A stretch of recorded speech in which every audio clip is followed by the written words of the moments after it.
Chapter 7. And in the open air. The air is fresh, but in my apartment it is not so in any sense of the word. Let us walk slowly, sir. I should be glad of your kind interest. I too have something important to say to you, observed Alyosha. Only I don't know how to begin. To be sure you must have business with me.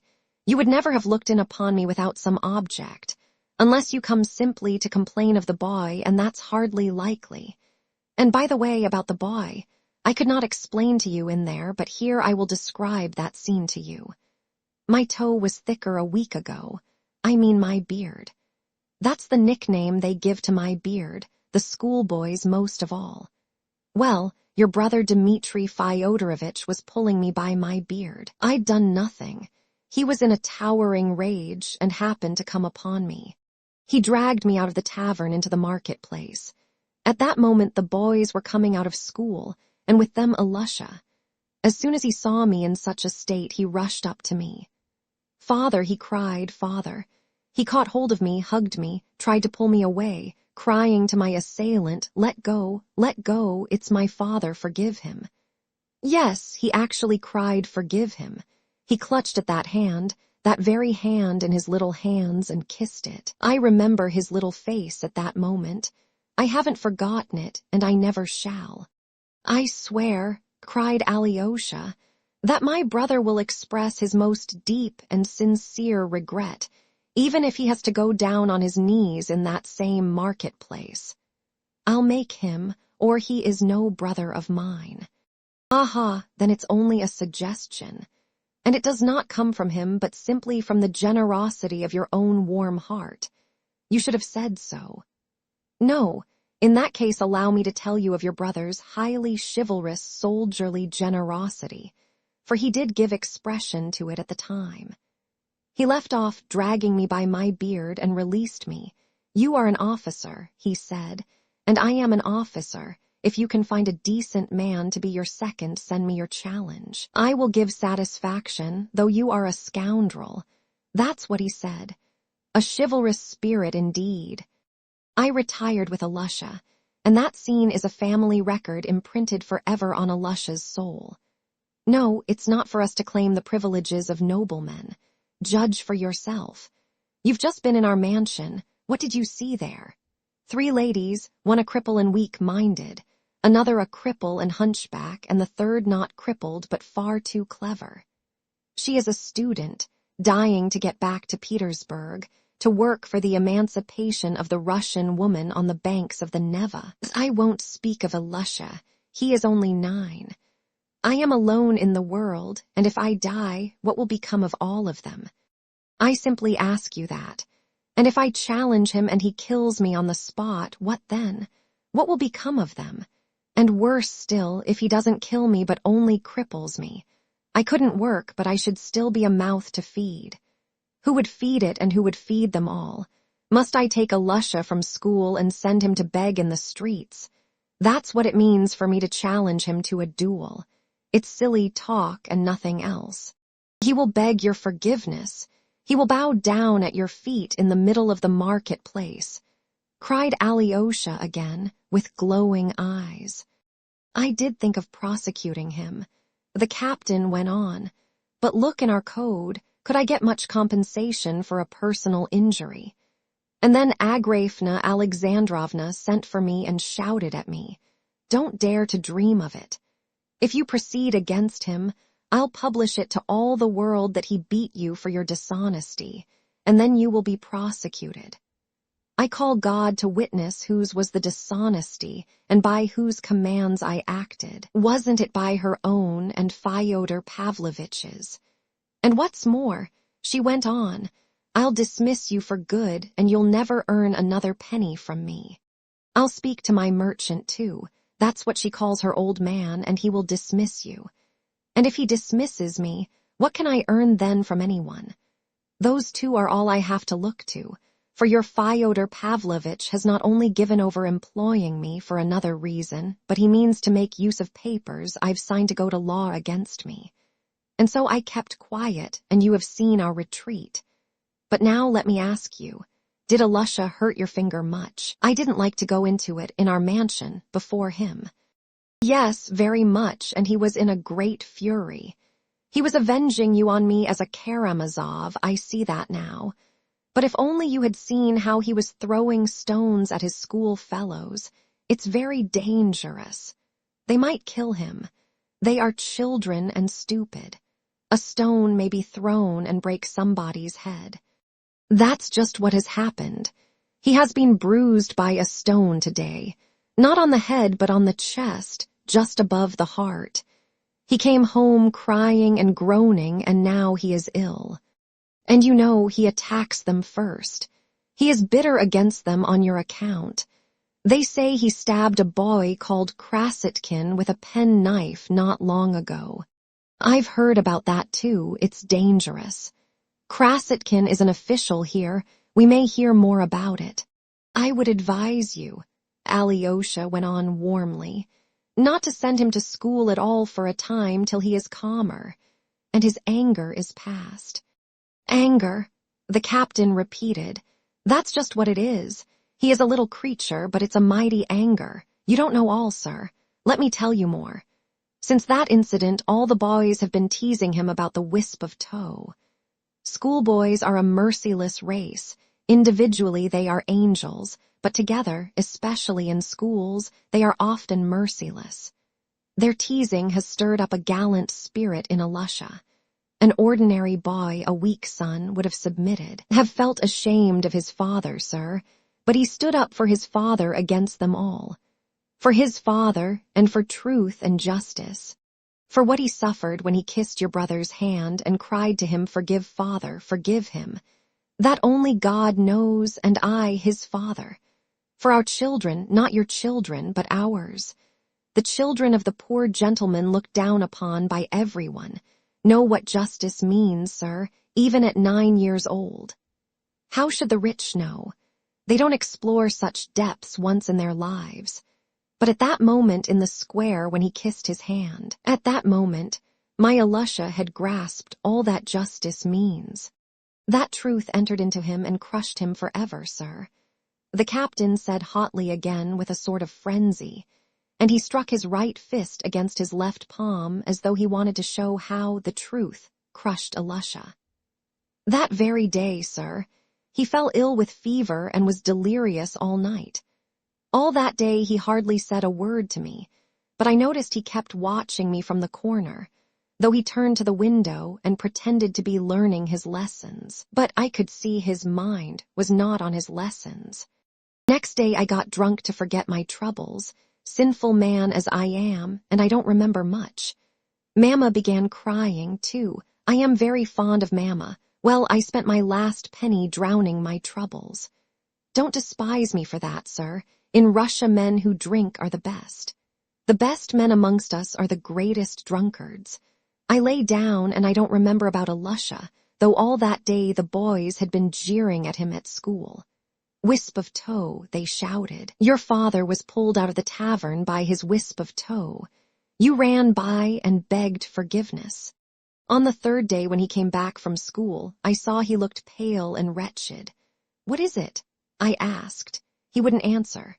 Well, there's no talking in our mansion without Mamma and the girls taking part in it. What's more, the girls had heard about it the very first day. Varvara had begun snarling. You fools and buffoons, can you ever do anything rational? Quite so, I said, can we ever do anything rational? For the time I turned it off like that. So in the evening I took the boy out for a walk. For you must know we go for a walk every evening, always the same way, along which we are going now, from our gate to that great stone which lies alone in the road under the hurdle, which marks the beginning of the town pasture. A beautiful and lonely spot, sir. Alusha and I walked along hand in hand as usual. He has a little hand, his fingers are thin and cold. He suffers with his chest, you know. Father, said he, father. Well, said I saw his eyes flashing. Father, how he treated you then. It can't be helped, Alusha, I said. Don't forgive him, father, don't forgive him. At school they say that he has paid you 10 rubles for it. "No, Alusha," said I would not take money from him for anything. Then he began trembling all over, took my hand in both his and kissed it again. "Father," he said, "Father, challenge him to a duel. At school they say you are a coward and won't challenge him, and that you'll accept 10 rubles from him." "I can't challenge him to a duel, Alusha," I answered, and I told briefly what I've just told you. He listened. "Father," he said, "anyway, don't forgive it. When I grow up, I'll call him out myself and kill him." His eyes shone and glowed. And of course, I am his father, and I had to put in a word. "It's a sin to kill," I said, "even in a duel." "Father," he said, "when I grow up, I'll knock him down, knock the sword out of his hand. I'll fall on him, wave my sword over him and say, 'I could kill you, but I forgive you, so there.'" You see what the workings of his little mind have been during these 2 days. He must have been planning that vengeance all day and raving about it at night. But he began to come home from school badly beaten. I found out about it the day before yesterday, and you are right. I won't send him to that school anymore. I heard that he was standing up against all the class alone and defying them all, that his heart was full of resentment, of bitterness. I was alarmed about him. We went for another walk. "Father," he asked, "are the rich people stronger than anyone else on earth?" "Yes, Alusha," I said, "there are no people on earth stronger than the rich." "Father," he said, "I will get rich. I will become an officer and conquer everybody. The Tsar will reward me. I will come back here and then no one will dare." Then he was silent and his lips still kept trembling. "Father," he said, "what a horrid town this is." "Yes, Alusha," I said, "it isn't a very nice town." "Father, let us move into another town, a nice one," he said, "where people don't know about us." "We will move, we will, Alusha," said I, "only I must save up for it." I was glad to be able to turn his mind from painful thoughts, and we began to dream of how we would move to another town, how we would buy a horse and cart. "We will put Mama and your sisters inside. We will cover them up and we'll walk. You shall have a lift now and then, and I'll walk beside. For we must take care of our horse, we can't all ride. That's how we'll go." He was enchanted at that, most of all at the thought of having a horse and driving him. For of course a Russian boy is born among horses. We chattered a long while. Thank God, I thought, I have diverted his mind and comforted him. That was the day before yesterday in the evening, but last night everything was changed. He had gone to school in the morning. He came back depressed, terribly depressed. In the evening I took him by the hand and we went for a walk. He would not talk. There was a wind blowing and no sun and a feeling of autumn. Twilight was coming on. We walked along, both of us depressed. "Well, my boy," said I, "how about our setting off on our travels?" I thought I might bring him back to our talk of the day before. He didn't answer, but I felt his fingers trembling in my hand. "Ah," I thought, "it's a bad job. There's something fresh." We had reached the stone where we are now. I sat down on the stone, and in the air there were lots of kites flapping and whirling. There were as many as 30 in sight. Of course, it's just the season for the kites. "Look, Alusha," said I, "it's time we got out our last year's kite again." "I'll mend it. Where have you put it away?" My boy made no answer. He looked away and turned sideways to me, and then a gust of wind blew up the sand. He suddenly fell on me, threw both his little arms round my neck and held me tight. You know, when children are silent and proud, and try to keep back their tears when they are in great trouble and suddenly break down, their tears fall in streams. With those warm streams of tears, he suddenly wetted my face. He sobbed and shook as though he were in convulsions and squeezed up against me as I sat on the stone. "Father," he kept crying, "dear father, how he insulted you." And I sobbed too. We sat shaking in each other's arms. "Alusha," I said to him, "Alusha, darling, no one saw us then. God alone saw us. I hope he will record it to my credit. You must thank your brother, Alexei Fyodorovitch. No, sir, I won't thrash my boy for your satisfaction." He had gone back to his original tone of resentful buffoonery. Alyosha felt, though, that he trusted him, and that if there had been someone else in his, Alyosha's place, the man would not have spoken so openly and would not have told what he had just told. This encouraged Alyosha, whose heart was trembling on the verge of tears. "Ah, how I would like to make friends with your boy," he cried. "If you could arrange it." "Certainly, sir," muttered the captain. But now listen to something quite different. Alyosha went on. "I have a message for you. That same brother of mine, Dmitri, has insulted his betrothed, too, a noble-hearted girl of whom you have probably heard. I have a right to tell you of her wrong. I ought to do so, in fact, for hearing of the insult done to you and learning all about your unfortunate position.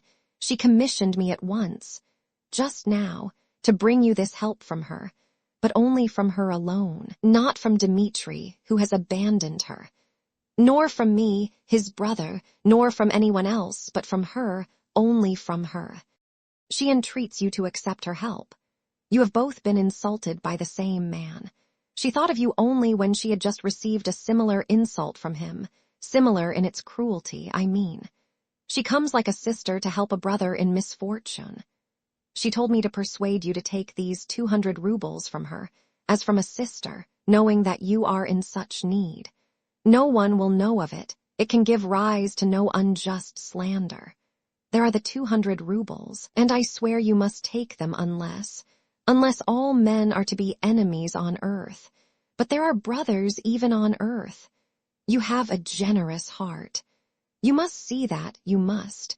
And Alyosha held out 2 new rainbow-colored 100-ruble notes. They were both standing at the time by the great stone close to the fence, and there was no one near.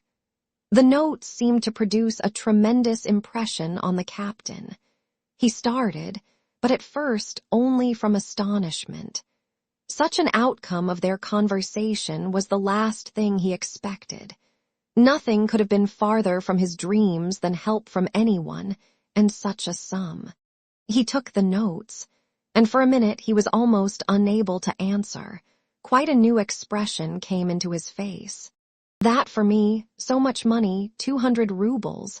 Good heavens! Why, I haven't seen so much money for the last 4 years.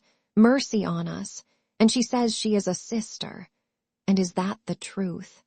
"I swear that all I told you is the truth," cried Alyosha. The captain flushed red. "Listen, my dear, listen. If I take it, I shan't be behaving like a scoundrel. In your eyes, Alexei Fyodorovitch, I shan't be a scoundrel. No, Alexei Fyodorovitch, listen, listen." He hurried, touching Alyosha with both his hands. "You are persuading me to take it, saying that it's a sister sends it, but inwardly, in your heart, won't you feel contempt for me if I take it, eh? No, no, on my salvation I swear I shan't. And no one will ever know but me. I, you and she, and one other lady, her great friend. Never mind the lady.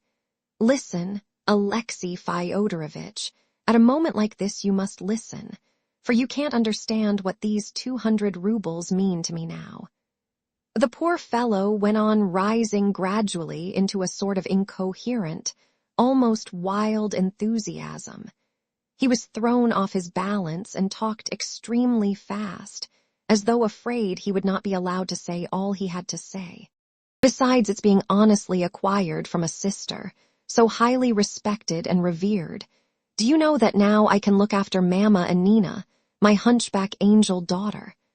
Dr. Herzenstube came to me in the kindness of his heart and was examining them both for a whole hour. "I can make nothing of it," said he, "but he prescribed a mineral water which is kept at a chemist's here. He said it would be sure to do her good, and he ordered baths, too, with some medicine in them. The mineral water costs 30 kopecks, and she'd need to drink 40 bottles perhaps. So I took the prescription and laid it on the shelf under the icons, and there it lies. And he ordered hot baths for Nina with something dissolved in them, morning and evening. But how can we carry out such a cure in our mansion, without servants, without help, without a bath, and without water? Nina is rheumatic all over. I don't think I told you that. All her right side aches at night. She is in agony. And, would you believe it, the angel bears it without groaning for fear of waking us. We eat what we can get, and she'll only take the leavings, what you'd scarcely give to a dog. I am not worth it, I am taking it from you. I am a burden on you, that's what her angel eyes try to express. We wait on her, but she doesn't like it. I am a useless cripple, no good to anyone. As though she were not worth it, when she is the saving of all of us with her angelic sweetness. Without her gentle word, it would be hell among us. She softens even Varvara, and don't judge Varvara harshly either. She is an angel too. She, too, has suffered wrong. She came to us for the summer, and she brought 16 rubles she had earned by lessons and saved up, to go back with to Petersburg in September, that is now. But we took her money and lived on it, so now she has nothing to go back with. Though indeed she couldn't go back, for she has to work for us like a slave. She is like an overdriven horse with all of us on her back. She waits on us all, mends and washes, sweeps the floor, puts Mama to bed, and Mama is capricious and tearful and insane. And now I can get a servant with this money, you understand, Alexei Fyodorovich. I can get medicines for the dear creatures. I can send my student to Petersburg. I can buy beef. I can feed them properly. Good Lord, but it's a dream. Alyosha was delighted that he had brought him such happiness, and that the poor fellow had consented to be made happy. Stay, Alexei Fyodorovich, stay. The captain began to talk with frenzied rapidity, carried away by a new daydream. Do you know that Alusha and I will perhaps really carry out our dream? We will buy a horse and cart, a black horse. He insists on its being black, and we will set off as we pretended the other day. I have an old friend, a lawyer in K province, and I heard through a trustworthy man that if I were to go he'd give me a place as clerk in his office, so, who knows, maybe he would. So I'd just put Mama and Nina in the cart, and Alusha could drive, and I'd walk. Why, if I only succeed in getting one debt paid that's owing me, I should have perhaps enough for that too. There would be enough, cried Alyosha. Katerina Ivanovna will send you as much more as you need, and you know I have money too, take what you want, as you would from a brother, from a friend, you can give it back later. You'll get rich. And you know you couldn't have a better idea than to move to another province. It would be the saving of you, especially of your boy, and you ought to go quickly, before the winter, before the cold. You must write to us when you are there, and we will always be brothers. No, it's not a dream. Alyosha could have hugged him, he was so pleased. But glancing at him, he stopped short. The man was standing with his neck outstretched and his lips protruding, with a pale and frenzied face. His lips were moving as though trying to articulate something.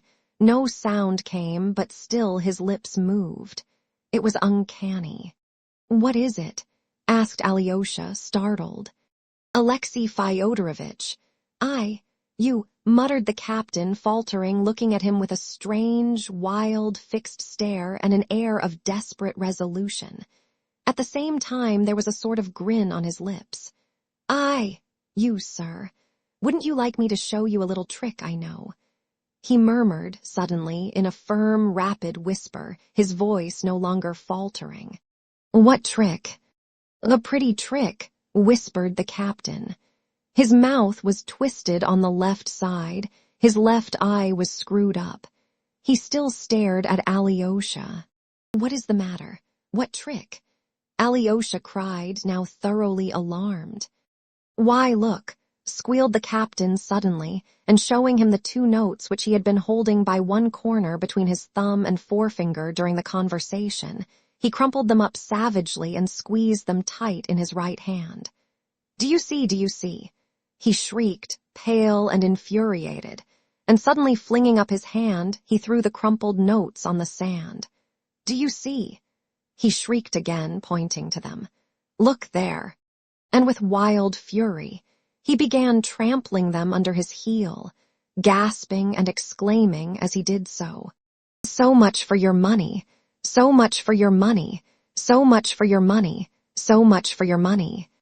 Suddenly he darted back and drew himself up before Alyosha, and his whole figure expressed unutterable pride. "Tell those who sent you that the wisp of tow does not sell his honor," he cried, raising his arm in the air.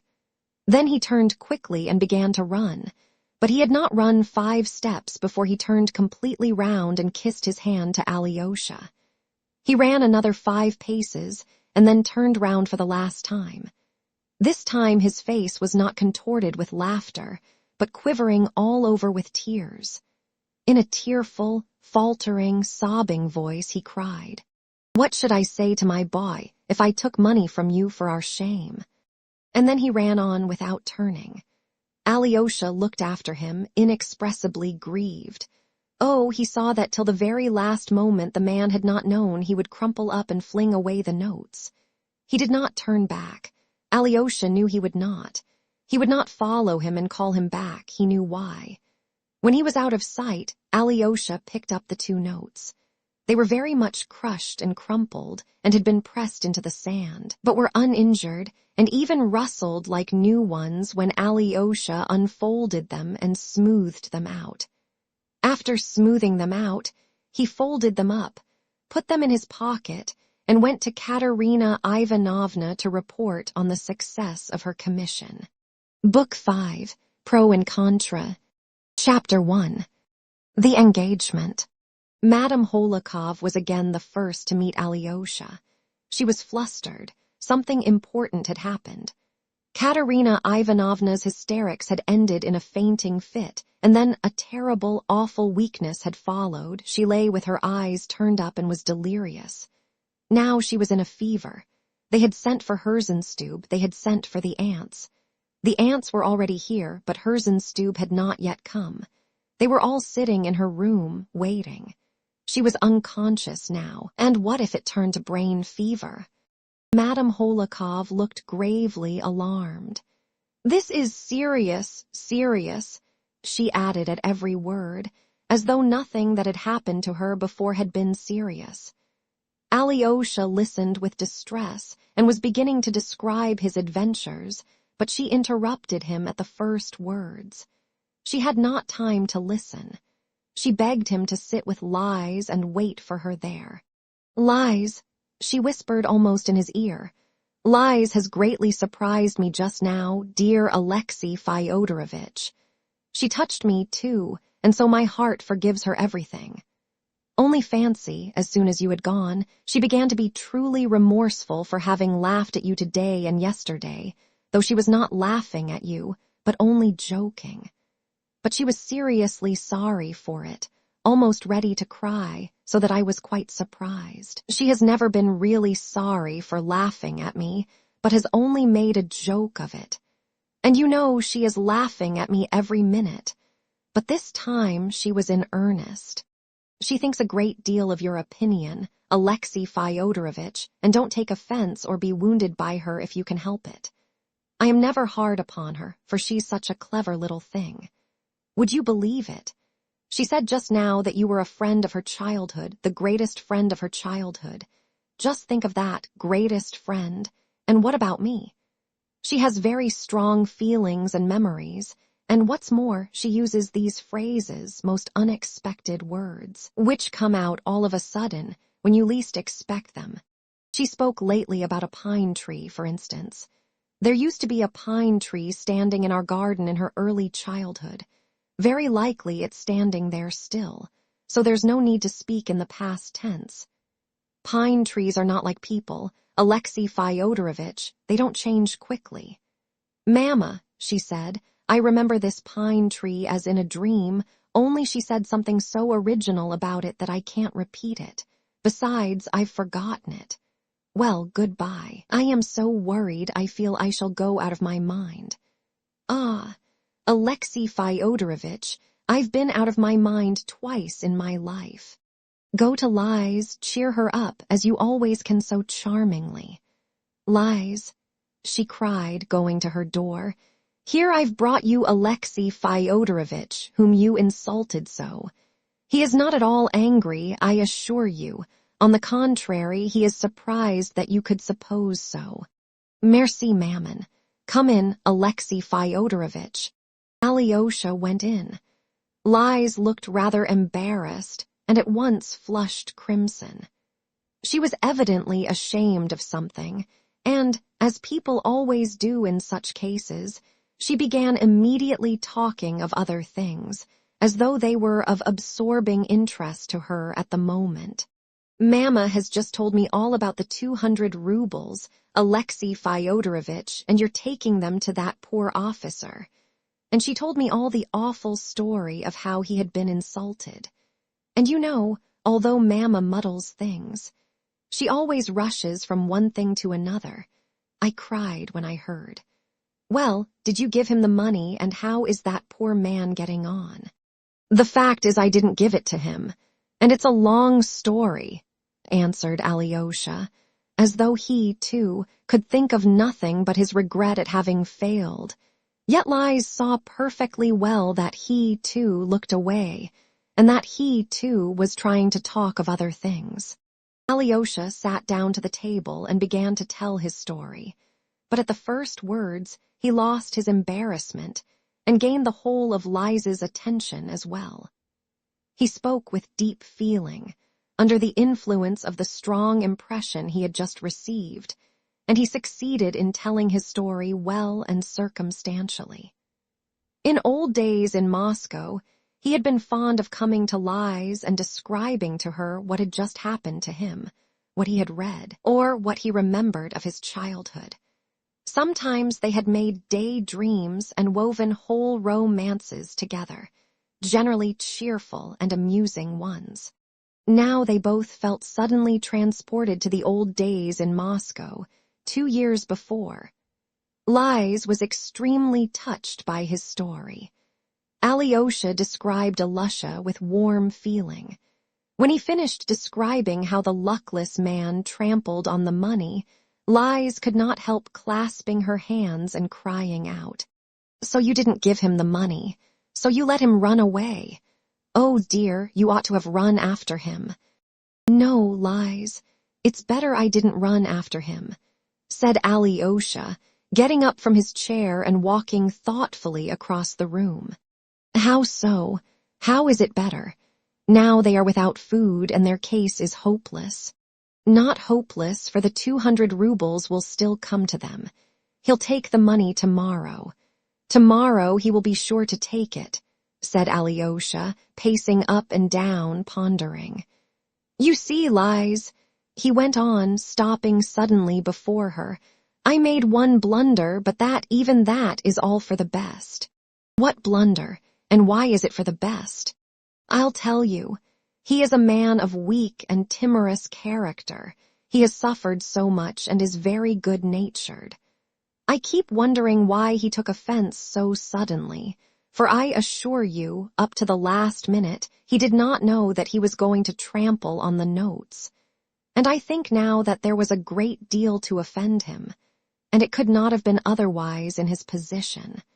To begin with, he was sore at having been so glad of the money in my presence, and not having concealed it from me. If he had been pleased, but not so much, if he had not shown it, if he had begun affecting scruples and difficulties, as other people do when they take money, he might still endure to take it. But he was too genuinely delighted, and that was mortifying. Ah, Liz, he is a good and truthful man. That's the worst of the whole business. All the while he talked, his voice was so weak, so broken, he talked so fast, he kept laughing such a laugh, or perhaps he was crying. Yes, I am sure he was crying, he was so delighted, and he talked about his daughters, and about the situation he could get in another town. And when he had poured out his heart, he felt ashamed at having shown me his inmost soul like that.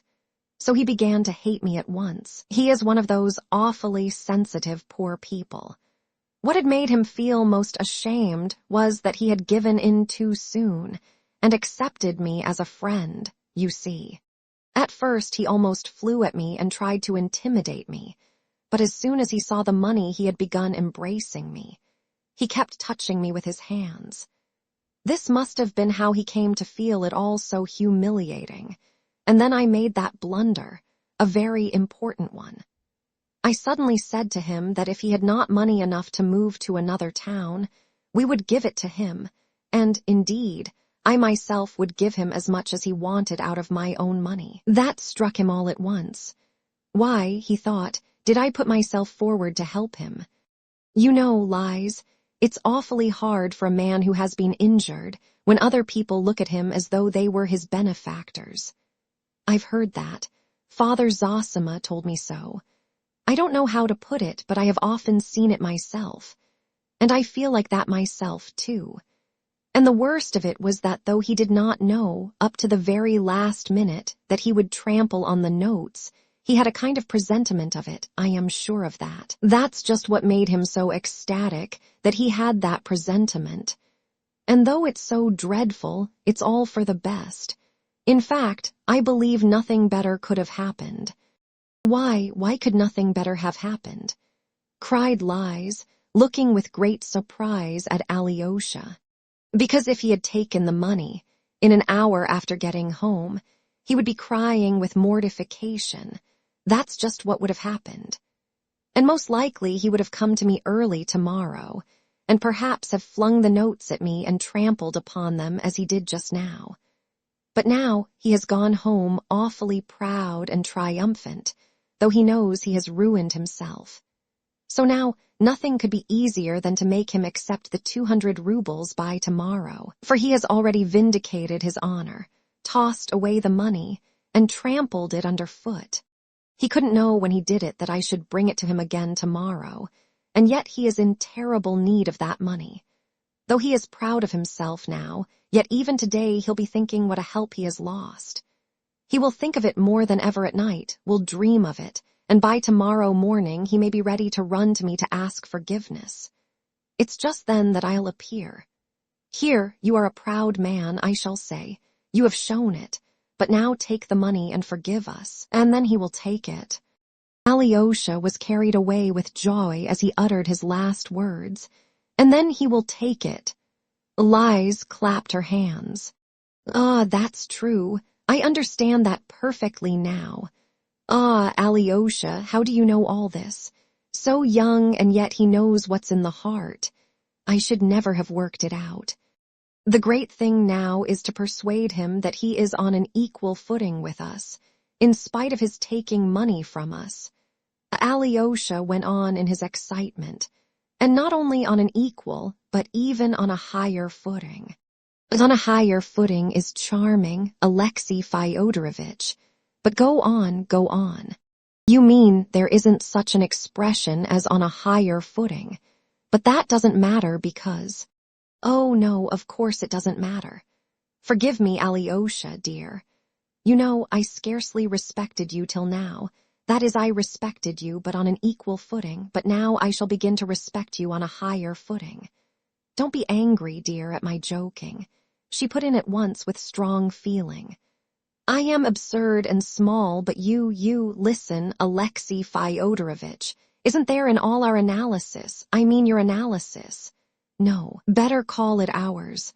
Aren't we showing contempt for him, for that poor man, in analyzing his soul like this, as it were, from above, eh?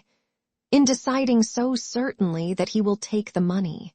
No, Lies, it's not contempt, Alyosha answered, as though he had prepared himself for the question.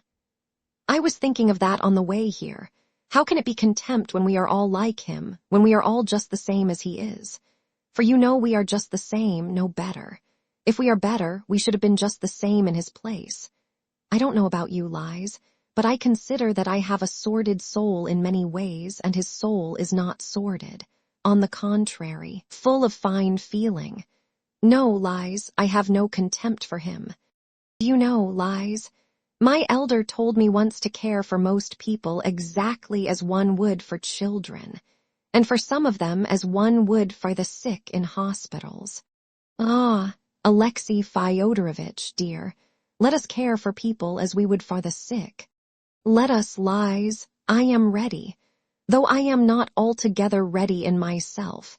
I am sometimes very impatient, and at other times I don't see things. It's different with you. Ah, I don't believe it. Alexei Fyodorovich, how happy I am. I am so glad you say so, lies. Alexei Fyodorovich, you are wonderfully good, but you are sometimes sort of formal. And yet you are not a bit formal, really.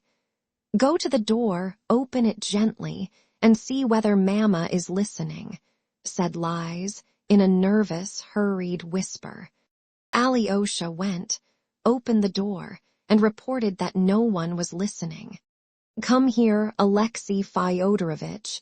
Lies went on, flushing redder and redder. Give me your hand, that's right. I have to make a great confession. I didn't write to you yesterday in joke, but in earnest, and she hid her eyes with her hand. It was evident that she was greatly ashamed of the confession. Suddenly, she snatched his hand and impulsively kissed it 3 times. Ah, Lies, what a good thing, cried Alyosha joyfully. You know, I was perfectly sure you were in earnest. Sure, upon my word. She put aside his hand, but did not leave go of it, blushing hotly and laughing a little happy laugh. I kiss his hand, and he says, what a good thing. But her reproach was undeserved. Alyosha, too, was greatly overcome. I should like to please you always, Lies, but I don't know how to do it, he muttered, blushing too. Alyosha, dear, you are cold and rude. Do you see? He has chosen me as his wife and is quite settled about it. He is sure I was in earnest. What a thing to say. Why, that's impertinence, that's what it is. Why was it wrong of me to feel sure? Alyosha asked, laughing suddenly. Ah, Alyosha, on the contrary, it was delightfully right, cried Lies, looking tenderly and happily at him. Alyosha stood still, holding her hand in his. Suddenly he stooped down and kissed her on her lips. Oh, what are you doing? Cried Lies. Alyosha was terribly abashed. Oh, forgive me if I shouldn't. Perhaps I'm awfully stupid. You said I was cold, so I kissed you, but I see it was stupid. Lies laughed and hid her face in her hands.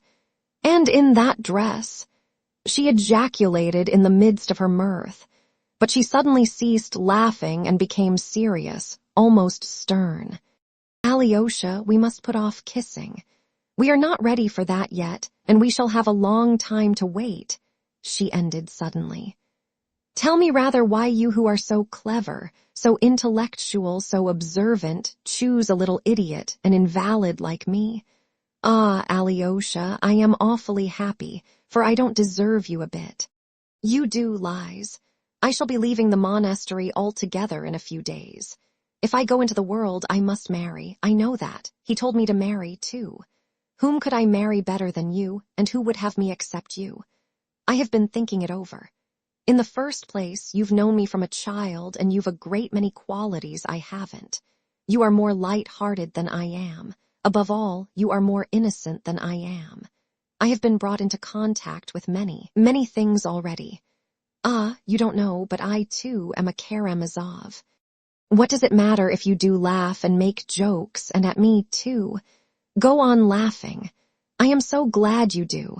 You laugh like a little child, but you think like a martyr.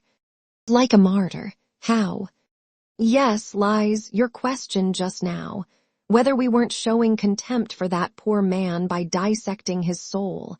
That was the question of a sufferer. You see, I don't know how to express it, but anyone who thinks of such questions is capable of suffering. Sitting in your invalid chair, you must have thought over many things already. Alyosha, give me your hand. Why are you taking it away?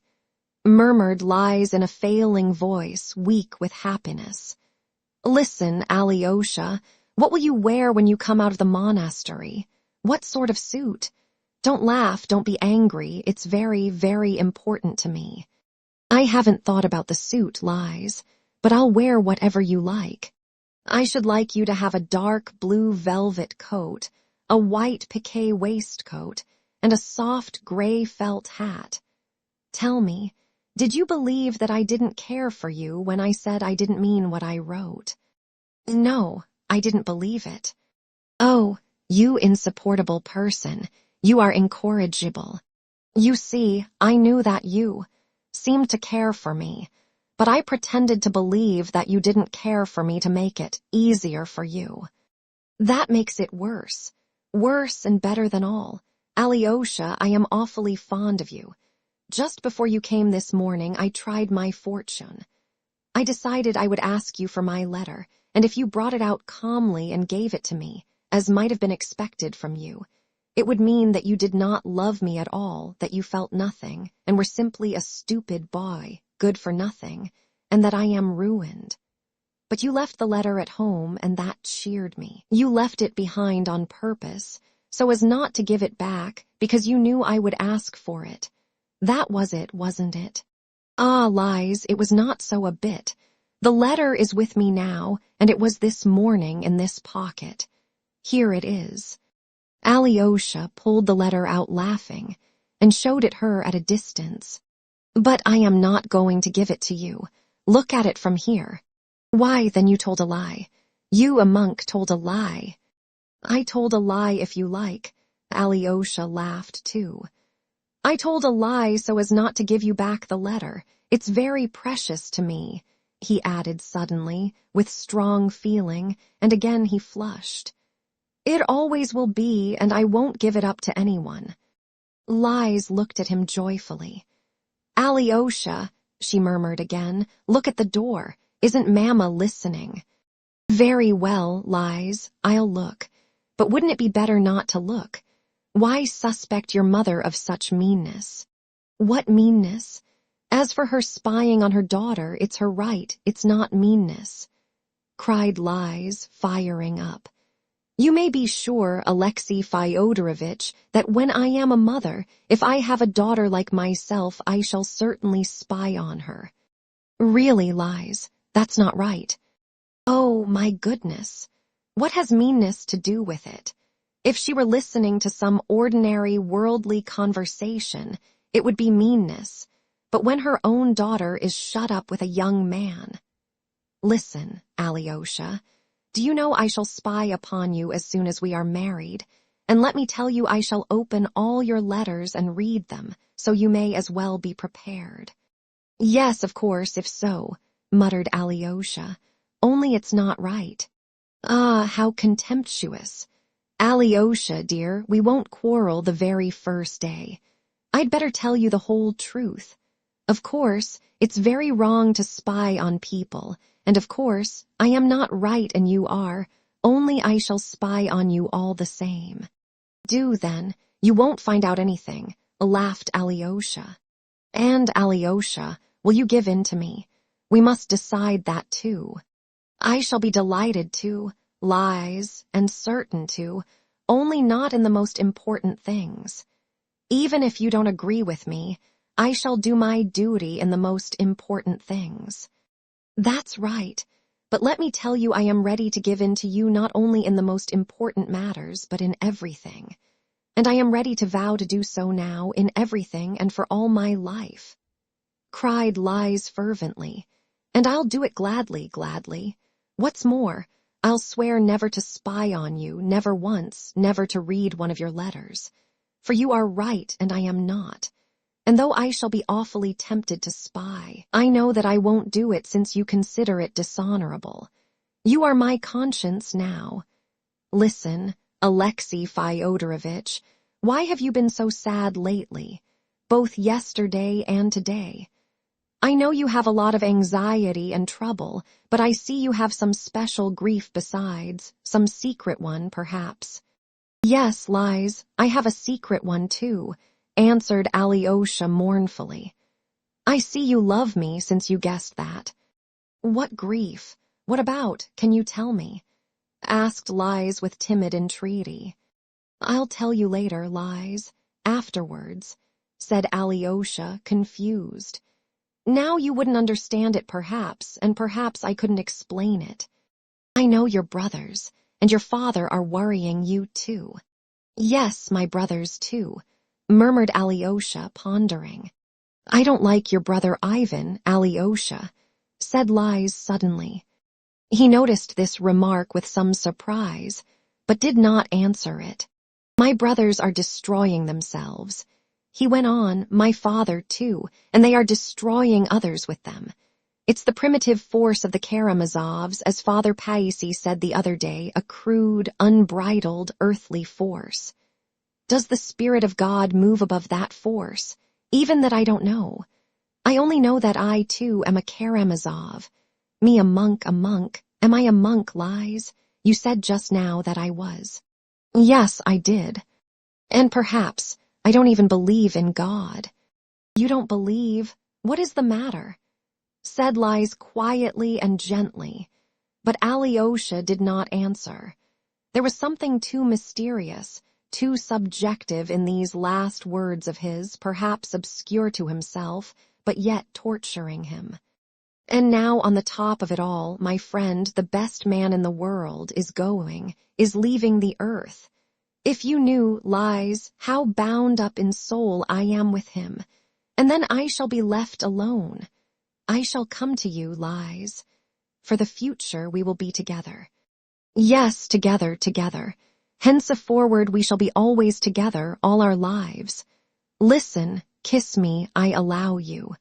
Alyosha kissed her. Come, now go, Christ be with you. And she made the sign of the cross over him. Make haste back to him while he is alive. I see I've kept you cruelly. I'll pray today for him and you. Alyosha, we shall be happy. Shall we be happy, shall we? I believe we shall, Lise. Alyosha thought it better not to go into Madame Holikov, and was going out of the house without saying good-bye to her. But no sooner had he opened the door than he found Madame Holikov standing before him.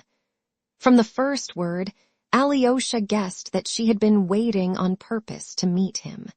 Alexei Fyodorovitch, this is awful. This is all childish nonsense and ridiculous. I trust you won't dream. It's foolishness, nothing but foolishness. She said, attacking him at once. Only don't tell her that, said Alyosha, or she will be upset, and that's bad for her now. Sensible advice from a sensible young man. Am I to understand that you only agreed with her from compassion for her invalid state, because you didn't want to irritate her by contradiction? Oh, no, not at all. I was quite serious in what I said, Alyosha declared stoutly. To be serious about it is impossible, unthinkable, and in the first place I shall never be at home to you again, and I shall take her away, you may be sure of that. But why? Asked Alyosha. It's all so far off, we may have to wait another year and a half. Ah, Alexei Fyodorovitch, that's true, of course, and you'll have time to quarrel and separate 1,000 times in a year and a half. But I am so unhappy. Though it's such nonsense, it's a great blow to me. I feel like Famusov in the last scene of Sorrow from Wit. You are Tchatsky and she is Sofia, and only fancy, I've run down to meet you on the stairs, and in the play the fatal scene takes place on the staircase. I heard it all. I almost dropped. So this is the explanation of her dreadful night and her hysterics of late. It means love to the daughter but death to the mother. I might as well be in my grave at once.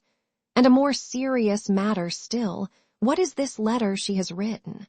Show it me at once. No, there's no need. Tell me, how is Katerina Ivanovna now? I must know. She still lies in delirium. She has not regained consciousness. Her aunts are here, but they do nothing but sigh and give themselves airs. Herzenstube came, and he was so alarmed that I didn't know what to do for him. I nearly sent for doctor to look after him. He was driven home in my carriage. And on the top of it all, you and this letter.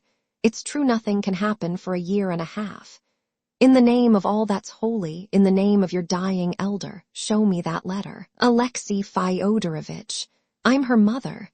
Hold it in your hand if you like, and I will read it so. No, I won't show it to you. Even if she sanctioned it, I wouldn't. I am coming tomorrow, and if you like, we can talk over many things, but now goodbye. And Alyosha ran downstairs and into the street. Chapter 2. Smerdyakov with a guitar. He had no time to lose indeed. Even while he was saying goodbye to lies, the thought had struck him that he must attempt some stratagem to find his brother Dmitri, who was evidently keeping out of his way. It was getting late, nearly 3 o'clock. Alyosha's whole soul turned to the monastery, to his dying saint, but the necessity of seeing Dmitri outweighed everything. The conviction that a great inevitable catastrophe was about to happen grew stronger in Alyosha's mind with every hour. What that catastrophe was, and what he would say at that moment to his brother, he could perhaps not have said definitely. Even if my benefactor must die without me, anyway, I won't have to reproach myself all my life with the thought that I might have saved something and did not, but passed by and hastened home. If I do as I intend, I shall be following his great precept. His plan was to catch his brother Dmitri unawares, to climb over the fence, as he had the day before, get into the garden and sit in the summer house. If Dmitri were not there, thought Alyosha, he would not announce himself to Foma or the women of the house, but would remain hidden in the summer house, even if he had to wait there till evening. If, as before, Dmitri were lying in wait for Grushenka to come, he would be very likely to come to the summer house. Alyosha did not, however, give much thought to the details of his plan, but resolved to act upon it, even if it meant not getting back to the monastery that day. Everything happened without hindrance. He climbed over the hurdle almost in the same spot as the day before, and stole into the summer house unseen. He did not want to be noticed. The woman of the house and Foma, too, if he were here, might be loyal to his brother and obey his instructions, and so refuse to let Alyosha come into the garden, or might warn Dmitri that he was being sought and inquired for. There was no one in the summer house. Alyosha sat down and began to wait. He looked round the summer house, which somehow struck him as a great deal more ancient than before. Though the day was just as fine as yesterday, it seemed a wretched little place this time. There was a circle on the table, left no doubt from the glass of brandy having been spilt the day before. Foolish and irrelevant ideas strayed about his mind, as they always do in a time of tedious waiting. He wondered, for instance, why he had sat down precisely in the same place as before, why not in the other seat. At last he felt very depressed by suspense and uncertainty. But he had not sat there more than a quarter of an hour, when he suddenly heard the thrum of a guitar somewhere quite close. People were sitting, or had only just sat down, somewhere in the bushes not more than 20 paces away. Alyosha suddenly recollected that on coming out of the summer house the day before, he had caught a glimpse of an old green low garden seat among the bushes on the left, by the fence. The people must be sitting on it now. Who were they? A man's voice suddenly began singing in a sugary falsetto, accompanying himself on the guitar.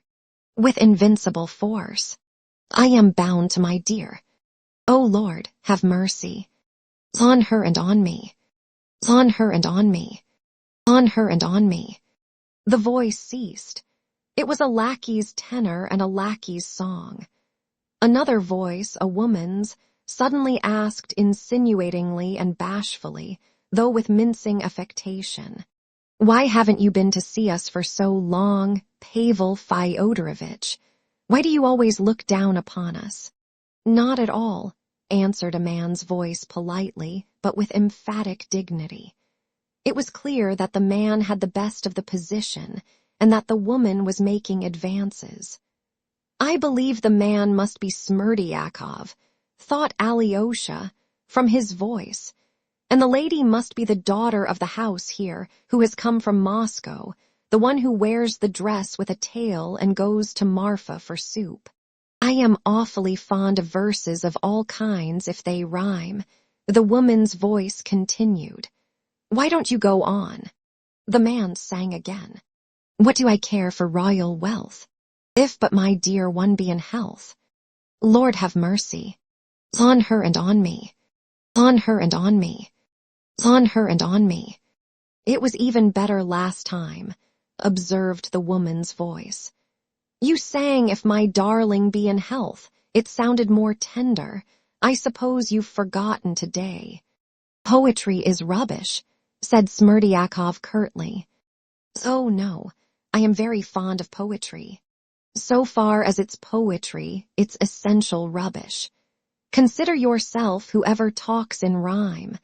And if we were all to talk in rhyme, even though it were decreed by government, we shouldn't say much, should we?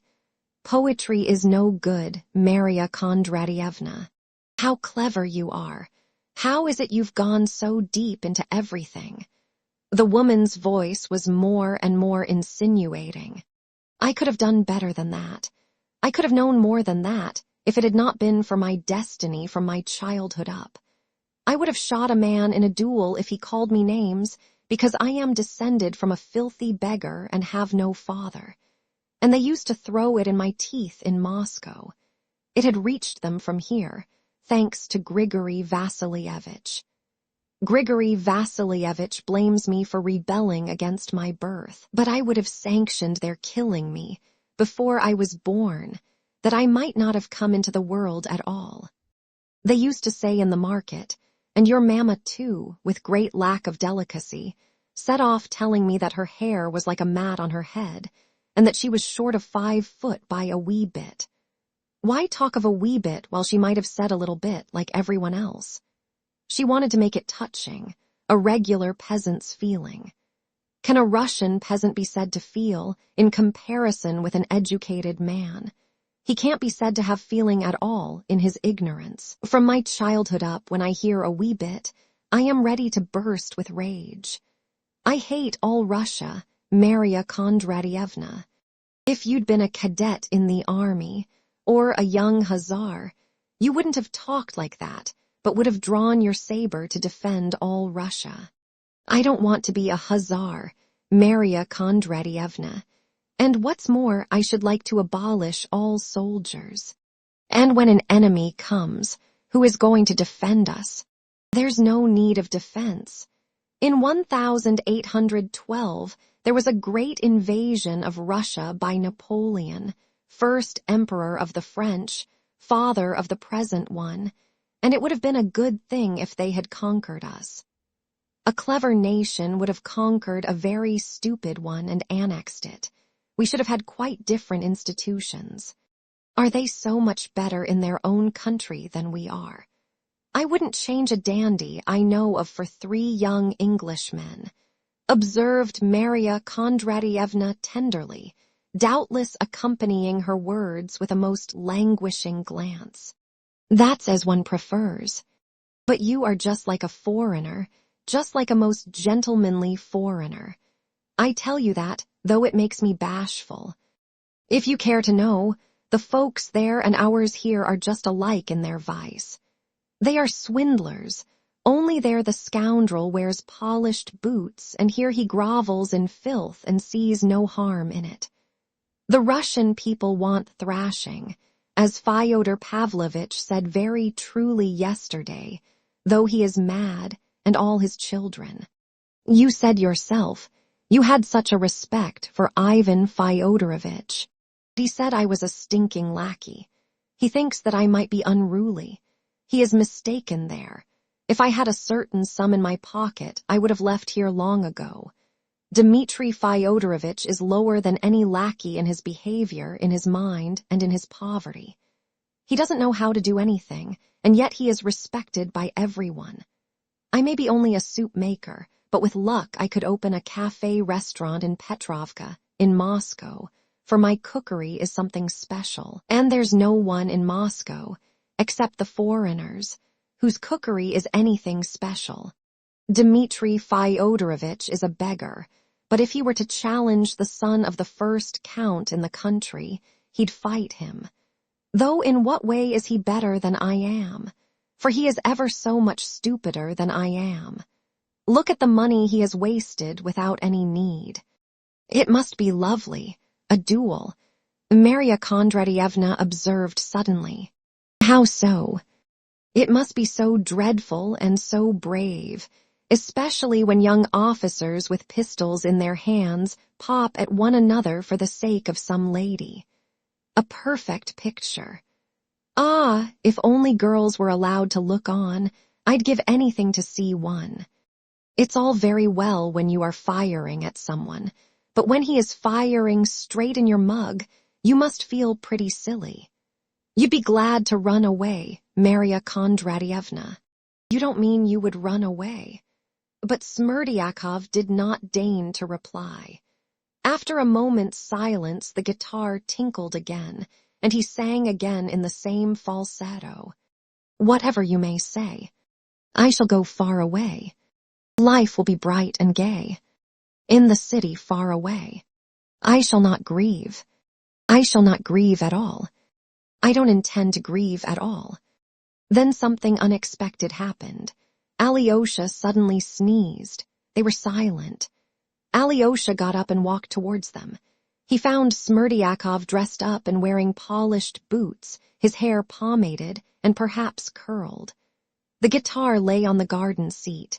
His companion was the daughter of the house, wearing a light blue dress with a train 2 yards long. She was young and would not have been bad-looking, but that her face was so round and terribly freckled. "Will my brother Dmitri soon be back?" asked Alyosha with as much composure as he could. Smerdyakov got up slowly. Maria Kondratyevna rose too. "How am I to know about Dmitri Fyodorovich?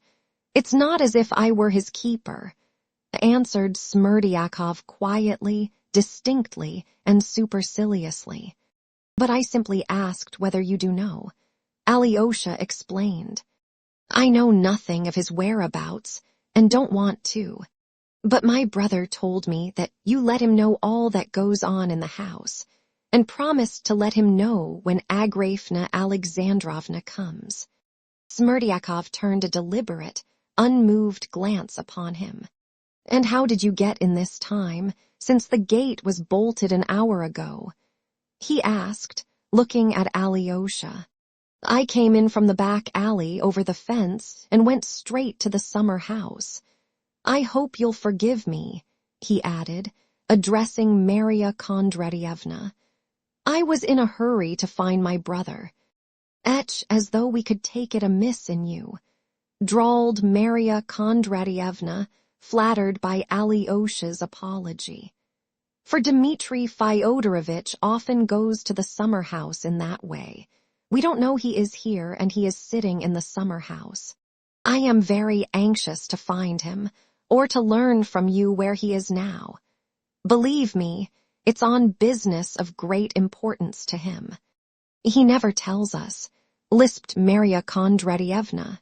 "Though I used to come here as a friend," Smerdyakov began again, "Dmitri Fyodorovich has pestered me in a merciless way even here by his incessant questions about the master. 'What news?' he'll ask. 'What's going on in there now? Who's coming and going?' And can't I tell him something more? Twice already he's threatened me with death." "With death?" Alyosha exclaimed in surprise. "Do you suppose he'd think much of that, with his temper, which you had a chance of observing yourself yesterday? He says if I let Agrafena Alexandrovna in and she passes the night there, I'll be the first to suffer for it. I am terribly afraid of him, and if I were not even more afraid of doing so, I ought to let the police know. God only knows what he might not do. His Honor said to him the other day, 'I'll pound you in a mortar,'" added Maria Kondratyevna. "Oh, if it's pounding in a mortar, it may be only talk," observed Alyosha. "If I could meet him, I might speak to him about that too." "Well, the only thing I can tell you is this," said Smerdyakov, as though thinking better of it. "I am here as an old friend and neighbor, and it would be odd if I didn't come. On the other hand, Ivan Fyodorovitch sent me first thing this morning to your brother's lodging in Lake Street, without a letter, but with a message to Dmitri Fyodorovitch to go to dine with him at the restaurant here, in the marketplace. I went, but didn't find Dmitri Fyodorovitch at home, though it was 8 o'clock. He's been here, but he is quite gone. Those were the very words of his landlady. It's as though there was an understanding between them. Perhaps at this moment he is in the restaurant with Ivan Fyodorovitch, for Ivan Fyodorovitch has not been home to dinner and Fyodor Pavlovitch dined alone an hour ago and is gone to lie down. But I beg you most particularly not to speak of me and of what I have told you, for he'd kill me for nothing at all. Brother Ivan invited Dmitri to the restaurant today," repeated Alyosha quickly. "That's so. The Metropolis, tavern in the marketplace. The very same." "That's quite likely," cried Alyosha, much excited. "Thank you, Smerdyakov, that's important. I'll go there at once." "Don't betray me," Smerdyakov called after him. "Oh, no, I'll go to the tavern as though by chance. Don't be anxious." "But wait a minute, I'll open the gate to you," cried Maria Kondratyevna. "No, it's a short cut. I'll get over the fence again." What he had heard threw Alyosha into great agitation. He ran to the tavern. It was impossible for him to go into the tavern in his monastic dress, but he could inquire at the entrance for his brothers and call them down. But just as he reached the tavern, a window was flung open, and his brother Ivan called down to him from it. "Alyosha, can't you come up here to me? I shall be awfully grateful." "To be sure I can, only I don't quite know whether in this dress. But I am in a room apart. Come up the steps. I'll run down to meet you." A minute later Alyosha was sitting beside his brother. Ivan was alone dining. Chapter 3. The brothers make friends. Ivan was not, however, in a separate room, but only in a place shut off by a screen, so that it was unseen by other people in the room. It was the first room from the entrance with a buffet along the wall. Waiters were continually darting to and fro in it. The only customer in the room was an old retired military man drinking tea in a corner. But there was the usual bustle going on in the other rooms of the tavern. There were shouts for the waiters, the sound of popping corks, the click of billiard balls, the drone of the organ. Alyosha knew that Ivan did not usually visit this tavern and disliked taverns in general. So he must have come here, he reflected, simply to meet Dmitri by arrangement. Yet Dmitri was not there. "Shall I order you fish, soup, or anything? You don't live on tea alone, I suppose?" cried Ivan, apparently delighted at having got hold of Alyosha. He had finished dinner and was drinking tea. "Let me have soup, and tea afterwards, I am hungry," said Alyosha gaily. "And cherry jam. They have it here. You remember how you used to love cherry jam when you were little. You remember that. Let me have jam too, I like it still." Ivan rang for the waiter and ordered soup, jam and tea. "I remember everything, Alyosha. I remember you till you were 11. I was nearly 15. There's such a difference between 15 and 11 that brothers are never companions at those ages. I don't know whether I was fond of you even.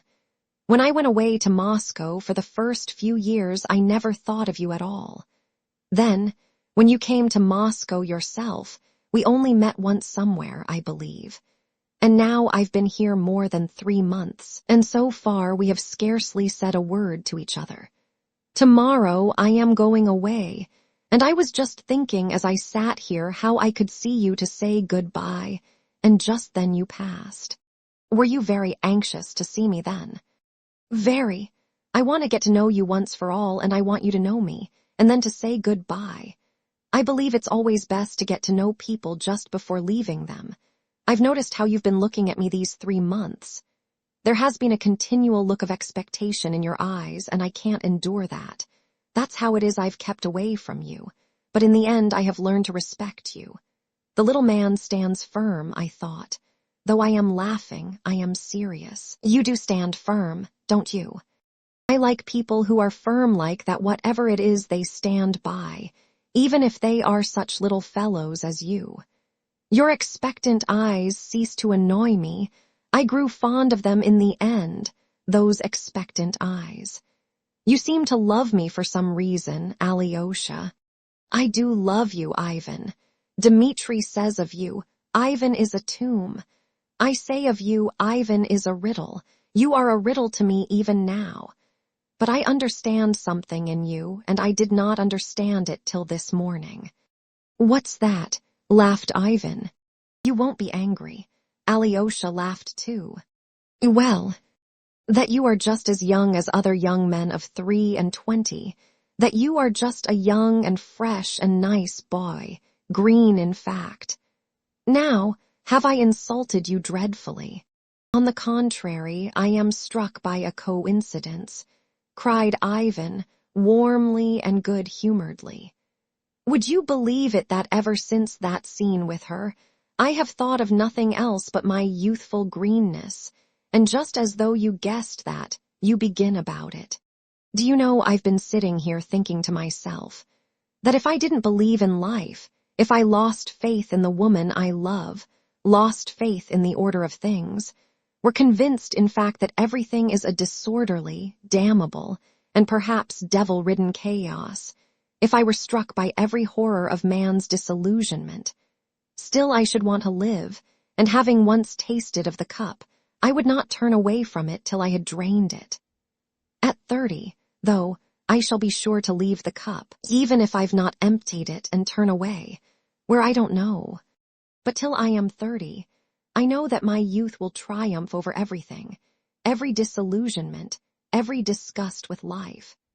I've asked myself many times whether there is in the world any despair that would overcome this frantic and perhaps unseemly thirst for life in me, and I've come to the conclusion that there isn't, that is, till I am 30, and then I shall lose it of myself, I fancy. Some driveling, consumptive moralists, and poets especially, often call that thirst for life base. It's a feature of the Karamazovs. It's true, that thirst for life regardless of everything. You have it no doubt too, but why is it base? The centripetal force on our planet is still fearfully strong, Alyosha. I have a longing for life, and I go on living in spite of logic. Though I may not believe in the order of the universe, yet I love the sticky little leaves as they open in spring. I love the blue sky. I love some people, whom one loves, you know, sometimes, without knowing why. I love some great deeds done by men, though I've long ceased perhaps to have faith in them, yet from old habit one's heart prizes them. Here they have brought the soup for you. Eat it. It will do you good. It's first-rate soup. They know how to make it here. I want to travel in Europe, Alyosha. I shall set off from here. And yet I know that I am only going to a graveyard, but it's a most precious graveyard. That's what it is. Precious are the dead that lie there. Every stone over them speaks of such burning life in the past, of such passionate faith in their work, their truth, their struggle and their science, that I know I shall fall on the ground and kiss those stones and weep over them, though I'm convinced in my heart that it's long been nothing but a graveyard. And I shall not weep from despair, but simply because I shall be happy in my tears. I shall steep my soul in my emotion. I love the sticky leaves in spring, the blue sky, that's all it is. It's not a matter of intellect or logic. It's loving with one's inside, with one's stomach. One loves the first strength of one's youth. Do you understand anything of my tirade, Alyosha? Ivan laughed suddenly. I understand too well, Ivan. One longs to love with one's inside, with one's stomach. You said that so well, and I am awfully glad that you have such a longing for life, cried Alyosha. I think everyone should love life above everything in the world. Love life more than the meaning of it. Certainly love it, regardless of logic, as you say. It must be regardless of logic, and it's only then one will understand the meaning of it. I have thought so a long time. Half your work is done, Ivan. You love life. Now you've only to try to do the second half and you are saved. You are trying to save me, but perhaps I am not lost. And what does your second half mean? Why, one has to raise up your dead who perhaps have not died after all. Come, let me have tea. I am so glad of our talk, Ivan. I see you are feeling inspired. I am awfully fond of such professions de foi from such novices. You are a steadfast person, Alexei. Is it true that you mean to leave the monastery? Yes, my elder sends me out into the world. We shall see each other then in the world. We shall meet before I am 30, when I shall begin to turn aside from the cup. Father doesn't want to turn aside from his cup till he is 70. He dreams of hanging on to 80, in fact, so he says. He means it only too seriously, though he is a buffoon. He stands on a firm rock, too. He stands on his sensuality, though after we are 30, indeed, there may be nothing else to stand on. But to hang on to 70 is nasty. Better only to 30. One might retain a shadow of nobility by deceiving oneself. Have you seen Dmitri today? No, but I saw Smerdyakov, and Alyosha rapidly, though minutely, described his meeting with Smerdyakov. Ivan began listening anxiously and questioned him. But he begged me not to tell Dmitri that he had told me about him, added Alyosha. Ivan frowned and pondered.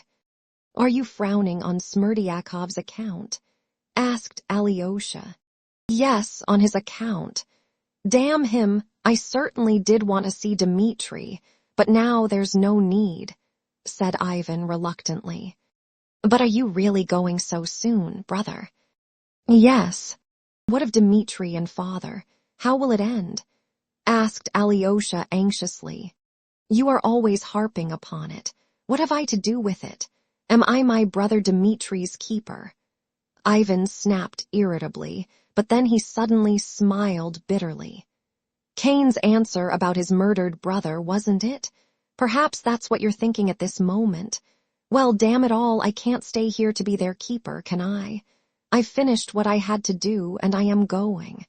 Do you imagine I am jealous of Dmitri, that I've been trying to steal his beautiful Katerina Ivanovna for the last 3 months? Nonsense, I had business of my own. I finished it. I am going. I finished it just now, you were witness. At Katerina Ivanovna's. Yes, and I've released myself once for all. And after all, what have I to do with Dmitri? Dmitri doesn't come in. I had my own business to settle with Katerina Ivanovna. You know, on the contrary, that Dmitri behaved as though there was an understanding between us.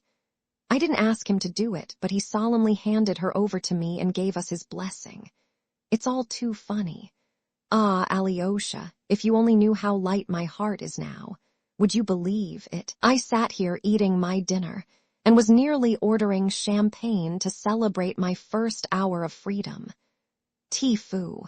It's been going on nearly 6 months, and all at once I've thrown it off. I could never have guessed even yesterday how easy it would be to put an end to it if I wanted. You are speaking of your love, Ivan. Of my love, if you like. I fell in love with the young lady, I worried myself over her, and she worried me. I sat watching over her, and all at once it's collapsed. I spoke this morning with inspiration, but I went away and roared with laughter. Would you believe it? Yes, it's the literal truth. You seem very merry about it now, observed Alyosha, looking into his face, which had suddenly grown brighter. But how could I tell that I didn't care for her a bit? Ha ha, it appears after all I didn't. And yet how she attracted me. How attractive she was just now when I made my speech. And do you know she attracts me awfully even now, yet how easy it is to leave her. Do you think I am boasting? No, only perhaps it wasn't love. Alyosha, laughed Ivan, don't make reflections about love, it's unseemly for you. How you rushed into the discussion this morning. I've forgotten to kiss you for it. But how she tormented me. It certainly was sitting by a laceration. Ah, she knew how I loved her. She loved me and not Dmitri, Ivan insisted gaily. Her feeling for Dmitri was simply a self-laceration. All I told her just now was perfectly true, but the worst of it is, it may take her 15 or 20 years to find out that she doesn't care for Dmitri, and loves me whom she torments, and perhaps she may never find it out at all in spite of her lesson today. Well, it's better so. I can simply go away for good. By the way, how is she now? What happened after I departed? Alyosha told him she had been hysterical, and that she was now, he heard, unconscious and delirious. Isn't Madame Holikov laying it on? I think not. I must find out. Nobody dies of hysterics, though. They don't matter. God gave woman hysterics as a relief. I won't go to her at all. Why push myself forward again? But you told her that she had never cared for you. I did that on purpose. Alyosha, shall I call for some champagne? Let us drink to my freedom. Ah, if only you knew how glad I am. No, brother, we had better not drink, said Alyosha suddenly. Besides, I feel somehow depressed. Yes, you've been depressed a long time. I've noticed it. Have you settled to go tomorrow morning, then? Morning? I didn't say I should go in the morning. But perhaps it may be the morning. Would you believe it? I dined here today only to avoid dining with the old man. I loathe him so. I should have left long ago, so far as he is concerned. But why are you so worried about my going away? We've plenty of time before I go, an eternity. If you are going away tomorrow, what do you mean by an eternity? But what does it matter to us? Laughed Ivan. We've time enough for our talk for what brought us here. Why do you look so surprised? Answer, why have we met here? To talk of my love for Katerina Ivanovna, of the old man and Dmitri, of foreign travel, of the fatal position of Russia, of the Emperor Napoleon. Is that it? And no. Then you know what for. It's different for other people, but we in our green youth have to settle the eternal questions first of all. That's what we care about. Young Russia is talking about nothing but the eternal questions now. Just when the old folks are all taken up with practical questions. Why have you been looking at me in expectation for the last 3 months? To ask me, what do you believe or don't you believe at all? That's what your eyes have been meaning for these 3 months, haven't they? Perhaps so, smiled Alyosha. You are not laughing at me now, Ivan. Me laughing? I don't want to wound my little brother who has been watching me with such expectation for 3 months. Alyosha, look straight at me. Of course, I am just such a little boy as you are, only not a novice. And what have Russian boys been doing up till now, some of them, I mean? In this stinking tavern, for instance, here, they meet and sit down in a corner. They've never met in their lives before, and when they go out of the tavern, they won't meet again for 40 years. And what do they talk about in that momentary halt in the tavern? Of the eternal questions, of the existence of God and immortality. And those who do not believe in God talk of socialism or anarchism, of the transformation of all humanity on a new pattern, so that it all comes to the same.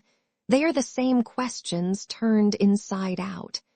And masses of the most original Russian boys do nothing but talk of the eternal questions.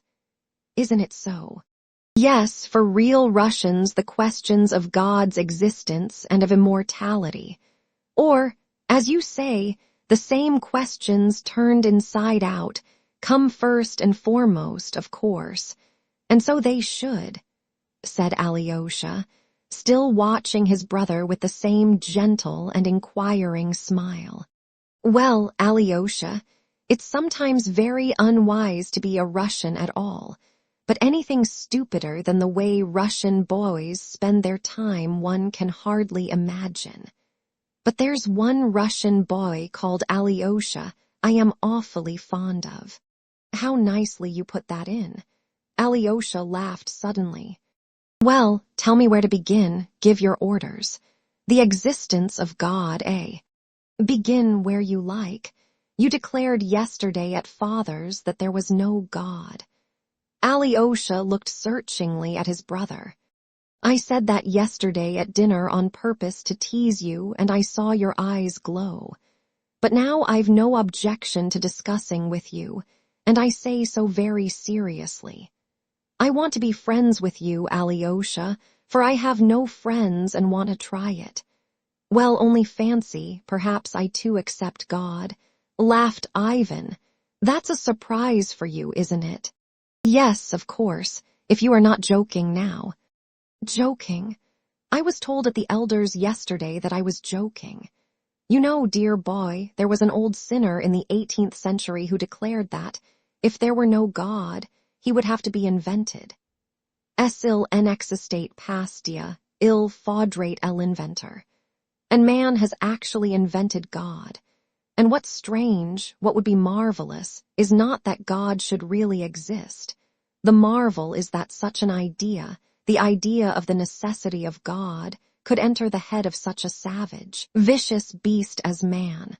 So holy it is, so touching, so wise and so great a credit it does to man. As for me, I've long resolved not to think whether man created God or God-man. And I won't go through all the axioms laid down by Russian boys on that subject, all derived from European hypotheses. For what's a hypothesis there is an axiom with the Russian boy, and not only with the boys but with their teachers too, for our Russian professors are often just the same boys themselves. And so I omit all the hypotheses. For what are we aiming at now? I am trying to explain as quickly as possible my essential nature. That is what manner of man I am, what I believe in, and for what I hope, that's it, isn't it? And therefore I tell you that I accept God simply. But you must note this.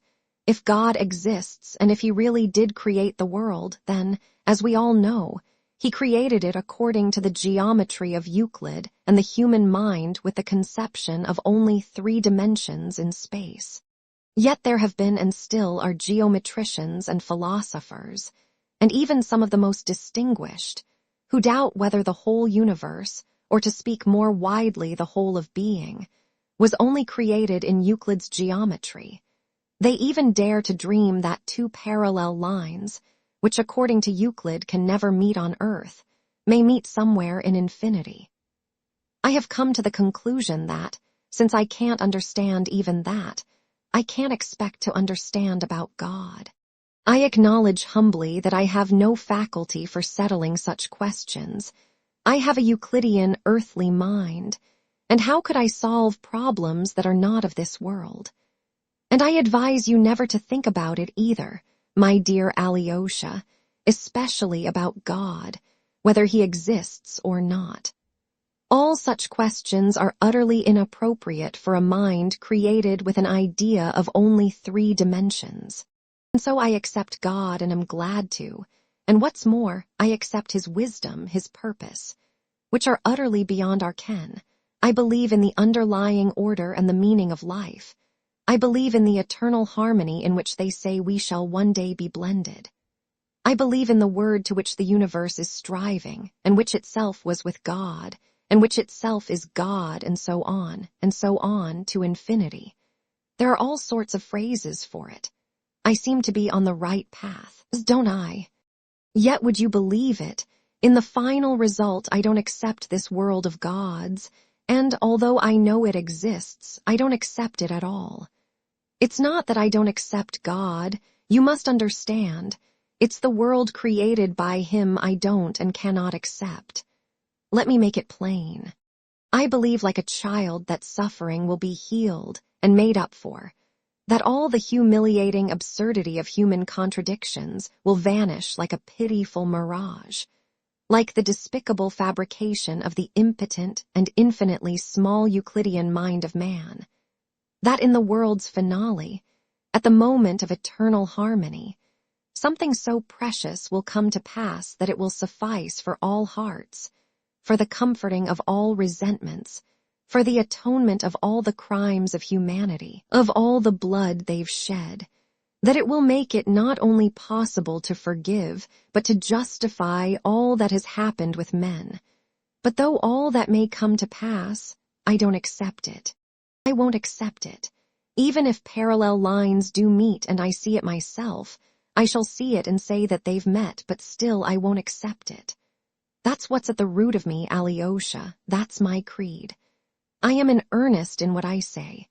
I began our talk as stupidly as I could on purpose, but I've led up to my confession, for that's all you want. You didn't want to hear about God, but only to know what the brother you love lives by. And so I've told you. Ivan concluded his long tirade with marked and unexpected feeling. And why did you begin as stupidly as you could? Asked Alyosha, looking dreamily at him. To begin with, for the sake of being Russian. Russian conversations on such subjects are always carried on inconceivably stupidly. And secondly, the stupider one is, the closer one is to reality. The stupider one is, the clearer one is. Stupidity is brief and artless, while intelligence wriggles and hides itself. Intelligence is a knave, but stupidity is honest and straightforward. I've led the conversation to my despair, and the more stupidly I have presented it, the better for me. You will explain why you don't accept the world, said Alyosha. To be sure I will. It's not a secret. That's what I've been leading up to. Dear little brother, I don't want to corrupt you or to turn you from your stronghold. Perhaps I want to be healed by you. Ivan smiled suddenly, quite like a little gentle child. Alyosha had never seen such a smile on his face before. Chapter 4. Rebellion. I must make you one confession. Ivan began. I could never understand how one can love one's neighbors. It's just one's neighbors, to my mind, that one can't love, though one might love those at a distance. I once read somewhere of John the Merciful, a saint, that when a hungry, frozen beggar came to him, he took him into his bed, held him in his arms, and began breathing into his mouth, which was putrid and loathsome from some awful disease. I am convinced that he did that from self-laceration, from the self-laceration of falsity, for the sake of the charity imposed by duty, as a penance laid on him. For anyone to love a man, he must be hidden, for as soon as he shows his face, love is gone. Father Zosima has talked of that more than once, observed Alyosha. He, too, said that the face of a man often hinders many people not practiced in love from loving him. But yet there's a great deal of love in mankind, and almost Christ-like love. I know that myself, Ivan. Well, I know nothing of it so far and can't understand it, and the innumerable mass of mankind are with me there. The question is whether that's due to men's bad qualities or whether it's inherent in their nature. To my thinking, Christ-like love for men is a miracle impossible on earth. He was God, but we are not gods. Suppose I, for instance, suffer intensely. Another can never know how much I suffer because he is another and not I. And what's more, a man is rarely ready to admit another's suffering, as though it were a distinction. Why won't he admit it, do you think? Because I smell unpleasant, because I have a stupid face, because I once trod on his foot. Besides, there is suffering and suffering. Degrading, humiliating suffering such as humbles me. Hunger, for instance. My benefactor will perhaps allow me. But when you come to higher suffering, for an idea, for instance, he will very rarely admit that, perhaps because my face strikes him as not at all what he fancies a man should have who suffers for an idea, and so he deprives me instantly of his favor, and not at all from badness of heart. Beggars, especially genteel beggars, ought never to show themselves, but to ask for charity through the newspapers. One can love one's neighbors in the abstract, or even at a distance, but at close quarters it's almost impossible. If it were as on the stage in the ballet, where if beggars come in, they wear silken rags and tattered lace and beg for alms dancing gracefully, then one might like looking at them. But even then we should not love them. But enough of that. I simply wanted to show you my point of view. I meant to speak of the suffering of mankind generally, but we had better confine ourselves to the sufferings of the children. That reduces the scope of my argument to 1/10 of what it would be. Still, we'd better keep to the children, though it does weaken my case. But in the first place, children can be loved even at close quarters, even when they are dirty, even when they are ugly, I fancy, though children never are ugly. The second reason why I won't speak of grown-up people is that, besides being disgusting and unworthy of love, they have a compensation. They've eaten the apple and know good and evil, and they have become like gods. They go on eating it still. But the children haven't eaten anything and are so far innocent. Are you fond of children, Alyosha? I know you are, and you will understand why I prefer to speak of them. If they, too, suffer horribly on earth, they must suffer for their fathers' sins. They must be punished for their fathers who have eaten the apple. But that reasoning is of the other world and is incomprehensible for the heart of man here on earth. The innocent must not suffer for another's sins, and especially such innocence. You may be surprised at me, Alyosha, but I am awfully fond of children, too. And observe, cruel people, the violent, the rapacious, the Karamazovs, are sometimes very fond of children. Children, while they are quite little, up to 7, for instance, are so remote from grown-up people. They are different creatures, as it were, of a different species. I knew a criminal in prison who had, in the course of his career as a burglar, murdered whole families, including several children. But when he was in prison, he had a strange affection for them.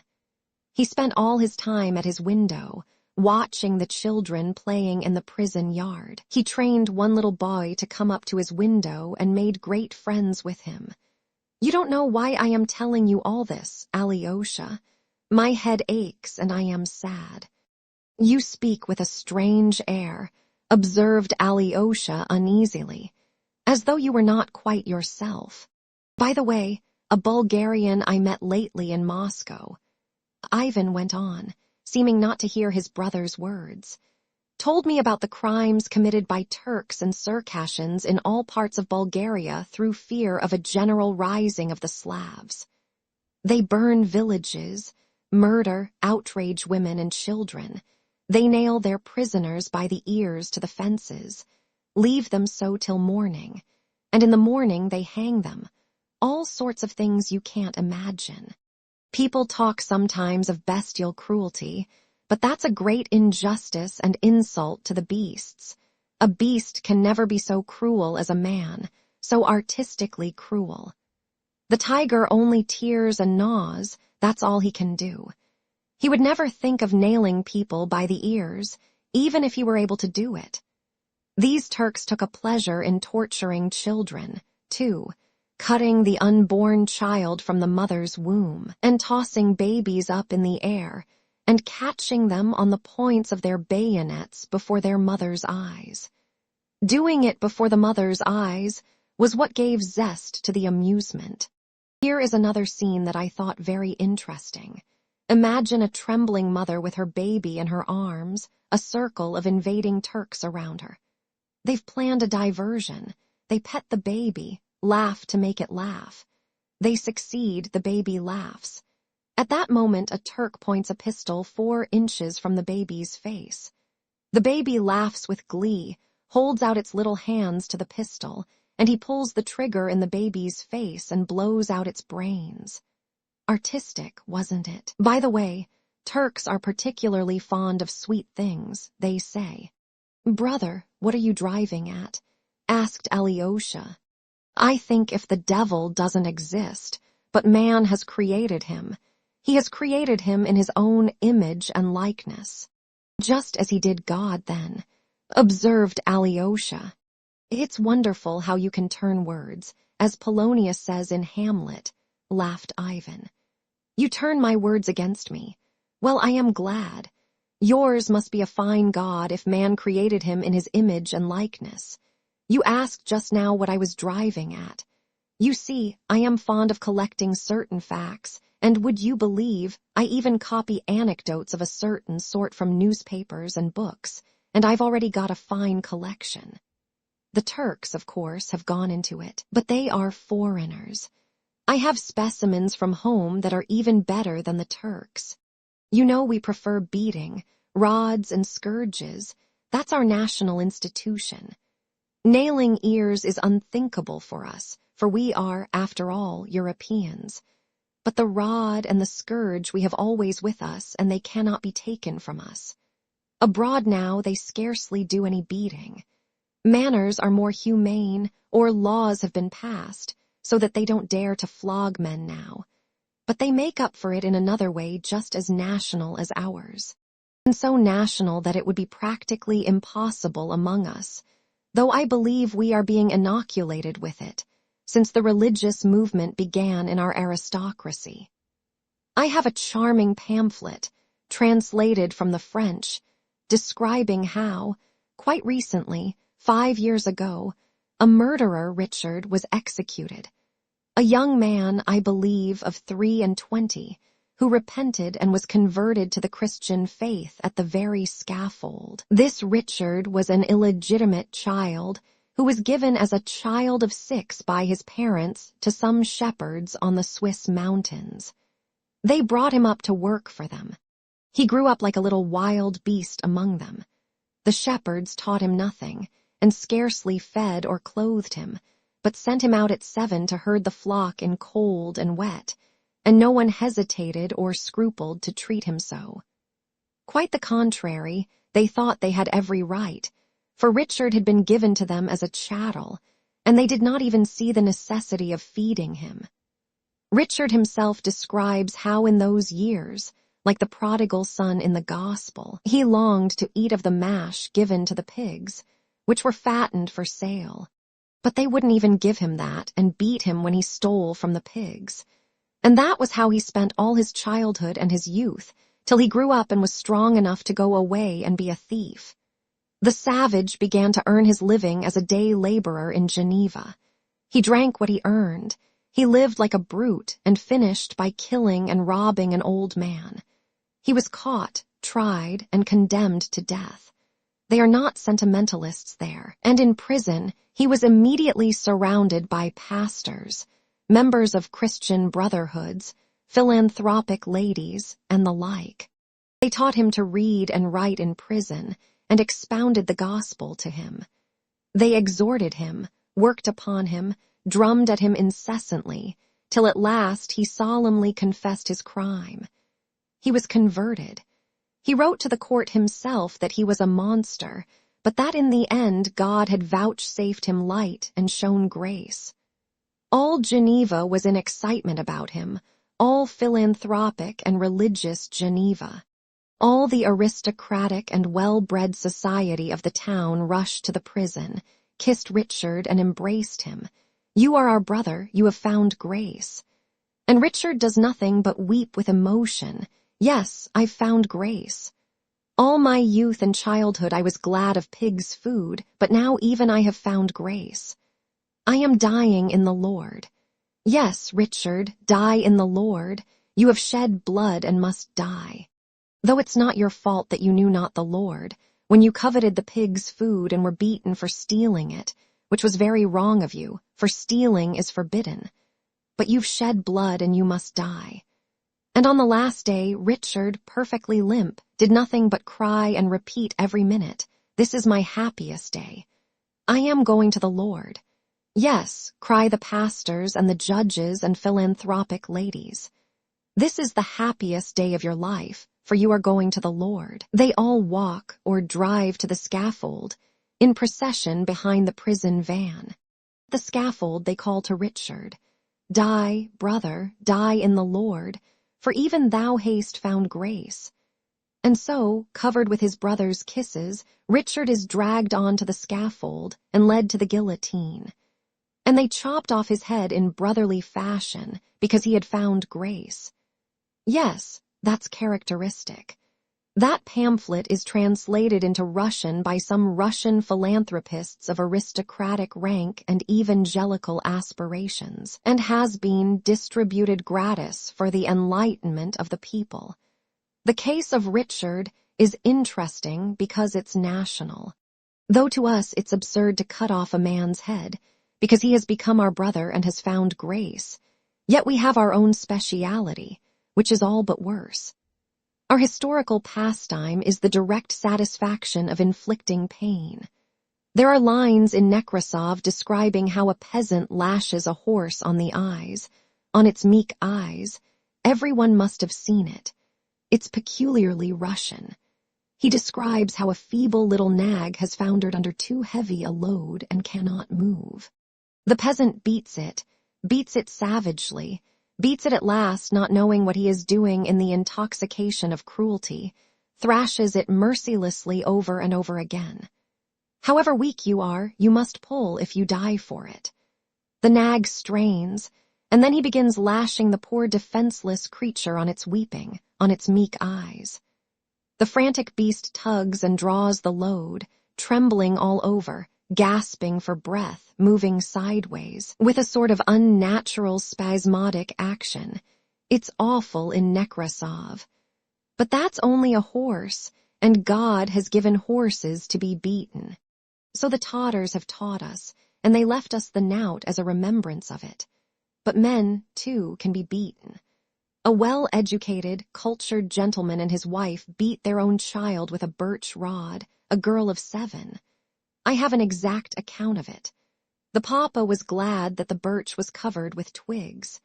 "It stings more," said he, and so he began stinging his daughter.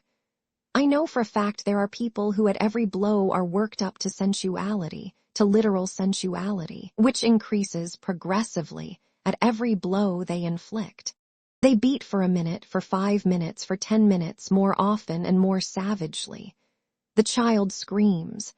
At last the child cannot scream, it gasps, "Daddy, Daddy." By some diabolical, unseemly chance the case was brought into court. A counsel is engaged. The Russian people have long called a barrister a conscience for hire. The counsel protests in his client's defense. It's such a simple thing, he says, an everyday domestic event. A father corrects his child. To our shame be it said, it is brought into court. The jury, convinced by him, give a favorable verdict. The public roars with delight that the torturer is acquitted. Ah, pity I wasn't there. I would have proposed to raise a subscription in his honor. Charming pictures. But I've still better things about children. I've collected a great deal about Russian children, Alyosha. There was a little girl of 5 who was hated by her father and mother, most worthy and respectable people, of good education and breeding. You see, I must repeat again, it is a peculiar characteristic of many people, this love of torturing children, and children only. To all other types of humanity, these torturers behave mildly and benevolently, like cultivated and humane Europeans. But they are very fond of tormenting children, even fond of children themselves in that sense. It's just their defenselessness that tempts the tormentor. just the angelic confidence of the child who has no refuge and no appeal, that sets his vile blood on fire. In every man, of course, a demon lies hidden, the demon of rage, the demon of lustful heat at the screams of the tortured victim, the demon of lawlessness let off the chain, the demon of diseases that follow on vice, gout, kidney disease, and so on. This poor child of 5 was subjected to every possible torture by those cultivated parents. They beat her, thrashed her, kicked her for no reason till her body was one bruise. Then, they went to greater refinements of cruelty, shut her up all night in the cold and frost in a privy, and because she didn't ask to be taken up at night, as though a child of 5 sleeping its angelic, sound sleep could be trained to wake and ask. They smeared her face and filled her mouth with excrement, and it was her mother did this. And that mother could sleep, hearing the poor child's groans. Can you understand why a little creature, who can't even understand what's done to her, should beat her little aching heart with her tiny fist in the dark and the cold, and weep her meek unresentful tears to dear, kind God to protect her? Do you understand that, friend and brother, you pious and humble novice? Do you understand why this infamy must be and is permitted? Without it, I am told, man could not have existed on earth, for he could not have known good and evil. Why should he know that diabolical good and evil when it costs so much? Why the whole world of knowledge is not worth that child's prayer to dear, kind God. I say nothing of the sufferings of grown-up people. They have eaten the apple, damn them, and the devil take them all. But these little ones, I am making you suffer, Alyosha, you are not yourself. I'll leave off if you like. Never mind. I want to suffer too, muttered Alyosha. One picture, only one more because it's so curious, so characteristic, and I have only just read it in some collection of Russian antiquities. I've forgotten the name. I must look it up. It was in the darkest days of serfdom at the beginning of the century, and long live the liberator of the people. There was in those days a general of aristocratic connections, the owner of great estates, one of those men, somewhat exceptional, I believe, even then, who, retiring from the service into a life of leisure, are convinced that they've earned absolute power over the lives of their subjects. There were such men then.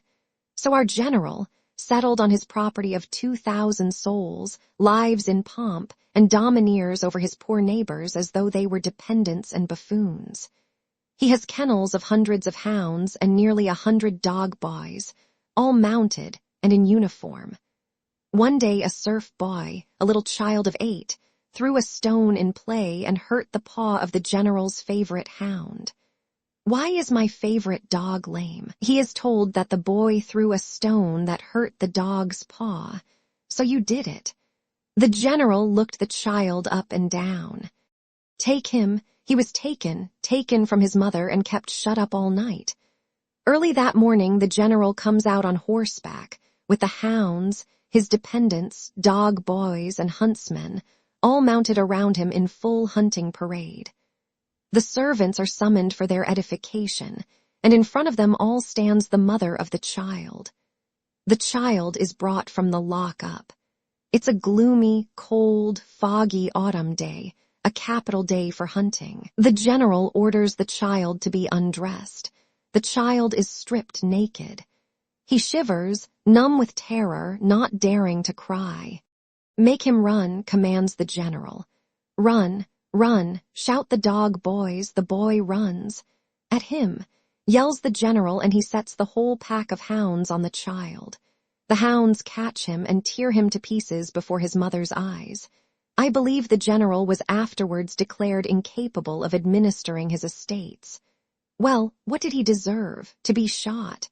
To be shot for the satisfaction of our moral feelings. Speak, Alyosha. To be shot, murmured Alyosha, lifting his eyes to Ivan with a pale, twisted smile. Bravo, cried Ivan, delighted. If even you say so, you're a pretty monk, so there is a little devil sitting in your heart, Alyosha Karamazov. What I said was absurd, but that's just the point, cried Ivan. Let me tell you, novice, that the absurd is only too necessary on earth. The world stands on absurdities, and perhaps nothing would have come to pass in it without them. We know what we know. What do you know? I understand nothing. Ivan went on, as though in delirium. I don't want to understand anything now. I want to stick to the fact. I made up my mind long ago not to understand. If I try to understand anything, I shall be false to the fact, and I have determined to stick to the fact. Why are you trying me? Alyosha cried with sudden distress. Will you say what you mean at last? Of course, I will. That's what I've been leading up to. You are dear to me, I don't want to let you go, and I won't give you up to your Zosima. Ivan for a minute was silent. His face became all at once very sad. Listen, I took the case of children only to make my case clearer. Of the other tears of humanity with which the earth is soaked from its crust to its center, I will say nothing. I have narrowed my subject on purpose. I am a bug, and I recognize in all humility that I cannot understand why the world is arranged as it is.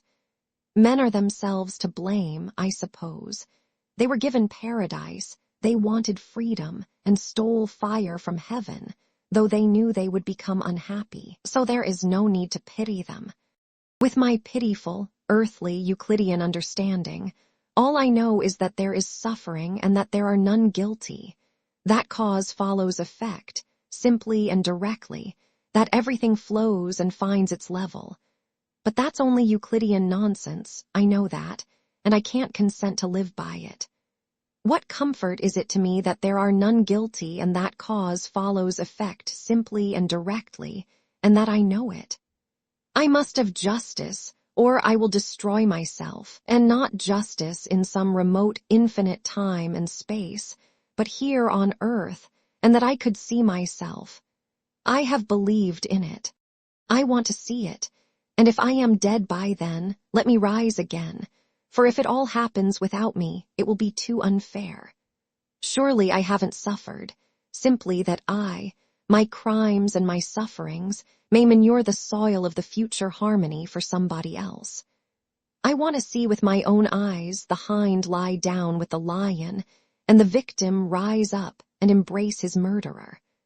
I want to be there when everyone suddenly understands what it has all been for. All the religions of the world are built on this longing, and I am a believer.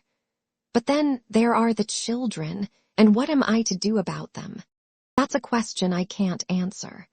For the 100th time I repeat, there are numbers of questions, but I've only taken the children, because in their case what I mean is so unanswerably clear. Listen. If all must suffer to pay for the eternal harmony, what have children to do with it? Tell me, please. It's beyond all comprehension why they should suffer, and why they should pay for the harmony. Why should they, too, furnish material to enrich the soil for the harmony of the future? I understand solidarity in sin among men. I understand solidarity in retribution, too, but there can be no such solidarity with children. And if it is really true that they must share responsibility for all their father's crimes, such a truth is not of this world and is beyond my comprehension. Some jester will say, perhaps, that the child would have grown up and have sinned, but you see he didn't grow up. He was torn to pieces by the dogs, at 8 years old. Oh, Alyosha, I am not blaspheming. I understand, of course, what an upheaval of the universe it will be, when everything in heaven and earth blends in one hymn of praise, and everything that lives and has lived cries aloud. Thou art just, O Lord, for thy ways are revealed. When the mother embraces the fiend who threw her child to the dogs, and all three cry aloud with tears, Thou art just, O Lord. Then, of course, the crown of knowledge will be reached and all will be made clear. But what pulls me up here is that I can't accept that harmony. And while I am on earth, I make haste to take my own measures. You see, Alyosha, perhaps it really may happen that if I live to that moment, or rise again to see it, I too, perhaps, may cry aloud with the rest, looking at the mother embracing the child's torturer, "Thou art just, O Lord." But I don't want to cry aloud then.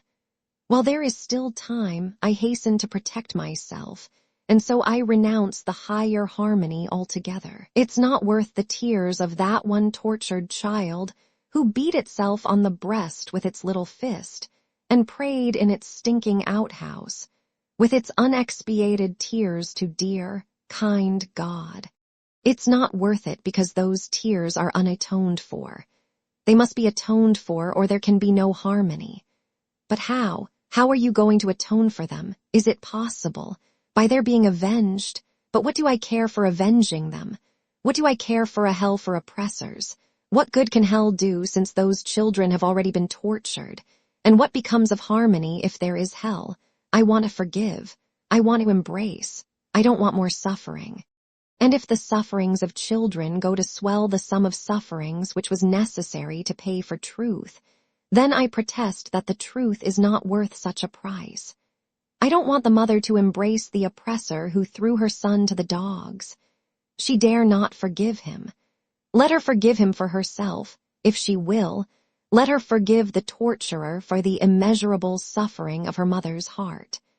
But the sufferings of her tortured child she has no right to forgive. She dare not forgive the torturer, even if the child were to forgive him. And if that is so, if they dare not forgive, what becomes of harmony? Is there in the whole world a being who would have the right to forgive and could forgive? I don't want harmony. From love for humanity, I don't want it. I would rather be left with the unavenged suffering. I would rather remain with my unavenged suffering and unsatisfied indignation, even if I were wrong. Besides, too high a price is asked for harmony. It's beyond our means to pay so much to enter on it, and so I hasten to give back my entrance ticket, and if I am an honest man, I am bound to give it back as soon as possible. And that I am doing. It's not God that I don't accept, Alyosha, only I most respectfully return him the ticket. That's rebellion, murmured Alyosha, looking down. Rebellion? I am sorry you call it that, said Ivan earnestly. One can hardly live in rebellion, and I want to live. Tell me yourself, I challenge you, answer. Imagine that you are creating a fabric of human destiny with the object of making men happy in the end, giving them peace and rest at last, but that it was essential and inevitable to torture to death only one tiny creature, that baby beating its breast with its fist, for instance, and to found that edifice on its unavenged tears, would you consent to be the architect on those conditions? Tell me, and tell the truth. No, I wouldn't consent, said Alyosha softly. And can you admit the idea that men, for whom you are building it, would agree to accept their happiness on the foundation of the unexpiated blood of a little victim? And accepting it would remain happy forever. No, I can't admit it. Brother, said Alyosha suddenly, with flashing eyes, you said just now, is there a being in the whole world who would have the right to forgive and could forgive? But there is a being and he can forgive everything, all and for all, because he gave his innocent blood for all and everything. You have forgotten him, and on him is built the edifice, and it is to him they cry aloud, Thou art just, O Lord, for thy ways are revealed. Ah, the one without sin and his blood. No, I have not forgotten him. On the contrary, I've been wondering all the time how it was you did not bring him in before, for usually all arguments on your side put him in the foreground. Do you know, Alyosha, don't laugh. I made a poem about a year ago. If you can waste another 10 minutes on me, I'll tell it to you. You wrote a poem. Oh, no, I didn't write it, laughed Ivan, and I've never written 2 lines of poetry in my life, but I made up this poem in prose and I remembered it. I was carried away when I made it up. You will be my first reader, that is listener. Why should an author forego even one listener? Smiled Ivan. Shall I tell it to you? I am all attention, said Alyosha. My poem is called The Grand Inquisitor. It's a ridiculous thing, but I want to tell it to you. Chapter 5. The Grand Inquisitor. Even this must have a preface. That is, a literary preface, laughed Ivan, and I am a poor hand at making one. You see, my action takes place in the 16th century, and at that time, as you probably learned at school, it was customary in poetry to bring down heavenly powers on earth. Not to speak of Dante, in France, clerks, as well as the monks in the monasteries, used to give regular performances in which the Madonna, the saints, the angels, Christ, and God himself were brought on the stage. In those days, it was done in all simplicity. In Victor Hugo's Notre Dame de Paris, an edifying and gratuitous spectacle was provided for the people in the Hôtel de Ville of Paris in the reign of Louis Roman XI, in honor of the birth of the Dauphin. It was called Le Bon Jugement de la Très Sainte et Gracieuse Vierge Marie, and she appears herself on the stage and pronounces her bon judgment. Similar plays, chiefly from the Old Testament, were occasionally performed in Moscow too, up to the times of Peter the Great. But besides plays there were all sorts of legends and ballads scattered about the world, in which the saints and angels and all the powers of heaven took part when required. In our monasteries the monks busied themselves in translating, copying, and even composing such poems, and even under the Tatars. There is, for instance, one such poem, of course, from the Greek, The Wanderings of Our Lady Through Hell, with descriptions as bold as Dante's. Our Lady visits hell, and the archangel Michael leads her through the torments. She sees the sinners and their punishment. There she sees, among others, one noteworthy set of sinners in a burning lake. Some of them sink to the bottom of the lake so that they can't swim out, and these God forgets, an expression of extraordinary depth and force. And so Our Lady, shocked and weeping, falls before the throne of God and begs for mercy for all in hell, for all she has seen there, indiscriminately. Her conversation with God is immensely interesting. She beseeches him. She will not desist. And when God points to the hands and feet of her Son, nailed to the cross, and asks, "How can I forgive his tormentors?" she bids all the saints, all the martyrs, all the angels and archangels to fall down with her and pray for mercy on all without distinction. It ends by her winning from God a respite of suffering every year from Good Friday till Trinity Day, and the sinners at once raise a cry of thankfulness from hell, chanting, "Thou art just, O Lord, in this judgment." Well, my poem would have been of that kind if it had appeared at that time. He comes on the scene in my poem, but he says nothing, only appears and passes on. 15 centuries have passed since he promised to come in his glory, 15 centuries since his prophet wrote, "Behold, I come quickly." Of that day and that hour knoweth no man, neither the Son, but the Father, as he himself predicted on earth. But humanity awaits him with the same faith and with the same love. Oh, with greater faith, for it is 15 centuries since man has ceased to see signs from heaven. No signs from heaven come today, to add to what the heart doth say. There was nothing left but faith in what the heart doth say. It is true there were many miracles in those days. There were saints who performed miraculous cures. Some holy people, according to their biographies, were visited by the Queen of Heaven herself. But the devil did not slumber, and doubts were already arising among men of the truth of these miracles. And just then there appeared in the north of Germany a terrible new heresy. A huge star like to a torch, that is, to a church, fell on the sources of the waters, and they became bitter. These heretics began blasphemously denying miracles. but those who remained faithful were all the more ardent in their faith. The tears of humanity rose up to him as before, awaited his coming, loved him, hoped for him, yearned to suffer and die for him as before. And so many ages mankind had prayed with faith and fervor, O Lord our God, hasten thy coming.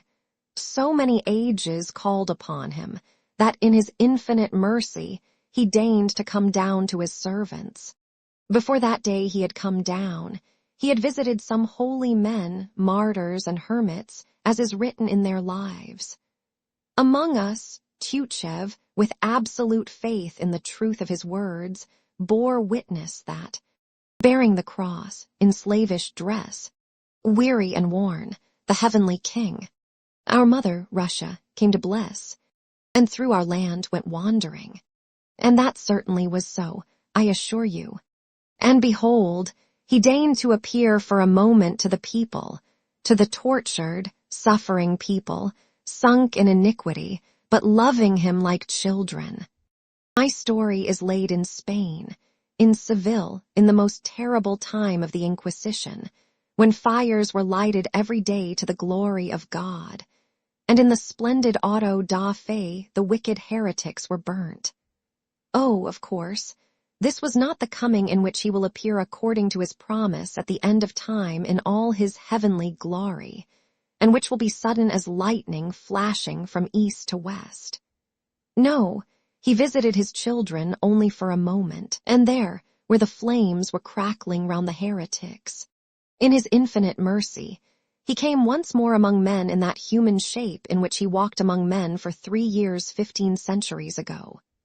He came down to the hot pavements of the southern town in which on the day before almost 100 heretics had, ad majorem gloriam Dei, been burnt by the cardinal, the Grand Inquisitor, in a magnificent auto da fe, in the presence of the king, the court, the knights, the cardinals, the most charming ladies of the court, and the whole population of Seville. He came softly, unobserved, and yet strange to say everyone recognized him. That might be one of the best passages in the poem. I mean, why they recognized him. The people are irresistibly drawn to him, they surround him, they flock about him, follow him. He moves silently in their midst with a gentle smile of infinite compassion. The sun of love burns in his heart, light and power shine from his eyes, and their radiance, shed on the people, stirs their hearts with responsive love. He holds out his hands to them, blesses them, and a healing virtue comes from contact with him, even with his garments. An old man in the crowd, blind from childhood, cries out, O Lord, heal me and I shall see thee. And as it were, scales fall from his eyes and the blind man sees him. The crowd weeps and kisses the earth under his feet. Children throw flowers before him, sing and cry Hosanna. It is he, it is he, all repeat. It must be he, it can be no one but him. He stops at the steps of the Seville Cathedral at the moment when the weeping mourners are bringing in a little open white coffin. In it lies a child of 7, the only daughter of a prominent citizen. The dead child lies hidden in flowers. He will raise your child, the crowd shouts to the weeping mother. The priest, coming to meet the coffin, looks perplexed and frowns, but the mother of the dead child throws herself at his feet with a wail. If it is thou, raise my child. She cries, holding out her hands to him. The procession halts. The coffin is laid on the steps at his feet.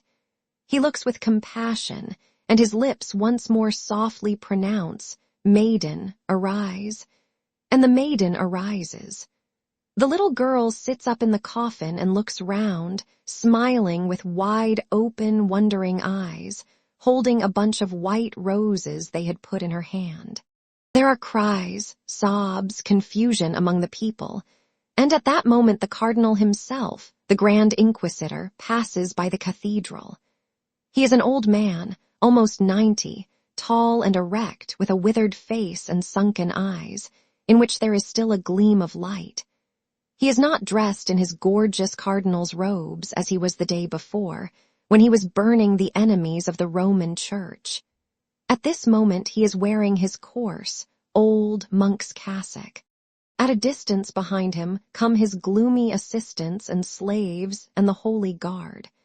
He stops at the sight of the crowd and watches it from a distance. He sees everything. He sees them set the coffin down at his feet, sees the child rise up, and his face darkens.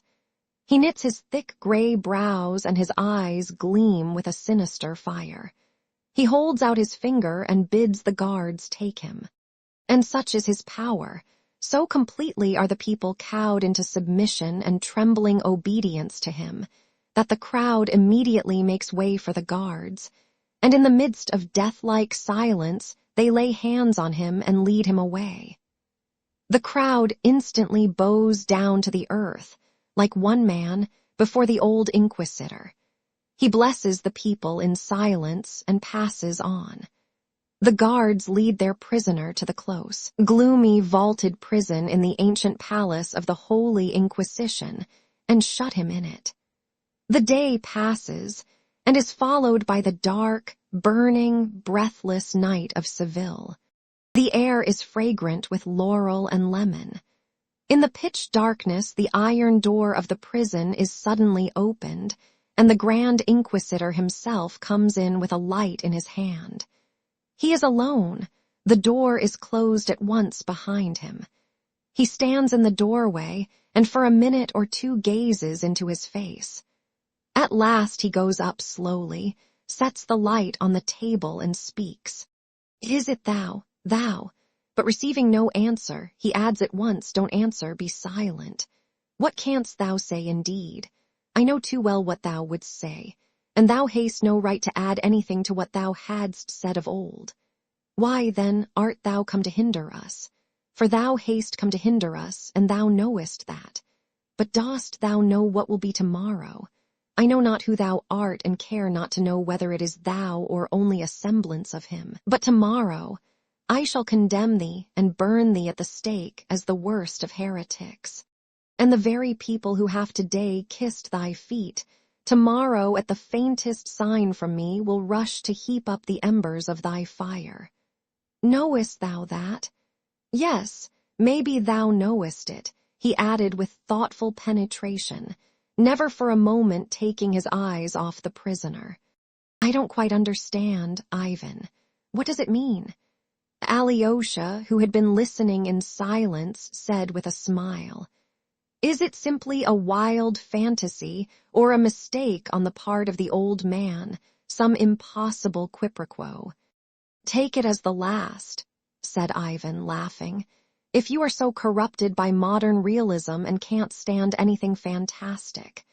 If you like it to be a case of mistaken identity, let it be so. It is true," he went on, laughing.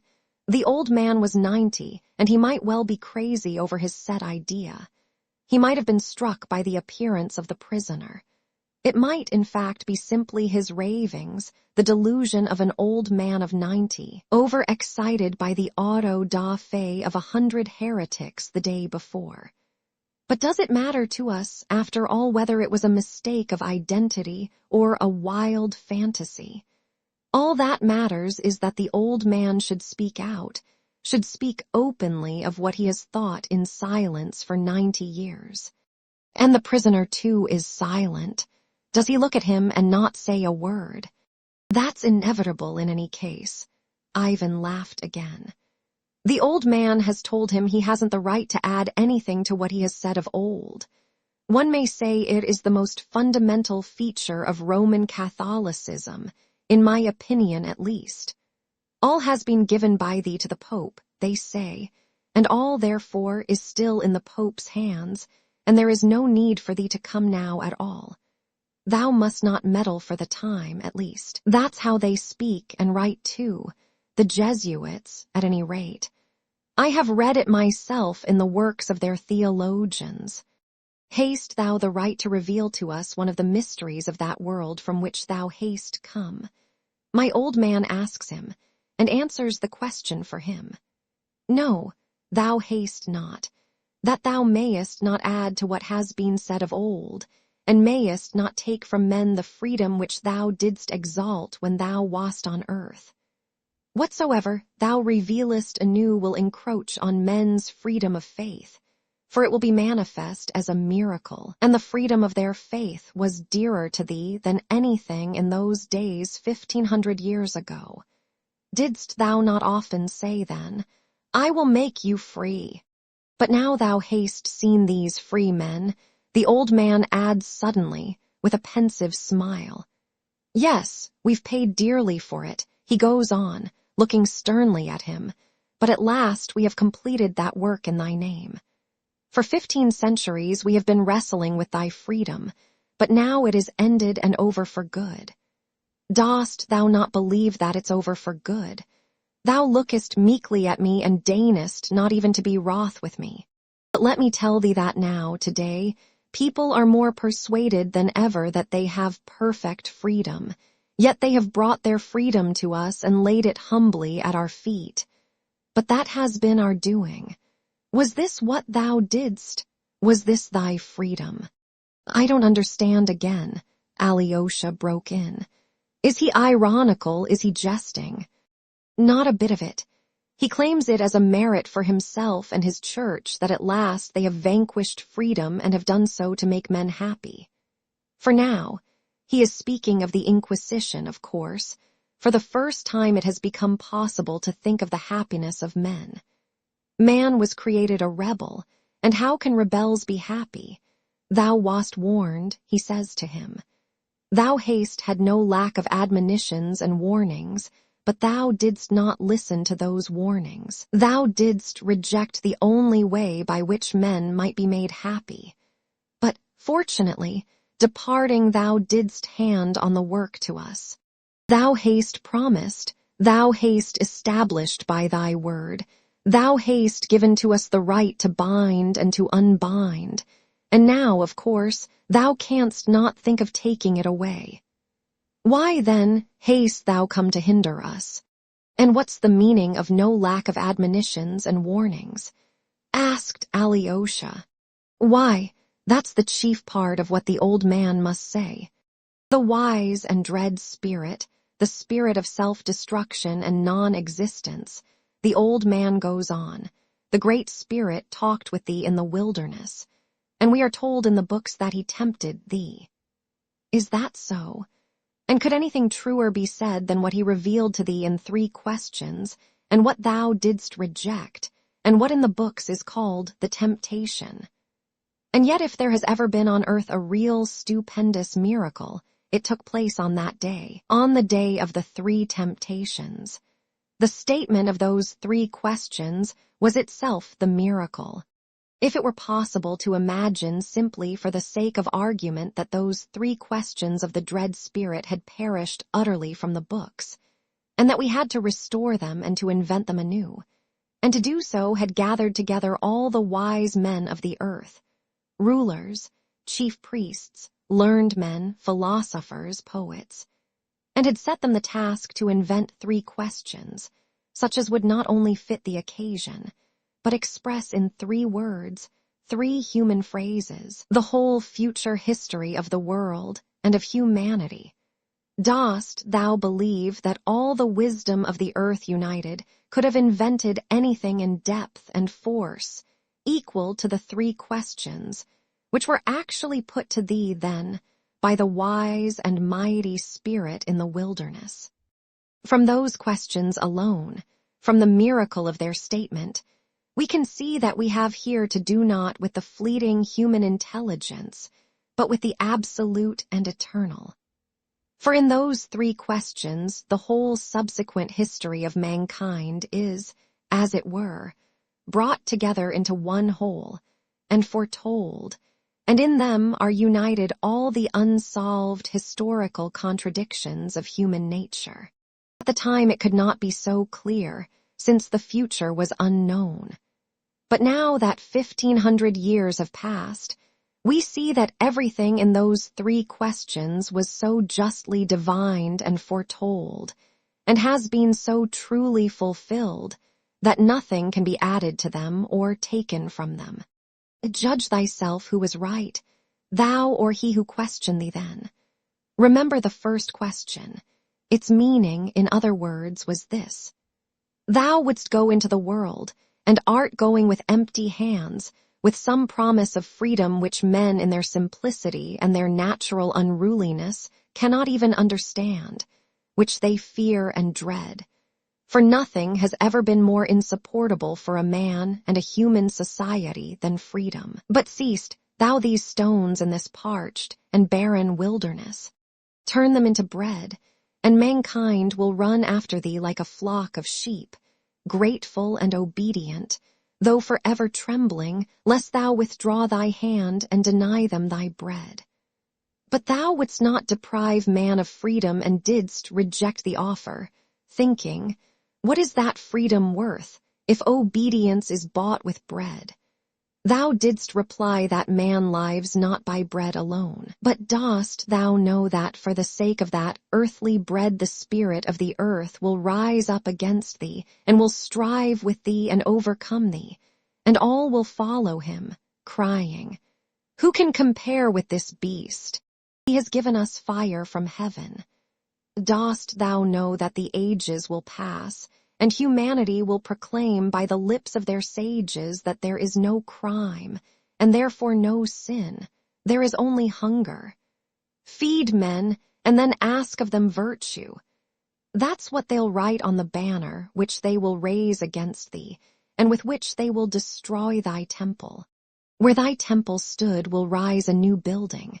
The terrible Tower of Babel will be built again, and though, like the one of old, it will not be finished, yet thou mightest have prevented that new tower and have cut short the sufferings of men for 1,000 years. For they will come back to us after 1,000 years of agony with their tower. They will seek us again, hidden underground in the catacombs, for we shall be again persecuted and tortured. They will find us and cry to us, feed us, for those who have promised us fire from heaven haven't given it. And then we shall finish building their tower, for he finishes the building who feeds them. And we alone shall feed them in thy name, declaring falsely that it is in thy name. Oh, never, never can they feed themselves without us. No science will give them bread so long as they remain free. In the end they will lay their freedom at our feet and say to us, make us your slaves, but feed us. They will understand themselves, at last, that freedom and bread enough for all are inconceivable together, for never, never will they be able to share between them. They will be convinced, too, that they can never be free, for they are weak, vicious, worthless, and rebellious. Thou didst promise them the bread of heaven, but I repeat again, can it compare with earthly bread in the eyes of the weak, ever sinful and ignoble race of man? And if for the sake of the bread of heaven thousands shall follow thee, what is to become of the millions and tens of thousands of millions of creatures who will not have the strength to forego the earthly bread for the sake of the heavenly? Or dost thou care only for the tens of thousands of the great and strong, while the millions, numerous as the sands of the sea, who are weak but love thee, must exist only for the sake of the great and strong? No, we care for the weak too. They are sinful and rebellious, but in the end, they too will become obedient. They will marvel at us and look on us as gods, because we are ready to endure the freedom which they have found so dreadful and to rule over them. So awful it will seem to them to be free. But we shall tell them that we are thy servants and rule them in thy name. We shall deceive them again, for we will not let thee come to us again. That deception will be our suffering, for we shall be forced to lie. This is the significance of the first question in the wilderness, and this is what thou hast rejected for the sake of that freedom which thou hast exalted above everything. Yet in this question lies hid the great secret of this world. Choosing bread, thou wouldst have satisfied the universal and everlasting craving of humanity, to find someone to worship. So long as man remains free, he strives for nothing so incessantly and so painfully as to find someone to worship. But man seeks to worship what is established beyond dispute, so that all men would agree at once to worship it. For these pitiful creatures are concerned not only to find what one or the other can worship, but to find something that all would believe in and worship. What is essential is that all may be together in it. This craving for community of worship is the chief misery of every man individually and of all humanity from the beginning of time. For the sake of common worship, they've slain each other with the sword. They have set up gods and challenged one another. Put away your gods and come and worship ours, or we will kill you and your gods. And so it will be to the end of the world.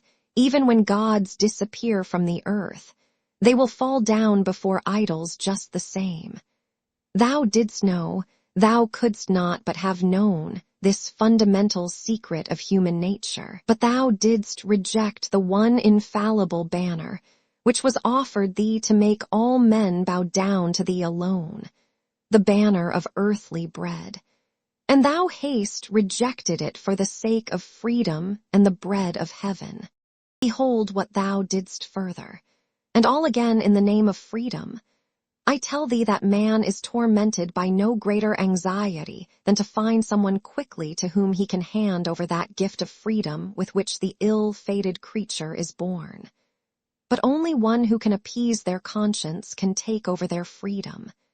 In bread there was offered thee an invincible banner. Give bread, and man will worship thee, for nothing is more certain than bread. But if someone else gains possession of his conscience, oh, then he will cast away thy bread and follow after him who has ensnared his conscience. In that thou wast right, for the secret of man's being is not only to live, but to have something to live for. Without a stable conception of the object of life, man would not consent to go on living, and would rather destroy himself than remain on earth, though he had bread in abundance. That is true. But what happened? Instead of taking men's freedom from them, thou didst make it greater than ever. Didst thou forget that man prefers peace and even death to freedom of choice, in the knowledge of good and evil? Nothing is more seductive for man than his freedom of conscience, but nothing is a greater cause of suffering. And behold, instead of giving a firm foundation for setting the conscience of man at rest forever, thou didst choose all that is exceptional, vague, and enigmatic. Thou didst choose what was utterly beyond the strength of men, acting as though thou didst not love them at all, thou who didst come to give thy life for them. Instead of taking possession of men's freedom, thou didst increase it, and burden the spiritual kingdom of mankind with its sufferings forever. Thou didst desire man's free love, that he should follow thee freely, enticed and taken captive by thee. In place of the rigid ancient law, man must hereafter with free heart decide for himself what is good and what is evil, having only thy image before him as his guide. But didst thou not know that he would at last reject even thy image and thy truth, if he is weighed down with the fearful burden of free choice? They will cry aloud at last that the truth is not in thee, for they could not have been left in greater confusion and suffering than thou hast caused, laying upon them so many cares and unanswerable problems. So that, in truth, thou didst thyself lay the foundation for the destruction of thy kingdom, and no one is more to blame for it. Yet what was offered thee? There are three powers alone, able to conquer and to hold captive forever the conscience of these impotent rebels for their happiness. Those forces are miracle, mystery, and authority. Thou hast rejected all three, and hast set the example for doing so. When the wise and dread spirit set thee on the pinnacle of the temple, and said to thee, If thou wouldst know whether thou art the Son of God, then cast thyself down, for it is written, The angels shall hold him up lest he fall and bruise himself. And thou shalt know then whether thou art the Son of God, and shalt prove then how great is thy faith in thy Father. But thou didst refuse, and wouldst not cast thyself down. Oh, of course, thou didst proudly and well, like God. But the weak, unruly race of men, are they gods? Oh, thou didst know then that in taking one step, in making one movement to cast thyself down, thou wouldst be tempting God and have lost all thy faith in him, and wouldst have been dashed to pieces against that earth which thou didst come to save. And the wise spirit that tempted thee would have rejoiced. But I ask again, are there many like thee?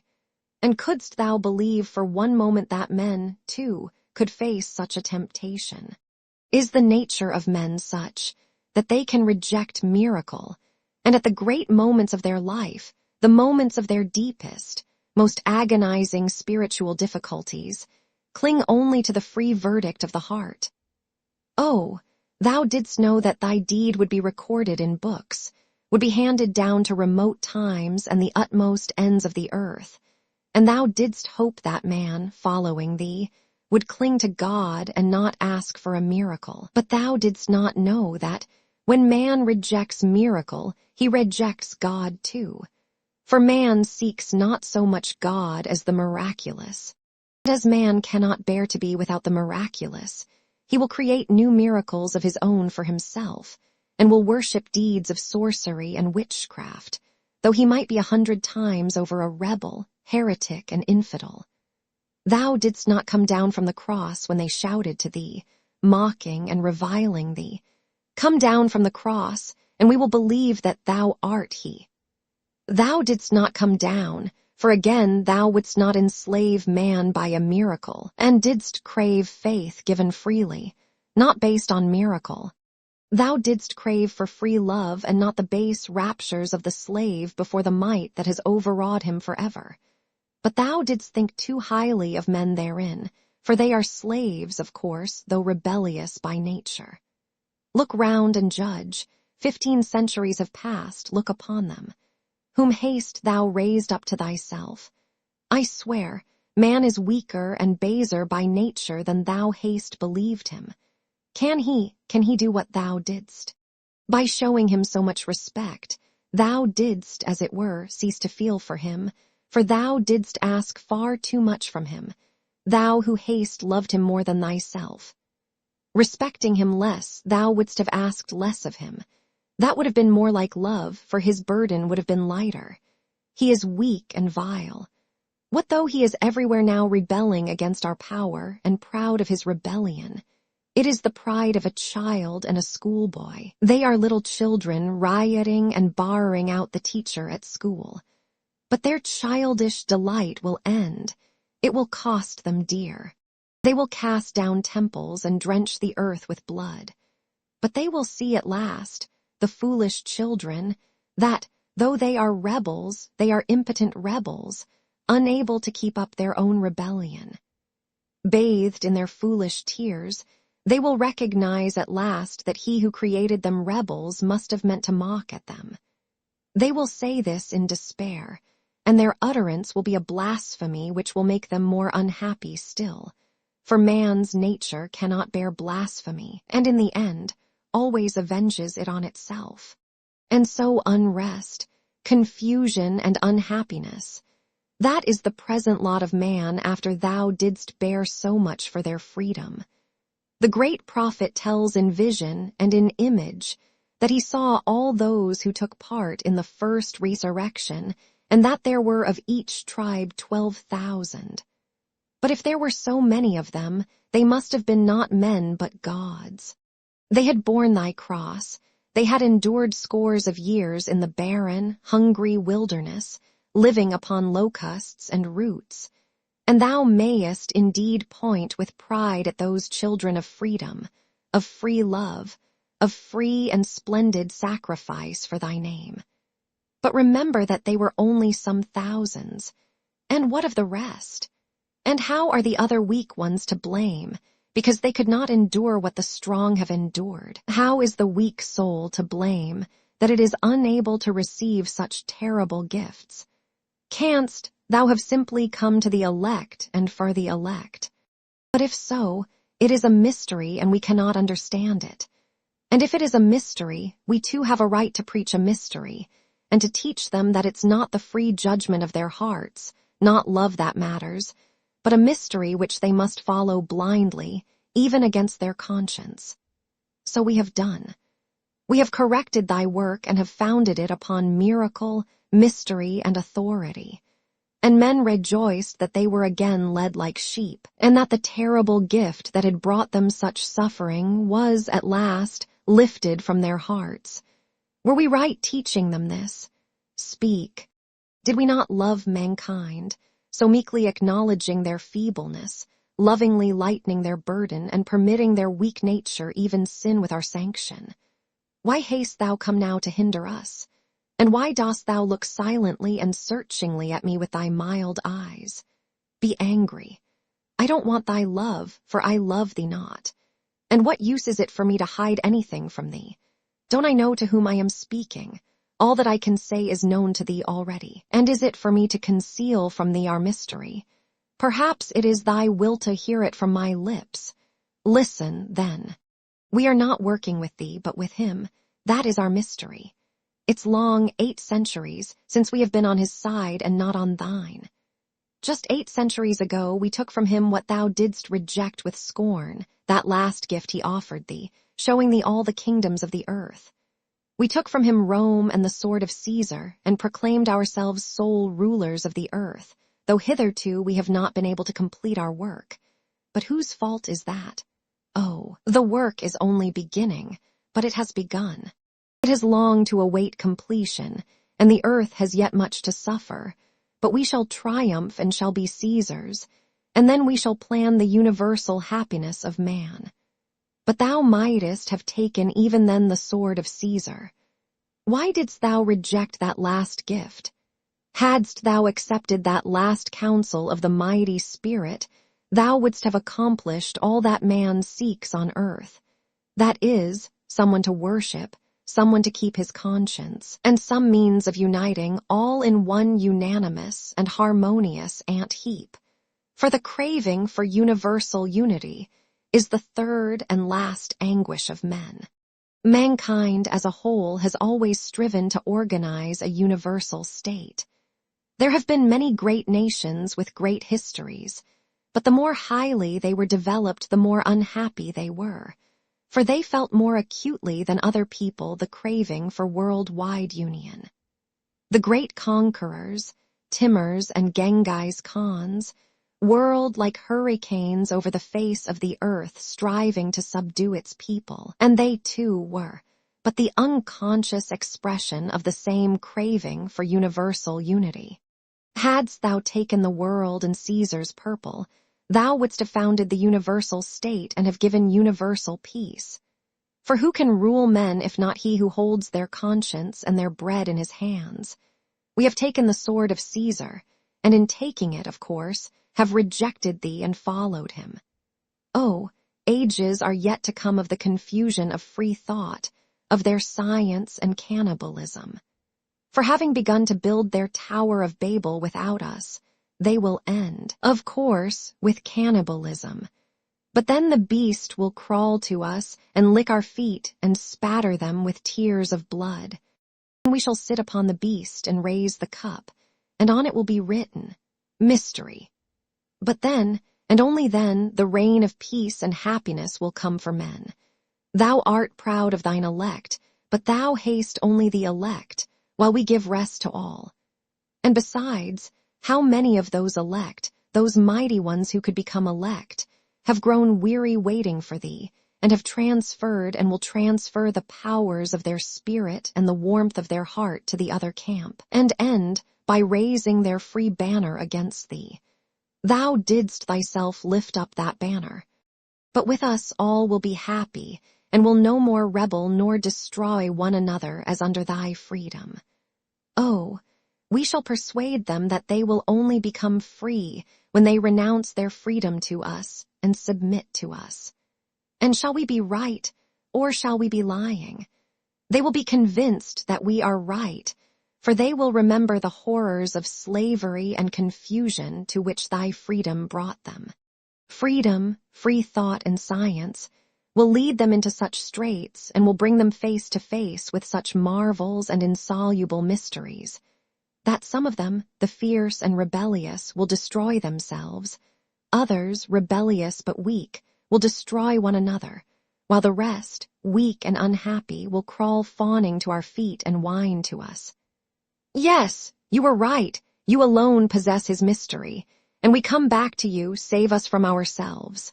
Receiving bread from us, they will see clearly that we take the bread made by their hands from them, to give it to them, without any miracle. They will see that we do not change the stones to bread, but in truth they will be more thankful for taking it from our hands than for the bread itself. For they will remember only too well that in old days, without our help, even the bread they made turned to stones in their hands, while since they have come back to us, the very stones have turned to bread in their hands. Too well will they know the value of complete submission. And until men know that, they will be unhappy. Who is most to blame for their not knowing it? Speak, who scattered the flock and sent it astray on unknown paths. But the flock will come together again and will submit once more, and then it will be once for all. Then we shall give them the quiet, humble happiness of weak creatures such as they are by nature. Oh, we shall persuade them at last not to be proud, for thou didst lift them up and thereby taught them to be proud. We shall show them that they are weak, that they are only pitiful children, but that childlike happiness is the sweetest of all. They will become timid and will look to us and huddle close to us in fear, as chicks to the hen. They will marvel at us and will be awe-stricken before us, and will be proud at our being so powerful and clever, that we have been able to subdue such a turbulent flock of thousands of millions. They will tremble impotently before our wrath. Their minds will grow fearful. They will be quick to shed tears like women and children, but they will be just as ready at a sign from us to pass to laughter and rejoicing, to happy mirth and childish song. Yes, we shall set them to work, but in their leisure hours we shall make their life like a child's game, with children's songs and innocent dance. Oh, we shall allow them even sin. They are weak and helpless, and they will love us like children, because we allow them to sin. We shall tell them that every sin will be expiated, if it is done with our permission, that we allow them to sin because we love them, and the punishment for these sins we take upon ourselves. And we shall take it upon ourselves, and they will adore us as their saviors who have taken on themselves their sins before God, and they will have no secrets from us. We shall allow or forbid them to live with their wives and mistresses, to have or not to have children, according to whether they have been obedient or disobedient, and they will submit to us gladly and cheerfully. The most painful secrets of their conscience, all they will bring to us, and we shall have an answer for all. And they will be glad to believe our answer, for it will save them from the great anxiety and terrible agony they endure at present in making a free decision for themselves. And all will be happy, all the millions of creatures except the 100,000 who rule over them. For only we who guard the mystery, shall be unhappy. There will be thousands of millions of happy babes, and 100,000 sufferers who have taken upon themselves the curse of the knowledge of good and evil. Peacefully they will die, peacefully they will expire in thy name, and beyond the grave they will find nothing but death. But we shall keep the secret, and for their happiness we shall allure them with the reward of heaven and eternity.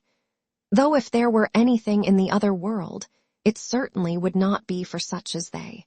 It is prophesied that thou wilt come again in victory. Thou wilt come with thy chosen, the proud and strong. But we will say that they have only saved themselves, but we have saved all. We are told that the harlot who sits upon the beast and holds in her hands the mystery shall be put to shame, that the weak will rise up again, and will rend her royal purple and will strip naked her loathsome body. But then I will stand up and point out to thee the 1,000 millions of happy children who have known no sin. And we who have taken their sins upon us for their happiness will stand up before thee and say, Judge us if thou canst and darest. Know that I fear thee not.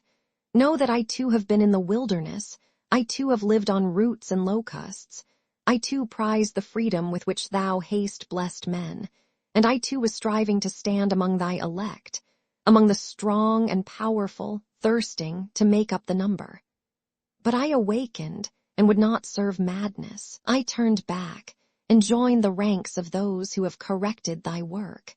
I left the proud and went back to the humble for the happiness of the humble. What I say to thee will come to pass, and our dominion will be built up. I repeat, tomorrow thou shalt see that obedient flock who at a sign from me will hasten to heap up the hot cinders about the pile on which I shall burn thee for coming to hinder us. For if anyone has ever deserved our fires, it is thou. Tomorrow I shall burn thee. Dixie. Ivan stopped. He was carried away as he talked and spoke with excitement. When he had finished, he suddenly smiled. Alyosha had listened in silence. Towards the end, he was greatly moved and seemed several times on the point of interrupting, but restrained himself. Now his words came with a rush. But that's absurd. He cried, flushing. Your poem is in praise of Jesus, not in blame of him, as you meant it to be. And who will believe you about freedom? Is that the way to understand it? That's not the idea of it in the Orthodox Church. That's Rome, and not even the whole of Rome, it's false. Those are the worst of the Catholics, the Inquisitors, the Jesuits. And there could not be such a fantastic creature as your Inquisitor. What are these sins of mankind? They take on themselves. Who are these keepers of the mystery who have taken some curse upon themselves for the happiness of mankind? When have they been seen? We know the Jesuits. They are spoken ill of, but surely they are not what you describe. They are not that at all, not at all. They are simply the Romish army for the earthly sovereignty of the world in the future, with the pontiff of Rome for emperor. That's their ideal, but there's no sort of mystery or lofty melancholy about it. It's simple lust of power, of filthy earthly gain, of domination, something like a universal serfdom with them as masters. That's all they stand for. They don't even believe in God, perhaps. Your suffering Inquisitor is a mere fantasy. Stay, laughed Ivan. How hot you are. A fantasy, you say, let it be so. Of course it's a fantasy. But allow me to say, do you really think that the Roman Catholic movement of the last centuries is actually nothing but the lust of power, of filthy earthly gain? Is that Father Paisi's teaching? No, on the contrary, Father Paisi did once say something rather the same as you. But of course it's not the same, not a bit the same. Alyosha hastily corrected himself. A precious admission, in spite of your not a bit the same. I ask you why your Jesuits and Inquisitors have united simply for vile material gain. Why can there not be among them one martyr oppressed by great sorrow and loving humanity? You see, only suppose that there was one such man among all those who desire nothing but filthy material gain. If there's only one like my old Inquisitor, who had himself eaten roots in the desert, and made frenzied efforts to subdue his flesh, to make himself free and perfect. But yet all his life he loved humanity, and suddenly his eyes were opened, and he saw that it is no great moral blessedness to attain perfection and freedom.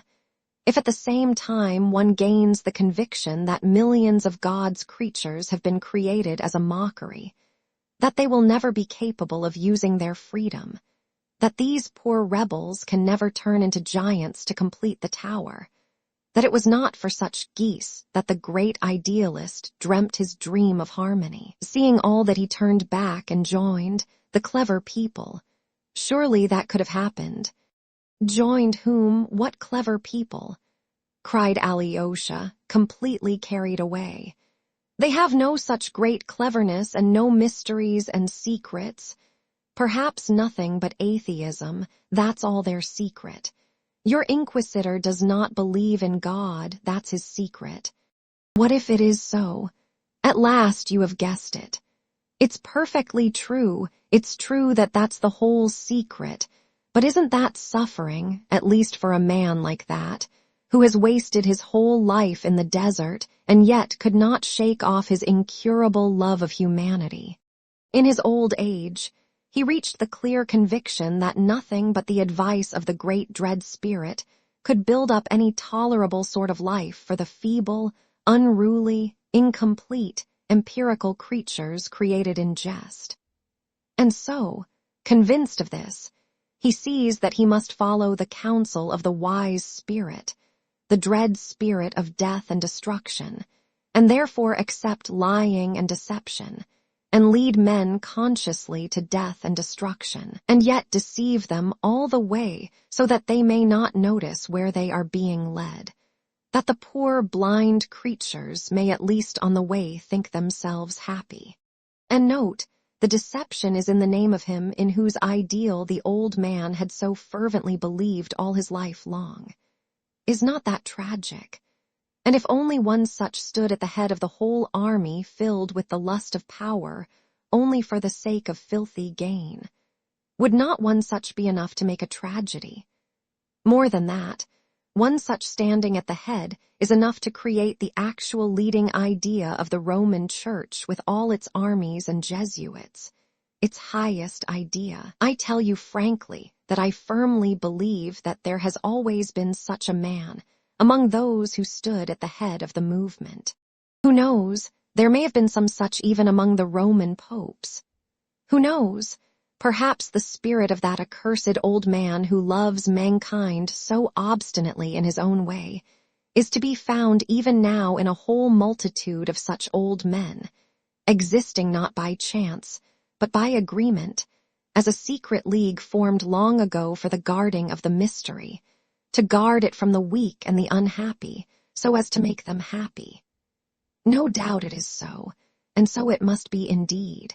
I fancy that even among the Masons there's something of the same mystery at the bottom, and that's why the Catholics so detest the Masons as their rivals breaking up the unity of the idea, while it is so essential that there should be one flock and one shepherd. But from the way I defend my idea, I might be an author impatient of your criticism. Enough of it. You are perhaps a Mason yourself, broke suddenly from Alyosha. You don't believe in God, he added, speaking this time very sorrowfully. He fancied besides that his brother was looking at him ironically. How does your poem end? He asked, suddenly looking down. Or was it the end? I meant to end it like this. When the inquisitor ceased speaking, he waited some time for his prisoner to answer him. His silence weighed down upon him. He saw that the prisoner had listened intently all the time, looking gently in his face and evidently not wishing to reply. The old man longed for him to say something, however bitter and terrible, but he suddenly approached the old man in silence and softly kissed him on his bloodless, aged lips. That was all his answer. The old man shuddered. His lips moved. He went to the door, opened it, and said to him, "Go, and come no more. Come not at all, never, never." And he let him out into the dark alleys of the town. The prisoner went away. And the old man. The kiss glows in his heart, but the old man adheres to his idea. "And you with him, you too," cried Alyosha mournfully. Ivan laughed. "Why, it's all nonsense, Alyosha. It's only a senseless poem of a senseless student who could never write 2 lines of verse. Why do you take it so seriously? Surely you don't suppose I am going straight off to the Jesuits to join the men who are correcting his work? Good Lord, it's no business of mine. I told you all I want is to live on to 30, and then, dash the cup to the ground. But the little sticky leaves and the precious tombs and the blue sky and the woman you love, how will you live, how will you love them? Alyosha cried sorrowfully. With such a hell in your heart and your head, how can you? No, that's just what you are going away for, to join them. If not, you will kill yourself, you can't endure it. There is a strength to endure everything, Ivan said with a cold smile. What strength? The strength of the Karamazovs, the strength of the Karamazov baseness. To sink into debauchery, to stifle your soul with corruption, yes. Possibly even that. Only perhaps till I am 30 I shall escape it, and then. How will you escape it? By what will you escape it? That's impossible with your ideas. In the Karamazov way, again. Everything is lawful, you mean. Everything is lawful, is that it? Ivan scowled, and all at once turned strangely pale.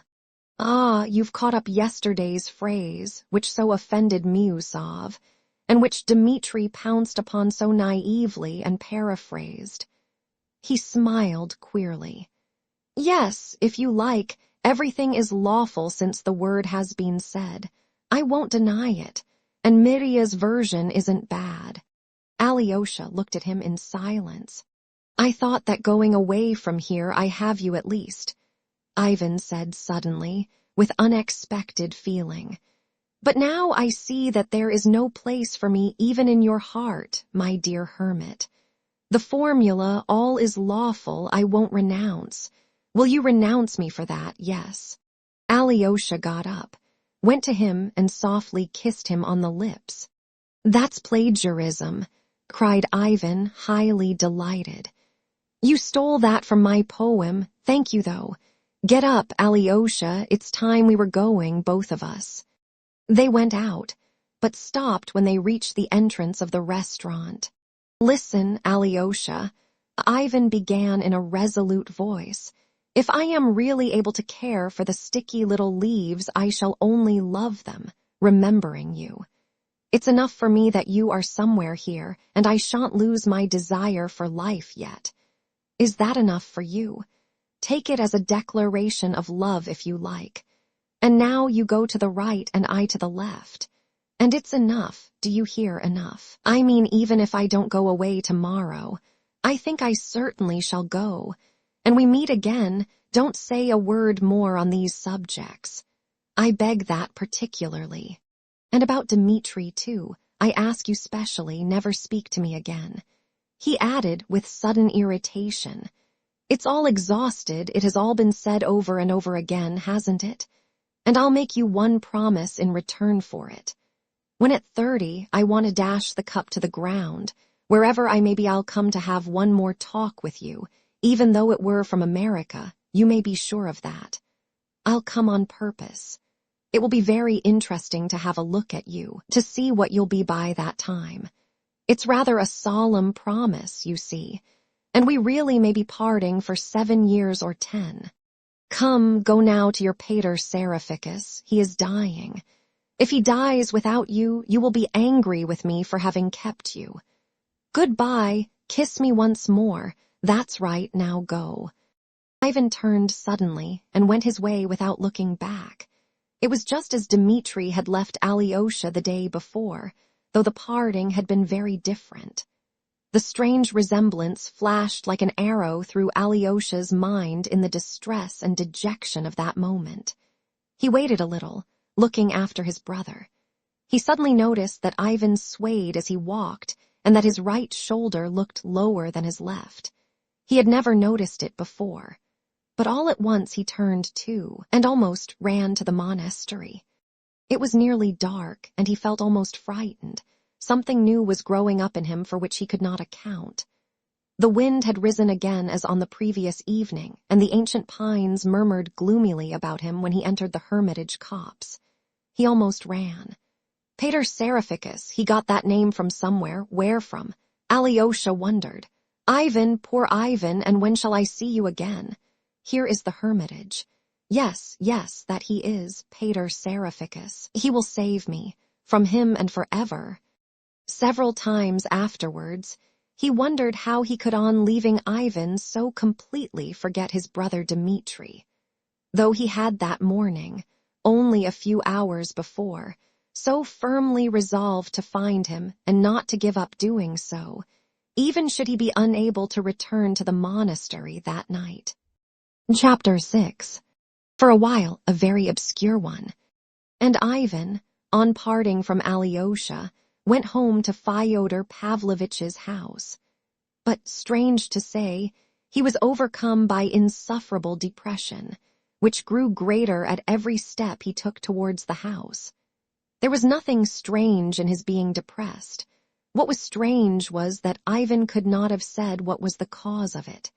He had often been depressed before, and there was nothing surprising at his feeling so at such a moment, when he had broken off with everything that had brought him here, and was preparing that day to make a new start and enter upon a new, unknown future. He would again be as solitary as ever, and though he had great hopes and too great, expectations from life, he could not have given any definite account of his hopes, his expectations, or even his desires. Yet at that moment, though the apprehension of the new and unknown certainly found place in his heart, what was worrying him was something quite different. Is it loathing for my father's house? He wondered.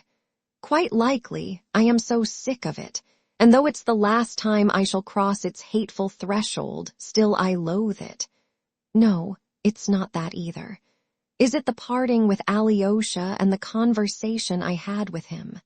For so many years, I've been silent with the whole world and not deigned to speak, and all of a sudden I reel off a rigmarole like that. It certainly might have been the youthful vexation of youthful inexperience and vanity, vexation at having failed to express himself, especially with such a being as Alyosha, on whom his heart had certainly been reckoning. No doubt that came in, that vexation, it must have done indeed. But yet that was not it either. I feel sick with depression, and yet I can't tell what I want. Better not think, perhaps. Ivan tried not to think, but that, too, was no use. What made his depression so vexatious and irritating was that it had a kind of casual, external character. He felt that. Some person or thing seemed to be standing out somewhere, just as something will sometimes obtrude itself upon the eye. And though one may be so busy with work or conversation that for a long time one does not notice it, yet it irritates and almost torments one till at last one realizes, and removes the offending object, often quite a trifling and ridiculous one. Some article left about in the wrong place, a handkerchief on the floor, a book not replaced on the shelf, and so on.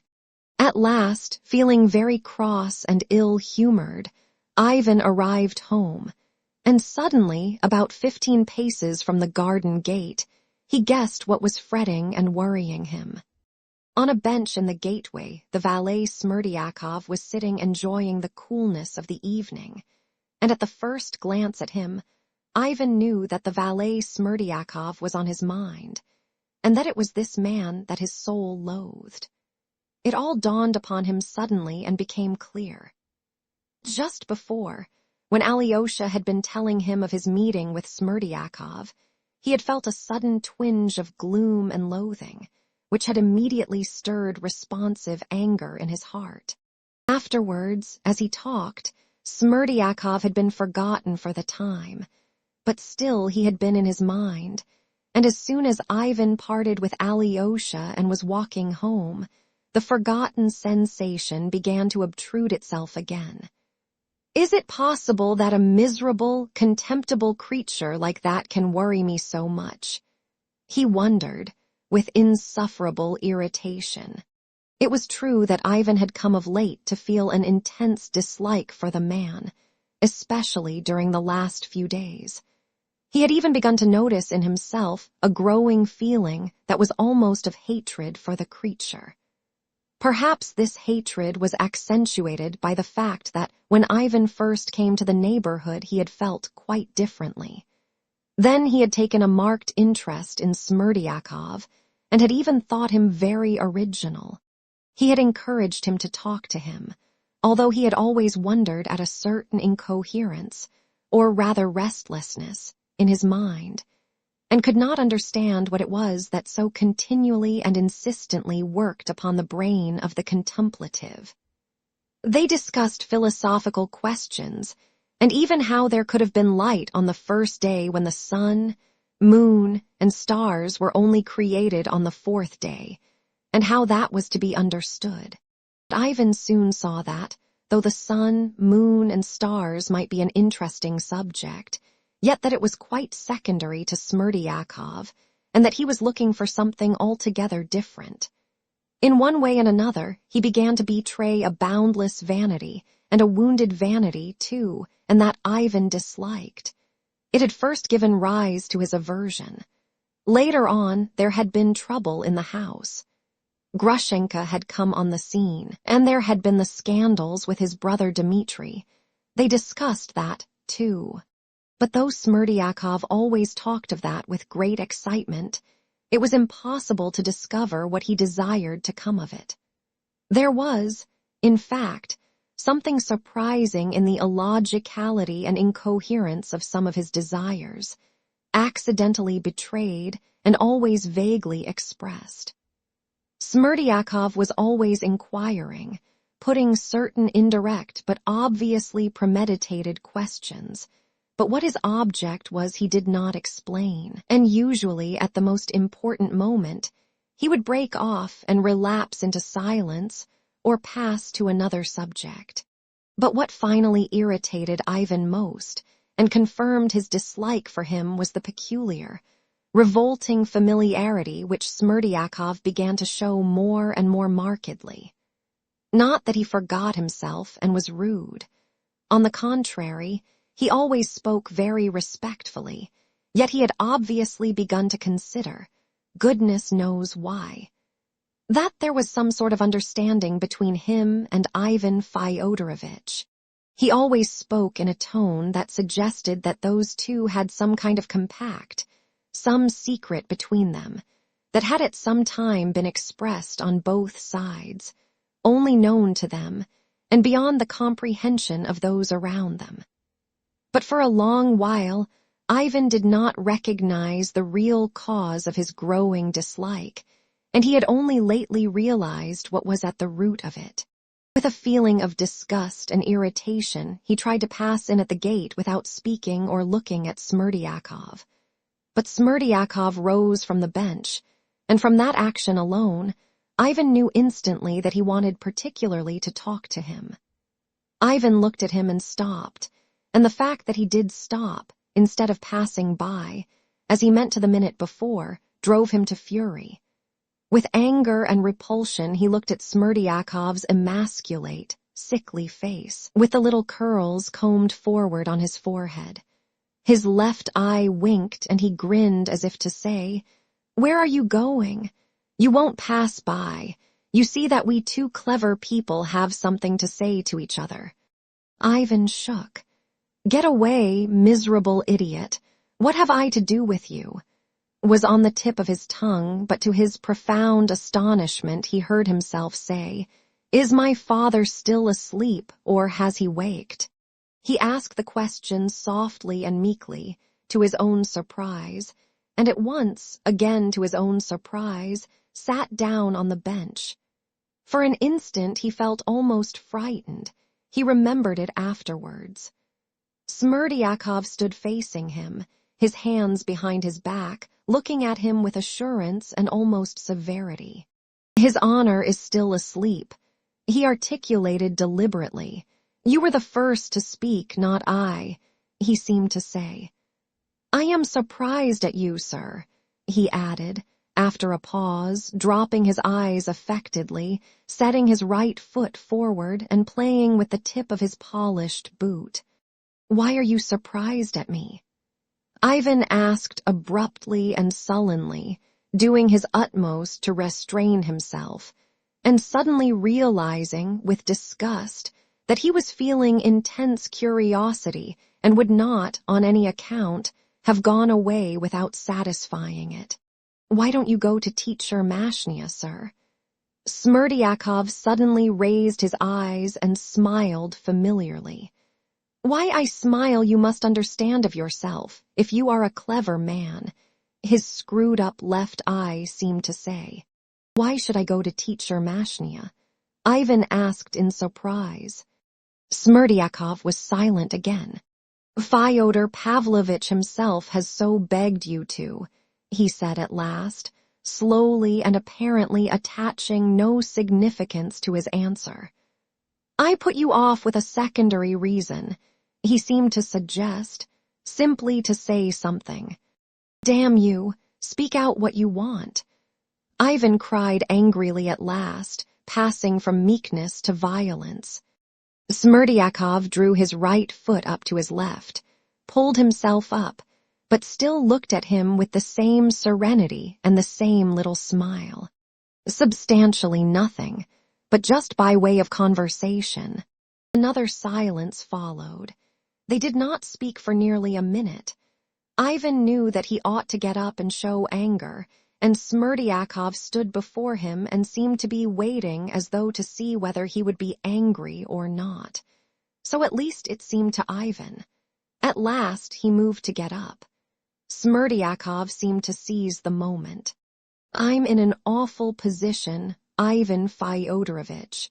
I don't know how to help myself, he said resolutely and distinctly, and at his last word he sighed. Ivan Fyodorovitch sat down again. They are both utterly crazy. They are no better than little children. Smerdyakov went on. I am speaking of your parent and your brother Dmitri Fyodorovitch. Here Fyodor Pavlovitch will get up directly and begin worrying me every minute. Has she come? Why hasn't she come? And so on up till midnight and even after midnight. And if Agrafena Alexandrovna doesn't come, for very likely she does not mean to come at all, then he will be at me again tomorrow morning. Why hasn't she come? When will she come? As though I were to blame for it. On the other side, it's no better. As soon as it gets dark, or even before, your brother will appear with his gun in his hands. Look out, you rogue, you soup maker. If you miss her and don't let me know she's been, I'll kill you before anyone. When the night's over in the morning, he, too, like Fyodor Pavlovitch, begins worrying me to death. Why hasn't she come? Will she come soon? And he, too, thinks me to blame because his lady hasn't come. And every day and every hour they get angrier and angrier, so that I sometimes think I shall kill myself in a fright. I can't depend upon them, sir. And why have you meddled? Why did you begin to spy for Dmitri Fyodorovitch? Said Ivan irritably. How could I help meddling? Though, indeed, I haven't meddled at all if you want to know the truth of the matter. I kept quiet from the very beginning, not daring to answer, but he pitched on me to be his servant. He has had only one thing to say since. I'll kill you, you scoundrel, if you miss her. I feel certain, sir, that I shall have a long fit tomorrow. What do you mean by a long fit? A long fit, lasting a long time, several hours or perhaps a day or two. Once it went on for 3 days. I fell from the garret that time. The struggling ceased and then began again, and for 3 days I couldn't come back to my senses. Fyodor Pavlovitch sent for Herzenstube, the doctor here, and he put ice on my head and tried another remedy, too. I might have died. But they say one can't tell with epilepsy when a fit is coming.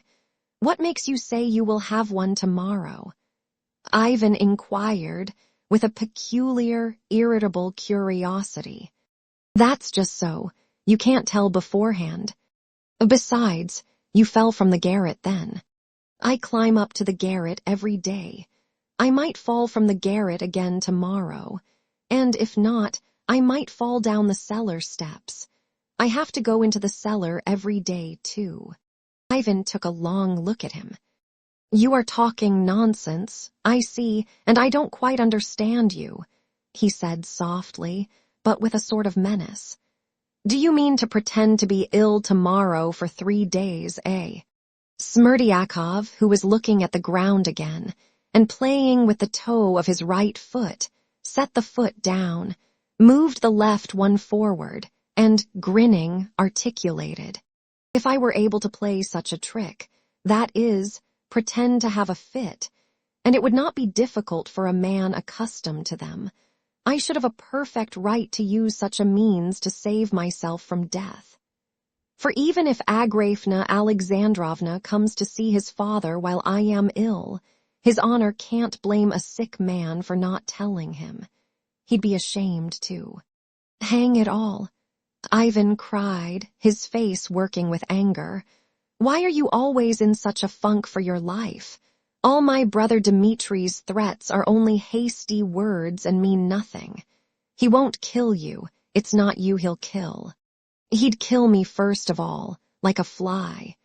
But even more than that, I am afraid I shall be taken for an accomplice of his when he does something crazy to his father. Why should you be taken for an accomplice? They'll think I am an accomplice because I let him know the signals as a great secret." "What signals? Whom did you tell? Confound you, speak more plainly." "I'm bound to admit the fact," Smerdyakov drawled with pedantic composure, "that I have a secret with Fyodor Pavlovitch in this business. As you know yourself, if only you do know it, he has for several days past locked himself in as soon as night or even evening comes on. Of late you've been going upstairs to your room early every evening, and yesterday you did not come down at all, and so perhaps you don't know how carefully he has begun to lock himself in at night. And even if Grigory Vasilievich comes to the door, he won't open to him till he hears his voice. But Grigory Vasilievich does not come, because I wait upon him alone in his room now. That's the arrangement he made himself ever since this to-do with Agrafena Alexandrovna began. But at night, by his orders, I go away to the lodge so that I don't get to sleep till midnight, but am on the watch, getting up and walking about the yard, waiting for Agrafena Alexandrovna to come. For the last few days he's been perfectly frantic expecting her. What he argues is, she is afraid of him, Dmitri Fyodorovitch, Mitya as he calls him, and so, says he, she'll come the back way late at night to me. You look out for her, says he, till midnight and later, and if she does come, you run up and knock at my door or at the window from the garden. Knock at first twice, rather gently, and then 3 times more quickly, then, says he, I shall understand at once that she has come, and will open the door to you quietly. Another signal he gave me in case anything unexpected happens. At first 2 knocks, and then, after an interval, another much louder. Then he will understand that something has happened suddenly and that I must see him, and he will open to me so that I can go and speak to him.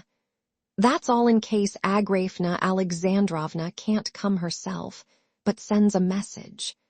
Besides, Dmitri Fyodorovitch might come too, so I must let him know he is near. His honor is awfully afraid of Dmitri Fyodorovitch, so that even if Agrafena Alexandrovna had come and were locked in with him, and Dmitri Fyodorovitch were to turn up anywhere near at the time, I should be bound to let him know at once, knocking 3 times. So that the first signal of 5 knocks means Agrafena Alexandrovna has come, while the second signal of 3 knocks means something important to tell you. His honor has shown me them several times and explained them. And as in the whole universe no one knows of these signals but myself and his honor, so he'd open the door without the slightest hesitation and without calling out. He is awfully afraid of calling out aloud. Well, those signals are known to Dmitri Fyodorovitch too, now. How are they known? Did you tell him? How dared you tell him? It was through fright I did it. How could I dare to keep it back from him? Dmitri Fyodorovitch kept persisting every day, you are deceiving me, you are hiding something from me. I'll break both your legs for you. So I told him those secret signals that he might see my slavish devotion, and might be satisfied that I was not deceiving him, but was telling him all I could. If you think that he'll make use of those signals and try to get in, don't let him in. But if I should be laid up with a fit, how can I prevent him coming in then, even if I dared prevent him, knowing how desperate he is? Hang it! How can you be so sure you are going to have a fit, confound you? Are you laughing at me? How could I dare laugh at you? I am in no laughing humor with this fear on me. I feel I am going to have a fit. I have a presentiment. Fright alone will bring it on. Confound it! If you are laid up, Grigory will be on the watch. Let Grigory know beforehand. He will be sure not to let him in. I should never dare to tell Grigory Vassilievich about the signals without orders from my master. And as for Grigory Vassilievich hearing him and not admitting him, he has been ill ever since yesterday, and Marfa Ignatyevna intends to give him medicine tomorrow. They've just arranged it.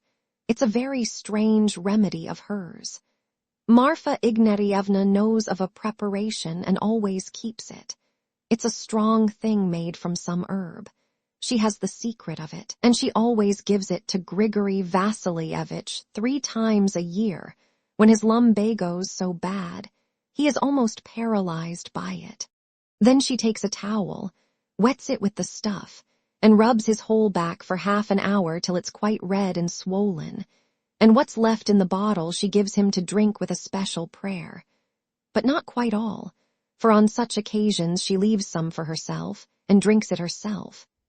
And as they never take strong drink, I assure you they both drop asleep at once and sleep sound a very long time. And when Grigory Vassilievich wakes up he is perfectly well after it, but Marfa Ignatyevna always has a headache from it. So, if Marfa Ignatyevna carries out her intention tomorrow, they won't hear anything and hinder Dmitri Fyodorovich. They'll be asleep. What a rigmarole, and it all seems to happen at once as though it were planned. You'll have a fit and they'll both be unconscious, cried Ivan. But aren't you trying to arrange it so? Broke from him suddenly, and he frowned threateningly. How could I, and why should I, when it all depends on Dmitri Fyodorovich and his plans?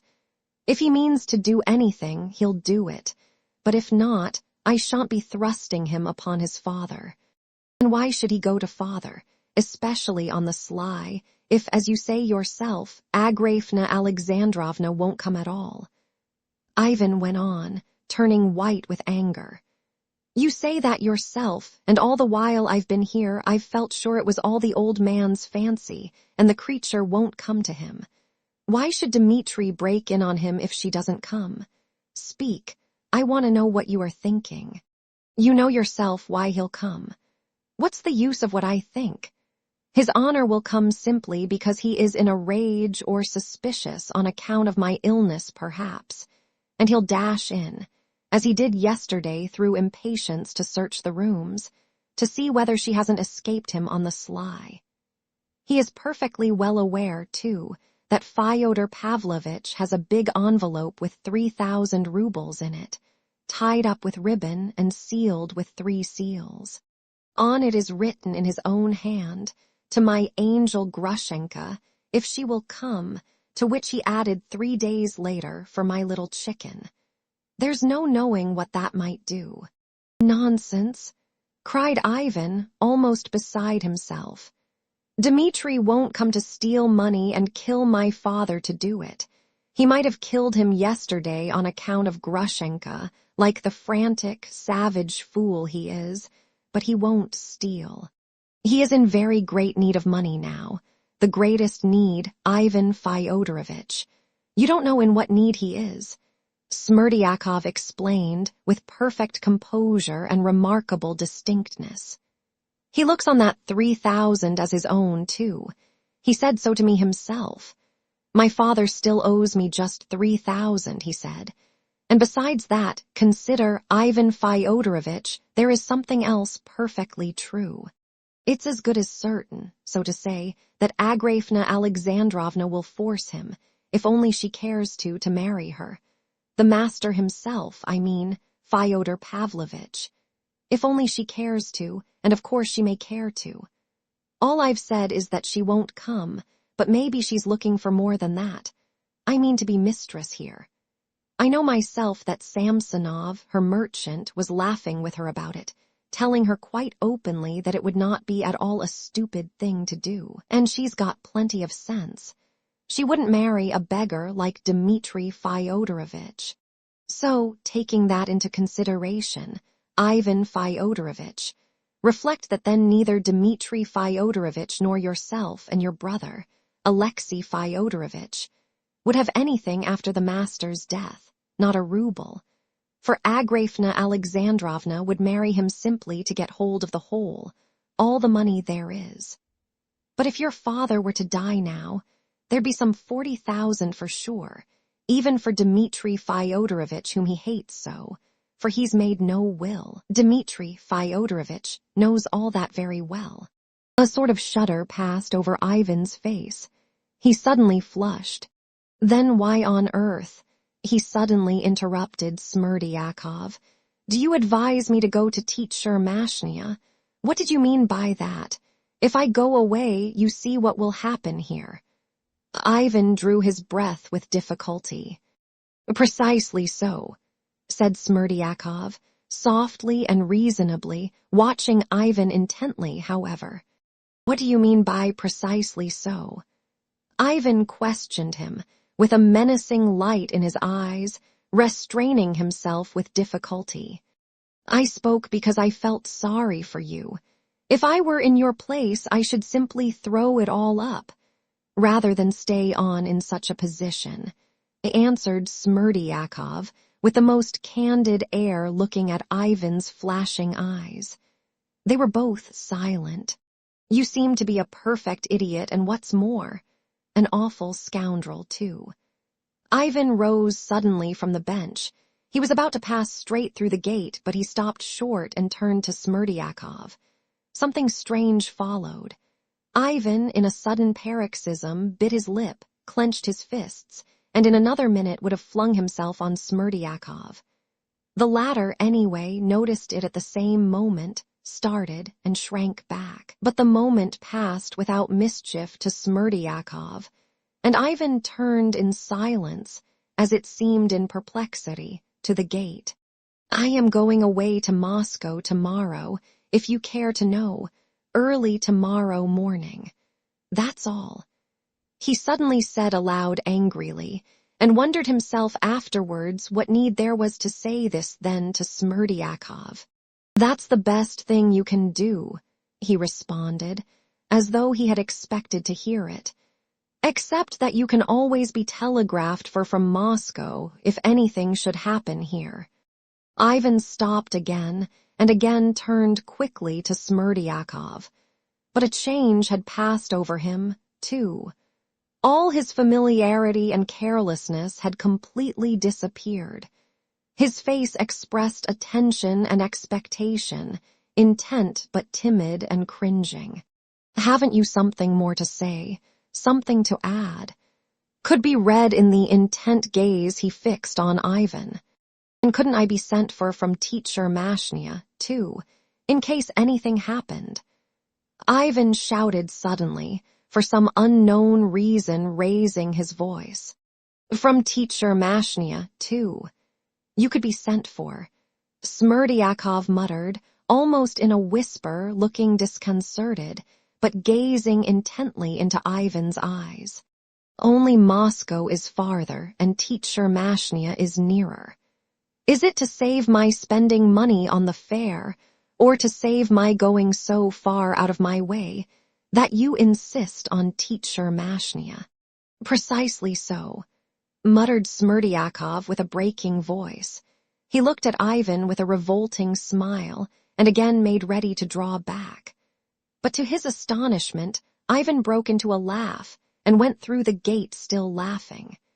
Anyone who had seen his face at that moment would have known that he was not laughing from lightness of heart, and he could not have explained himself what he was feeling at that instant. He moved and walked as though in a nervous frenzy. Chapter 7. It's always worth, while speaking to a clever man. And in the same nervous frenzy, too, he spoke. Meeting Fyodor Pavlovitch in the drawing-room directly he went in, he shouted to him, waving his hands, "I am going upstairs to my room, not into you. Goodbye," and passed by, trying not even to look at his father. Very possibly the old man was too hateful to him at that moment, but such an unceremonious display of hostility was a surprise even to Fyodor Pavlovitch, and the old man evidently wanted to tell him something at once and had come to meet him in the drawing-room on purpose. Receiving this amiable greeting, he stood still in silence, and with an ironical air watched his son going upstairs, till he passed out of sight. "What's the matter with him?"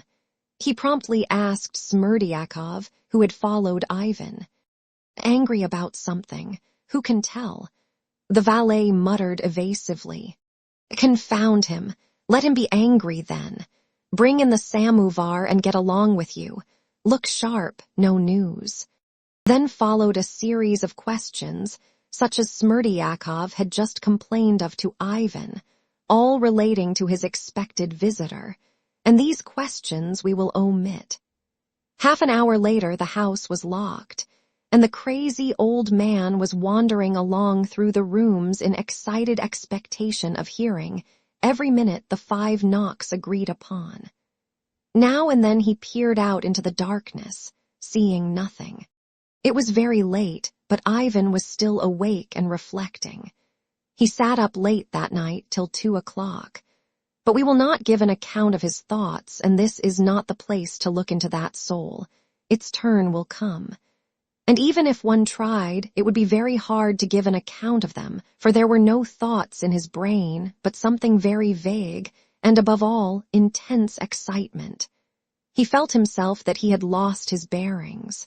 He was fretted, too, by all sorts of strange and almost surprising desires.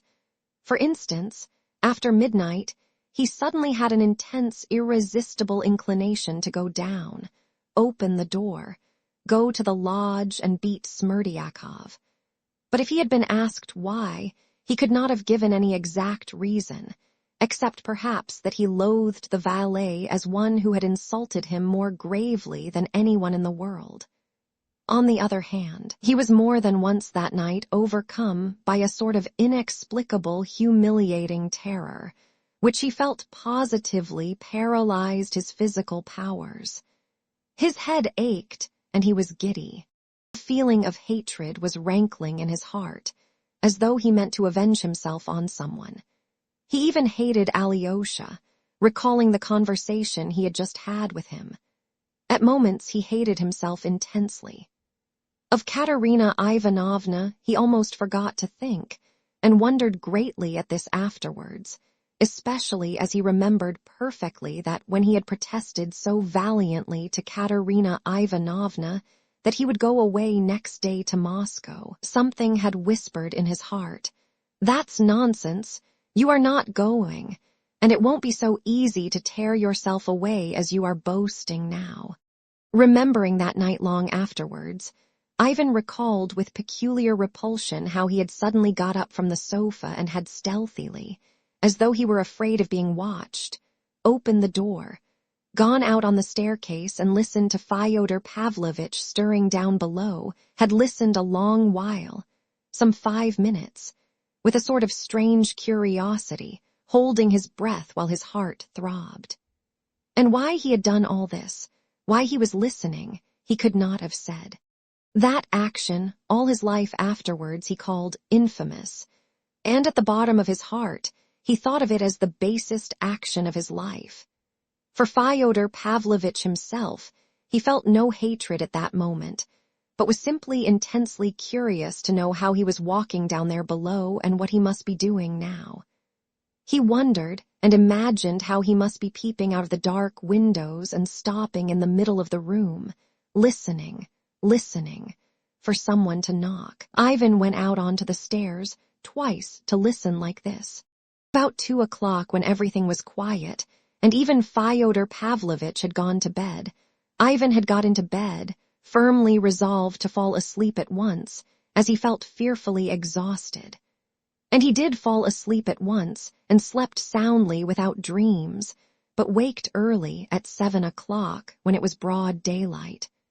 Opening his eyes, he was surprised to feel himself extraordinarily vigorous. He jumped up at once and dressed quickly, then dragged out his trunk and began packing immediately. His linen had come back from the laundress the previous morning. Ivan positively smiled at the thought that everything was helping his sudden departure. And his departure certainly was sudden. Though Ivan had said the day before to Katerina Ivanovna, Alyosha, and Smerdyakov that he was leaving next day, yet he remembered that he had no thought of departure when he went to bed, or, at least, had not dreamed that his first act in the morning would be to pack his trunk. At last, his trunk and bag were ready. It was about 9 o'clock when Marfa Ignatyevna came in with her usual inquiry. "Where will your honor take your tea, in your own room or downstairs?" He looked almost cheerful, but there was about him, about his words and gestures, something hurried and scattered. Greeting his father affably, and even inquiring specially after his health, though he did not wait to hear his answer to the end, he announced that he was starting off in an hour to return to Moscow for good, and begged him to send for the horses. His father heard this announcement with no sign of surprise, and forgot in an unmannerly way to show regret at losing him. Instead of doing so, he flew into a great flutter at the recollection of some important business of his own. "What a fellow you are! Not to tell me yesterday. Never mind, we'll manage it all the same. Do me a great service, my dear boy. Go to Teacher Mashnia on the way. It's only to turn to the left from the station at Volovia, only another 12 versts and you come to Teacher Mashnia." "I'm sorry, I can't. It's 80 versts to the railway and the train starts for Moscow at 7 o'clock tonight. I can only just catch it. You'll catch it tomorrow or the day after, but today turn off to Teacher Mashnia. It won't put you out much to humor your father. If I hadn't had something to keep me here, I would have run over myself long ago, for I've some business there in a hurry. But it's not the time for me to go now. You see, I've 2 pieces of copse land there. The Maslovs, an old merchant and his son, will give 8,000 for the timber, but last year I just missed a purchaser who would have given 12. There's no getting anyone about here to buy it. The Maslovs have it all their own way. One has to take what they'll give, for no one here dare bid against them. The priest at Ilyansko wrote to me last Thursday that a merchant called Gorstkin, a man I know, had turned up. What makes him valuable is that he is not from these parts, so he is not afraid of the Maslovs. He says he will give me 11,000 for the copse. Do you hear? But he'll only be here, the priest writes, for a week altogether, so you must go at once and make a bargain with him. Well, you write to the priest. He'll make the bargain. He can't do it. He has no eye for business. He is a perfect treasure. I'd give him 20,000 to take care of for me without a receipt. But he has no eye for business. He is a perfect child. A crow could deceive him. And yet he is a learned man, would you believe it? This Gorstkin looks like a peasant. He wears a blue kaftan, but he is a regular rogue. That's the common complaint. He is a liar. Sometimes he tells such lies that you wonder why he is doing it. He told me the year before last that his wife was dead, and that he had married another, and would you believe it, there was not a word of truth in it. His wife has never died at all. She is alive to this day and gives him a beating twice a week. So what you have to find out is whether he is lying or speaking the truth, when he says he wants to buy it and would give 11,000. I shall be no use in such a business. I have no eye either. Stay, wait a bit. You will be of use, for I will tell you the signs by which you can judge about Gorstkin. I've done business with him a long time.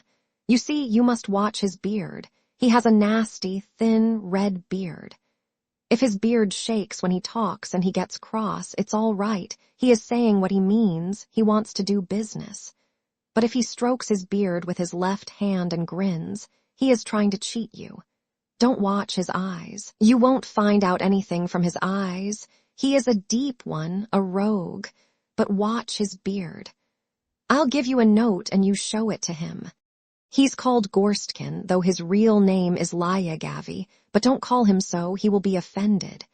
If you come to an understanding with him and see it's all right here at once. You need only write, he's not lying. Stand out for 11,000, 1,000 you can knock off, but not more. Just think. There's a difference between 8,000 and 11,000. It's as good as picking up 3,000. It's not so easy to find a purchaser, and I'm in desperate need of money. Only let me know it's serious, and I'll run over and fix it up. I'll snatch the time somehow. But what's the good of my galloping over if it's all a notion of the priest's? Come, will you go? Oh, I can't spare the time. You must excuse me. Come, you might oblige your father. I shan't forget it. You've no heart, any of you, that's what it is. What's a day or two to you? Where are you going now? To Venice? Your Venice will keep another 2 days. I would have sent Alyosha, but what use is Alyosha in a thing like that? I send you just because you are a clever fellow. Do you suppose I don't see that? You know nothing about timber, but you've got an eye. All that is wanted is to see whether the man is in earnest. I tell you, watch his beard. If his beard shakes, you know he is in earnest.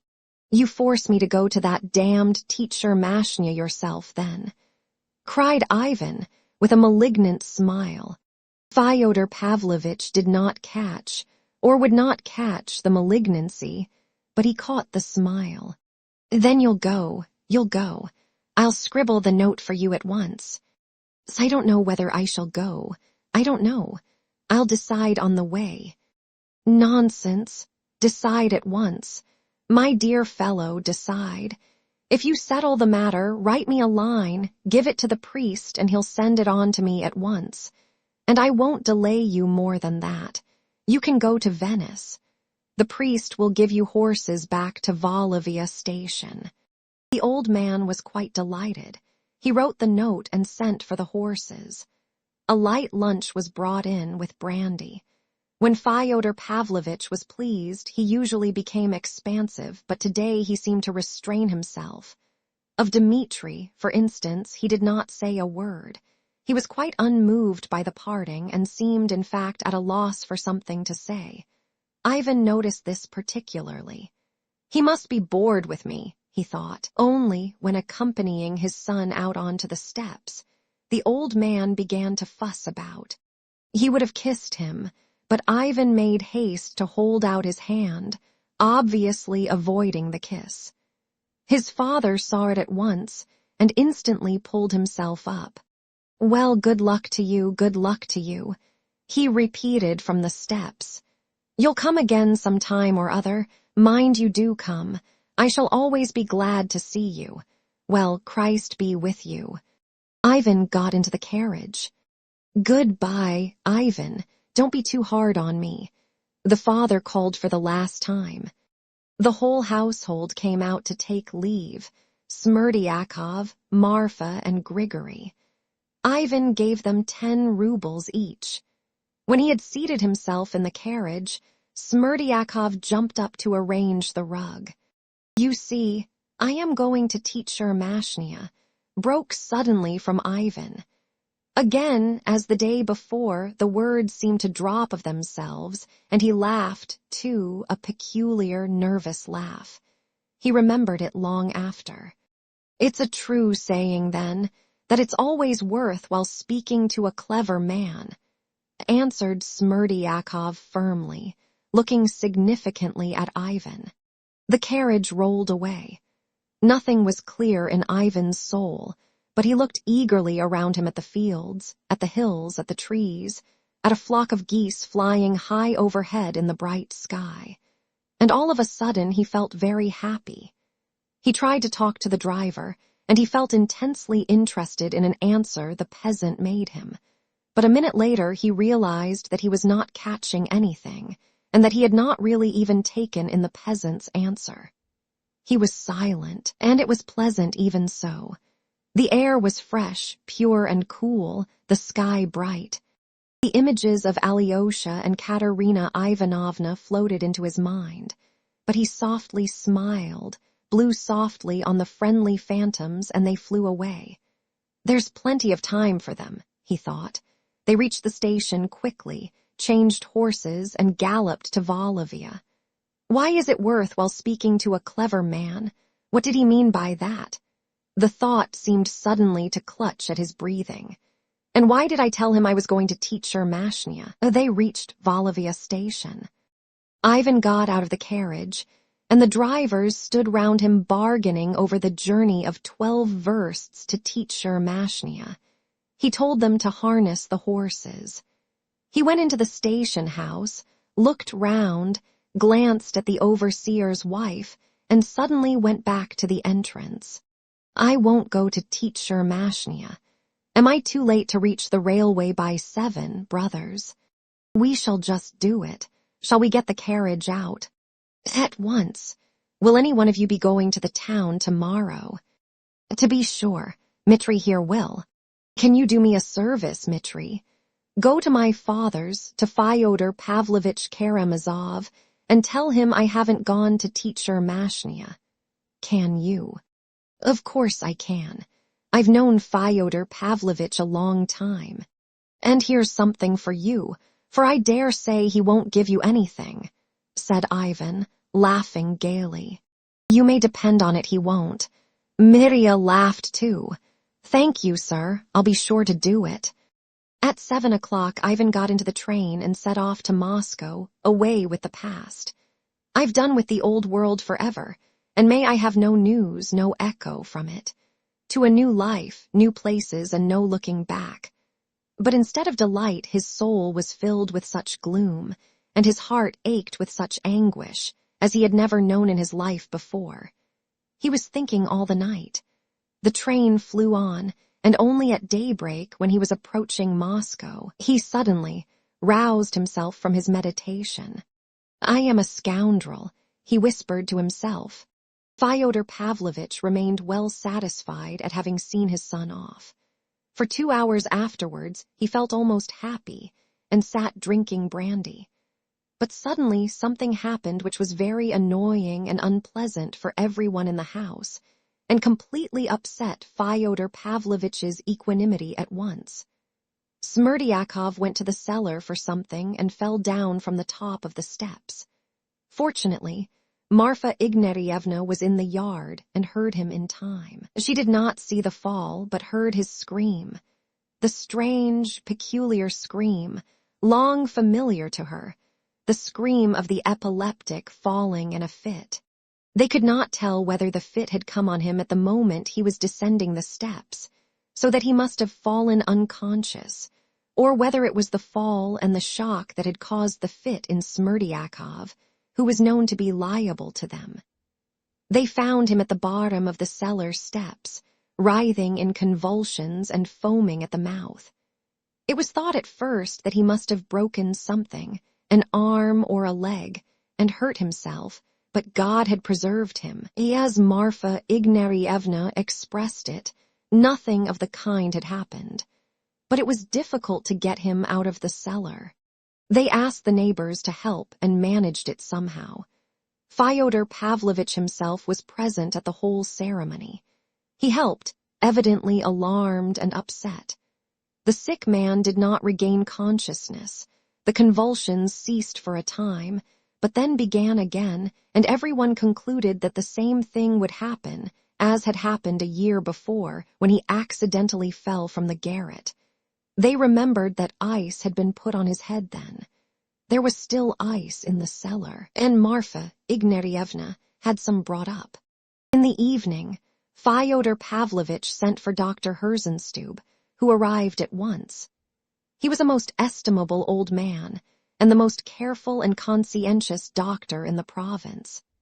After careful examination, he concluded that the fit was a very violent one and might have serious consequences. That meanwhile he, Herzenstube, did not fully understand it, but that by tomorrow morning, if the present remedies were unavailing, he would venture to try something else. The invalid was taken to the lodge, to a room next to Grigory's and Marfa Ignatyevna's. Then Fyodor Pavlovitch had one misfortune after another to put up with that day. Marfa Ignatyevna cooked the dinner, and the soup, compared with Smerdiakov's, was no better than dish water, and the fowl was so dried up that it was impossible to masticate it. To her master's bitter, though deserved, reproaches, Marfa Ignatyevna replied that the fowl was a very old one to begin with, and that she had never been trained as a cook. In the evening, there was another trouble in store for Fyodor Pavlovitch. He was informed that Grigory, who had not been well for the last 3 days, was completely laid up by his lumbago. Fyodor Pavlovitch finished his tea as early as possible and locked himself up alone in the house. He was in terrible excitement and suspense. That evening, he reckoned on Grushenka's coming almost as a certainty. He had received from Smerdiakov that morning an assurance that she had promised to come without fail. The incorrigible old man's heart throbbed with excitement. He paced up and down his empty rooms listening. He had to be on the alert. Dmitri might be on the watch for her somewhere, and when she knocked on the window, Smerdiakov had informed him 2 days before that he had told her where and how to knock. The door must be opened at once. She must not be a second in the passage, for fear, which God forbid, that she should be frightened and run away. Fyodor Pavlovitch had much to think of, but never had his heart been steeped in such voluptuous hopes. This time he could say almost certainly that she would come. Book 6, The Russian Monk. Chapter 1. Father Zosima and his visitors. When with an anxious and aching heart Alyosha went into his elder's cell, he stood still almost astonished. Instead of a sick man at his last gasp, perhaps unconscious, as he had feared to find him, he saw him sitting up in his chair, and though weak and exhausted, his face was bright and cheerful. He was surrounded by visitors and engaged in a quiet and joyful conversation. But he had only got up from his bed a quarter of an hour before Alyosha's arrival. His visitors had gathered together in his cell earlier, waiting for him to wake, having received a most confident assurance from Father Païssy that the teacher would get up, and as he had himself promised in the morning, converse once more with those dear to his heart. This promise, and indeed every word of the dying elder Father Païssy, put implicit trust in. If he had seen him unconscious, if he had seen him breathe his last, and yet had his promise that he would rise up and say good-bye to him, he would not have believed perhaps even in death, but would still have expected the dead man to recover and fulfill his promise. In the morning, as he lay down to sleep, Father Zosima had told him positively, "I shall not die without the delight of another conversation with you, beloved of my heart. I shall look once more on your dear face and pour out my heart to you once again." The monks, who had gathered for this probably last conversation with Father Zosima, had all been his devoted friends for many years. There were 4 of them, Father Iosif and Father Païssy, Father Mihail, the warden of the hermitage, a man not very old and far from being learned. He was of humble origin, of strong will and steadfast faith, of austere appearance, but of deep tenderness, though he obviously concealed it, as though he were almost ashamed of it. The 4th, Father Anfim, was a very old and humble little monk of the poorest peasant class. He was almost illiterate, and very quiet, scarcely speaking to anyone. He was the humblest of the humble, and looked as though he had been frightened by something great and awful beyond the scope of his intelligence. Father Zosima had a great affection for this timorous man, and always treated him with marked respect, though perhaps there was no one he had known to whom he had said less, in spite of the fact that he had spent years wandering about holy Russia with him. That was very long ago, 40 years before, when Father Zosima first began his life as a monk in a poor and little monastery at Kostroma, and when, shortly after, he had accompanied Father Anfim on his pilgrimage to collect alms for their poor monastery.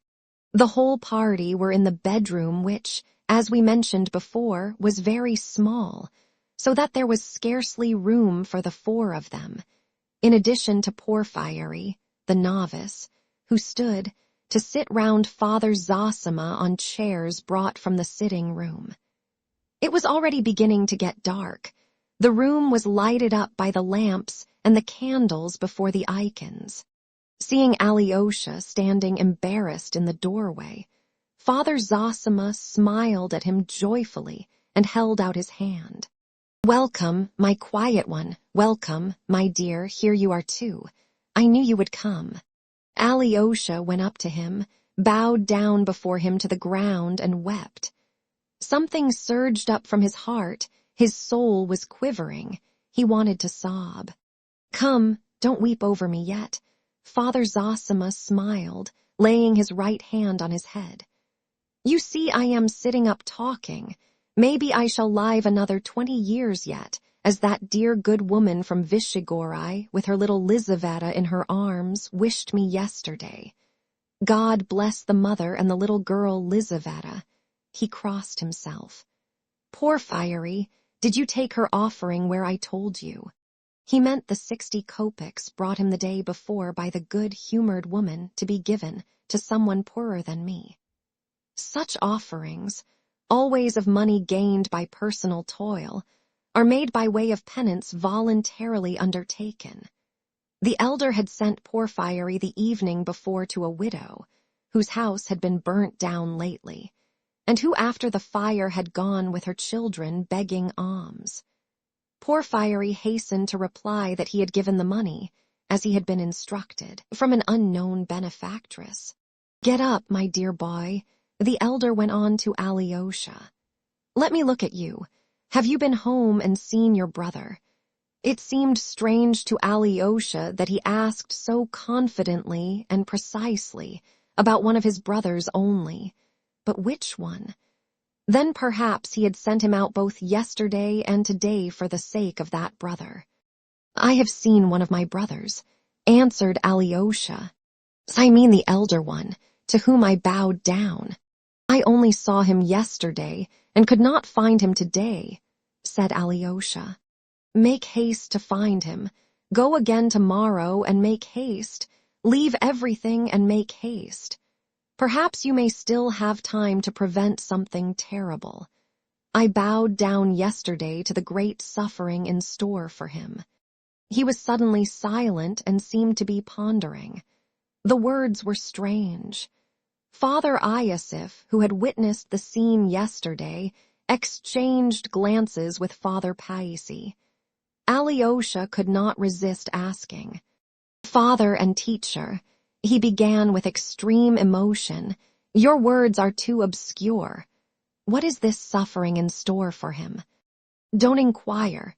I seem to see something terrible yesterday," as though his whole future were expressed in his eyes.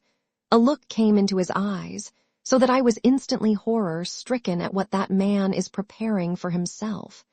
Once or twice in my life I've seen such a look in a man's face, reflecting as it were his future fate, and that fate, alas, came to pass.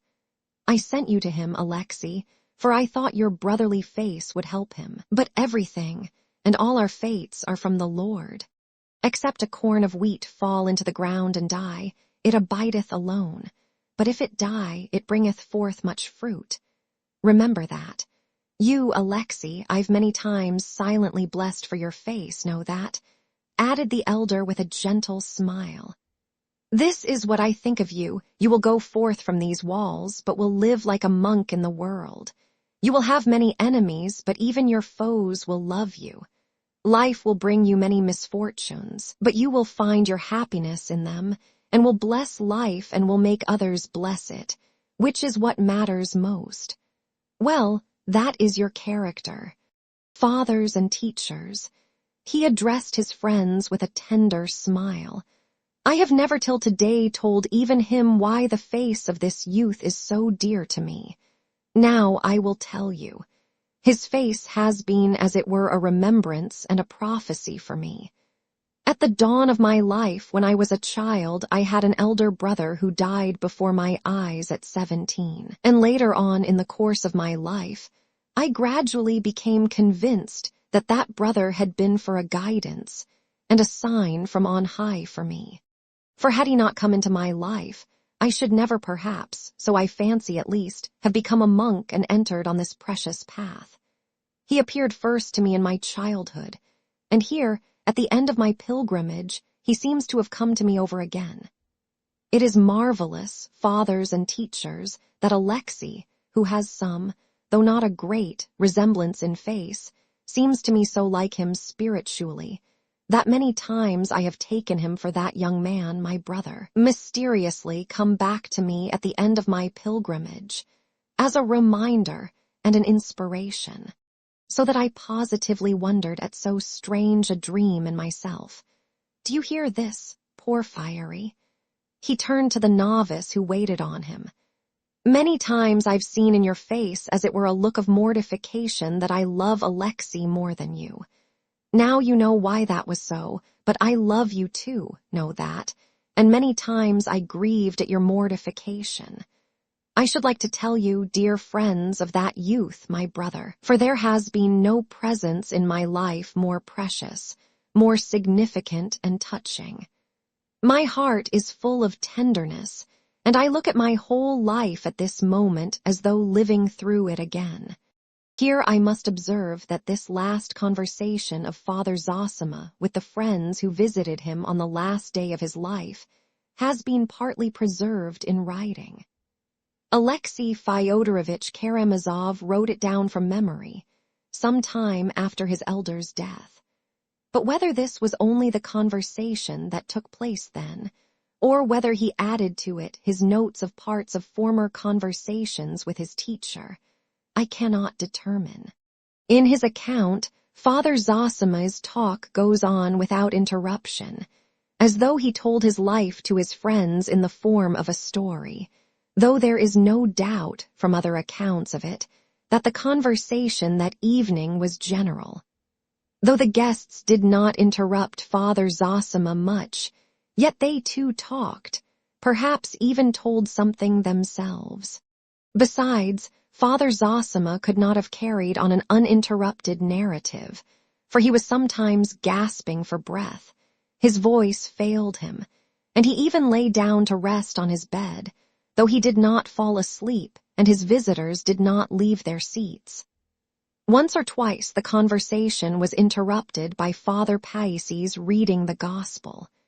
It is worthy of note, too, that no one of them supposed that he would die that night, for on that evening of his life, after his deep sleep in the day, he seemed suddenly to have found new strength, which kept him up through this long conversation. It was like a last effort of love which gave him marvelous energy, only for a little time, however, for his life was cut short immediately. But of that later. I will only add now that I have preferred to confine myself to the account given by Alexei Fyodorovich Karamazov. It will be shorter and not so fatiguing, though of course, as I must repeat, Alyosha took a great deal from previous conversations and added them to it. Notes of the life of the deceased priest and monk, the elder Zosima, taken from his own words by Alexei Fyodorovich Karamazov. Biographical notes. A. Father Zosima's brother. Beloved fathers and teachers, I was born in a distant province in the north in the town of V. My father was a gentleman by birth, but of no great consequence or position. He died when I was only 2 years old, and I don't remember him at all. He left my mother a small house built of wood, and a fortune, not large, but sufficient to keep her and her children in comfort. There were 2 of us, my elder brother Markel and I. He was 8 years older than I was, of hasty, irritable temperament, but kind-hearted and never ironical. He was remarkably silent, especially at home with me, his mother, and the servants. He did well at school, but did not get on with his schoolfellows, though he never quarreled, at least so my mother has told me. 6 months before his death, when he was 17, he made friends with a political exile who had been banished from Moscow to our town for freethinking, and led a solitary existence there. He was a good scholar who had gained distinction in philosophy in the university. Something made him take a fancy to Markel, and he used to ask him to see him. The young man would spend whole evenings with him during that winter, till the exile was summoned to Petersburg to take up his post again at his own request, as he had powerful friends. It was the beginning of Lent, and Markel would not fast. He was rude and laughed at it. "That's all silly twaddle, and there is no God," he said, horrifying my mother, the servants, and me too. For though I was only 9, I too was aghast at hearing such words. We had 4 servants, all serfs. I remember my mother selling one of the 4, the cook Euphemia, who was lame and elderly, for 60 paper rubles, and hiring a free servant to take her place. In the 6th week in Lent, my brother, who was never strong and had a tendency to consumption, was taken ill. He was tall but thin and delicate-looking, and a very pleasing countenance. I suppose he caught cold. Anyway, the doctor, who came, soon whispered to my mother that it was galloping consumption, that he would not live through the spring. My mother began weeping, and careful not to alarm my brother, she entreated him to go to church, to confess and take the sacrament, as he was still able to move about. This made him angry, and he said something profane about the church. He grew thoughtful, however. He guessed at once that he was seriously ill, and that was why his mother was begging him to confess and take the sacrament. He had been aware, indeed, for a long time past, that he was far from well, and had a year before coolly observed at dinner to our mother and me, "My life won't be long among you. I may not live another year," which seemed now like a prophecy. 3 days passed and Holy Week had come, and on Tuesday morning my brother began going to church. "I am doing this simply for your sake, Mother, to please and comfort you," he said. My mother wept with joy and grief. His end must be near, she thought, if there's such a change in him. But he was not able to go to church long. He took to his bed, so he had to confess and take the sacrament at home. It was a late Easter, and the days were bright, fine, and full of fragrance. I remember he used to cough all night and sleep badly, but in the morning he dressed and tried to sit up in an armchair.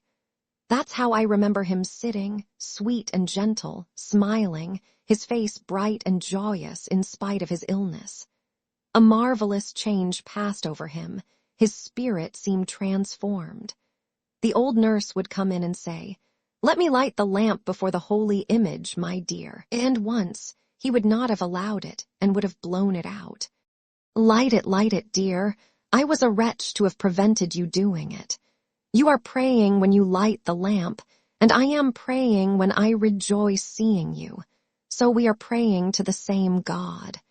Those words seemed strange to us, and Mother would go to her room and weep, but when she went into him she wiped her eyes and looked cheerful. "Mother, don't weep, darling," he would say. "I've long to live yet, long to rejoice with you, and life is glad and joyful." Ah, dear boy, how can you talk of joy when you lie feverish at night, coughing as though you would tear yourself to pieces? "Don't cry, Mother," he would answer. "Life is paradise, and we are all in paradise, but we won't see it. If we would, we should have heaven on earth the next day." Everyone wondered at his words. He spoke so strangely and positively. We were all touched and wept. Friends came to see us. "Dear ones," he would say to them, "what have I done that you should love me so? How can you love anyone like me? and how was it I did not know, I did not appreciate it before? When the servants came into him, he would say continually, "Dear, kind people, why are you doing so much for me? Do I deserve to be waited on? If it were God's will for me to live, I would wait on you, for all men should wait on one another." Mother shook her head as she listened. "My darling, it's your illness makes you talk like that." "Mother, darling," he would say, "there must be servants and masters, but if so, I will be the servant of my servants, the same as they are to me. And another thing, Mother, every one of us has sinned against all men, and I more than any." Mother positively smiled at that, smiled through her tears. "Why, how could you have sinned against all men more than all?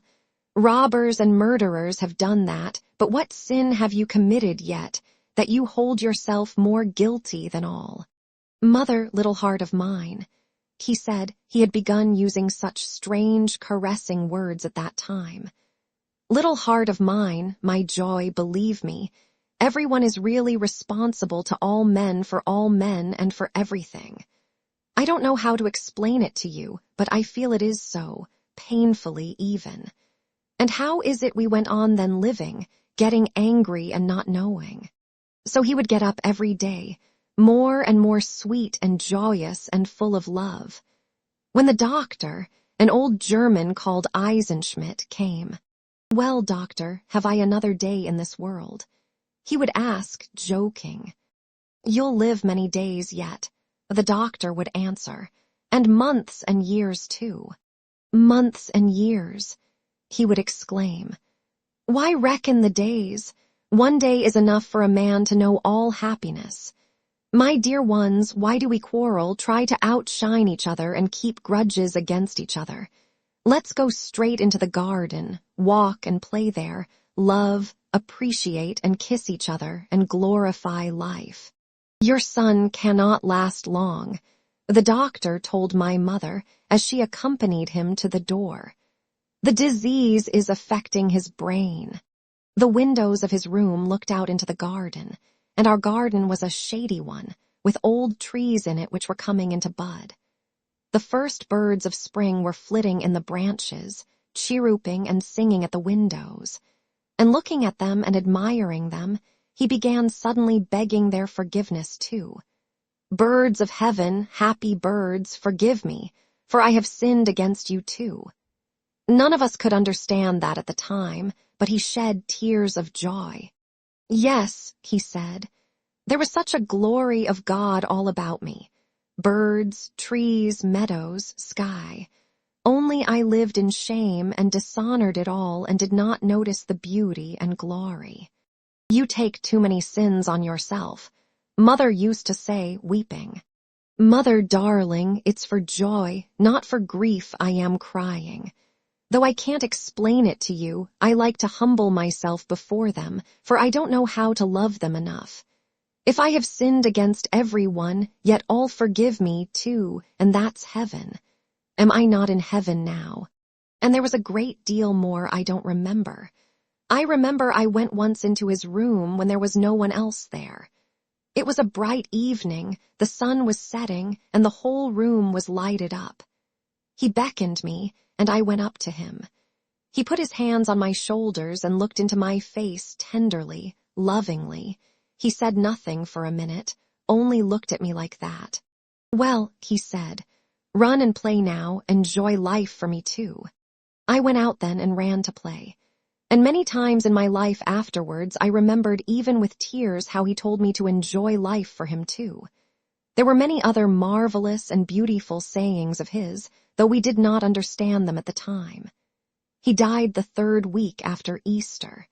He was fully conscious, though he could not talk. Up to his last hour he did not change. He looked happy. His eyes beamed and sought us. He smiled at us, beckoned us. There was a great deal of talk, even in the town, about his death. I was impressed by all this at the time, but not too much so, though I cried a good deal at his funeral. I was young then, a child, but a lasting impression, a hidden feeling of it all, remained in my heart, ready to rise up and respond when the time came. So indeed it happened. B. Of the Holy Scriptures in the life of Father Zosima. I was left alone with my mother. Her friends began advising her to send me to Petersburg as other parents did. "You have only one son now," they said, "and have a fair income, and you will be depriving him perhaps of a brilliant career if you keep him here." They suggested I should be sent to Petersburg to the Cadet Corps, that I might afterwards enter the Imperial Guard. My mother hesitated for a long time. It was awful to part with her only child, but she made up her mind to it at last, though not without many tears, believing she was acting for my happiness. She brought me to Petersburg and put me into the Cadet Corps, and I never saw her again, for she too died 3 years afterwards. She spent those 3 years mourning and grieving for both of us. From the house of my childhood, I have brought nothing but precious memories, for there are no memories more precious than those of early childhood in one's first home. And that is almost always so if there is any love and harmony in the family at all. Indeed, precious memories may remain even of a bad home, if only the heart knows how to find what is precious. With my memories of home, I count, too, my memories of the Bible, which, child as I was very eager to read at home. I had a book of scripture history, then with excellent pictures, called 104 Stories from the Old and New Testament, and I learned to read from it. I have it lying on my shelf now. I keep it as a precious relic of the past. But even before I learned to read, I remember first being moved to devotional feeling at 8 years old. My mother took me alone to Mass. I don't remember where my brother was at the time, on the Monday before Easter. It was a fine day, and I remember today, as though I saw it now, how the incense rose from the censer and softly floated upwards, and overhead in the cupola, mingled in rising waves with the sunlight that streamed in at the little window. I was stirred by the sight, and for the first time in my life I consciously received the seed of God's word in my heart. A youth came out into the middle of the church carrying a big book, so large that at the time I fancied he could scarcely carry it. He laid it on the reading desk, opened it, and began reading, and suddenly for the first time I understood something read in the church of God. In the land of Uz there lived a man, righteous and God-fearing, and he had great wealth, so many camels, so many sheep and asses, and his children feasted, and he loved them very much and prayed for them. It may be that my sons have sinned in their feasting. Now the devil came before the Lord together with the sons of God, and said to the Lord that he had gone up and down the earth, and under the earth. And hast thou considered my servant Job? God asked of him, and God boasted to the devil, pointing to his great and holy servant, and the devil laughed at God's words. Give him over to me, and thou wilt see that thy servant will murmur against thee and curse thy name. And God gave up the just man he loved so to the devil, and the devil smote his children and his cattle and scattered his wealth, all of a sudden like a thunderbolt from heaven. And Job rent his mantle and fell down upon the ground and cried aloud, Naked came I out of my mother's womb, and naked shall I return into the earth. The Lord gave, and the Lord has taken away. Blessed be the name of the Lord forever and ever. Fathers and teachers, forgive my tears now, for all my childhood rises up again before me, and I breathe now as I breathed then, with the breast of a little child of 8, and I feel as I did then, awe and wonder and gladness.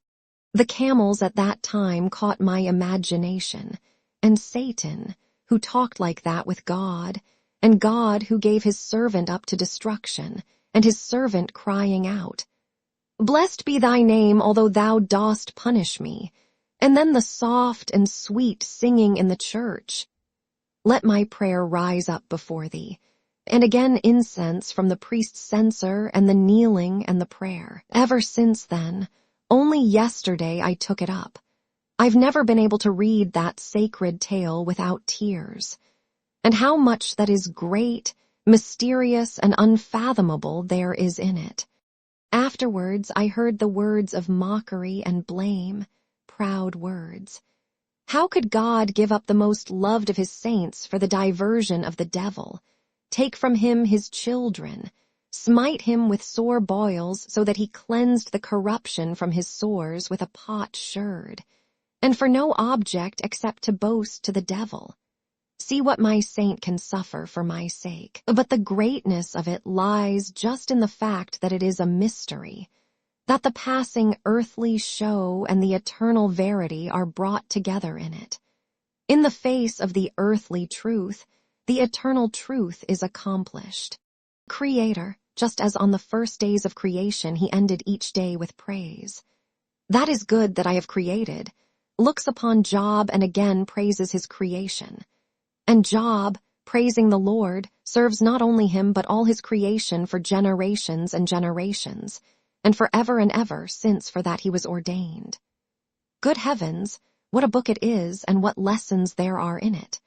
What a book the Bible is, what a miracle, what strength is given with it to man. It is like a mold cast of the world and man and human nature. Everything is there, and a law for everything for all the ages. And what mysteries are solved and revealed. God raises Job again, gives him wealth again. Many years pass by, and he has other children and loves them. But how could he love those new ones when those first children are no more, when he has lost them? Remembering them, how could he be fully happy with those new ones, however dear the new ones might be? But he could. It's the great mystery of human life that old grief passes gradually into quiet, tender joy. The mild serenity of age takes the place of the riotous blood of youth. I bless the rising sun each day, and as before my heart sings to meet it, but now I love even more its setting, its long slanting rays and the soft, tender, gentle memories that come with them, the dear images from the whole of my long, happy life, and over all the divine truth, softening, reconciling, forgiving. My life is ending, I know that well, but every day that is left me I feel how my earthly life is in touch with a new infinite, unknown, that approaching life, the nearness of which sets my soul quivering with rapture, my mind glowing and my heart weeping with joy. Friends and teachers, I have heard more than once, and of late one may hear it more often, that the priests, and above all the village priests, are complaining on all sides of their miserable income and their humiliating lot. They plainly state, even in print, I've read it myself, that they are unable to teach the scriptures to the people because of the smallness of their means, and if Lutherans and heretics come and lead the flock astray, they let them lead them astray, because they have so little to live upon.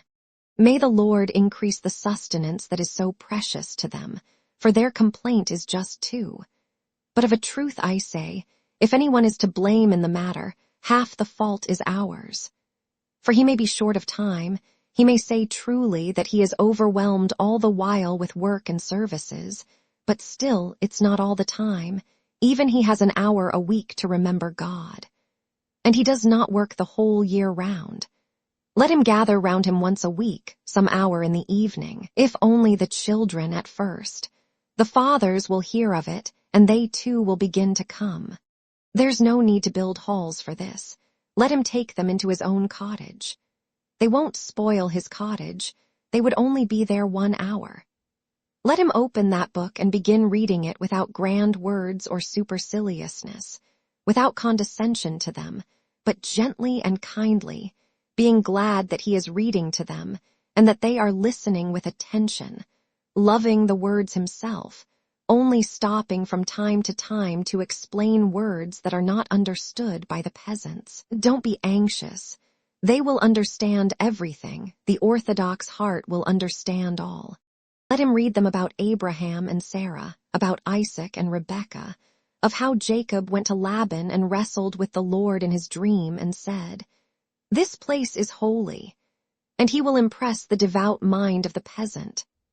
Let him read, especially to the children, how the brothers sold Joseph, the tender boy, the dreamer and prophet, into bondage, and told their father that a wild beast had devoured him, and showed him his blood-stained clothes. Let him read them how the brothers afterwards journeyed into Egypt for corn, and Joseph, already a great ruler, unrecognized by them, tormented them, accused them, kept his brother Benjamin, and all through love. I love you, and loving you I torment you. For he remembered all his life how they had sold him to the merchants in the burning desert by the well, and how, wringing his hands, he had wept and besought his brothers not to sell him as a slave in a strange land, and how, seeing them again after many years, he loved them beyond measure, but he harassed and tormented them in love. He left them at last not able to bear the suffering of his heart, flung himself on his bed and wept. Then, wiping his tears away, he went out to them joyful and told them, "Brothers, I am your brother Joseph."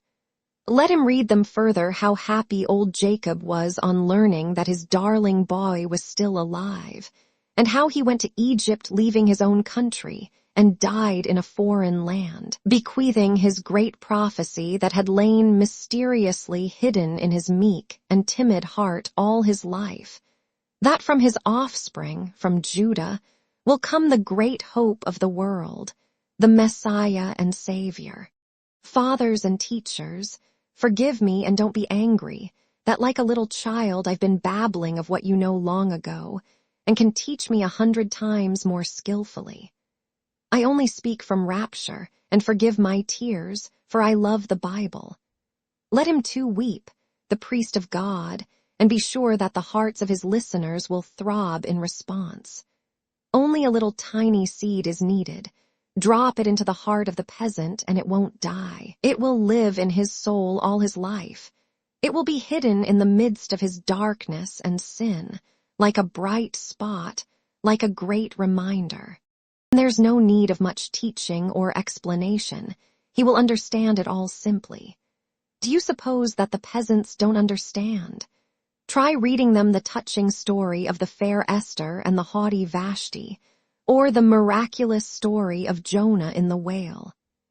Don't forget either the parables of our Lord. Choose especially from the Gospel of St. Luke. That is what I did. And then from the Acts of the Apostles, the conversion of St. Paul that you mustn't leave out on any account, and from the lives of the saints, for instance, the life of Alexei, the man of God, and, greatest of all, the happy martyr and the seer of God, Mary of Egypt, and you will penetrate their hearts with these simple tales. Give 1 hour a week to it in spite of your poverty, only 1 little hour. And you will see for yourselves that our people is gracious and grateful, and will repay you 100-fold. Mindful of the kindness of their priest and the moving words they have heard from him, they will of their own accord help him in his fields and in his house, and will treat him with more respect than before, so that it will even increase his worldly well-being too. The thing is so simple that sometimes one is even afraid to put it into words, for fear of being laughed at, and yet how true it is. One who does not believe in God will not believe in God's people. He who believes in God's people will see his holiness too, even though he had not believed in it till then. Only the people and their future spiritual power will convert our atheists, who have torn themselves away from their native soil. And what is the use of Christ's words, unless we set an example? The people is lost without the word of God, for its soul is athirst for the word and for all that is good. In my youth, long ago, nearly 40 years ago, I traveled all over Russia with Father Anfim, collecting funds for our monastery, and we stayed one night on the bank of a great navigable river with some fishermen. A good-looking peasant lad, about 18, joined us. He had to hurry back next morning to pull a merchant's barge along the bank. I noticed him looking straight before him with clear and tender eyes. It was a bright, warm, still July night. A cool mist rose from the broad river. We could hear the plash of a fish. The birds were still. All was hushed and beautiful, everything praying to God. Only we two were not sleeping, the lad and I, and we talked of the beauty of this world of gods and of the great mystery of it. Every blade of grass, every insect, ant, and golden bee also marvelously know their path, though they have not intelligence. They bear witness to the mystery of God and continually accomplish it themselves. I saw the dear lad's heart was moved. He told me that he loved the forest and the forest birds. He was a bird catcher, knew the note of each of them, could call each bird. I know nothing better than to be in the forest, said he, though all things are good. Truly, I answered him, all things are good and fair because all is truth. Look, said I, at the horse, that great beast that is so near to man, or the lowly, pensive ox which feeds him and works for him. Look at their faces, what meekness, what devotion to man, who often beats them mercilessly. What gentleness, what confidence, and what beauty. It's touching to know that there's no sin in them, for all except man, is sinless, and Christ has been with them before us. Why, asked the boy, is Christ with them too? It cannot but be so, said I, since the word is for all. All creation and all creatures, every leaf is striving to the word, singing glory to God, weeping to Christ, unconsciously accomplishing this by the mystery of their sinless life. Yonder, said I, in the forest wanders the dreadful bear, fierce and menacing, and yet innocent in it. And I told him how once a bear came to a great saint who had taken refuge in a tiny cell in the wood, and the great saint pitied him, went up to him without fear, and gave him a piece of bread. Go along, said he, Christ be with you, and the savage beast walked away meekly and obediently, doing no harm. And the lad was delighted that the bear had walked away without hurting the saint, and that Christ was with him too. Ah, said he, how good that is, how good and beautiful is all God's work. He sat musing softly and sweetly. I saw he understood, and he slept beside me a light and sinless sleep. May God bless youth. And I prayed for him as I went to sleep. Lord, send peace and light to thy people. Chapter 2. The Duel. C. Recollections of Father Zosima's youth before he became a monk. The Duel. I spent a long time, almost 8 years, in the military cadet school at Petersburg, and in the novelty of my surroundings there, many of my childish impressions grew dimmer, though I forgot nothing. I picked up so many new habits and opinions that I was transformed into a cruel, absurd, almost savage creature. A surface polish of courtesy and society manners I did acquire together with the French language. We all, myself included, looked upon the soldiers in our service as cattle. I was perhaps worse than the rest in that respect, for I was so much more impressionable than my companions. By the time we left the school as officers, we were ready to lay down our lives for the honor of the regiment, but no one of us had any knowledge of the real meaning of honor, and if anyone had known it, he would have been the first to ridicule it. Drunkenness, debauchery, and devilry were what we almost prided ourselves on. I don't say that we were bad by nature. All these young men were good fellows, but they behaved badly, and I worst of all. What made it worse for me was that I had come into my own money, and so I flung myself into a life of pleasure, and plunged headlong into all the recklessness of youth. I was fond of reading, yet strange to say, the Bible was the one book one never opened at that time, though I always carried it about with me, and I was never separated from it. In very truth, I was keeping that book, for the day and the hour, for the month and the year, though I knew it not. After 4 years of this life, I chanced to be in the town of K, where our regiment was stationed at the time. We found the people of the town hospitable, rich and fond of entertainments. I met with a cordial reception everywhere, as I was of a lively temperament and was known to be well off, which always goes a long way in the world. And then a circumstance happened which was the beginning of it all. I formed an attachment to a beautiful and intelligent young girl of noble and lofty character, the daughter of people much respected. They were well-to-do people of influence and position. They always gave me a cordial and friendly reception. I fancied that the young lady looked on me with favor, and my heart was aflame at such an idea. Later on I saw and fully realized that I perhaps was not so passionately in love with her at all, but only recognized the elevation of her mind and character, which I could not indeed have helped doing. I was prevented, however, from making her an offer at the time by my selfishness. I was loath to part with the allurements of my free and licentious bachelor life in the heyday of my youth, and with my pockets full of money. I did drop some hint as to my feelings, however, though I put off taking any decisive step for a time. Then, all of a sudden, we were ordered off for 2 months to another district. On my return 2 months later, I found the young lady already married to a rich neighboring landowner, a very amiable man, still young though older than I was, connected with the best Petersburg society, which I was not, and of excellent education, which I also was not. I was so overwhelmed at this unexpected circumstance that my mind was positively clouded.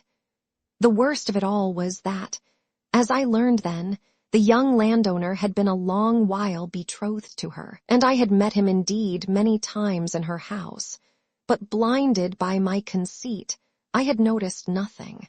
And this particularly mortified me. Almost everybody had known all about it, while I knew nothing. I was filled with sudden irrepressible fury. With flushed face, I began recalling how often I had been on the point of declaring my love to her, and as she had not attempted to stop me or to warn me, she must, I concluded, have been laughing at me all the time. Later on, of course, I reflected and remembered that she had been very far from laughing at me. On the contrary, she used to turn off any love-making on my part with a jest and begin talking of other subjects. But at that moment, I was incapable of reflecting and was all eagerness for revenge. I am surprised to remember that my wrath and revengeful feelings were extremely repugnant to my own nature. For being of an easy temper, I found it difficult to be angry with anyone for long, and so I had to work myself up artificially, and became at last revolting and absurd. I waited for an opportunity, and succeeded in insulting my rival in the presence of a large company. I insulted him on a perfectly extraneous pretext, jeering at his opinion upon an important public event. It was in the year 1826, and my jeer was, so people said, clever and effective. Then I forced him to ask for an explanation, and behaved so rudely that he accepted my challenge in spite of the vast inequality between us. As I was younger, a person of no consequence and of inferior rank, I learned afterwards for a fact that it was from a jealous feeling on his side also that my challenge was accepted. He had been rather jealous of me on his wife's account before their marriage. He fancied now that if he submitted to be insulted by me and refused to accept my challenge, and if she heard of it, she might begin to despise him and waver in her love for him. I soon found a second in a comrade, an ensign of our regiment. In those days, though duels were severely punished, yet dueling was a kind of fashion among the officers. So strong and deeply rooted will a brutal prejudice sometimes be. It was the end of June, and our meeting was to take place at 7 o'clock the next day on the outskirts of the town, and then something happened that in very truth was the turning point of my life. In the evening, returning home in a savage and brutal humor, I flew into a rage with my orderly of fantasy, and gave him 2 blows in the face with all my might, so that it was covered with blood. He had not long been in my service, and I had struck him before, but never with such ferocious cruelty. And believe me, though it's 40 years ago, I recall it now with shame and pain. I went to bed and slept for about 3 hours. When I waked up, the day was breaking. I got up. I did not want to sleep any more. I went to the window, opened it. It looked out upon the garden. I saw the sun rising. It was warm and beautiful. The birds were singing. What's the meaning of it? I thought. I feel in my heart as it were something vile and shameful. Is it because I am going to shed blood? No, I thought. I feel it's not that. Can it be that I am afraid of death, afraid of being killed? No, that's not it at all. And all at once I knew what it was. It was because I had beaten a fantasy the evening before. It all rose before my mind. It all was as it were repeated over again. He stood before me, and I was beating him straight on the face, and he was holding his arms stiffly down, his head erect, his eyes fixed upon me as though on parade. He staggered at every blow and did not even dare to raise his hands to protect himself. That is what a man has been brought to, and that was a man beating a fellow creature. What a crime!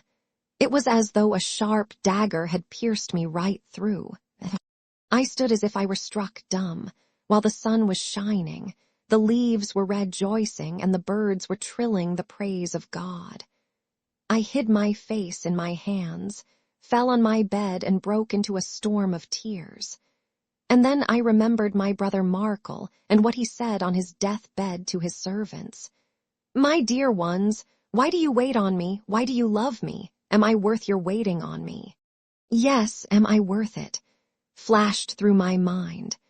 After all, what am I worth that another man, a fellow creature, made in the likeness and image of God, should serve me? For the first time in my life, this question forced itself upon me. He had said, "Mother, my little heart, in truth we are each responsible to all for all. It's only that men don't know this. If they knew it, the world would be a paradise at once. God, can that too be false?" I thought as I wept.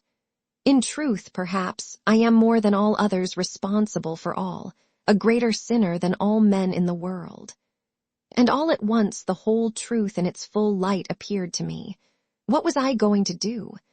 I was going to kill a good, clever, noble man who had done me no wrong, and by depriving his wife of happiness for the rest of her life, I should be torturing and killing her too. I lay thus in my bed with my face in the pillow, heedless how the time was passing. Suddenly my second, the ensign, came in with the pistols to fetch me. "Ah," said he, "it's a good thing you are up already. It's time we were off. Come along." I did not know what to do, and hurried to and fro undecided. We went out to the carriage, however. "Wait here a minute," I said to him. "I'll be back directly. I have forgotten my purse." And I ran back alone, to a fantasy's little room. "A fantasy," I said. "I gave you 2 blows on the face yesterday. Forgive me," I said. He started as though he were frightened and looked at me. And I saw that it was not enough. And on the spot, in my full officer's uniform, I dropped at his feet and bowed my head to the ground. "Forgive me," I said. Then he was completely aghast. "Your Honor, sir, what are you doing? Am I worth it?" And he burst out crying as I had done before, hid this face in his hands, turned to the window and shook all over with his sobs. I flew out to my comrade and jumped into the carriage. "Ready," I cried. "Have you ever seen a conqueror?" I asked him. "Here is one before you." I was in ecstasy, laughing and talking all the way. I don't remember what about. He looked at me. "Well, brother, you are a plucky fellow. You'll keep up the honor of the uniform, I can see." So we reached the place and found them there, waiting us. We were placed 12 paces apart. He had the first shot. I stood gaily, looking him full in the face, I did not twitch an eyelash. I looked lovingly at him, for I knew what I would do. His shot just grazed my cheek and ear. "Thank God," I cried. "No man has been killed," and I seized my pistol, turned back and flung it far away into the wood. "That's the place for you," I cried. I turned to my adversary. "Forgive me, young fool that I am, sir," I said, "for my unprovoked insult to you and for forcing you to fire at me. I am 10 times worse than you and more, maybe. Tell that to the person whom you hold dearest in the world." I had no sooner said this than they all 3 shouted at me. "'Upon my word," cried my adversary, annoyed. "If you did not want to fight, why did not you let me alone? Yesterday I was a fool, today I know better." I answered him gaily. "As to yesterday, I believe you, but as for today, it is difficult to agree with your opinion," said he. "Bravo," I cried, clapping my hands. "I agree with you there too. I have deserved it. Will you shoot, sir, or not?" "No, I won't," I said. "If you like, fire at me again, but it would be better for you not to fire." The seconds, especially mine, were shouting too.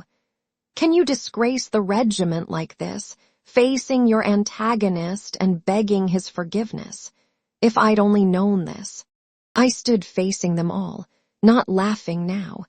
"Gentlemen," I said, "is it really so wonderful in these days to find a man who can repent of his stupidity and publicly confess his wrongdoing?" "But not in a duel," cried my second again. "That's what's so strange," I said, for I ought to have owned my fault as soon as I got here, before he had fired a shot, before leading him into a great and deadly sin. But we have made our life so grotesque that to act in that way would have been almost impossible, for only after I have faced his shot at the distance of 12 paces could my words have any significance for him. And if I had spoken before, he would have said, "He is a coward. The sight of the pistols has frightened him. No use to listen to him." "Gentlemen," I cried suddenly, speaking straight from my heart, "look around you at the gifts of God, the clear sky, the pure air, the tender grass, the birds. Nature is beautiful and sinless, and only we, are sinful and foolish, and we don't understand that life is heaven. For we have only to understand that, and it will at once be fulfilled in all its beauty. We shall embrace each other and weep." I would have said more, but I could not. My voice broke with the sweetness and youthful gladness of it, and there was such bliss in my heart as I had never known before in my life. "All this as rational and edifying," said my antagonist, "and in any case you are an original person. You may laugh," I said to him, laughing too, "but afterwards you will approve of me." "Oh, I am ready to approve of you now," said he. "Will you shake hands? For I believe you are genuinely sincere." "No," I said. "Not now. Later on, when I have grown worthier and deserve your esteem, then shake hands and you will do well." We went home, my second upbraiding me all the way while I kissed him. All my comrades heard of the affair at once and gathered together to pass judgment on me the same day. "He has disgraced the uniform," they said. "Let him resign his commission." Some stood up for me. "He faced the shot," they said. Yes, but he was afraid of his other shot and begged for forgiveness. If he had been afraid of being shot, he would have shot his own pistol first before asking forgiveness, while he flung it loaded into the forest. No, there's something else in this, something original. I enjoyed listening and looking at them. "My dear friends and comrades," said I, "don't worry about my resigning my commission, for I have done so already. I have sent in my papers this morning, and as soon as I get my discharge, I shall go into a monastery. It's with that object I am leaving the regiment. When I had said this, every one of them burst out laughing. "You should have told us of that first. That explains everything. We can't judge a monk." They laughed and could not stop themselves, and not scornfully, but kindly and merrily. They all felt friendly to me at once, even those who had been sternest in their censure, and all the following month before my discharge came, they could not make enough of me. "Ah, you monk," they would say. And everyone said something kind to me. They began trying to dissuade me, even to pity me. "What are you doing to yourself?" "No," they would say. "He is a brave fellow. He faced fire and could have fired his own pistol too. But he had a dream the night before that he should become a monk. That's why he did it." It was the same thing with the society of the town. Till then I had been kindly received, but had not been the object of special attention, and now all came to know me at once and invited me. They laughed at me, but they loved me. I may mention that although everybody talked openly of our duel, the authorities took no notice of it, because my antagonist was a near relation of our general, and as there had been no bloodshed and no serious consequences, and as I resigned my commission, they took it as a joke. And I began then to speak aloud and fearlessly, regardless of their laughter, for it was always kindly and not spiteful laughter. These conversations mostly took place in the evenings, in the company of ladies. Women particularly liked listening to me then, and they made the men listen. But how can I possibly be responsible for all? Everyone would laugh in my face. Can I, for instance, be responsible for you? You may well not know it, I would answer, since the whole world has long been going on a different line, since we consider the veriest lies as truth and demand the same lies from others. Here I have for once in my life acted sincerely, and well, you all look upon me as a madman. Though you are friendly to me, yet, you see, you all laugh at me. But how can we help being friendly to you?" said my hostess, laughing. The room was full of people. All of a sudden the young lady rose, on whose account the duel had been fought and whom only lately I had intended to be my future wife. I had not noticed her coming into the room. She got up, came to me and held out her hand.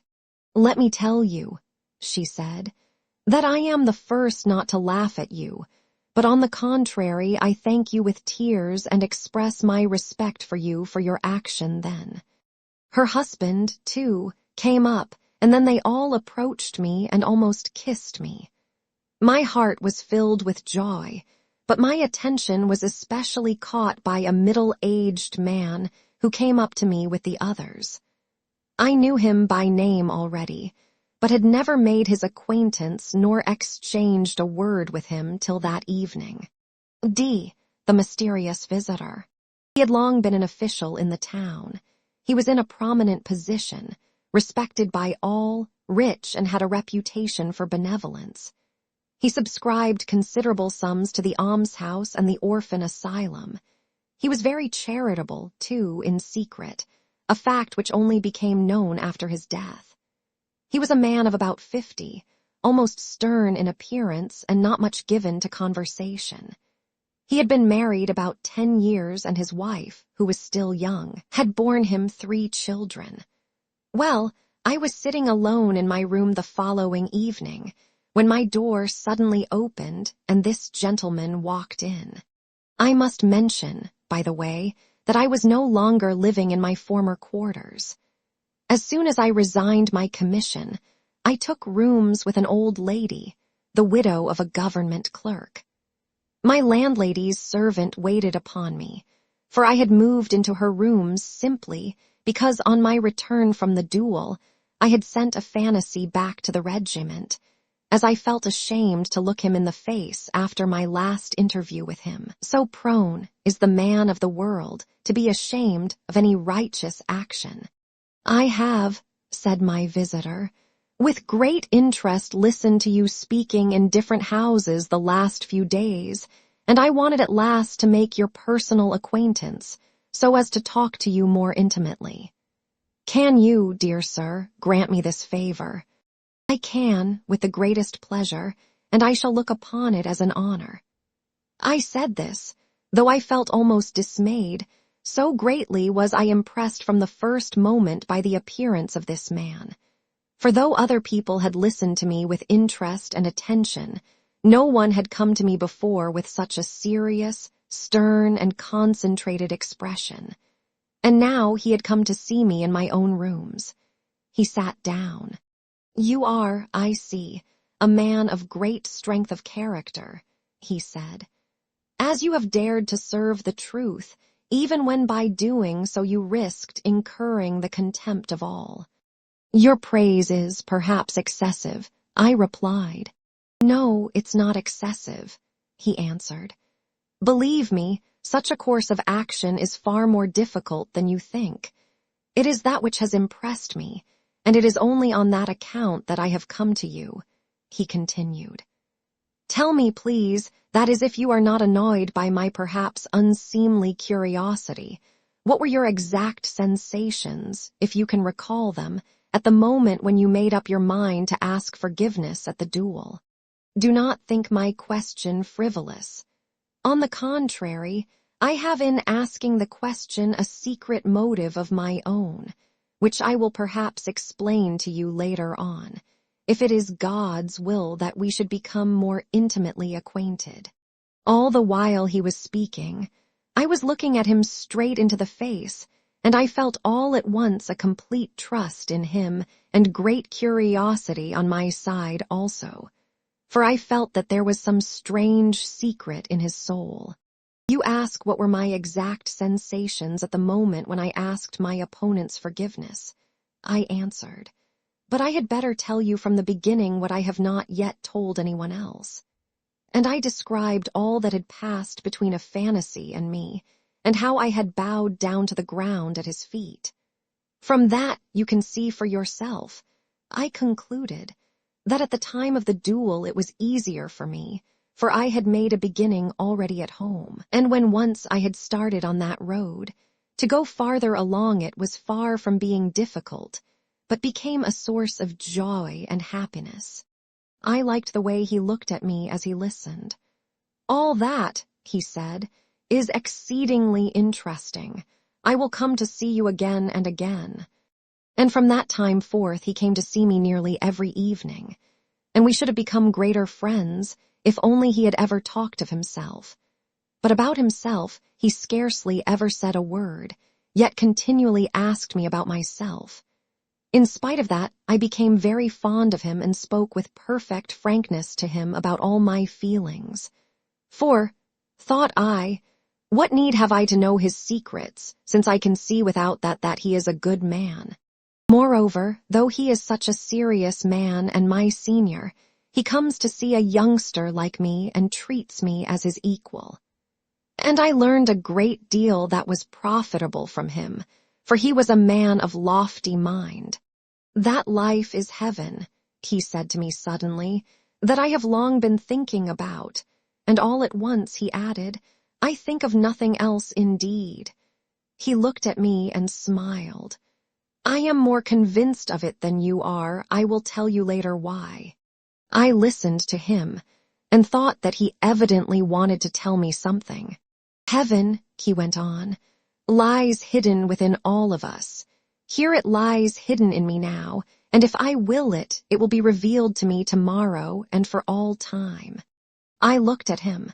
He was speaking with great emotion and gazing mysteriously at me, as if he were questioning me, and that we are all responsible to all for all, apart from our own sins. You were quite right in thinking that, and it is wonderful how you could comprehend it in all its significance at once. And in very truth, so soon as men understand that, the kingdom of heaven will be for them not a dream, but a living reality. And when, I cried out to him bitterly, when will that come to pass? And will it ever come to pass? Is not it simply a dream of ours? What then, you don't believe it? He said. You preach it and don't believe it yourself. Believe me, this dream, as you call it, will come to pass without doubt. It will come, but not now, for every process has its law. It's a spiritual, psychological process. To transform the world, to recreate it afresh, men must turn into another path psychologically. Until you have become really, in actual fact, a brother to everyone, brotherhood will not come to pass. No sort of scientific teaching, no kind of common interest, will ever teach men to share property and privileges with equal consideration for all. Everyone will think his share too small, and they will be always envying, complaining and attacking one another. You ask when it will come to pass. It will come to pass, but first we have to go through the period of isolation. What do you mean by isolation? I asked him. Why, the isolation that prevails everywhere, above all in our age. It has not fully developed. It has not reached its limit yet. For everyone strives to keep his individuality as apart as possible, wishes to secure the greatest possible fullness of life for himself. But meantime all his efforts result not in attaining fullness of life, but self-destruction. For instead of self-realization, he ends by arriving at complete solitude. All mankind in our age have split up into units. They all keep apart, each in his own groove. Each one holds aloof, hides himself and hides what he has from the rest, and he ends by being repelled by others and repelling them. He heaps up riches by himself and thinks, "How strong I am now and how secure," and in his madness he does not understand that the more he heaps up, the more he sinks into self-destructive impotence.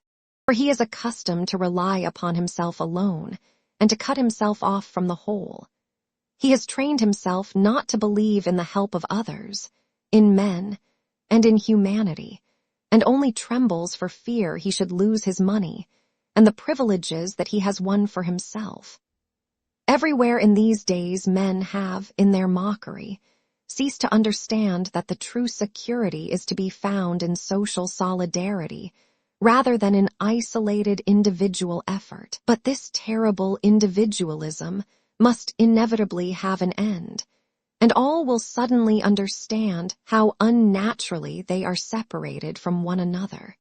It will be the spirit of the time, and people will marvel that they have sat so long in darkness without seeing the light. And then the sign of the Son of Man will be seen in the heavens. But until then, we must keep the banner flying. Sometimes even if he has to do it alone, and his conduct seems to be crazy, a man must set an example, and so draw men's souls out of their solitude and spur them to some act of brotherly love, that the great idea may not die. Our evenings, one after another, were spent in such stirring and fervent talk. I gave up society and visited my neighbors much less frequently. Besides, my vogue was somewhat over. I say this, not as blame, for they still loved me and treated me good-humoredly, but there's no denying that fashion is a great power in society. I began to regard my mysterious visitor with admiration, for besides enjoying his intelligence, I began to perceive that he was brooding over some plan in his heart, and was preparing himself perhaps for a great deed. Perhaps he liked my not showing curiosity about his secret, not seeking to discover it by direct question nor by insinuation. But I noticed at last that he seemed to show signs of wanting to tell me something. This had become quite evident, indeed, about a month after he first began to visit me. "Do you know," he said to me once, "that people are very inquisitive about us in the town and wonder why I come to see you so often. But let them wonder, for soon all will be explained." Sometimes an extraordinary agitation would come over him, and almost always on such occasions he would get up and go away. Sometimes he would fix a long, piercing look upon me, and I thought, he will say something directly now. But he would suddenly begin talking of something ordinary and familiar, He often complained of headache too. One day, quite unexpectedly indeed, after he had been talking with great fervor a long time, I saw him suddenly turn pale, and his face worked convulsively, while he stared persistently at me. "What's the matter?" I said. "Do you feel ill?" He had just been complaining of headache. Do you know, I murdered someone." He said this and smiled with a face as white as chalk. Why is it he is smiling? The thought flashed through my mind before I realized anything else. I too turned pale.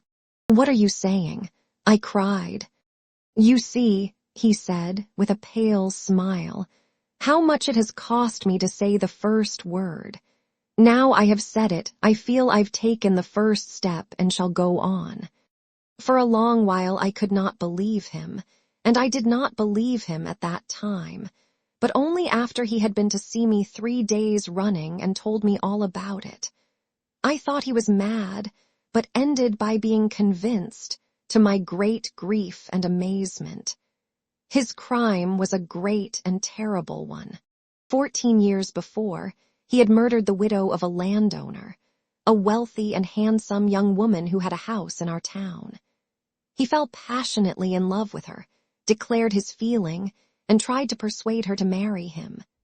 But she had already given her heart to another man, an officer of noble birth and high rank in the service, who was at that time away at the front, though she was expecting him soon to return. She refused his offer and begged him not to come and see her.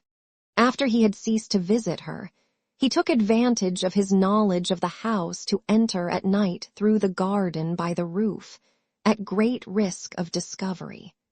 But, as often happens, a crime committed with extraordinary audacity is more successful than others.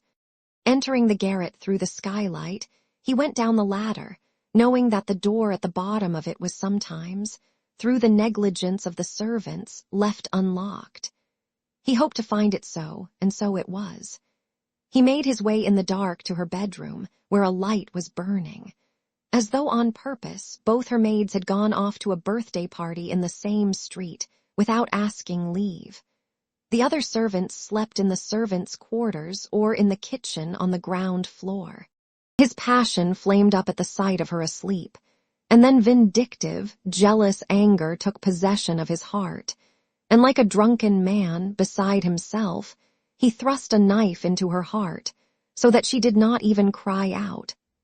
Then with devilish and criminal cunning, he contrived that suspicion should fall on the servants. He was so base as to take her purse, to open her chest with keys from under her pillow, and to take some things from it, doing it all as it might have been done by an ignorant servant, leaving valuable papers and taking only money. He took some of the larger gold things, but left smaller articles that were 10 times as valuable. He took with him, too, some things for himself as remembrances, but of that later. Having done this awful deed, he returned by the way he had come. Neither the next day, when the alarm was raised, nor at any time after in his life, did any one dream of suspecting that he was the criminal. No one indeed knew of his love for her, for he was always reserved and silent, and had no friend to whom he would have opened his heart. He was looked upon simply as an acquaintance, and not a very intimate one, of the murdered woman. As for the previous fortnight, he had not even visited her. A serf of hers called Fyodor was at once suspected, and every circumstance confirmed the suspicion. The man knew. Indeed, his mistress did not conceal the fact that having to send one of her serfs as a recruit she had decided to send him, as he had no relations, and his conduct was unsatisfactory. People had heard him angrily threatening to murder her when he was drunk in a tavern. 2 days before her death, he had run away, staying no one knew where in the town. The day after the murder, he was found on the road leading out of the town, dead drunk, with a knife in his pocket, and his right hand happened to be stained with blood. He declared that his nose had been bleeding, but no one believed him. The maids confessed that they had gone to a party and that the street door had been left open till they returned. And a number of similar details came to light, throwing suspicion on the innocent servant. They arrested him, and he was tried for the murder. But a week after the arrest, the prisoner fell sick of a fever and died unconscious in the hospital. There the matter ended, and the judges and the authorities and everyone in the town remained convinced that the crime had been committed by no one but the servant who had died in the hospital. And after that the punishment began. My mysterious visitor, now my friend, told me that at first he was not in the least troubled by pangs of conscience. He was miserable a long time, but not for that reason, only from regret that he had killed the woman he loved, that she was no more, that in killing her he had killed his love, while the fire of passion was still in his veins. But of the innocent blood he had shed, of the murder of a fellow creature, he scarcely thought. The thought that his victim might have become the wife of another man was insupportable to him, and so, for a long time, he was convinced in his conscience that he could not have acted otherwise. At first he was worried at the arrest of the servant, but his illness and death soon set his mind at rest. For the man's death was apparently, so he reflected at the time, not owing to his arrest or his fright, but a chill he had taken on the day he ran away, when he had lain all night dead drunk on the damp ground. The theft of the money and other things troubled him little, for he argued that the theft had not been committed for gain, but to avert suspicion. The sum stolen was small, and he shortly afterwards subscribed the whole of it, and much more, towards the funds for maintaining an almshouse in the town. He did this on purpose to set his conscience at rest about the theft, and it's a remarkable fact that for a long time he really was at peace. He told me this himself. He entered then upon a career of great activity in the service, volunteered for a difficult and laborious duty, which occupied him 2 years, and being a man of strong will almost forgot the past. Whenever he recalled it, he tried not to think of it at all.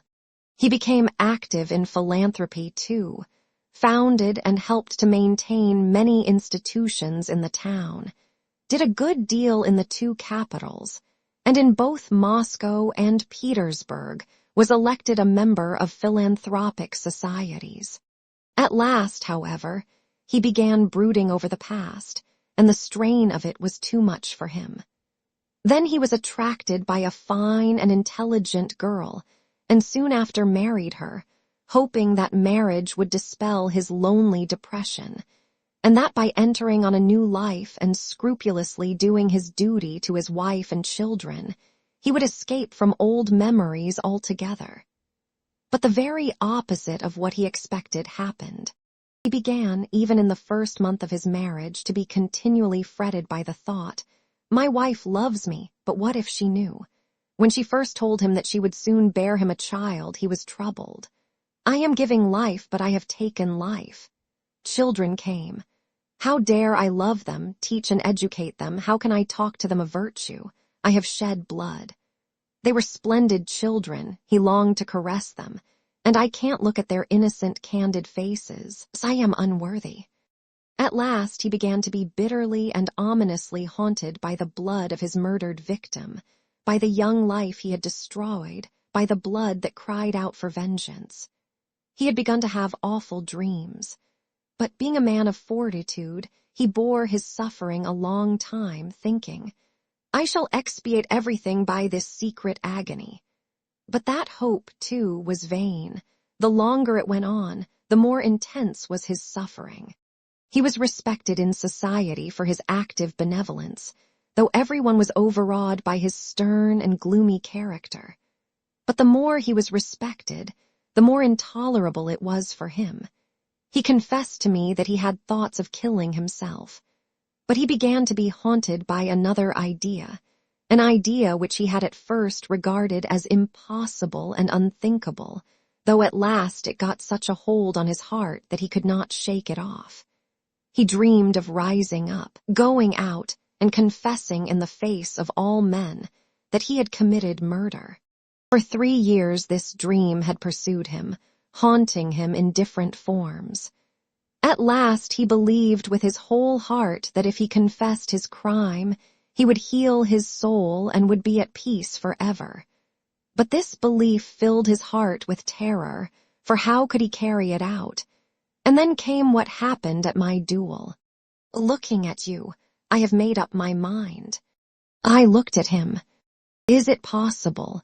I cried, clasping my hands, that such a trivial incident could give rise to such a resolution in you. My resolution has been growing for the last 3 years, he answered, and your story only gave the last touch to it. Looking at you, I reproached myself and envied you. He said this to me almost sullenly. But you won't be believed, I observed. It's 14 years ago. I have proofs, great proofs. I shall show them. Then I cried and kissed him. Tell me one thing, he said, as though it all depended upon me. My wife, my children. My wife may die of grief, and though my children won't lose their rank and property, they'll be a convict's children and forever. And what a memory of me I shall leave in their hearts. I said nothing. And to part from them, to leave them forever. It's forever, you know, forever. I sat still and repeated a silent prayer. I got up at last. I felt afraid. Well, he looked at me. Go, said I, confess. Everything passes, only the truth remains. Your children will understand when they grow up the nobility of your resolution. He left me that time as though he had made up his mind.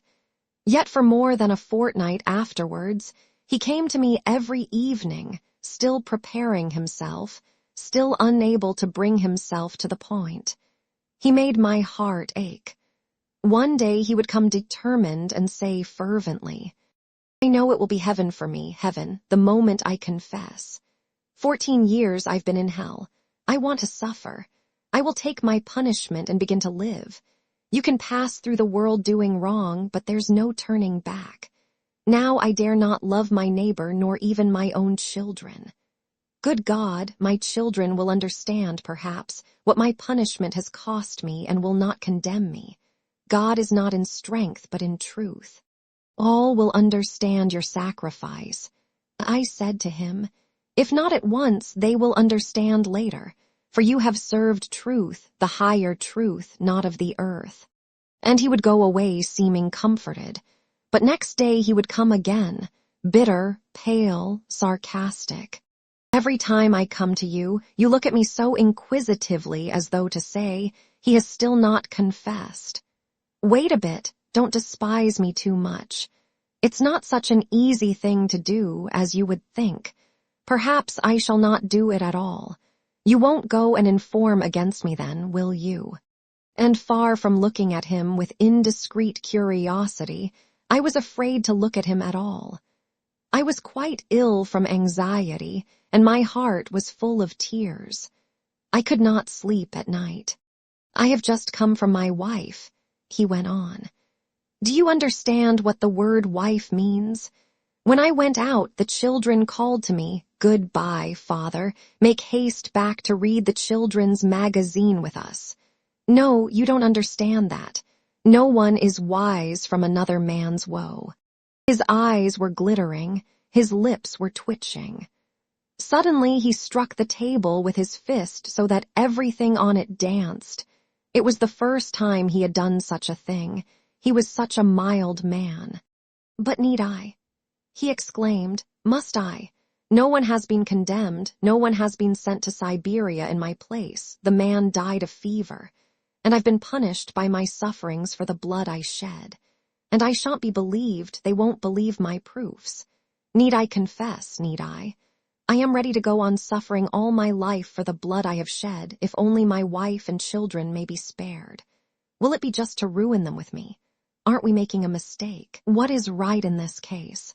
And will people recognize it? Will they appreciate it? Will they respect it? Good Lord, I thought to myself, he is thinking of other people's respect at such a moment. And I felt so sorry for him then that I believe I would have shared his fate if it could have comforted him. I saw he was beside himself. I was aghast, realizing with my heart as well as my mind what such a resolution meant. Decide my fate, he exclaimed again. Go and confess, I whispered to him. My voice failed me, but I whispered it firmly. I took up the New Testament from the table, the Russian translation, and showed him the Gospel of St. John, chapter 12. Verse 24. Verily, verily, I say unto you, except a corn of wheat fall into the ground and die, it abideth alone. But if it die, it bringeth forth much fruit. I had just been reading that verse when he came in. He read it. That's true, he said, but he smiled bitterly. It's terrible the things you find in those books, he said after a pause. It's easy enough to thrust them upon one, and who wrote them? Can they have been written by men? The Holy Spirit wrote them, said I. It's easy for you to prate. He smiled again, this time almost with hatred. I took the book again, opened it in another place, and showed him the Epistle to the Hebrews, chapter 10. Verse 31. He read, It is a fearful thing to fall into the hands of the living God. He read it and simply flung down the book. He was trembling all over. An awful text, he said. There's no denying you've picked out fitting ones. He rose from the chair. Well, he said, goodbye, perhaps I shan't come again. We shall meet in heaven. So I have been for 14 years in the hands of the living God. That's how one must think of those 14 years. Tomorrow I will beseech those hands to let me go. I wanted to take him in my arms and kiss him, but I did not dare. His face was contorted and somber. He went away. Good God, I thought, what has he gone to face? I fell on my knees before the icon and wept for him before the Holy Mother of God, our swift defender and helper. I was half an hour praying in tears, and it was late, about midnight. Suddenly I saw the door open and he came in again. I was surprised. Where have you been? I asked him. I think, he said, I've forgotten something. My handkerchief, I think. Well, even if I've not forgotten anything, let me stay a little. He sat down. I stood over him. You sit down too, said he. I sat down. We sat still for 2 minutes. He looked intently at me and suddenly smiled. I remembered that. Then he got up, embraced me warmly, and kissed me. Remember, he said, how I came to you a second time. Do you hear, remember it? And he went out. Tomorrow, I thought. And so it was. I did not know that evening that the next day was his birthday. I had not been out for the last few days, so I had no chance of hearing it from anyone. On that day he always had a great gathering. Everyone in the town went to it. It was the same this time. After dinner he walked into the middle of the room with a paper in his hand, a formal declaration to the chief of his department who was present. This declaration he read aloud to the whole assembly. It contained a full account of the crime, in every detail. I cut myself off from men as a monster. God has visited me, he said in conclusion. I want to suffer for my sin. Then he brought out and laid on the table all the things he had been keeping for 14 years, that he thought would prove his crime. The jewels belonging to the murdered woman which he had stolen to divert suspicion. A cross and a locket taken from her neck with a portrait of her betrothed in the locket, her notebook, and 2 letters. One from her betrothed, telling her that he would soon be with her, and her unfinished answer left on the table to be sent off next day. He carried off these 2 letters. What for? Why had he kept them for 14 years afterwards instead of destroying them as evidence against him? And this is what happened. Everyone was amazed and horrified. Everyone refused to believe it and thought that he was deranged, though all listened with intense curiosity. A few days later, it was fully decided and agreed in every house that the unhappy man was mad. The legal authorities could not refuse to take the case up, but they too dropped it. Though the trinkets and letters made them ponder, they decided that even if they did turn out to be authentic, no charge could be based on those alone. Besides, she might have given him those things as a friend or asked him to take care of them for her. I heard afterwards, however, that the genuineness of the things was proved by the friends and relations of the murdered woman, and that there was no doubt about them. Yet nothing was destined to come of it, after all. 5 days later, all had heard that he was ill and that his life was in danger. The nature of his illness I can't explain. They said it was an affection of the heart. But it became known that the doctors had been induced by his wife to investigate his mental condition also, and had come to the conclusion that it was a case of insanity. I betrayed nothing, though people ran to question me. But when I wanted to visit him, I was for a long while forbidden to do so, above all by his wife. "It's you who have caused his illness," she said to me. He was always gloomy, but for the last year people noticed that he was peculiarly excited and did strange things, and now you have been the ruin of him. Your preaching has brought him to this. For the last month he was always with you. Indeed, not only his wife but the whole town were down upon me and blamed me. "It's all your doing," they said. I was silent and indeed rejoiced at heart, for I saw plainly God's mercy to the man who had turned against himself and punished himself. I could not believe in his insanity. They let me see him at last. He insisted upon saying goodbye to me.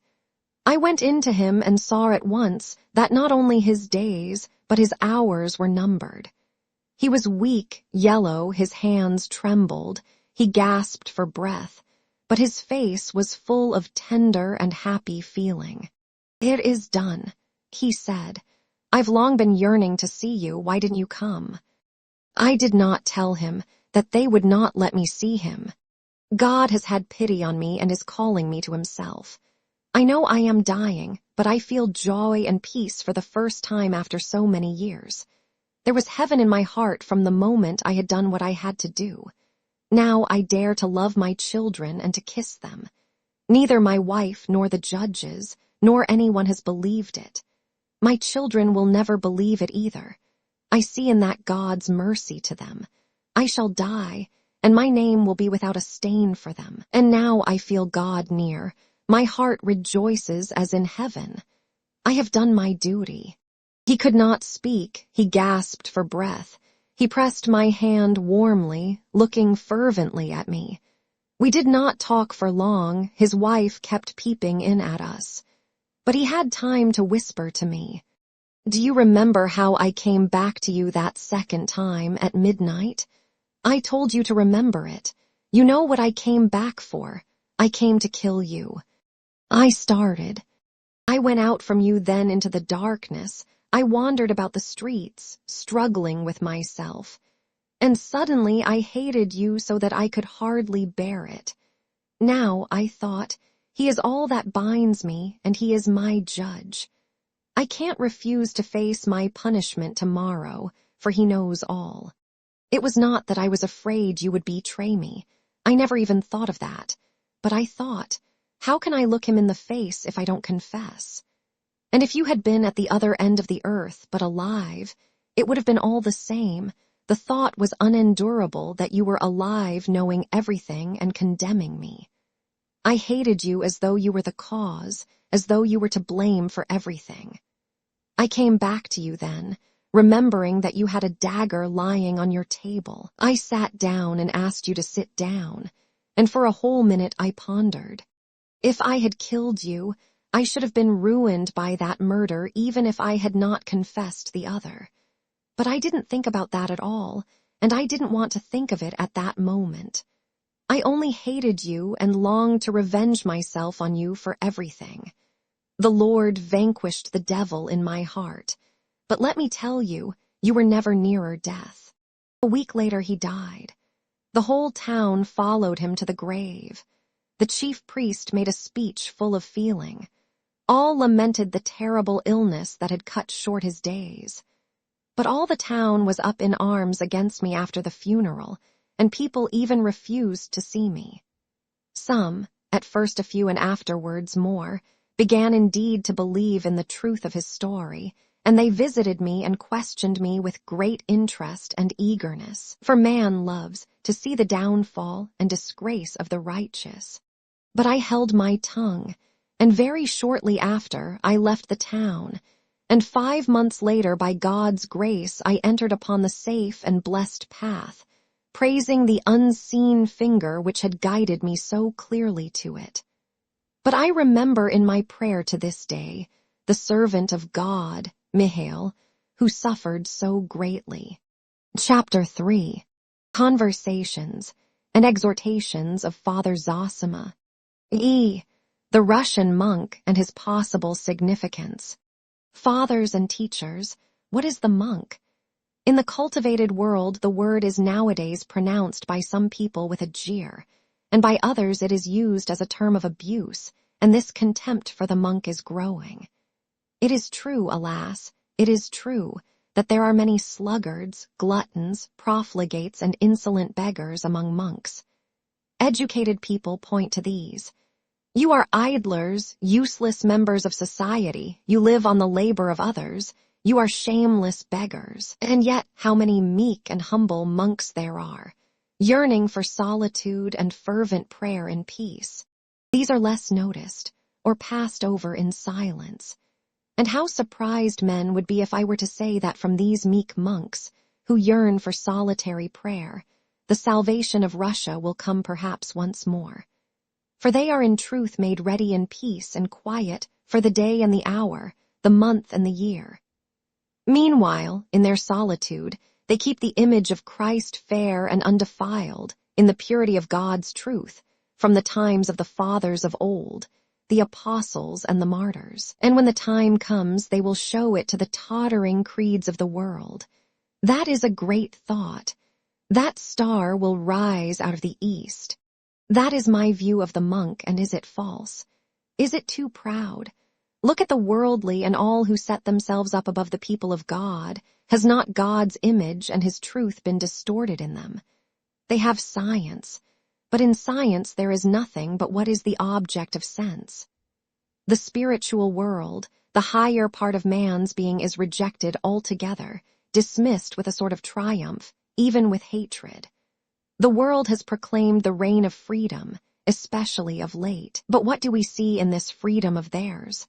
Nothing but slavery and self-destruction. For the world says, you have desires and so satisfy them, for you have the same rights as the most rich and powerful. Don't be afraid of satisfying them and even multiply your desires. That is the modern doctrine of the world. In that they see freedom. And what follows from this right of multiplication of desires? In the rich, isolation and spiritual suicide. In the poor, envy and murder. For they have been given rights, but have not been shown the means of satisfying their wants. They maintain that the world is getting more and more united, more and more bound together in brotherly community, as it overcomes distance and sets thoughts flying through the air. Alas, put no faith in such a bond of union. Interpreting freedom as the multiplication and rapid satisfaction of desires, men distort their own nature, for many senseless and foolish desires and habits and ridiculous fancies are fostered in them. They live only for mutual envy, for luxury and ostentation. To have dinners, visits, carriages, rank, and slaves to wait on one is looked upon as a necessity, for which life, honor, and human feeling are sacrificed, and men even commit suicide if they are unable to satisfy it. We see the same thing among those who are not rich, while the poor drown their unsatisfied need and their envy in drunkenness. But soon they will drink blood instead of wine. They are being led on to it. I ask you, is such a man free? I knew one champion of freedom who told me himself that, when he was deprived of tobacco in prison, he was so wretched at the privation that he almost went and betrayed his cause for the sake of getting tobacco again. And such a man says, I am fighting for the cause of humanity. How can such a one fight? What is he fit for? He is capable perhaps of some action quickly over, but he cannot hold out long. And it's no wonder that instead of gaining freedom they have sunk into slavery, and instead of serving the cause of brotherly love and the union of humanity have fallen, on the contrary, into dissension and isolation, as my mysterious visitor and teacher said to me in my youth. And therefore the idea of the service of humanity, of brotherly love and the solidarity of mankind, is more and more dying out in the world, and indeed this idea is sometimes treated with derision. For how can a man shake off his habits? What can become of him if he is in such bondage to the habit of satisfying the innumerable desires he has created for himself? He is isolated, and what concern has he with the rest of humanity? They have succeeded in accumulating a greater mass of objects, but the joy in the world has grown less. The monastic way is very different. Obedience, fasting, and prayer are laughed at, yet only through them lies the way to real, true freedom. I cut off my superfluous and unnecessary desires. I subdue my proud and wanton will and chastise it with obedience. And with God's help I attain freedom of spirit, and with it spiritual joy, which is most capable of conceiving a great idea and serving it. The rich man in his isolation, or the man who has freed himself from the tyranny of material things and habits. The monk is reproached for his solitude. You have secluded yourself within the walls of the monastery for your own salvation, and have forgotten the brotherly service of humanity. But we shall see which will be most zealous in the cause of brotherly love. For it is not we, but they, who are in isolation, though they don't see that. Of old, leaders of the people came from among us, and why should they not again? The same meek and humble ascetics will rise up and go out to work for the great cause. The salvation of Russia comes from the people, and the Russian monk has always been on the side of the people. We are isolated only if the people are isolated. The people believe as we do, and an unbelieving reformer will never do anything in Russia, even if he is sincere in heart and a genius. Remember that. The people will meet the atheist and overcome him, and Russia will be one and orthodox. Take care of the peasant and guard his heart. Go on educating him quietly. That's your duty as monks, for the peasant has God in his heart. Of masters and servants, and of whether it is possible for them to be brothers in the spirit. Of course, I don't deny that there is sin in the peasants too, and the fire of corruption is spreading visibly, hourly, working from above downwards. The spirit of isolation is coming upon the people too. Money lenders and devourers of the commune are rising up. Already the merchant grows more and more eager for rank, and strives to show himself cultured though he has not a trace of culture, and to this end meanly despises his old traditions, and is even ashamed of the faith of his fathers. He visits princes, though he is only a peasant corrupted. The peasants are rotting in drunkenness and cannot shake off the habit. And what cruelty to their wives, to their children even, all from drunkenness. I've seen in the factories children of 9 years old, frail, rickety, bent, and already depraved. The stuffy workshop, the din of machinery, work all day long, the vile language and the drink. Is that what a little child's heart needs? He needs sunshine, childish play, good examples all about him, and at least a little love. There must be no more of this. Monks, no more torturing of children. Rise up and preach that. Make haste, make haste. But God will save Russia. For though the peasants are corrupted and cannot renounce their filthy sin, yet they know it is cursed by God and that they do wrong in sinning. So that our people still believe in righteousness, have faith in God, and weep tears of devotion. It is different with the upper classes. They, following science, want to base justice on reason alone, but not with Christ as before, and they have already proclaimed that there is no crime, that there is no sin. And that's consistent, for if you have no God, what is the meaning of crime? In Europe, the people are already rising up against the rich with violence, and the leaders of the people are everywhere leading them to bloodshed and teaching them that their wrath is righteous. But their wrath is accursed, for it is cruel. But God will save Russia as he has saved her many times. Salvation will come from the people, from their faith and their meekness.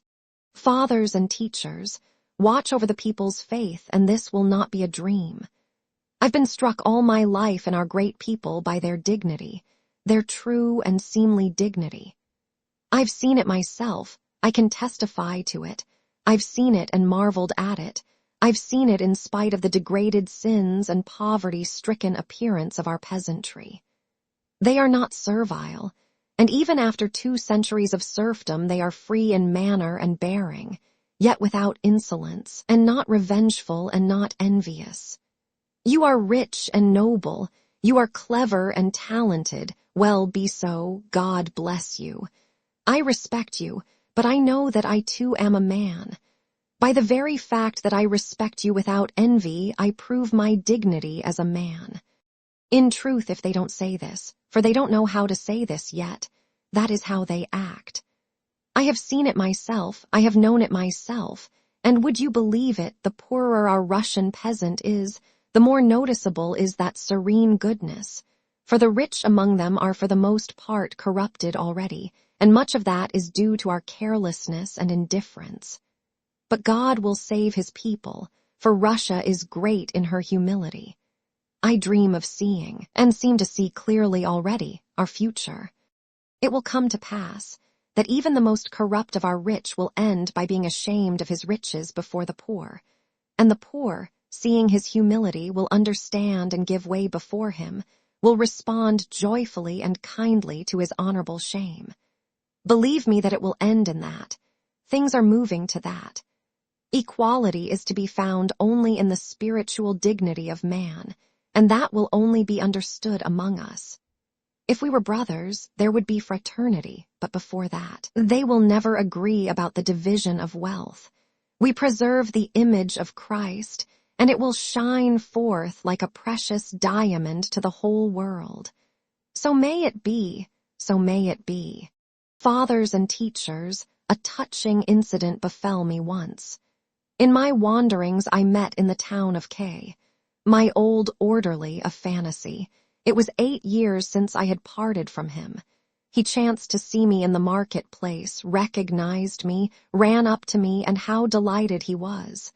He simply pounced on me. "Master dear, is it you?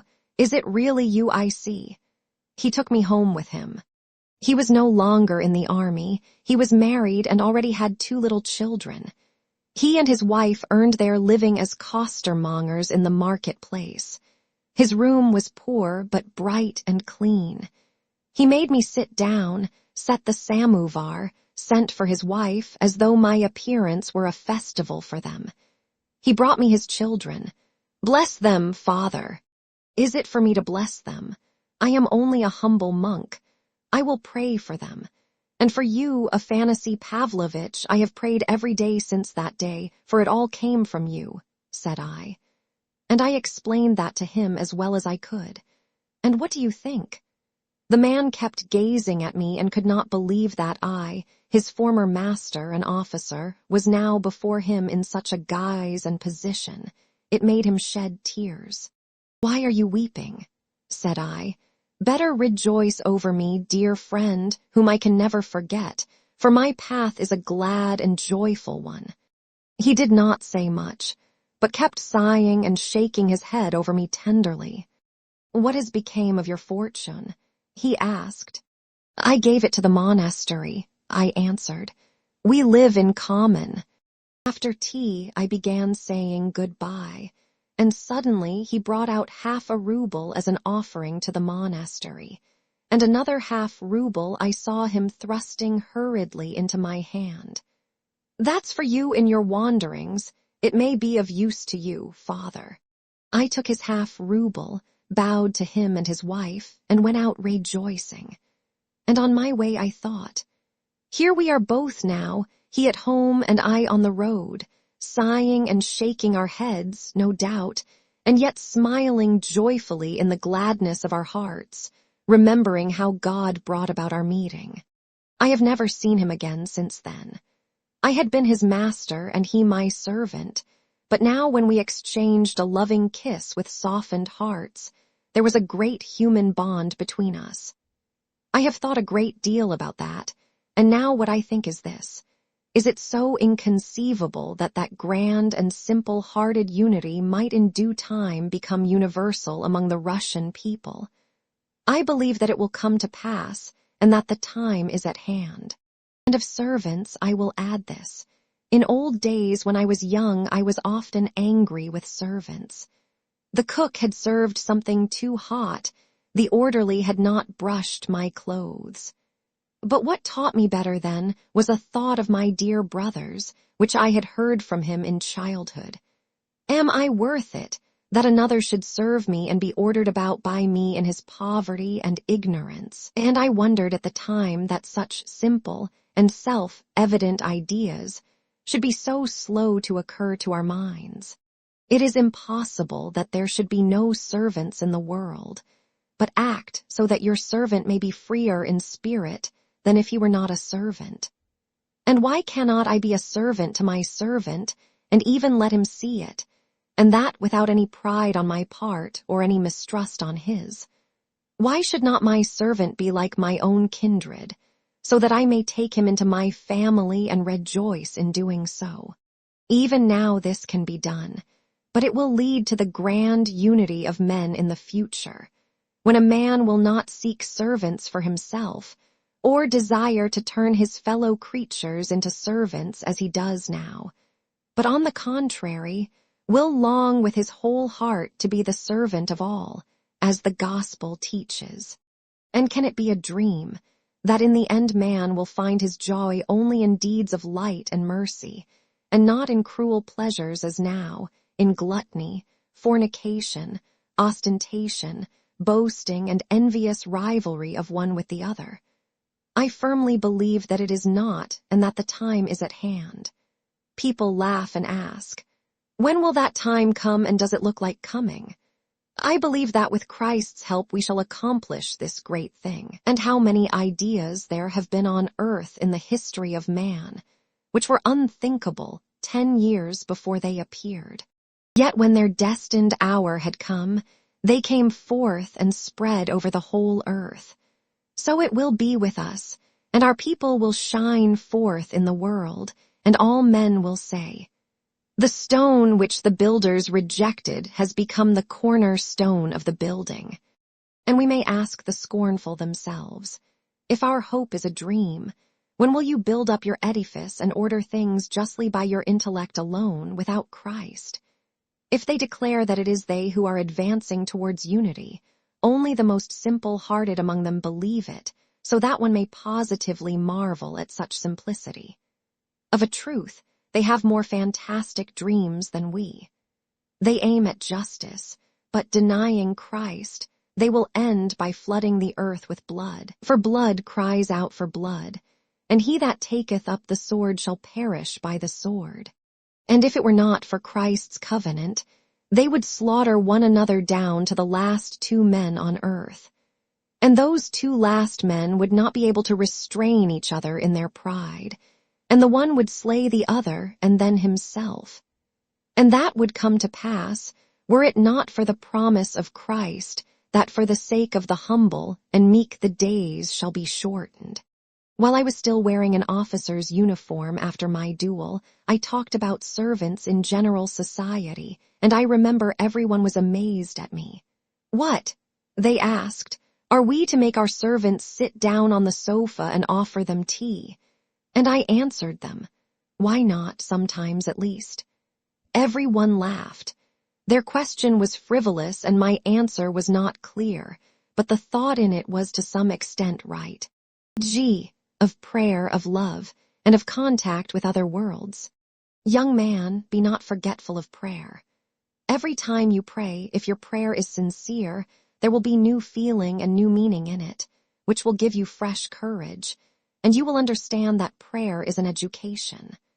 Remember, too, every day, and whenever you can, repeat to yourself, "Lord, have mercy on all who appear before thee today." For every hour and every moment thousands of men leave life on this earth, and their souls appear before God, and how many of them depart in solitude, unknown, sad, dejected that no one mourns for them or even knows whether they have lived or not. And behold, from the other end of the earth perhaps, your prayer for their rest will rise up to God though you knew them not nor they you. How touching it must be to a soul standing in dread before the Lord to feel at that instant that, for him too, there is one to pray, that there is a fellow creature left on earth to love him too. And God will look on you both more graciously, for if you have had so much pity on him, how much will he have pity who is infinitely more loving and merciful than you? And he will forgive him for your sake. Brothers, have no fear of men's sin. Love a man even in his sin, for that is the semblance of divine love and is the highest love on earth. Love all God's creation, the whole and every grain of sand in it. Love every leaf, every ray of God's light. Love the animals, love the plants, love everything. If you love everything, you will perceive the divine mystery in things. Once you perceive it, you will begin to comprehend it better every day, and you will come at last to love the whole world with an all-embracing love. Love the animals. God has given them the rudiments of thought and joy untroubled. Do not trouble it, don't harass them, don't deprive them of their happiness, don't work against God's intent. Man, do not pride yourself on superiority to the animals. They are without sin, and you, with your greatness, defile the earth by your appearance on it, and leave the traces of your foulness after you. Alas, it is true of almost every one of us. Love children especially, for they too are sinless like the angels. They live to soften and purify our hearts, and as it were to guide us. Woe to him who offends a child. Father Anfim taught me to love children. The kind, silent man used often on our wanderings to spend the farthings given us on sweets and cakes for the children. He could not pass by a child without emotion. That's the nature of the man. At some thoughts one stands perplexed, especially at the sight of men's sin, and wonders whether one should use force or humble love. Always decide to use humble love. If you resolve on that once for all, you may subdue the whole world. Loving humility is marvelously strong, the strongest of all things, and there is nothing else like it. Every day and every hour, every minute, walk round yourself and watch yourself, and see that your image is a seemly one. You pass by a little child. You pass by, spiteful, with ugly words, with wrathful heart. You may not have noticed the child, but he has seen you, and your image, unseemly and ignoble, may remain in his defenseless heart. You don't know it, but you may have sown an evil seed in him and it may grow, and all because you were not careful before the child, because you did not foster in yourself a careful, actively benevolent love. Brothers, love is a teacher, but one must know how to acquire it, For it is hard to acquire, it is dearly bought, it is won slowly by long labor. For we must love not only occasionally, for a moment, but forever. Everyone can love occasionally, even the wicked can. My brother asked the birds to forgive him. That sounds senseless, but it is right. For all is like an ocean, all is flowing and blending. A touch in one place sets up movement at the other end of the earth. It may be senseless to beg forgiveness of the birds, but birds would be happier at your side. A little happier, anyway, and children and all animals if you were nobler than you are now. It's all like an ocean, I tell you. Then you would pray to the birds too, consumed by an all-embracing love, in a sort of transport, and pray that they too will forgive you your sin. Treasure this ecstasy, however senseless it may seem to men. My friends, pray to God for gladness. Be glad as children, as the birds of heaven, and let not the sin of men confound you in your doings. Fear not that it will wear away your work and hinder its being accomplished. Do not say, sin is mighty, wickedness is mighty, evil environment is mighty, and we are lonely and helpless, and evil environment is wearing us away and hindering our good work from being done. Fly from that dejection, children. There is only one means of salvation. Then take yourself and make yourself responsible for all men's sins. That is the truth. You know, friends, for as soon as you sincerely make yourself responsible for everything and for all men, you will see at once that it is really so, and that you are to blame for everyone and for all things. But throwing your own indolence and impotence on others, you will end by sharing the pride of Satan and murmuring against God. Of the pride of Satan, what I think is this: it is hard for us on earth to comprehend it, and therefore it is so easy to fall into error and to share it, even imagining that we are doing something grand and fine. Indeed, many of the strongest feelings and movements of our nature we cannot comprehend on earth. Let not that be a stumbling block, and think not that it may serve as a justification to you for anything. For the eternal Judge asks of you what you can comprehend, and not what you cannot. You will know that yourself hereafter, for you will behold all things truly then and will not dispute them.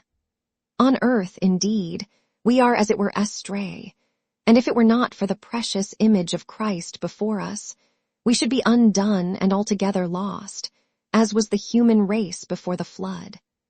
Much on earth is hidden from us, but to make up for that we have been given a precious mystic sense of our living bond with the other world, with the higher heavenly world, and the roots of our thoughts and feelings are not here, but in other worlds.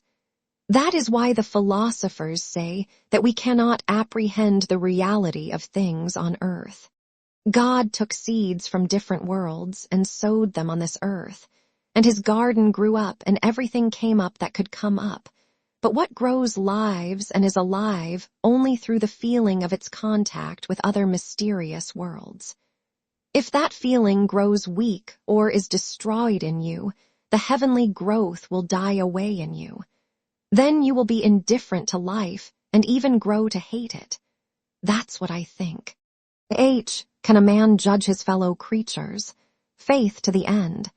Remember particularly that you cannot be a judge of anyone. For no one can judge a criminal until he recognizes that he is just such a criminal as the man standing before him, and that he perhaps is more than all men to blame for that crime.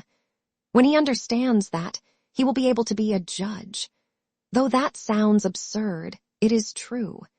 If I had been righteous myself, perhaps there would have been no criminal standing before me. If you can take upon yourself the crime of the criminal your heart is judging, take it at once, suffer for him yourself, and let him go without reproach. And even if the law itself makes you his judge, act in the same spirit so far as possible, for he will go away and condemn himself more bitterly than you have done. If after your kiss he goes away untouched, mocking at you, do not let that be a stumbling block to you. It shows his time has not yet come, but it will come in due course. And if it come not, no matter. If not he, then another in his place will understand and suffer, and judge and condemn himself, and the truth will be fulfilled.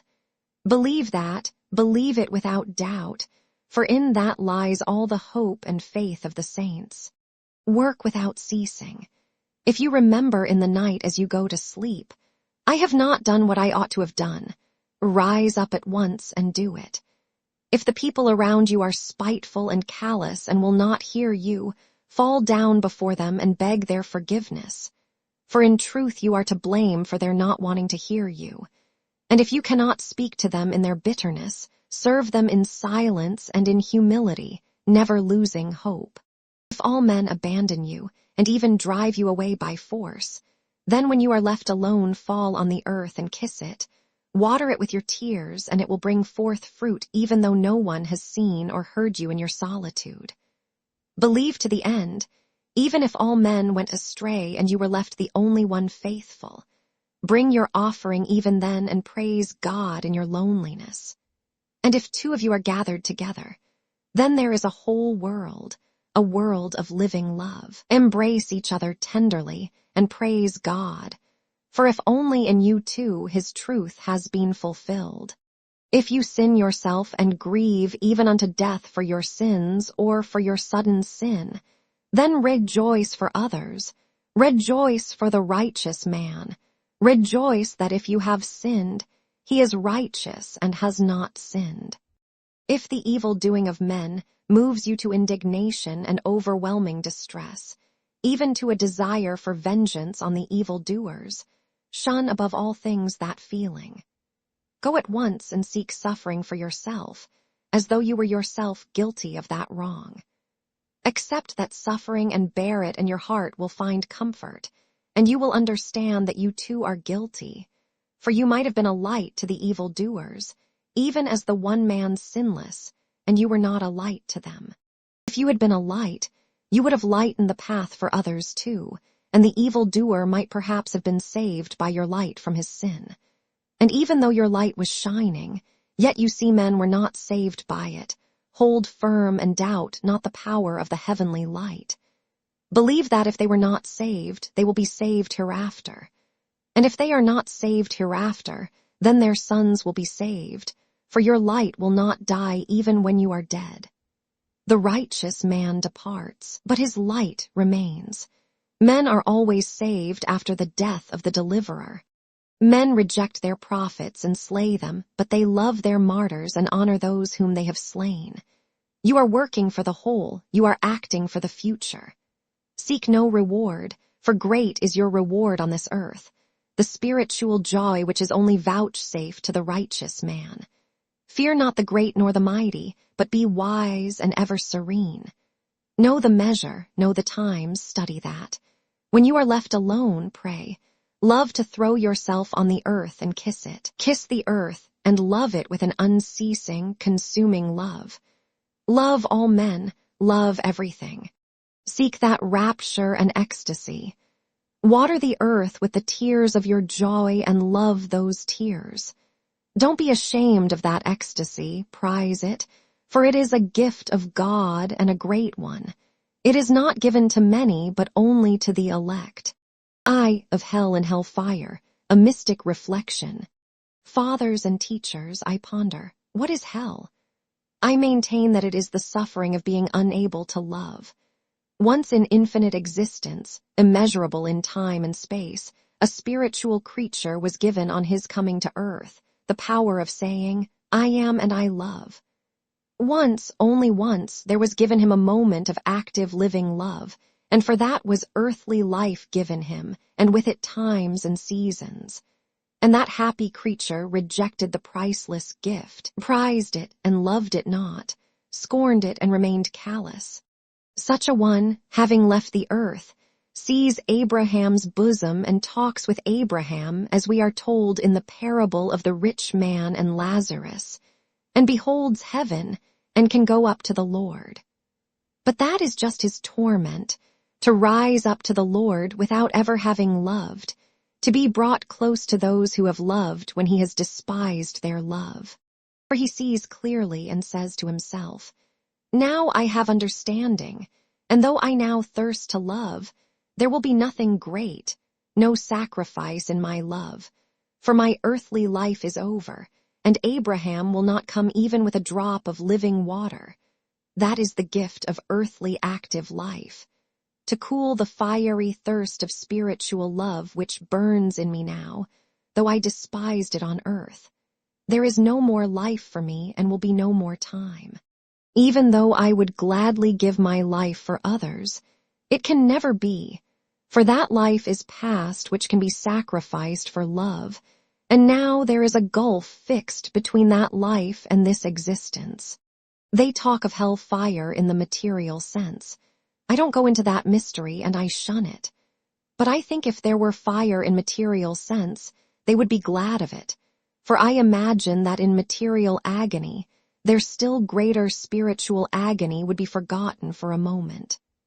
Moreover, that spiritual agony cannot be taken from them, for that suffering is not external but within them. And if it could be taken from them, I think it would be bitterer still for the unhappy creatures.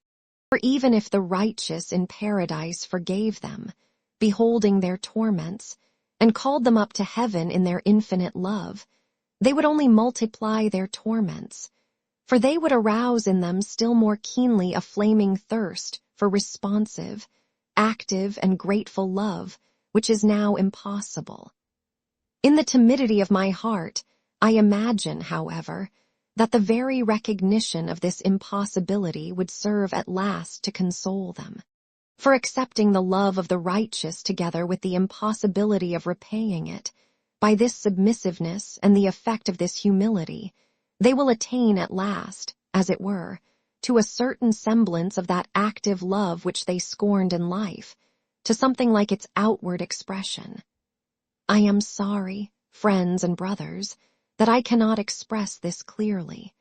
But woe to those who have slain themselves on earth, woe to the suicides. I believe that there can be none more miserable than they. They tell us that it is a sin to pray for them, and outwardly the church, as it were, renounces them. But in my secret heart, I believe that we may pray even for them. Love can never be an offense to Christ. For such as those I have prayed inwardly all my life. I confess it, fathers and teachers, and even now I pray for them every day. Oh, there are some who remain proud and fierce even in hell, in spite of their certain knowledge and contemplation of the absolute truth. There are some fearful ones who have given themselves over to Satan and his proud spirit entirely. For such, hell is voluntary and ever-consuming. They are tortured by their own choice. For they have cursed themselves, cursing God and life. They live upon their vindictive pride like a starving man in the desert sucking blood out of his own body. But they are never satisfied, and they refuse forgiveness. They curse God who calls them. They cannot behold the living God without hatred, and they cry out that the God of life should be annihilated, that God should destroy himself and his own creation. And they will burn in the fire of their own wrath forever and yearn for death and annihilation. But they will not attain to death. Here Alexei Fyodorovich Karamazov's manuscript ends. I repeat, it is incomplete and fragmentary. Biographical details, for instance, cover only Father Zosima's earliest youth. Of his teaching and opinions, we find brought together sayings evidently uttered on very different occasions.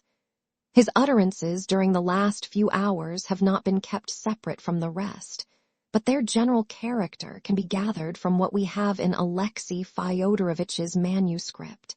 The elder's death came in the end quite unexpectedly. For although those who were gathered about him that last evening realized that his death was approaching, yet it was difficult to imagine that it would come so suddenly.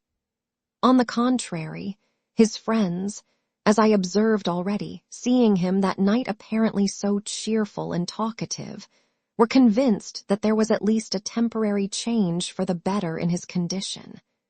Even 5 minutes before his death, they said afterwards wonderingly, it was impossible to foresee it. He seemed suddenly to feel an acute pain in his chest. He turned pale and pressed his hands to his heart. All rose from their seats and hastened to him. But though suffering, he still looked at them with a smile, sank slowly from his chair onto his knees, then bowed his face to the ground, stretched out his arms, and as though in joyful ecstasy, praying and kissing the ground, quietly and joyfully gave up his soul to God. The news of his death spread at once through the hermitage and reached the monastery. The nearest friends of the deceased and those whose duty it was from their position began to lay out the corpse according to the ancient ritual, and all the monks gathered together in the church. And before dawn, the news of the death reached the town. By the morning, all the town was talking of the event, and crowds were flocking from the town to the monastery. But this subject will be treated in the next book. I will only add here that before a day had passed, something happened so unexpected, so strange, upsetting, and bewildering in its effect on the monks and the townspeople, that after all these years, that day of general suspense is still vividly remembered in the town. Part 3. Book 7, Alyosha. Chapter 1. The Breath of Corruption. The body of Father Zosima was prepared for burial according to the established ritual. As is well known, the bodies of dead monks and hermits are not washed. In the words of the church ritual, if any one of the monks depart in the Lord, the monk designated, that is, whose office it is, shall wipe the body with warm water, making first the sign of the cross with a sponge on the forehead of the deceased, on the breast, on the hands and feet, and on the knees, and that is enough. All this was done by Father Paisi, who then clothed the deceased in his monastic garb and wrapped him in his cloak, which was, according to custom, somewhat slit to allow of its being folded about him in the form of a cross. On his head he put a hood with an 8-cornered cross. The hood was left open, and the dead man's face was covered with black gauze. In his hands was put an icon of the Savior. Towards morning he was put in the coffin which had been made ready long before. It was decided to leave the coffin all day in the cell, in the larger room in which the elder used to receive his visitors and fellow monks. As the deceased was a priest and monk of the strictest rule, the gospel, not the Psalter, had to be read over his body by monks in holy orders. The reading was begun by Father Iosif immediately after the Requiem service. Father Paisi desired later on to read the gospel all day and night over his dead friend. But for the present he, as well as the father superintendent of the hermitage, was very busy and occupied. For something extraordinary, an unheard of, even unseemly excitement and impatient expectation began to be apparent in the monks and the visitors from the monastery hostels and the crowds of people flocking from the town. And as time went on, this grew more and more marked. Both the superintendent and Father Paisi did their utmost to calm the general bustle and agitation. When it was fully daylight, some people began bringing their sick, in most cases children, with them from the town, as though they had been waiting expressly for this moment to do so, evidently persuaded that the dead elder's remains had a power of healing, which would be immediately made manifest in accordance with their faith. It was only then apparent how unquestionably everyone in our town had accepted Father Zosima during his lifetime as a great saint, and those who came were far from being all of the humbler classes. This intense expectation on the part of believers displayed with such haste, such openness, even with impatience and almost insistence, impressed Father Paisi as unseemly.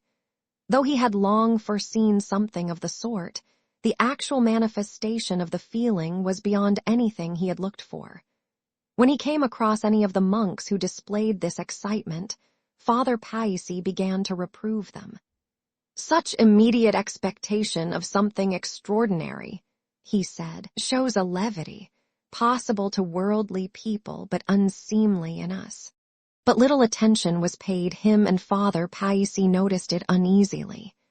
Yet he himself, if the whole truth must be told, secretly at the bottom of his heart, cherished almost the same hopes and could not but be aware of it, though he was indignant at the too impatient expectation around him, and saw in it light-mindedness and vanity. Nevertheless, it was particularly unpleasant to him to meet certain persons, whose presence aroused in him great misgivings. In the crowd in the dead man's cell, he noticed with inward aversion, for which he immediately reproached himself, the presence of Rakitin and of the monk from Obdorsk, who was still staying in the monastery. Of both of them, Father Paisi felt for some reason suddenly suspicious, though, indeed, he might well have felt the same about others. The monk from Obdorsk was conspicuous as the most fussy in the excited crowd. He was to be seen everywhere. Everywhere he was asking questions. Everywhere he was listening. On all sides he was whispering with a peculiar, mysterious air. His expression showed the greatest impatience and even a sort of irritation. As for Rakitin, he, as appeared later, had come so early to the hermitage at the special request of Madame Holikov. As soon as that good-hearted but weak-minded woman, who could not herself have been admitted to the hermitage, waked and heard of the death of Father Zosima, she was overtaken with such intense curiosity that she promptly dispatched Rakitin to the hermitage to keep a careful lookout and report to her by letter every half-hour or so everything that takes place. She regarded Rakitin as a most religious and devout young man. He was particularly clever in getting round people, and assuming whatever part he thought most to their taste, if he detected the slightest advantage to himself from doing so. It was a bright, clear day, and many of the visitors were thronging about the tombs, which were particularly numerous round the church and scattered here and there about the hermitage. As he walked round the hermitage, Father Paisi remembered Alyosha, and that he had not seen him for some time, not since the night. And he had no sooner thought of him than he at once noticed him in the farthest corner of the hermitage garden, sitting on the tombstone of a monk who had been famous long ago for his saintliness. He sat with his back to the hermitage and his face to the wall, and seemed to be hiding behind the tombstone. Going up to him, Father Paisi saw that he was weeping quietly but bitterly, with his face hidden in his hands, and that his whole frame was shaking with sobs. Father Paisi stood over him for a little. "Enough, dear son, enough, dear," he pronounced with feeling at last. "Why do you weep? Rejoice and weep not. Don't you know that this is the greatest of his days? Think only where he is now at this moment." Alyosha glanced at him, uncovering his face, which was swollen with crying like a child's, but turned away at once without uttering a word and hid his face in his hands again. "Maybe it is well," said Father Paisi thoughtfully. "Weep if you must. Christ has sent you those tears. Your touching tears are but a relief to your spirit and will serve to gladden your dear heart," he added to himself, walking away from Alyosha and thinking lovingly of him. He moved away quickly, however, for he felt that he too might weep looking at him. Meanwhile the time was passing. The monastery services and the requiems for the dead followed in their due course. Father Paisi again took Father Iosif's place by the coffin and began reading the Gospel. But before 3 o'clock in the afternoon that something took place to which I alluded at the end of the last book, something so unexpected by all of us and so contrary to the general hope, that, I repeat, this trivial incident has been minutely remembered to this day in our town and all the surrounding neighborhood. I may add here, for myself personally, that I feel it almost repulsive to recall that event which caused such frivolous agitation and was such a stumbling block to many, though in reality it was the most natural and trivial matter. I should, of course, have omitted all mention of it in my story, if it had not exerted a very strong influence on the heart and soul of the chief, though future, hero of my story, Alyosha, forming a crisis and turning point in his spiritual development, giving a shock to his intellect, which finally strengthened it for the rest of his life and gave it a definite aim.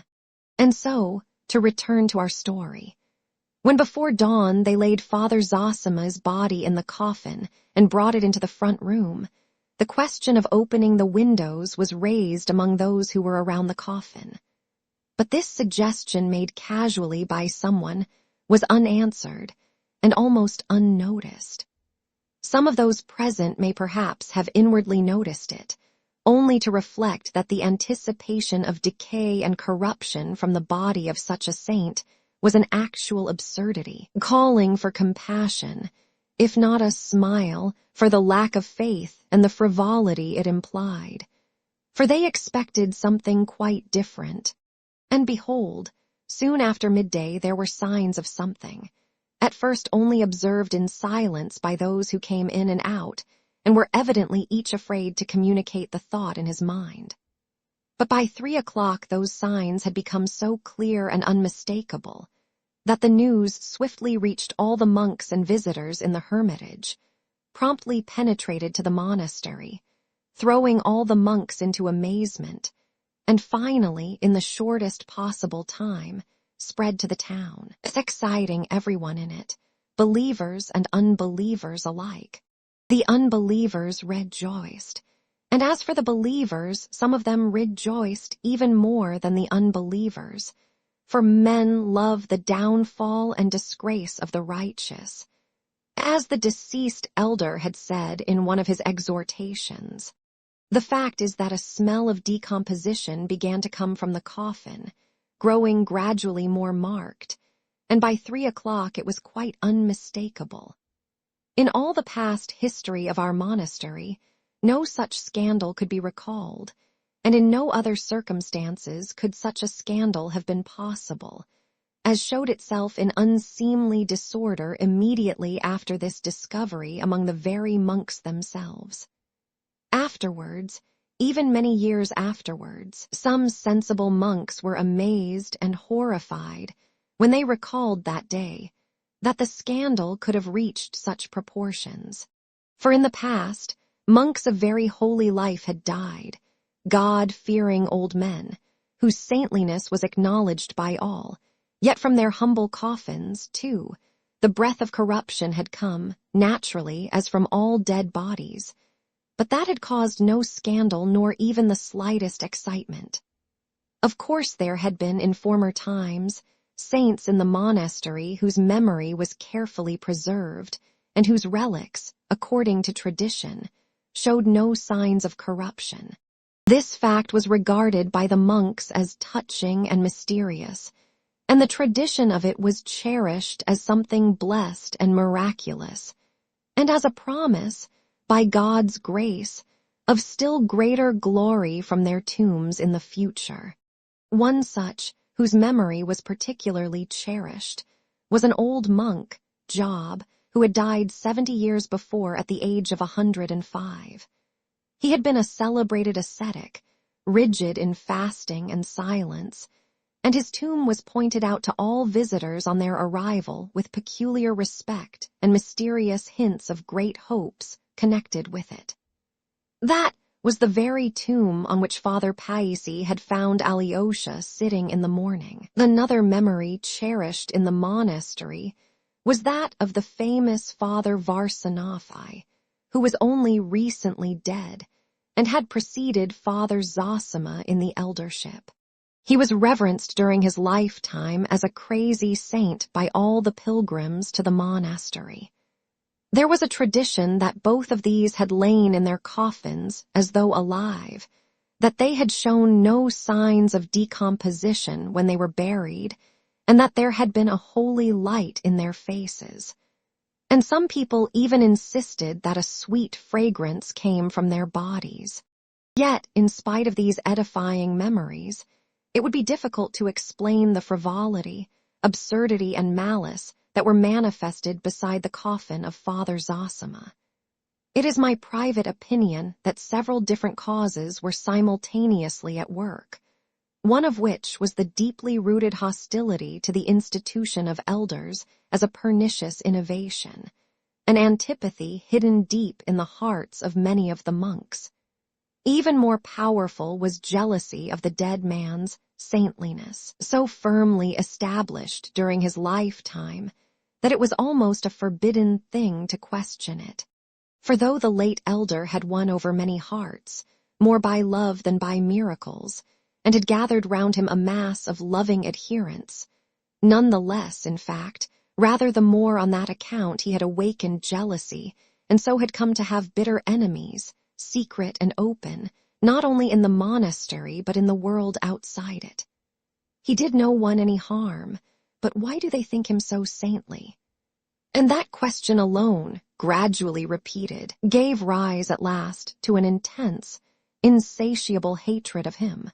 That, I believe, was why many people were extremely delighted at the smell of decomposition which came so quickly, for not a day had passed since his death. At the same time, there were some among those who had been hitherto reverently devoted to the elder, who were almost mortified and personally affronted by this incident. This was how the thing happened. As soon as signs of decomposition had begun to appear, the whole aspect of the monks betrayed their secret motives in entering the cell. They went in, stayed a little while, and hastened out to confirm the news to the crowd of other monks waiting outside. Some of the latter shook their heads mournfully, but others did not even care to conceal the delight which gleamed unmistakably in their malignant eyes. And now no one reproached them for it, no one raised his voice in protest, which was strange, for the majority of the monks had been devoted to the dead elder. But it seemed as though God had in this case let the minority get the upper hand for a time. Visitors from outside, particularly of the educated class, soon went into the cell, too, with the same spying intent. Of the peasantry few went into the cell, though there were crowds of them at the gates of the hermitage. After 3 o'clock the rush of worldly visitors was greatly increased, and this was no doubt owing to the shocking news. People were attracted who would not otherwise have come on that day, and had not intended to come, and among them were some personages of high standing. But external decorum was still preserved, and Father Paisi, with a stern face, continued firmly and distinctly reading aloud the gospel, apparently not noticing what was taking place around him, though he had, in fact, observed something unusual long before. But at last the murmurs, first subdued but gradually louder and more confident, reached even him. "It shows God's judgment is not as man's," Father Paisi heard suddenly. The first to give utterance to this sentiment was a layman, an elderly official from the town, known to be a man of great piety. He only repeated aloud what the monks had long been whispering. They had long before formulated this damning conclusion, and the worst of it was that a sort of triumphant satisfaction at that conclusion became more and more apparent every moment. Soon they began to lay aside even external decorum, and almost seemed to feel they had a sort of right to discard it. And for what reason can this have happened? Some of the monks said, at first with a show of regret, "He had a small frame and his flesh was dried up on his bones. What was there to decay? It must be a sign from heaven." others hastened to add, and their opinion was adopted at once without protest. For it was pointed out, too, that if the decomposition had been natural, as in the case of every dead sinner, it would have been apparent later, after a lapse of at least 24 hours, but this premature corruption was in excess of nature, and so the finger of God was evident. It was meant for a sign. This conclusion seemed irresistible. Gentle Father Iosif, the librarian, a great favorite of the dead man's, tried to reply to some of the evil speakers that this is not held everywhere alike, and that the incorruptibility of the bodies of the just was not a dogma of the Orthodox Church, but only an opinion, and that even in the most orthodox regions, at Athos for instance, they were not greatly confounded by the smell of corruption, and there the chief sign of the glorification of the saved was not bodily incorruptibility, but the color of the bones when the bodies have lain many years in the earth and have decayed in it. And if the bones are yellow as wax, that is the great sign that the Lord has glorified the dead saint. If they are not yellow but black, it shows that God has not deemed him worthy of such glory. That is the belief in Athos, a great place, where the orthodox doctrine has been preserved from of old, unbroken, and in its greatest purity, said Father Iosif in conclusion. But the meek father's words had little effect and even provoked a mocking retort. That's all pedantry and innovation, no use listening to it, the monks decided. We stick to the old doctrine. There are all sorts of innovations nowadays. Are we to follow them all? Added others. We have had as many holy fathers as they had. There they are among the Turks. They have forgotten everything. Their doctrine has long been impure, and they have no bells even, the most sneering added. Father Iosif walked away, grieving the more since he had put forward his own opinion with little confidence, as though scarcely believing in it himself. He foresaw with distress that something very unseemly was beginning, and that there were positive signs of disobedience.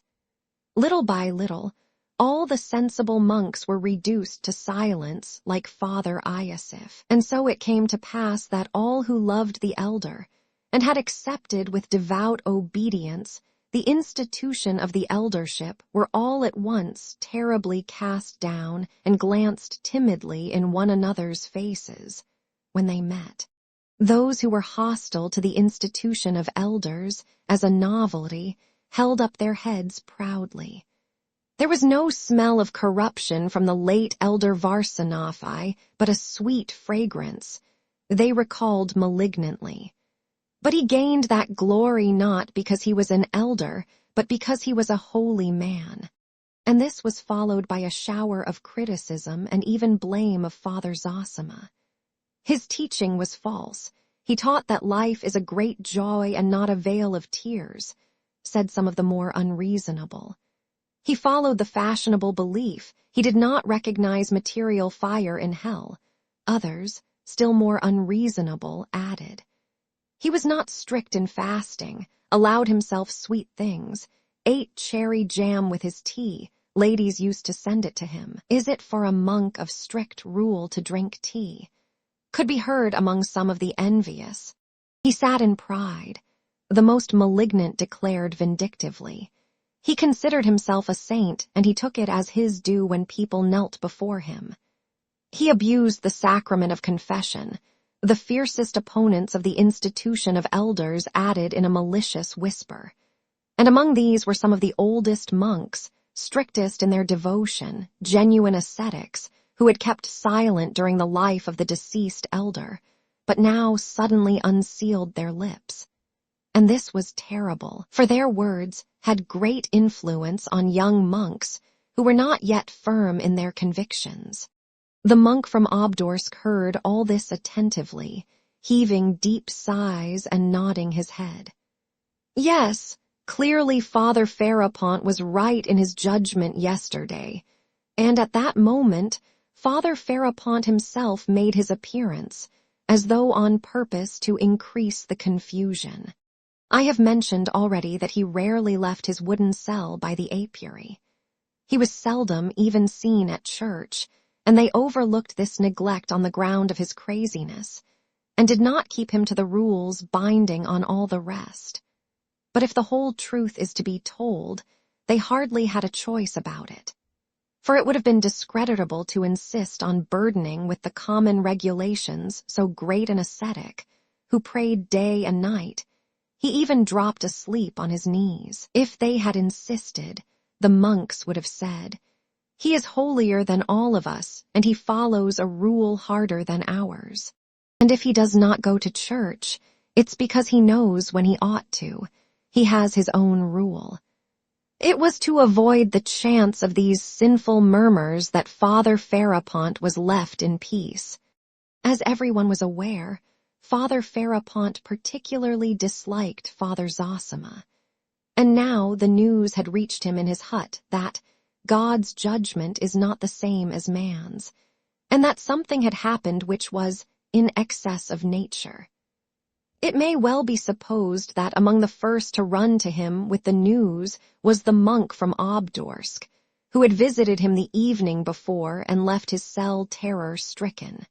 I have mentioned above that though Father Paisi, standing firm and immovable reading the gospel over the coffin, could not hear nor see what was passing outside the cell, he gauged most of it correctly in his heart, for he knew the men surrounding him well. He was not shaken by it, but awaited what would come next without fear, watching with penetration and insight for the outcome of the general excitement. Suddenly an extraordinary uproar in the passage in open defiance of decorum burst on his ears. The door was flung open, and Father Farapont appeared in the doorway. Behind him there could be seen accompanying him a crowd of monks, together with many people from the town. They did not, however, enter the cell, but stood at the bottom of the steps, waiting to see what Father Farapont would say or do.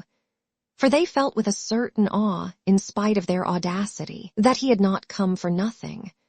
Standing in the doorway, Father Farapont raised his arms, and under his right arm the keen, inquisitive little eyes of the monk from Obdorsk peeped in. He alone, in his intense curiosity, could not resist running up the steps after Father Farapont. The others, on the contrary, pressed farther back in sudden alarm when the door was noisily flung open. Holding his hands aloft, Father Farapont suddenly roared, "Casting out I cast out," and, turning in all directions, he began at once making the sign of the cross at each of the 4 walls and 4 corners of the cell in succession. All who accompanied Father Farapont immediately understood his action, for they knew he always did this wherever he went, and that he would not sit down or say a word till he had driven out the evil spirits. "Satan, go hence! Satan, go hence!" he repeated at each sign of the cross. "Casting out I cast out," he roared again. He was wearing his coarse gown girt with a rope. His bare chest, covered with gray hair, could be seen under his hempen shirt. His feet were bare. As soon as he began waving his arms, the cruel irons he wore under his gown could be heard clanking. Father Paisi paused in his reading, stepped forward, and stood before him waiting. "What have you come for, worthy father? Why do you offend against good order? Why do you disturb the peace of the flock?"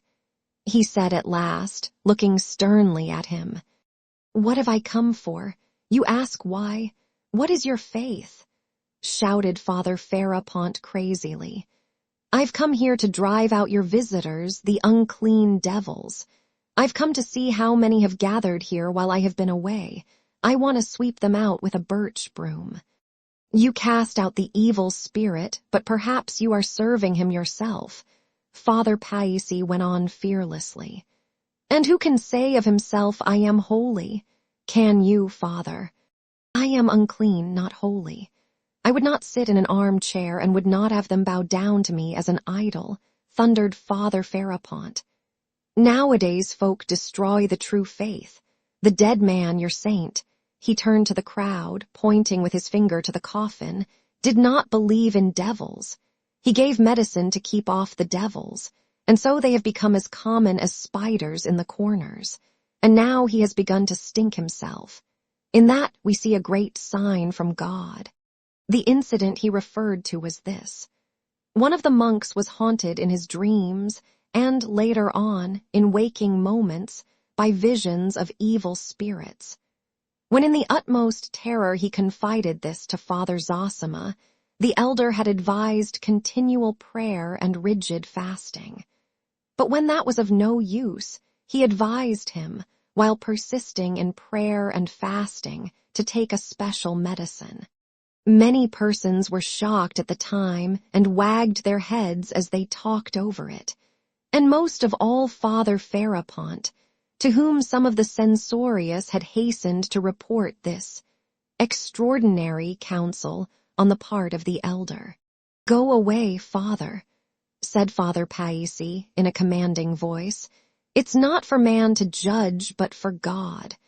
Perhaps we see here a sign which neither you, nor I, nor any one of us is able to comprehend.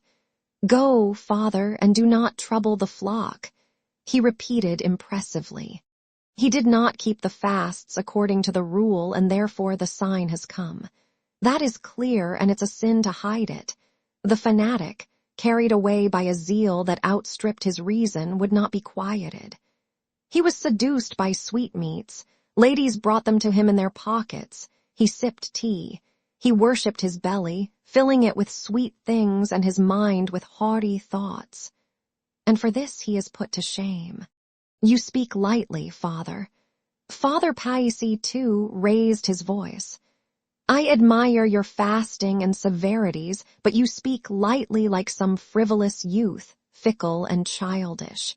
Go away, Father, I command you." Father Paisi thundered in conclusion. "I will go," said Farapont, seeming somewhat taken aback, but still as bitter. "You learned men, you are so clever you look down upon my humbleness. I came hither with little learning, and here I have forgotten what I did know. God himself has preserved me in my weakness from your subtlety." Father Paisi stood over him, waiting resolutely. Father Farapont paused, and suddenly leaning his cheek on his hand despondently, pronounced in a sing-song voice, looking at the coffin of the dead elder, "Tomorrow they will sing over him our helper and defender, a splendid anthem, and over me when I die all they'll sing will be what earthly joy, a little canticle," he added with tearful regret. "You are proud and puffed up, this is a vain place." He shouted suddenly like a madman, and with a wave of his hand he turned quickly and quickly descended the steps. The crowd awaiting him below wavered. Some followed him at once and some lingered, for the cell was still open, and Father Paisi, following Father Farapont onto the steps, stood watching him. But the excited old fanatic was not completely silenced. Walking 20 steps away, he suddenly turned towards the setting sun, raised both his arms, and, as though someone had cut him down, fell to the ground with a loud scream. "My God has conquered. Christ has conquered the setting sun." He shouted frantically, stretching up his hands to the sun, and falling face downwards on the ground, he sobbed like a little child, shaken by his tears and spreading out his arms on the ground. Then all rushed up to him. There were exclamations and sympathetic sobs. A kind of frenzy seemed to take possession of them all. "This is the one who is a saint. This is the one who is a holy man." Some cried aloud, losing their fear. "This is he who should be an elder," others added malignantly. "He wouldn't be an elder. He would refuse. He wouldn't serve a cursed innovation. He wouldn't imitate their foolery." Other voices chimed in at once, and it is hard to say how far they might have gone, but at that moment the bell rang summoning them to service. all began crossing themselves at once. Father Ferapont, too, got up and crossing himself went back to his cell without looking round, still uttering exclamations which were utterly incoherent. A few followed him, but the greater number dispersed, hastening to service. Father Paisi let Father Iosif read in his place and went down. The frantic outcries of bigots could not shake him, but his heart was suddenly filled with melancholy for some special reason, and he felt that. He stood still and suddenly wondered, "Why am I sad even to dejection?" and immediately grasped with surprise that his sudden sadness was due to a very small and special cause. In the crowd thronging at the entrance to the cell, he had noticed Alyosha, and he remembered that he had felt at once a pang at heart on seeing him. "Can that boy mean so much to my heart now?" he asked himself, wondering. At that moment Alyosha passed him, hurrying away, but not in the direction of the church. Their eyes met. Alyosha quickly turned away his eyes and dropped them to the ground, and from the boy's look alone, Father Paisi guessed what a great change was taking place in him at that moment. "Have you, too, fallen into temptation?" cried Father Paisi.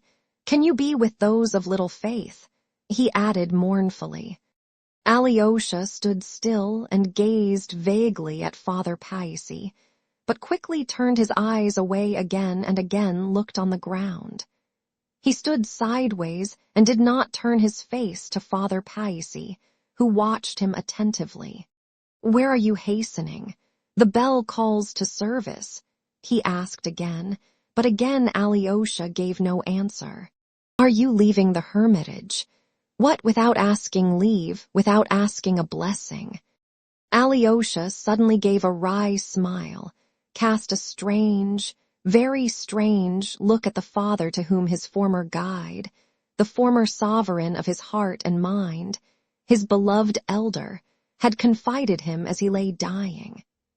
And suddenly, still without speaking, waved his hand, as though not caring even to be respectful, and with rapid steps walked towards the gates away from the hermitage.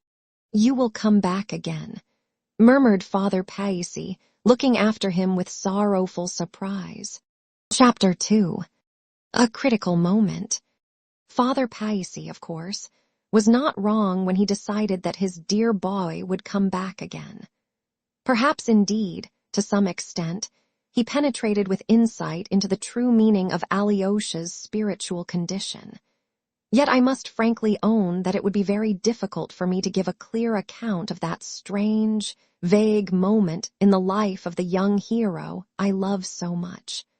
To Father Paisi's sorrowful question, "Are you too with those of little faith?" I could of course confidently answer for Alyosha. No, he is not with those of little faith.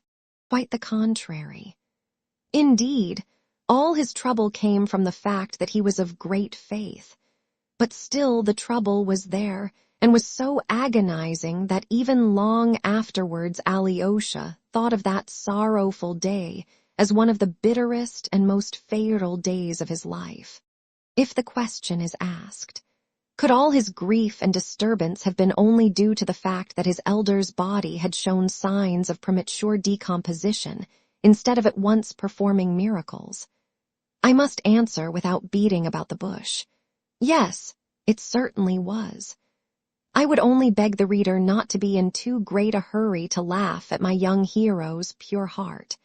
I am far from intending to apologize for him, or to justify his innocent faith on the ground of his youth, or the little progress he had made in his studies, or any such reason.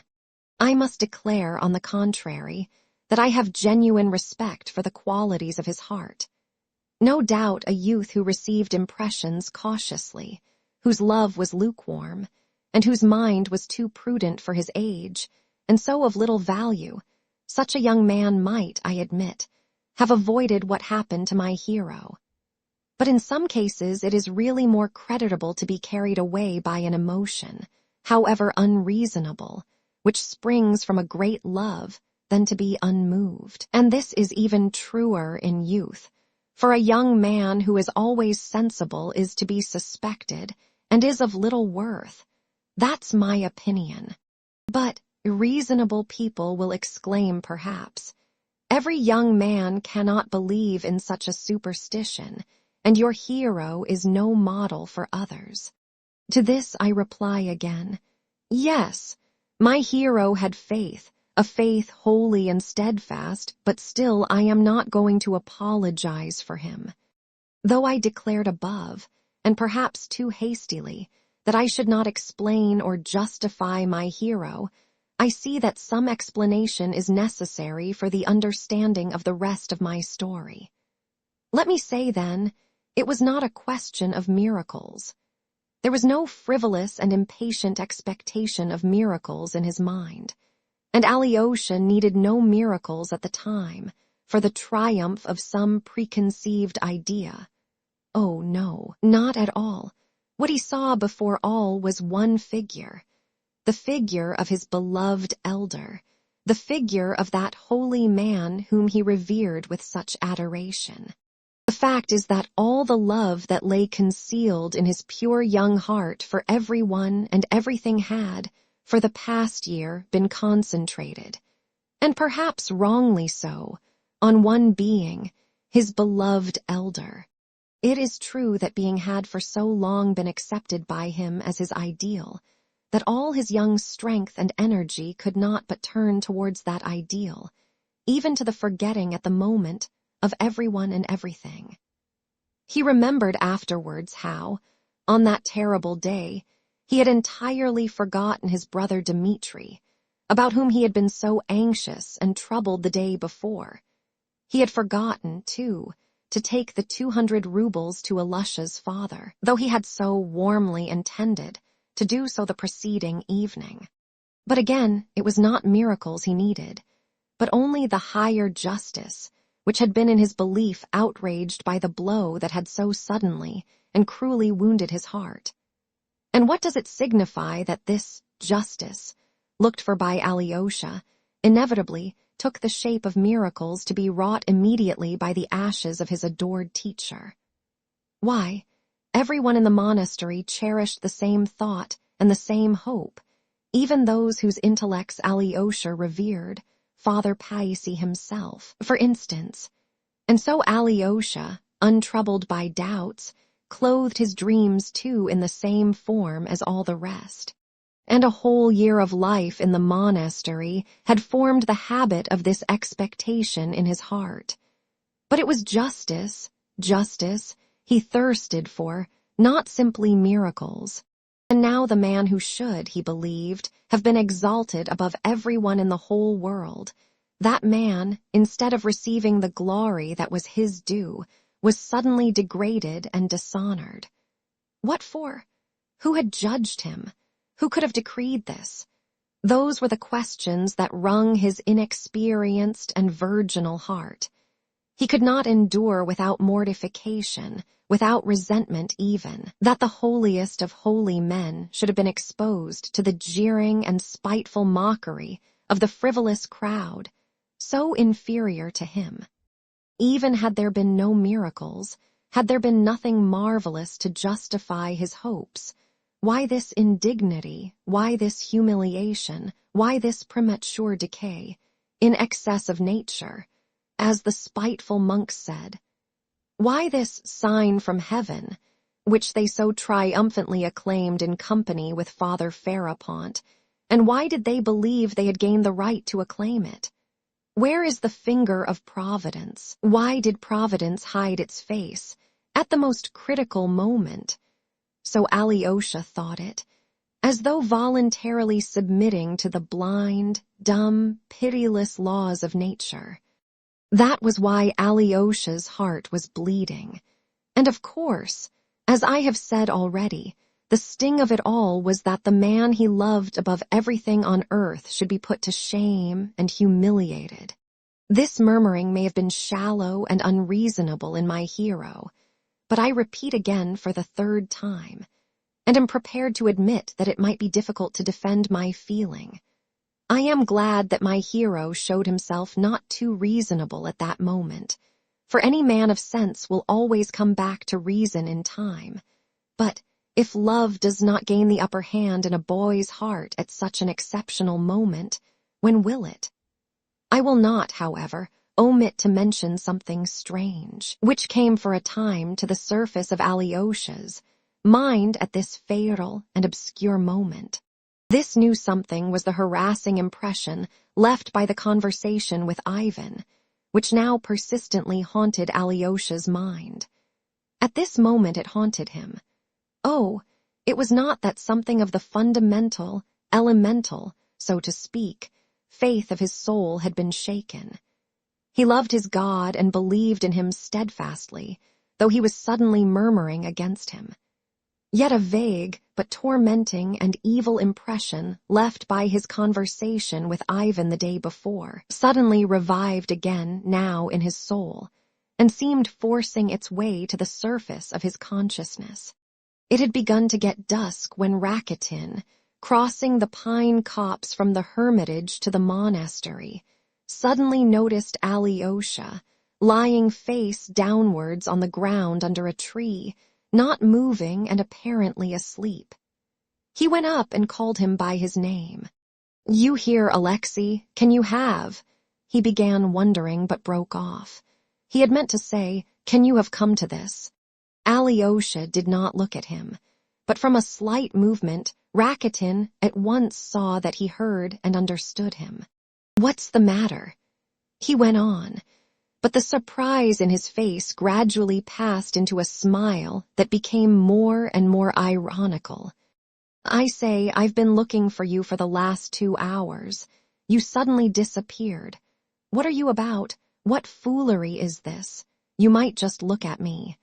Alyosha raised his head, sat up and leaned his back against the tree. He was not crying, but there was a look of suffering and irritability in his face. He did not look at Rakitin, however, but looked away to one side of him. "Do you know your face is quite changed? There's none of your famous mildness to be seen in it. Are you angry with someone? Have they been ill-treating you?" "Let me alone," said Alyosha suddenly, with a weary gesture of his hand, still looking away from him. "Oh ho, so that's how we are feeling. So you can shout at people like other mortals. That is a come down from the angels. I say, Alyosha, you have surprised me, do you hear? I mean it. It's long since I've been surprised at anything here. I always took you for an educated man." Alyosha at last looked at him, but vaguely, as though scarcely understanding what he said. "Can you really be so upset simply because your old man has begun to stink? You don't mean to say you seriously believed that he was going to work miracles?" exclaimed Rakitin, genuinely surprised again. I believe, I want to believe, and I will believe. What more do you want?" cried Alyosha irritably. "Nothing at all, my boy. Damn it all. Why, no schoolboy of 13 believes in that now. But there. So now you are in a temper with your God, you are rebelling against him. He hasn't given promotion, he hasn't bestowed the order of merit. You are a set." Alyosha gazed a long while with his eyes half closed at Rakitin, and there was a sudden gleam in his eyes, but not of anger with Rakitin. "I am not rebelling against my God. I simply don't accept his world." Alyosha suddenly smiled a forced smile. "How do you mean, you don't accept the world?"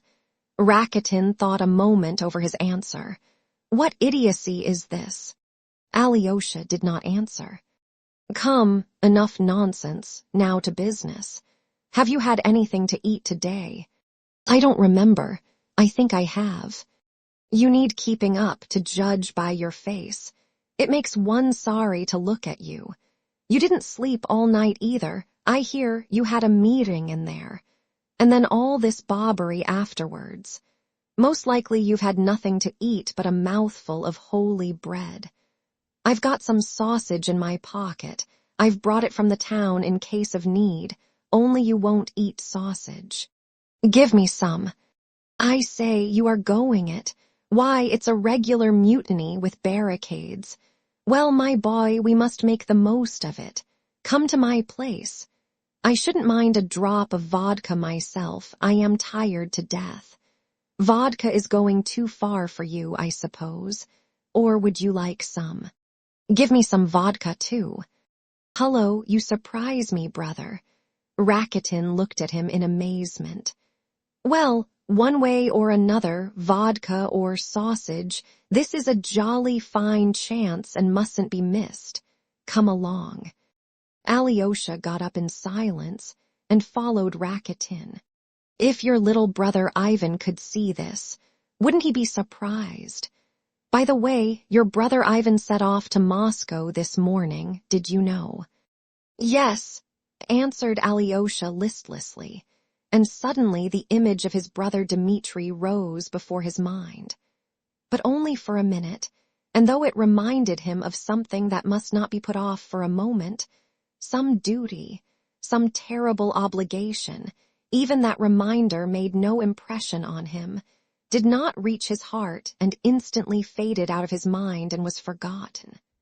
But a long while afterwards, Alyosha remembered this. Your brother Ivan declared once that I was a liberal booby with no talents whatsoever. Once you, too, could not resist letting me know I was dishonorable. Well, I should like to see what your talents and sense of honor will do for you now. This phrase Rakitin finished to himself in a whisper. Listen, he said aloud, let's go by the path beyond the monastery straight to the town. Shem, I ought to go to Madame Holokov's by the way.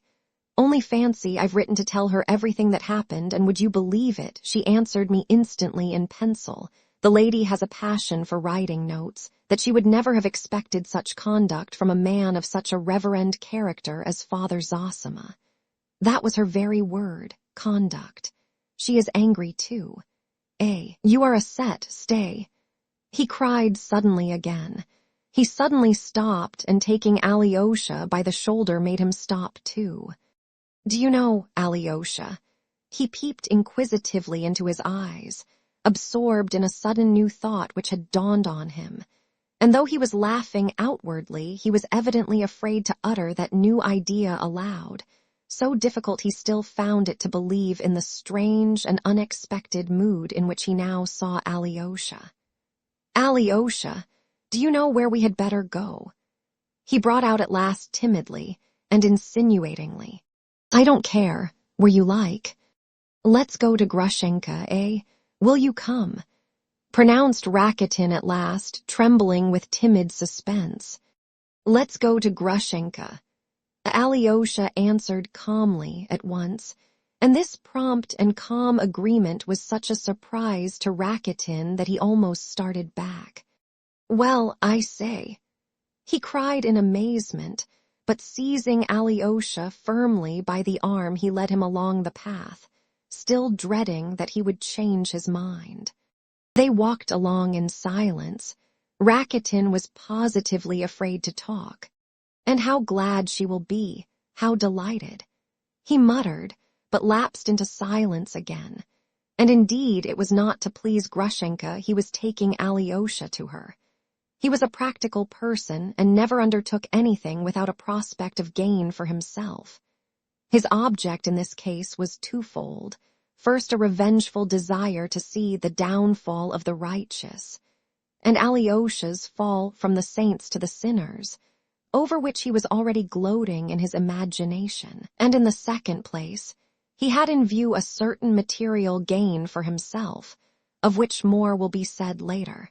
So the critical moment has come, he thought to himself with spiteful glee, and we shall catch it on the hop, for it's just what we want. Chapter 3. An onion. Grushenka lived in the busiest part of the town, near the cathedral square, in a small wooden lodge in the courtyard belonging to the house of the widow Morozov. The house was a large stone building of 2 stories, old and very ugly. The widow led a secluded life with her 2 unmarried nieces, who were also elderly women. She had no need to let her lodge, but everyone knew that she had taken in Grushenka as a lodger 4 years before, solely to please her kinsman, the merchant Samsonov, who was known to be the girl's protector. It was said that the jealous old man's object in placing his favorite with the widow Morozov was that the old woman should keep a sharp eye on her new lodger's conduct. But this sharp eye soon proved to be unnecessary, and in the end, the widow Morozov seldom met Grushenka and did not worry her by looking after her in any way. It is true that 4 years had passed since the old man had brought the slim, delicate, shy, timid, dreamy, and sad girl of 18 from the chief town of the province, and much had happened since then. Little was known of the girl's history in the town, and that little was vague. Nothing more had been learnt during the last 4 years, even after many persons had become interested in the beautiful young woman into whom Agrafena Alexandrovna had meanwhile developed. There were rumors that she had been at 17 betrayed by someone, some sort of officer, and immediately afterwards abandoned by him. The officer had gone away and afterwards married, while Grushenka had been left in poverty and disgrace. It was said, however, that though Grushenka had been raised from destitution by the old man, Samsonov, she came of a respectable family belonging to the clerical class, that she was the daughter of a deacon or something of the sort. And now, after 4 years, the sensitive, injured and pathetic little orphan had become a plump, rosy beauty of the Russian type, a woman of bold and determined character, proud and insolent. She had a good head for business, was acquisitive, saving and careful, and by fair means or foul had succeeded, it was said, in amassing a little fortune. There was only one point on which all were agreed. Grushenka was not easily to be approached, and except her aged protector, there had not been one man who could boast of her favors during those 4 years. It was a positive fact, for there had been a good many, especially during the last 2 years, who had attempted to obtain those favors. But all their efforts had been in vain, and some of these suitors had been forced to beat an undignified and even comic retreat, owing to the firm and ironical resistance they met from the strong-willed young person. It was known, too, that the young person had, especially of late, been given to what is called speculation, and that she had shown marked abilities in that direction, so that many people began to say that she was no better than a Jew. It was not that she lent money on interest, but it was known, for instance, that she had for some time past, in partnership with old Karamazov, actually invested in the purchase of bad debts for a trifle, 1/10 of their nominal value, and afterwards had made out of them 10 times their value. The old widower Samsonov, a man of large fortune, was stingy and merciless. He tyrannized over his grown-up sons, but for the last year during which he had been ill and lost the use of his swollen legs, he had fallen greatly under the influence of his protégé, whom he had at first kept strictly and in humble surroundings, on Lenten fare, as the wits said at the time. But Grushenka had succeeded in emancipating herself, while she established in him a boundless belief in her fidelity. The old man, now long since dead, had had a large business in his day and was also a noteworthy character, miserly and hard as flint. Though Grushenka's hold upon him was so strong that he could not live without her, it had been so especially for the last 2 years. He did not settle any considerable fortune on her, and would not have been moved to do so if she had threatened to leave him. But he had presented her with a small sum, and even that was a surprise to everyone when it became known. "You are a wench with brains," he said to her, when he gave her 8,000 rubles, "and you must look after yourself, but let me tell you that except your yearly allowance as before, you'll get nothing more from me to the day of my death, and I'll leave you nothing in my will either." And he kept his word. He died and left everything to his sons, whom, with their wives and children, he had treated all his life as servants. Grushenka was not even mentioned in his will. All this became known afterwards. He helped Grushenka with his advice to increase her capital and put business in her way. When Fyodor Pavlovich, who first came into contact with Grushenka over a piece of speculation, ended to his own surprise by falling madly in love with her, old Samsonov, gravely ill as he was immensely amused. It is remarkable that throughout their whole acquaintance, Grushenka was absolutely and spontaneously open with the old man, and he seems to have been the only person in the world with whom she was so. Of late, when Dmitri too had come on the scene with his love, the old man left off laughing. On the contrary, he once gave Grushenka a stern and earnest piece of advice. "If you have to choose between the two, father or son, you'd better choose the old man, if only you make sure the old scoundrel will marry you and settle some fortune on you beforehand. But don't keep on with the captain, you'll get no good out of that." These were the very words of the old profligate, who felt already that his death was not far off, and who actually died 5 months later. I will note, too, in passing, that although many in our town knew of the grotesque and monstrous rivalry of the Karamazovs, father and son, the object of which was Grushenka, scarcely anyone understood what really underlay her attitude to both of them. Even Grushenka's 2 servants, after the catastrophe of which we will speak later, testified in court that she received Dmitri Fyodorovich simply from fear, because he threatened to murder her. These servants were an old cook, invalidish and almost deaf, who came from Grushenka's old home, and her granddaughter, a smart young girl of 20, who performed the duties of a maid. Grushenka lived very economically, and her surroundings were anything but luxurious. Her lodge consisted of 3 rooms furnished with mahogany furniture in the fashion of 1820, belonging to her landlady. It was quite dark when Rakitin and Alyosha entered her rooms, yet they were not lighted up.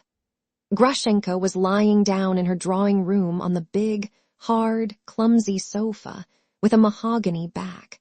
The sofa was covered with shabby and ragged leather. Under her head, she had 2 white down pillows taken from her bed. She was lying stretched out motionless on her back with her hands behind her head. She was dressed as though expecting someone in a black silk dress with a dainty lace fichu on her head, which was very becoming. Over her shoulders was thrown a lace shawl pinned with a massive gold brooch. She certainly was expecting someone. She lay as though impatient and weary, her face rather pale and her lips and eyes hot, restlessly tapping the arm of the sofa with the tip of her right foot. The appearance of Rakitin and Alyosha caused a slight excitement. From the hall, they could hear Grushenka leap up from the sofa and cry out in a frightened voice, "Who's there?" But the maid met the visitors, and at once called back to her mistress, "It's not he. It's nothing, only other visitors." "What can be the matter?" muttered Rakitin, leading Alyosha into the drawing room. Grushenka was standing by the sofa as though still alarmed. A thick coil of her dark brown hair escaped from its lace covering and fell on her right shoulder, but she did not notice it and did not put it back till she had gazed at her visitors and recognized them. "Ah, it's you, Rakitin. You quite frightened me. Whom have you brought? Who is this with you? Good heavens, you have brought him," she exclaimed, recognizing Alyosha. "Do send for candles," said Rakitin, with the free and easy air of a most intimate friend, who is privileged to give orders in the house. Candles, of course, candles. Fenya, fetch him a candle. Well, you have chosen a moment to bring him.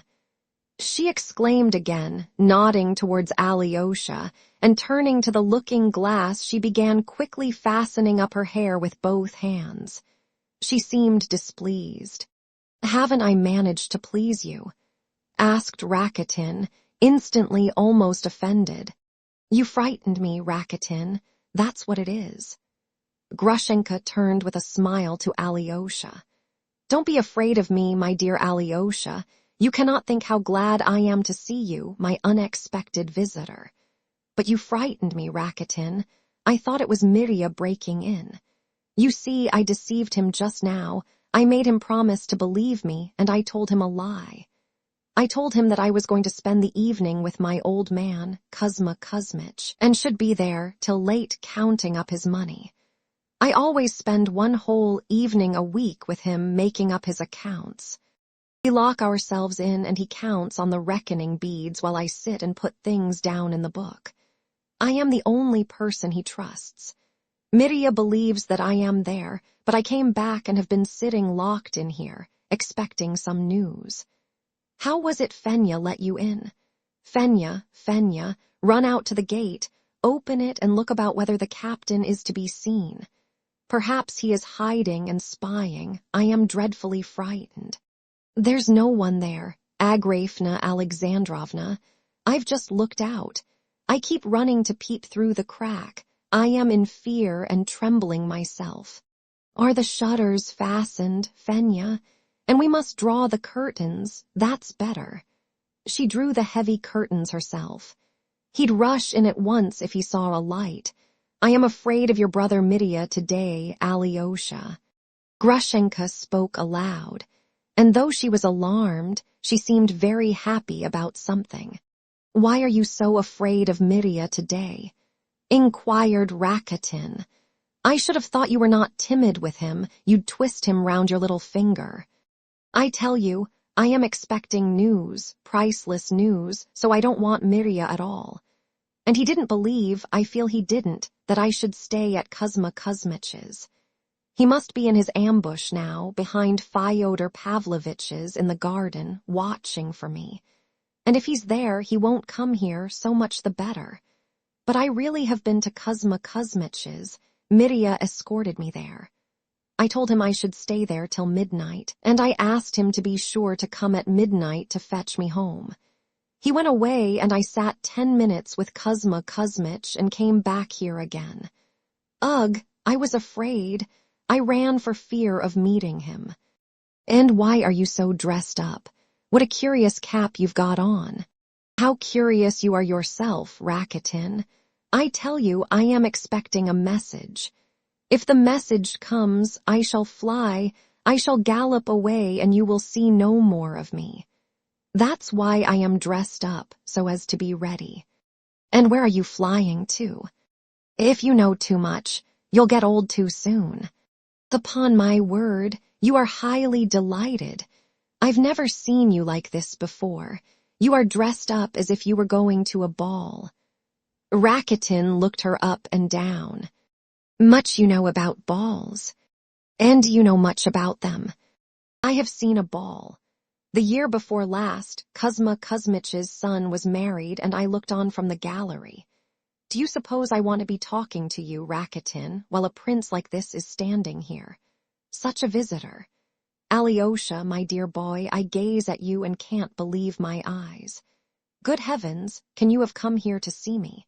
To tell you the truth, I never had a thought of seeing you and I didn't think that you would ever come and see me. Though this is not the moment now, I am awfully glad to see you. Sit down on the sofa here, that's right, my bright young moon. I really can't take it in even now. Rakitin, if only you had brought him yesterday or the day before. But I am glad as it is. Perhaps it's better he has come now at such a moment and not the day before yesterday. She gaily sat down beside Alyosha on the sofa, looking at him with positive delight. And she really was glad. She was not lying when she said so. Her eyes glowed, her lips laughed, but it was a good-hearted, merry laugh. Alyosha had not expected to see such a kind expression in her face. He had hardly met her till the day before. He had formed an alarming idea of her, and had been horribly distressed the day before by the spiteful and treacherous trick she had played on Katerina Ivanovna. He was greatly surprised to find her now altogether different from what he had expected. And crushed as he was by his own sorrow, his eyes involuntarily rested on her with attention. Her whole manner seemed changed for the better since yesterday. There was scarcely any trace of that mawkish sweetness in her speech, of that voluptuous softness in her movements. Everything was simple and good-natured. Her gestures were rapid, direct, confiding, but she was greatly excited. "Dear me, how everything comes together today," she chattered on again. "And why I am so glad to see you, Alyosha, I couldn't say myself. If you ask me, I couldn't tell you." "Come, don't you know why you're glad?" said Rakitin, grinning. "You used to be always pestering me to bring him. You'd some object, I suppose." "I had a different object once, but now that's over. This is not the moment. I say, I want you to have something nice. I am so good-natured now. You sit down too, Rakitin. Why are you standing? You've sat down already. There's no fear of Rakitin's forgetting to look after himself. Look, Alyosha, he's sitting there opposite us, so offended that I didn't ask him to sit down before you. Ugh, Rakitin is such a one to take offense," laughed Grushenka. "Don't be angry. Rakitin, I'm kind today. Why are you so depressed, Alyosha? Are you afraid of me?" She peeped into his eyes with merry mockery. "He's sad. The promotion has not been given," boomed Rakitin. "What promotion?" "His elder stinks." "What? You are talking some nonsense. You want to say something nasty. Be quiet, you stupid. Let me sit on your knee, Alyosha, like this." She suddenly skipped forward and jumped, laughing on his knee like a nestling kitten with her right arm about his neck. "I'll cheer you up, my pious boy. Yes, really, will you let me sit on your knee? You won't be angry. If you tell me, I'll get off." Alyosha did not speak. He sat afraid to move. He heard her words. "If you tell me, I'll get off." But he did not answer. But there was nothing in his heart such as Rakitin, for instance, watching him malignantly from his corner, might have expected or fancied. The great grief in his heart swallowed up every sensation that might have been aroused, and if only he could have thought clearly at that moment, he would have realized that he had now the strongest armor to protect him from every lust and temptation. Yet in spite of the vague irresponsiveness of his spiritual condition and the sorrow that overwhelmed him, he could not help wondering at a new and strange sensation in his heart. This woman, this dreadful woman, had no terror for him now, none of that terror that had stirred in his soul at any passing thought of woman. On the contrary, this woman, dreaded above all women, sitting now on his knee, holding him in her arms, aroused in him now a quite different, unexpected, peculiar feeling, a feeling of the intensest and purest interest without a trace of fear, of his former terror. That was what instinctively surprised him. "You've talked nonsense enough," cried Rakitin.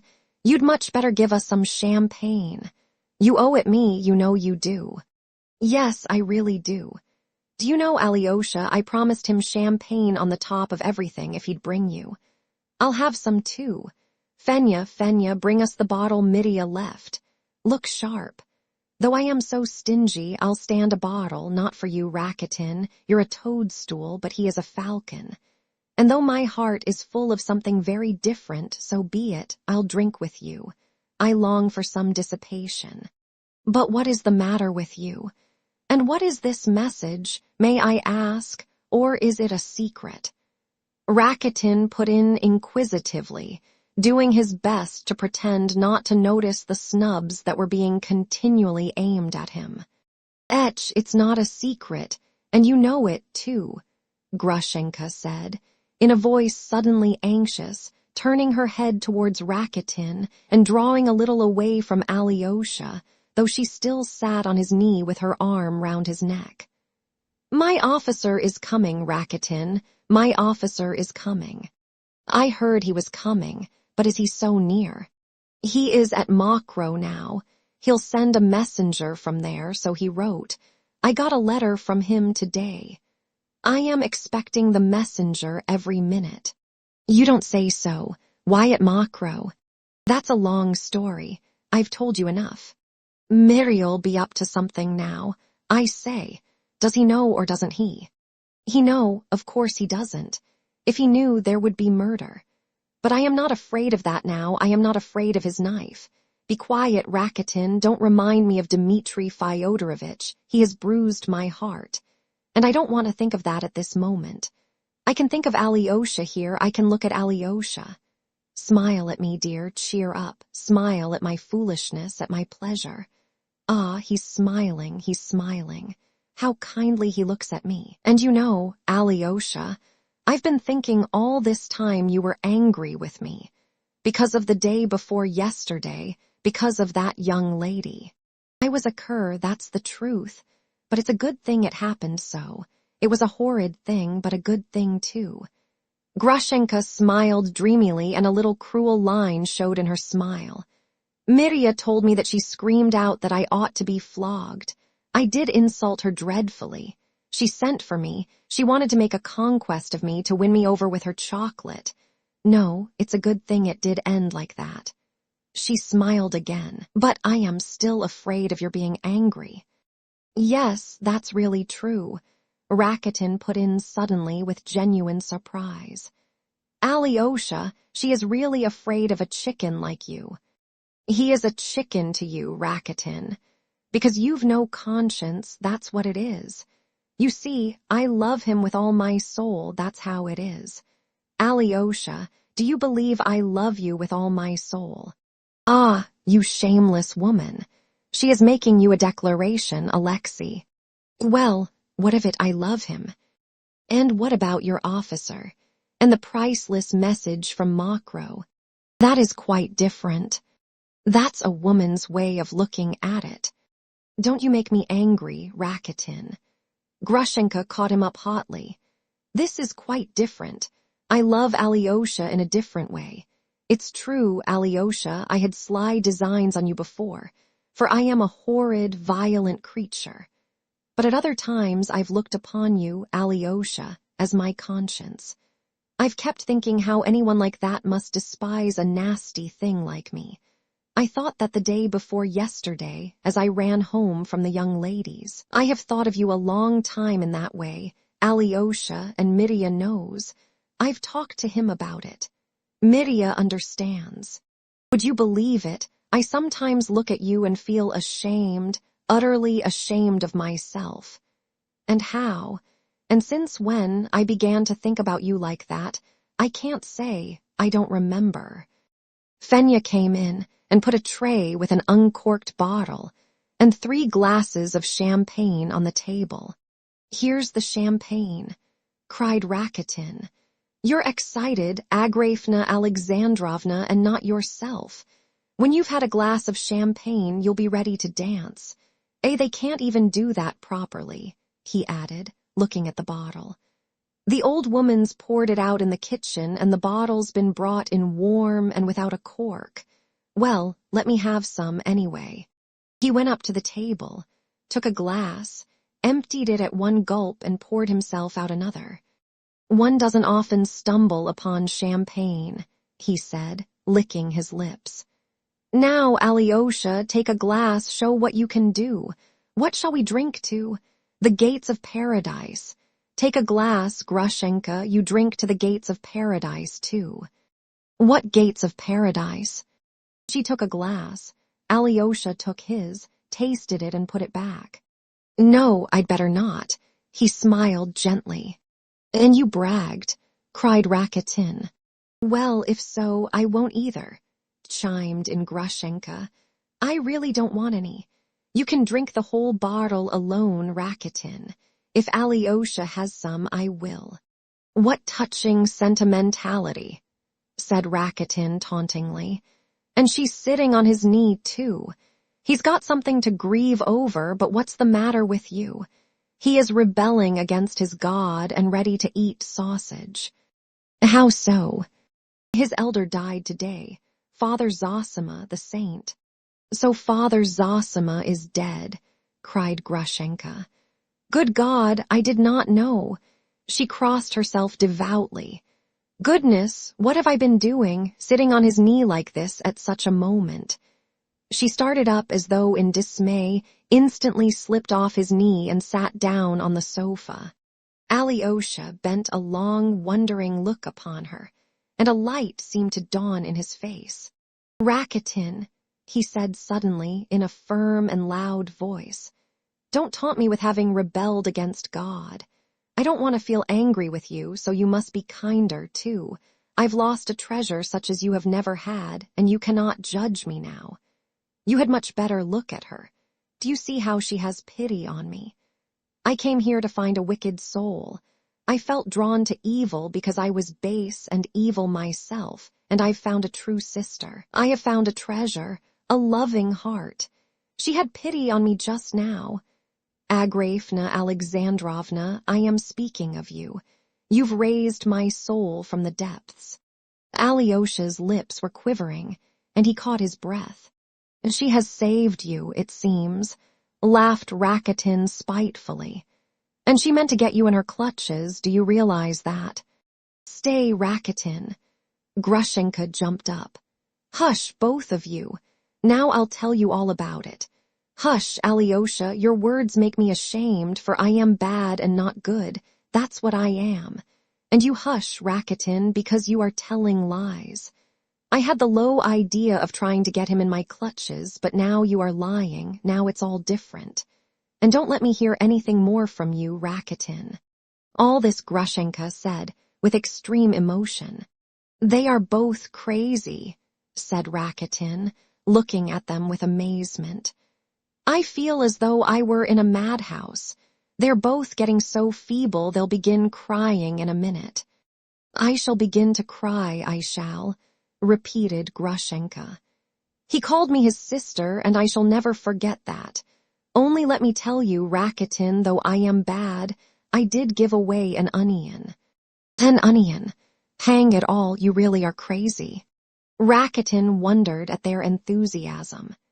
He was aggrieved and annoyed, though he might have reflected that each of them was just passing through a spiritual crisis, such as does not come often in a lifetime. But though Rakitin was very sensitive about everything that concerned himself, he was very obtuse as regards the feelings and sensations of others, partly from his youth and inexperience, partly from his intense egoism. "You see, Alyosha," Grushenka turned to him with a nervous laugh. "I was boasting when I told Rakitin I had given away an onion, but it's not to boast I tell you about it. It's only a story, but it's a nice story. I used to hear it when I was a child from Matryona, my cook, who is still with me. It's like this. Once upon a time there was a peasant woman, and a very wicked woman she was. And she died and did not leave a single good deed behind. The devils caught her and plunged her into the lake of fire. So her guardian angel stood and wondered what good deed of hers he could remember to tell to God. She once pulled up an onion in her garden, said he, and gave it to a beggar woman. And God answered, 'You take that onion then, hold it out to her in the lake, and let her take hold and be pulled out. And if you can pull her out of the lake, let her come to paradise.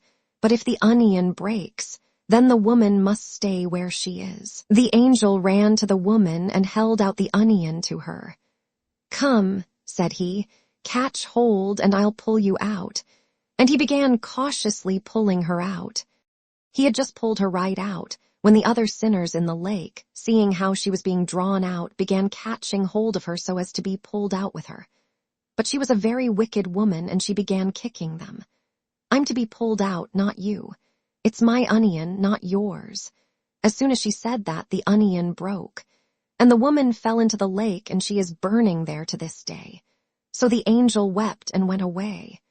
So that's the story, Alyosha. I know it by heart, for I am that wicked woman myself.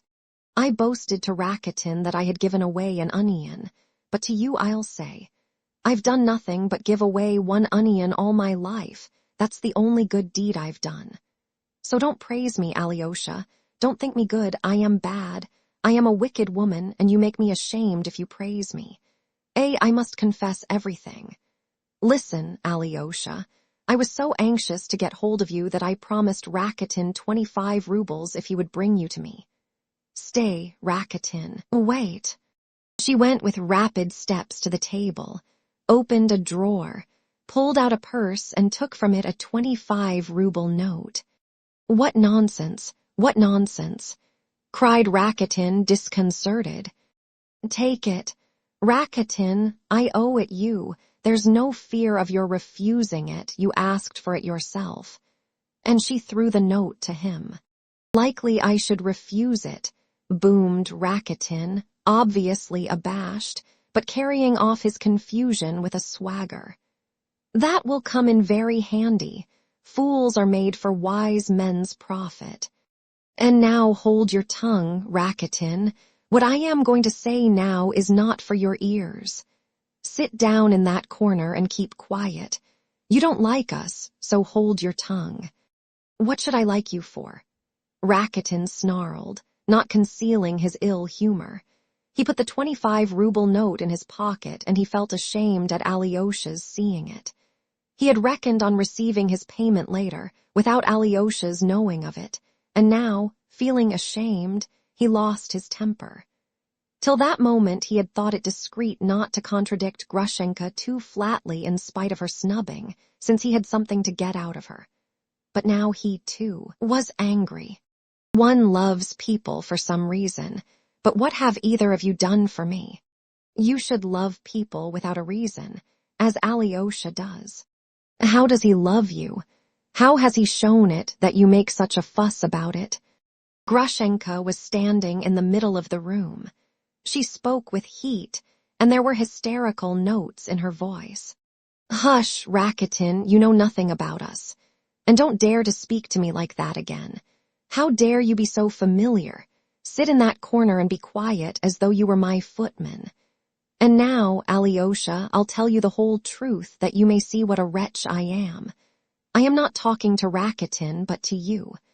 I wanted to ruin you, Alyosha, that's the holy truth. I quite meant to. I wanted to so much that I bribed Rakitin to bring you. And why did I want to do such a thing? You knew nothing about it, Alyosha. You turned away from me.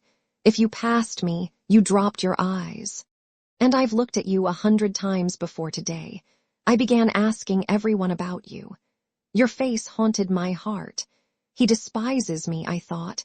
He won't even look at me. And I felt it so much at last that I wondered at myself for being so frightened of a boy. I'll get him in my clutches and laugh at him. I was full of spite and anger. Would you believe it? Nobody here dares talk or think of coming to Agrafena Alexandrovna with any evil purpose. Old Kuzma is the only man I have anything to do with here. I was bound and sold to him. Satan brought us together, but there has been no one else. Looking at you, I thought, I'll get him in my clutches and laugh at him. You see what a spiteful cur I am, and you called me your sister. And now that man who wronged me has come. I sit here waiting for a message from him. And do you know what that man has been to me? 5 years ago, when Kuzma brought me here, I used to shut myself up, that no one might have sight or sound of me.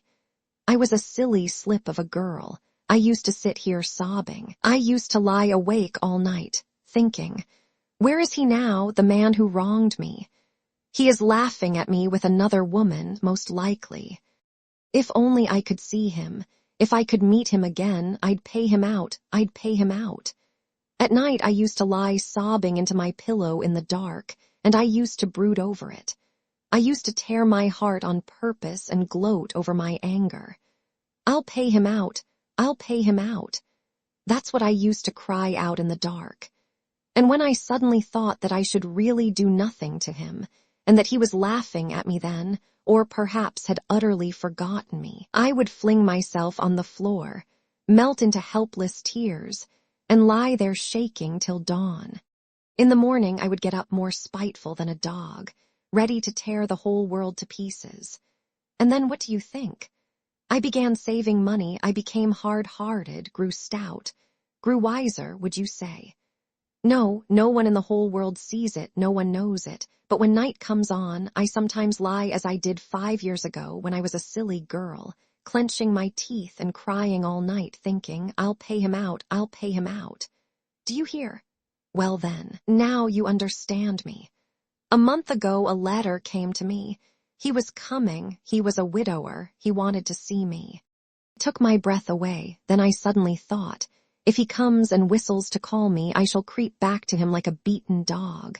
I couldn't believe myself. Am I so abject? Shall I run to him or not? And I've been in such a rage with myself all this month that I am worse than I was 5 years ago. Do you see now, Alyosha, what a violent, vindictive creature I am? I have shown you the whole truth. I played with Midia to keep me from running to that other. Hush, Rakitin. It's not for you to judge me. I am not speaking to you. Before you came in, I was lying here waiting, brooding, deciding my whole future life, and you can never know what was in my heart. Yes, Alyosha, tell your young lady not to be angry with me for what happened the day before yesterday. Nobody in the whole world knows what I am going through now, and no one ever can know. For perhaps I shall take a knife with me today. I can't make up my mind. And at this tragic phrase, Grushenka broke down, hid her face in her hands, flung herself on the sofa pillows, and sobbed like a little child. Alyosha got up and went to Rakitin. Misha, he said, don't be angry. She wounded you, but don't be angry. You heard what she said just now. You mustn't ask too much of human endurance, one must be merciful. Alyosha said this at the instinctive prompting of his heart. He felt obliged to speak, and he turned to Rakitin. If Rakitin had not been there, he would have spoken to the air. But Rakitin looked at him ironically, and Alyosha stopped short. You were so primed up with your elders' teaching last night that now you have to let it off on me, Alexei, man of God. Said Rakitin, with a smile of hatred. Don't laugh, Rakitin, don't smile, don't talk of the dead, he was better than anyone in the world. Cried Alyosha with tears in his voice. I didn't speak to you as a judge, but as the lowest of the judged. What am I beside her? I came here seeking my ruin and said to myself, what does it matter? In my cowardliness, but she, after 5 years in torment, as soon as anyone says a word from the heart to her, it makes her forget everything, forgive everything in her tears. The man who has wronged her has come back. He sends for her and she forgives him everything, and hastens joyfully to meet him, and she won't take a knife with her. She won't. No, I am not like that. I don't know whether you are, Misha, but I am not like that. It's a lesson to me. She is more loving than we. Have you heard her speak before of what she has just told us? No, you haven't. If you had, you'd have understood her long ago. And the person insulted the day before yesterday must forgive her too. She will when she knows. And she shall know. This soul is not yet at peace with itself. One must be tender with it. There may be a treasure in that soul. Alyosha stopped because he caught his breath. In spite of his ill humor, Rakitin looked at him with astonishment. He had never expected such a tirade from the gentle Alyosha.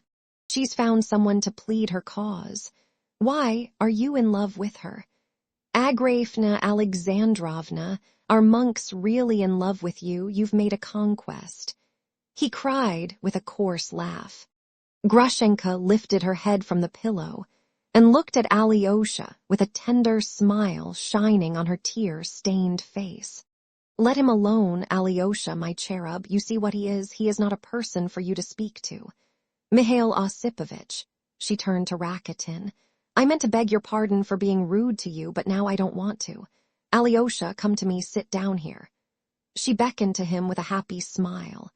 That's right, sit here. Tell me. She shook him by the hand and peeped into his face, smiling. Tell me, do I love that man or not? The man who wronged me. Do I love him or not? Before you came, I lay here in the dark, asking my heart whether I loved him. Decide for me, Alyosha, the time has come. It shall be as you say. Am I to forgive him or not? But you have forgiven him already, said Alyosha, smiling. Yes, I really have forgiven him, Grushenka murmured thoughtfully. What an abject heart, to my abject heart. She snatched up a glass from the table, emptied it at a gulp, lifted it in the air and flung it on the floor. The glass broke with a crash. A little cruel line came into her smile. Perhaps I haven't forgiven him, though, she said, with a sort of menace in her voice, and she dropped her eyes to the ground as though she were talking to herself. Perhaps my heart is only getting ready to forgive. I shall struggle with my heart. You see, Alyosha, I've grown to love my tears in these 5 years. Perhaps I only love my resentment, not him. Well, I shouldn't care to be in his shoes, hissed Rakitin. Well, you won't be, Rakitin. You'll never be in his shoes. You shall black my shoes, Rakitin. That's the place you are fit for. You'll never get a woman like me. And he won't either, perhaps. Won't he? Then why are you dressed up like that? Said Rakitin with a venomous sneer. Don't taunt me with dressing up, Rakitin. You don't know all that is in my heart. If I choose to tear off my finery, I'll tear it off at once this minute, she cried in a resonant voice. You don't know what that finery is for, Rakitin. Perhaps I shall see him and say, have you ever seen me look like this before? He left me a thin, consumptive cry-baby of 17. I'll sit by him, fascinate him, and work him up.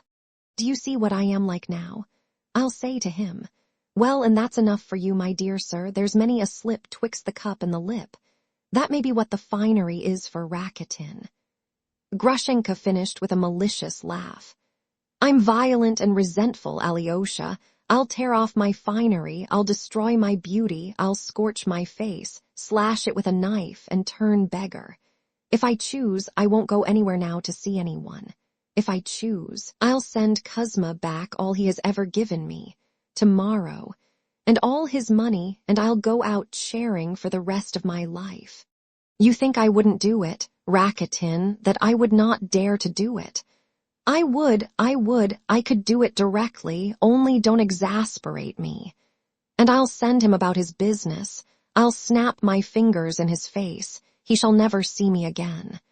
She uttered the last words in an hysterical scream, but broke down again, hid her face in her hands, buried it in the pillow and shook with sobs. Rakitin got up. It's time we were off, he said. It's late. We shall be shut out of the monastery. Grushenka leapt up from her place. Surely you don't want to go, Alyosha, she cried in mournful surprise. What are you doing to me? You've stirred up my feeling, tortured me, and now you'll leave me to face this night alone. He can hardly spend the night with you, though if he wants to, let him. I'll go alone. Rakitin scoffed jeeringly. Hush, evil tongue. Grushenka cried angrily at him. You never said such words to me as he has come to say. What has he said to you so special? Asked Rakitin irritably. I can't say, I don't know. I don't know what he said to me. It went straight to my heart. He has wrung my heart. He is the first, the only one who has pitied me, that's what it is. Why did you not come before, you angel? She fell on her knees before him as though in a sudden frenzy. I've been waiting all my life for someone like you. I knew that someone like you would come and forgive me. I believed that, nasty as I am, someone would really love me, not only with a shameful love. What have I done to you? Answered Alyosha, bending over her with a tender smile and gently taking her by the hands. I only gave you an onion, Nothing but a tiny little onion, that was all. He was moved to tears himself as he said it.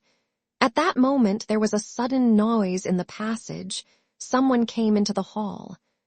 Grushenka jumped up, seeming greatly alarmed. Fenyer ran noisily into the room, crying out, "Mistress, mistress darling, a messenger has galloped up," she cried, breathless and joyful. "A carriage from Mokrow for you, Timofey the driver, with 3 horses. They are just putting in fresh horses." "A letter. Here's the letter, mistress." A letter was in her hand, and she waved it in the air all the while she talked. Grushenka snatched the letter from her and carried it to the candle. It was only a note, a few lines. She read it in one instant. "He has sent for me," she cried, her face white and distorted with a wan smile. "He whistles. Crawl back, little dog." But only for one instant she stood as though hesitating. Suddenly the blood rushed to her head and sent a glow to her cheeks. "I will go," she cried. "5 years of my life. Goodbye, goodbye, Alyosha, my fate is sealed. Go, go, leave me all of you, don't let me see you again. Grushenka is flying to a new life. Don't you remember evil against me either, Rakitin. I may be going to my death. Ugh, I feel as though I were drunk." She suddenly left them and ran into her bedroom. "Well, she has no thoughts for us now," grumbled Rakitin. "Let's go, or we may hear that feminine shriek again. I am sick of all these tears and cries." Alyosha mechanically let himself be led out. In the yard stood a covered cart. Horses were being taken out of the shafts. Men were running to and fro with a lantern. 3 fresh horses were being led in at the open gate. But when Alyosha and Rakitin reached the bottom of the steps, Grushenka's bedroom window was suddenly opened, and she called in a ringing voice after Alyosha. "Alyosha, give my greetings to your brother Mitya and tell him not to remember evil against me, though I have brought him misery. And tell him, too, in my words, Grushenka has fallen to a scoundrel, and not to you, noble heart. And add, too, that Grushenka loved him only 1 hour, only 1 short hour she loved him. So let him remember that hour all his life. Say, Grushenka tells you to." She ended in a voice full of sobs. The window was shut with a slam. "H'm, h'm," growled Rakitin, laughing. "She murders your brother Mitya and then tells him to remember it all his life. What ferocity!" Alyosha made no reply. He seemed not to have heard. He walked fast beside Rakitin as though in a terrible hurry. He was lost in thought and moved mechanically. Rakitin felt a sudden twinge, as though he had been touched on an open wound. He had expected something quite different by bringing Grushenka and Alyosha together. Something very different from what he had hoped for had happened. "He is a Pole, that officer of hers." He began again, restraining himself. "And indeed he is not an officer at all now. He served in the customs in Siberia, somewhere on the Chinese frontier, some puny little beggar of a Pole, I expect. Lost his job, they say. He's heard now that Grushenka's saved a little money, so he's turned up again. That's the explanation of the mystery." Again Alyosha seemed not to hear. Rakitin could not control himself. "Well, so you've saved the sinner." He laughed spitefully. "Have you turned the Magdalene into the true path? Driven out the 7 devils, eh? So you see the miracles you were looking out for just now have come to pass." "Hush, Rakitin," Alyosha answered with an aching heart. "So you despise me now for those 25 rubles. I've sold my friend, you think. But you are not Christ, you know, and I am not Judas." "Oh, Rakitin, I assure you I'd forgotten about it," cried Alyosha. "You remind me of it yourself." But this was the last straw for Rakitin. "Damnation take you all and each of you. He cried suddenly, "Why the devil did I take you up? I don't want to know you from this time forward. Go alone, there's your road." And he turned abruptly into another street, leaving Alyosha alone in the dark. Alyosha came out of the town and walked across the fields to the monastery. Chapter 4. Cana of Galilee. It was very late, according to the monastery ideas, when Alyosha returned to the hermitage. The doorkeeper let him in by a special entrance. It had struck 9 o'clock, the hour of rest and repose after a day of such agitation for all. Alyosha timidly opened the door and went into the elder's cell where his coffin was now standing. There was no one in the cell but Father Paisi, reading the gospel in solitude over the coffin, and the young novice Porphyry, who, exhausted by the previous night's conversation and the disturbing incidents of the day, was sleeping the deep sound sleep of youth on the floor of the other room. Though Father Paisi heard Alyosha come in, he did not even look in his direction. Alyosha turned to the right from the door to the corner, fell on his knees and began to pray. His soul was overflowing but with mingled feelings. No single sensation stood out distinctly. On the contrary, one drove out another in a slow, continual rotation. But there was a sweetness in his heart, and strange to say, Alyosha was not surprised at it. Again he saw that coffin before him, the hidden dead figure so precious to him, but the weeping and poignant grief of the morning was no longer aching in his soul. As soon as he came in, he fell down before the coffin as before a holy shrine. But joy was glowing in his mind and in his heart. The one window of the cell was open, the air was fresh and cool. So the smell must have become stronger if they opened the window, thought Alyosha. But even this thought of the smell of corruption, which had seemed to him so awful and humiliating a few hours before, no longer made him feel miserable or indignant. He began quietly praying, but he soon felt that he was praying almost mechanically. Fragments of thought floated through his soul, flashed like stars, and went out again at once, to be succeeded by others. But yet there was reigning in his soul a sense of the wholeness of things, something steadfast and comforting, and he was aware of it himself. Sometimes he began praying ardently. He longed to pour out his thankfulness and love. But when he had begun to pray, he passed suddenly to something else, and sank into thought, forgetting both the prayer and what had interrupted it. He began listening to what Father Paisi was reading, but worn out with exhaustion, he gradually began to doze. And the third day there was a marriage in Cana of Galilee. Read Father Paisi. And the mother of Jesus was there, and both Jesus was called and his disciples to the marriage. Marriage, what's that? A marriage, floated whirling through Alyosha's mind. There is happiness for her, too. She has gone to the feast. No, she has not taken the knife. That was only a tragic phrase. Well, tragic phrases should be forgiven, they must be. Tragic phrases comfort the heart. Without them, sorrow would be too heavy for men to bear. Rakitin has gone off to the back alley. As long as Rakitin broods over his wrongs, he will always go off to the back alley. But the high road. The road is wide and straight and bright as crystal, and the sun is at the end of it. Ah, what's being read? And when they wanted wine, the mother of Jesus saith unto him, They have no wine. Alyosha heard. Ah, yes, I was missing that, and I didn't want to miss it. I love that passage. It's Cana of Galilee, the first miracle. Ah, that miracle. Ah, that sweet miracle.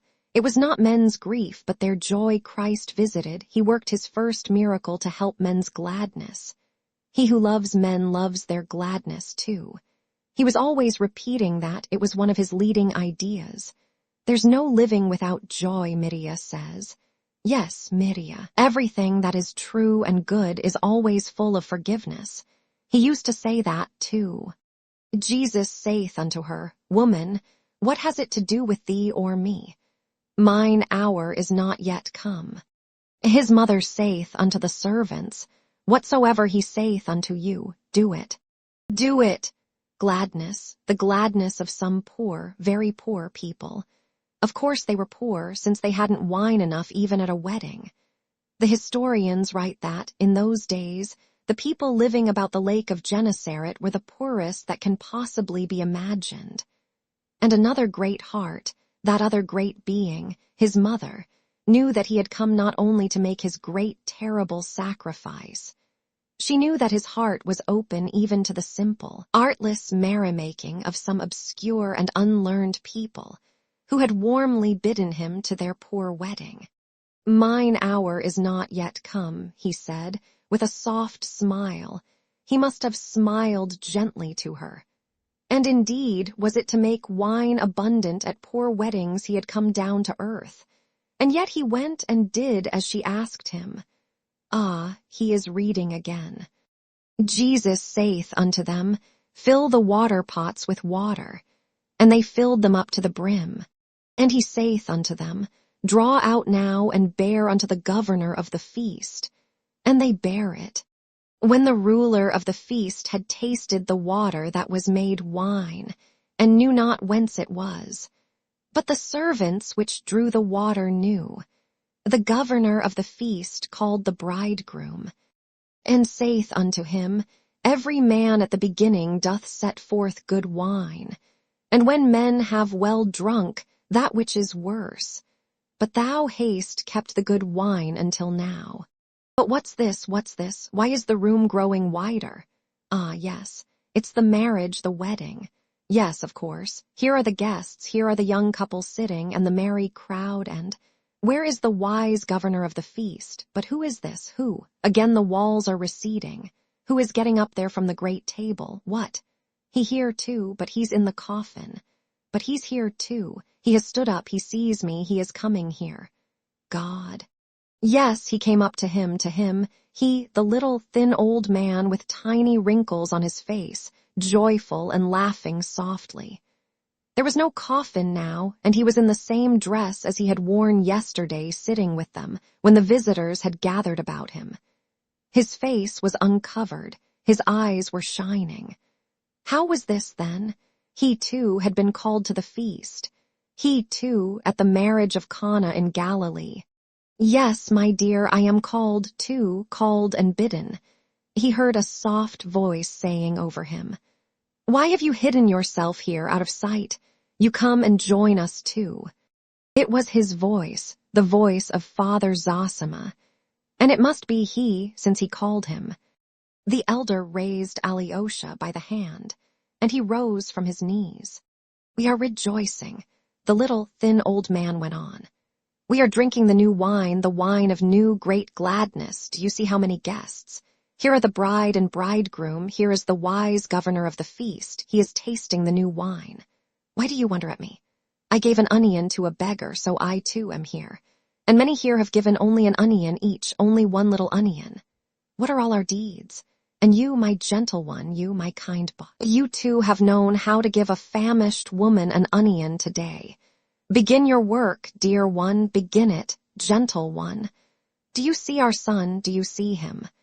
I am afraid. I dare not look, whispered Alyosha. Do not fear him. He is terrible in his greatness, awful in his sublimity, but infinitely merciful. He has made himself like unto us from love and rejoices with us. He is changing the water into wine that the gladness of the guests may not be cut short. He is expecting new guests. He is calling new ones unceasingly for ever and ever. There they are bringing new wine. Do you see they are bringing the vessels? Something glowed in Alyosha's heart. Something filled it till it ached. Tears of rapture rose from his soul. He stretched out his hands, uttered a cry, and waked up. Again the coffin, the open window, and the soft, solemn, distinct reading of the gospel. But Alyosha did not listen to the reading. It was strange. He had fallen asleep on his knees, but now he was on his feet, and suddenly, as though thrown forward, with 3 firm, rapid steps, he went right up to the coffin. His shoulder brushed against Father Paisi without his noticing it. Father Paisi raised his eyes for an instant from his book, but looked away again at once, seeing that something strange was happening to the boy. Alyosha gazed for half a minute at the coffin, at the covered, motionless dead man that lay in the coffin, with the icon on his breast and the peaked cap with the octangular cross on his head.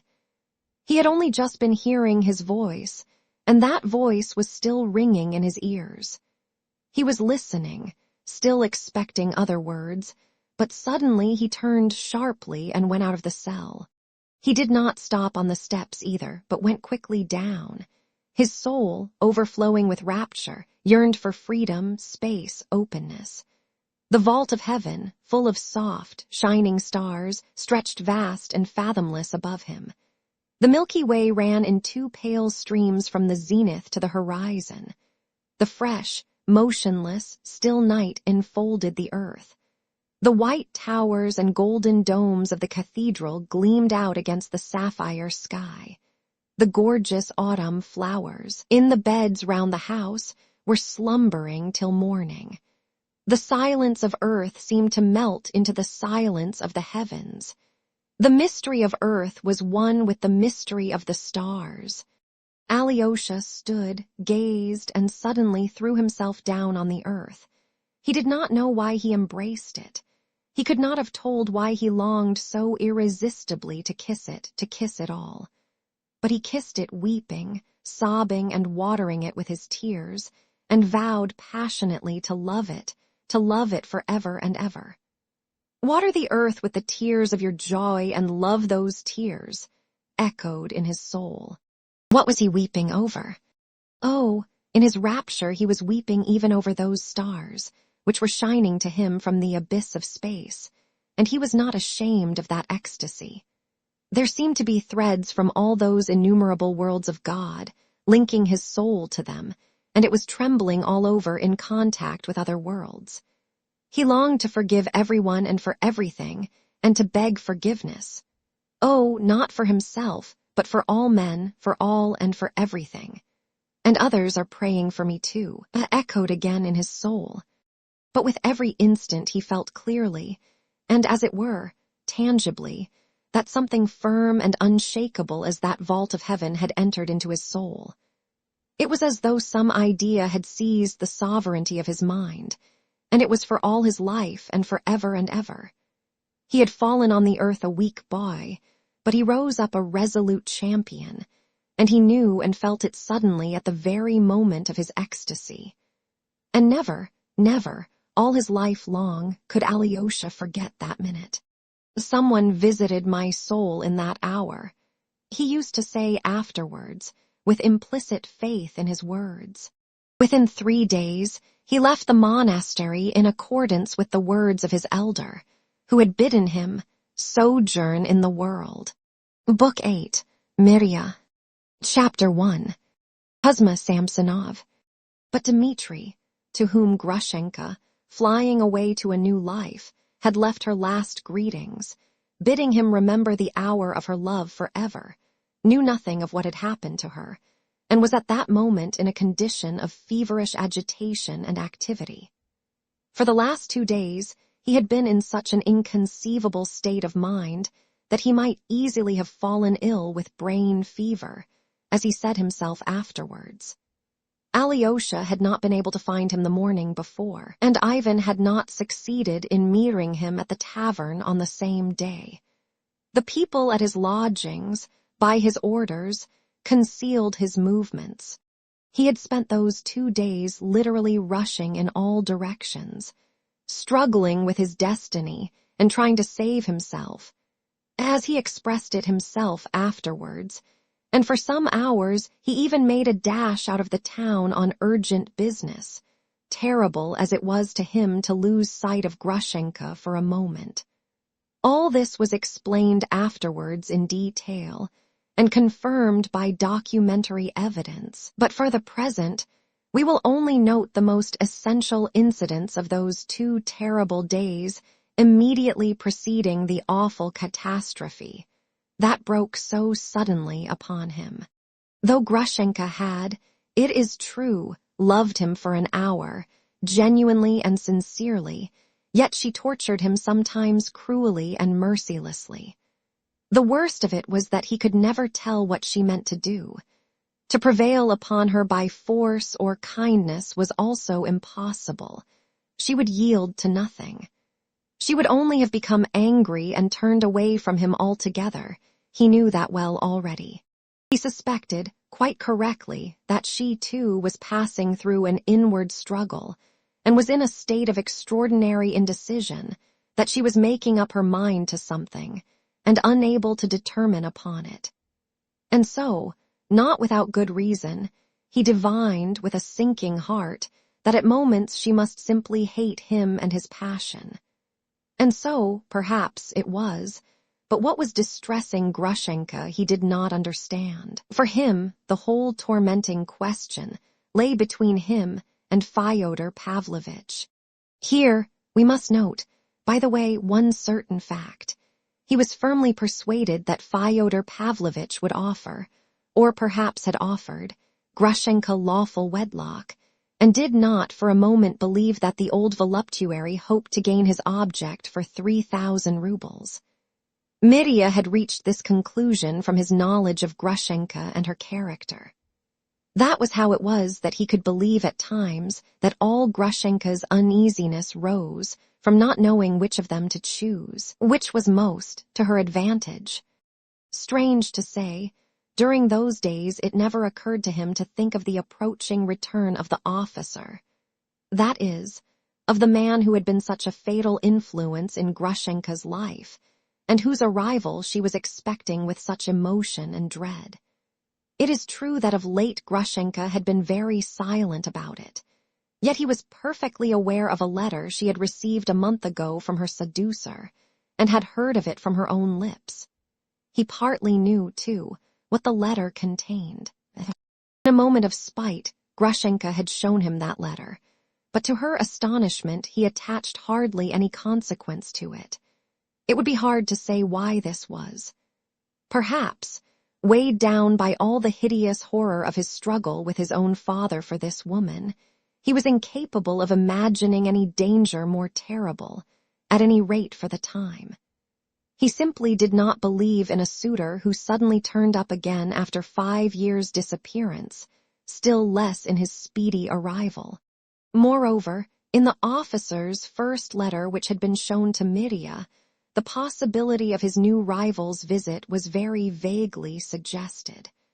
The letter was very indefinite, high-flown, and full of sentimentality. It must be noted that Grushenka had concealed from him the last lines of the letter, in which his return was alluded to more definitely. He had, besides, noticed at that moment, he remembered afterwards, a certain involuntary proud contempt for this missive from Siberia on Grushenka's face. Grushenka told him nothing of what had passed later between her and this rival, so that by degrees he had completely forgotten the officer's existence. He felt that whatever might come later, whatever turn things might take, his final conflict with Fyodor Pavlovitch was close upon him, and must be decided before anything else. With a sinking heart, he was expecting every moment Grushenka's decision, always believing that it would come suddenly, on the impulse of the moment.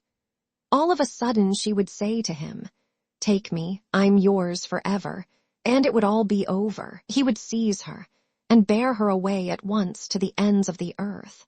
Oh, then he would bear her away at once as far, far away as possible, to the farthest end of Russia, if not of the earth.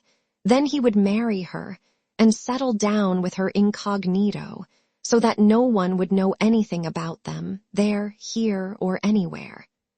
Then, oh then, a new life would begin at once. Of this different, reformed, and virtuous life, it must be virtuous.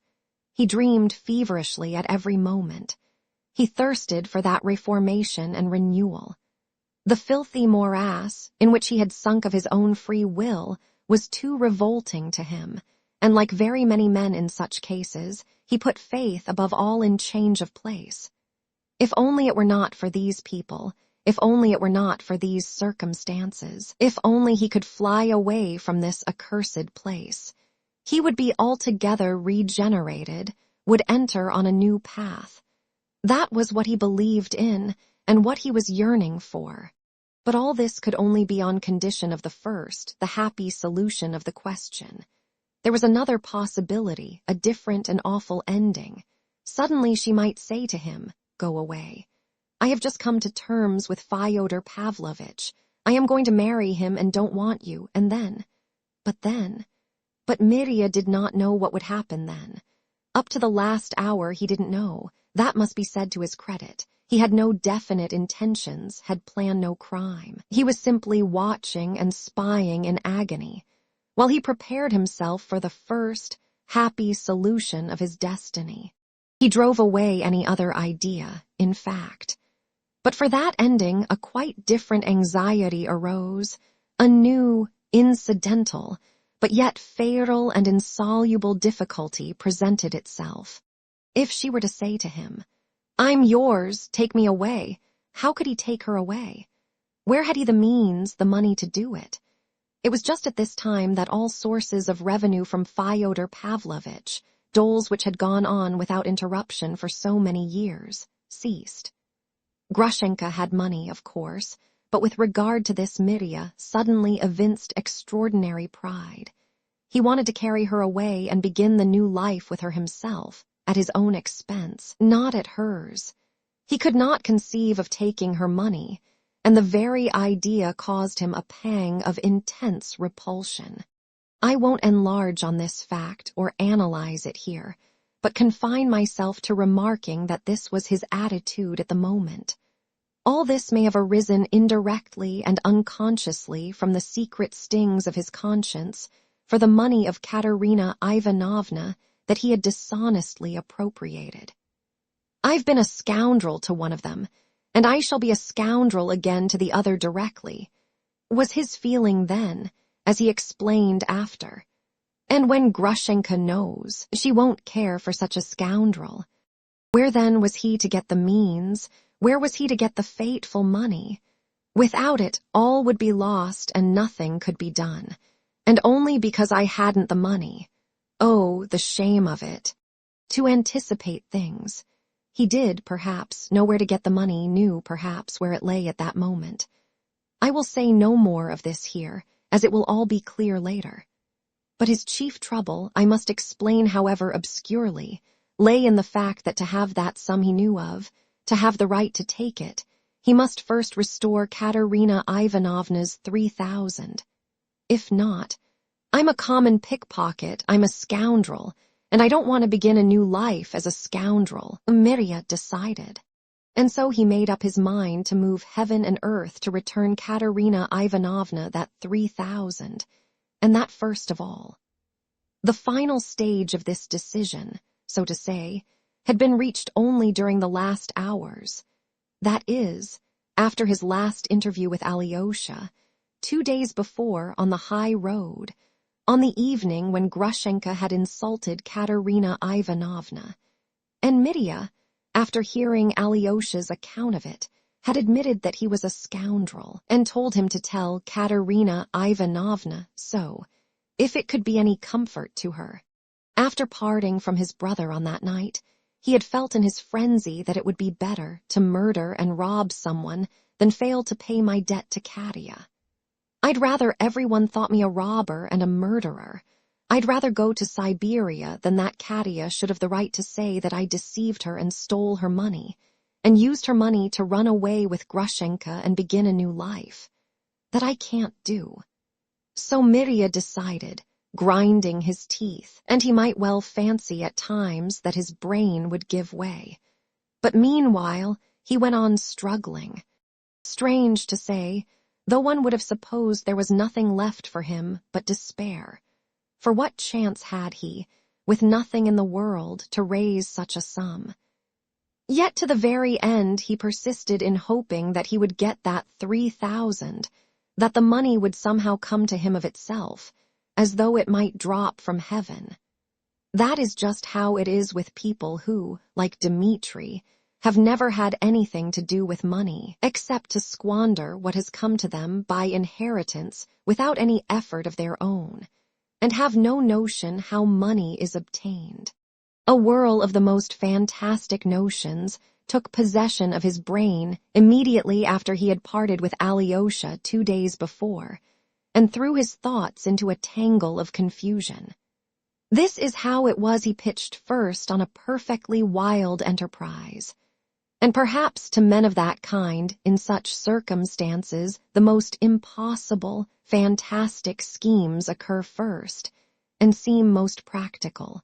He suddenly determined to go to Samsonov, the merchant who was Grushenka's protector, and to propose a scheme to him, and by means of it to obtain from him at once the whole of the sum required.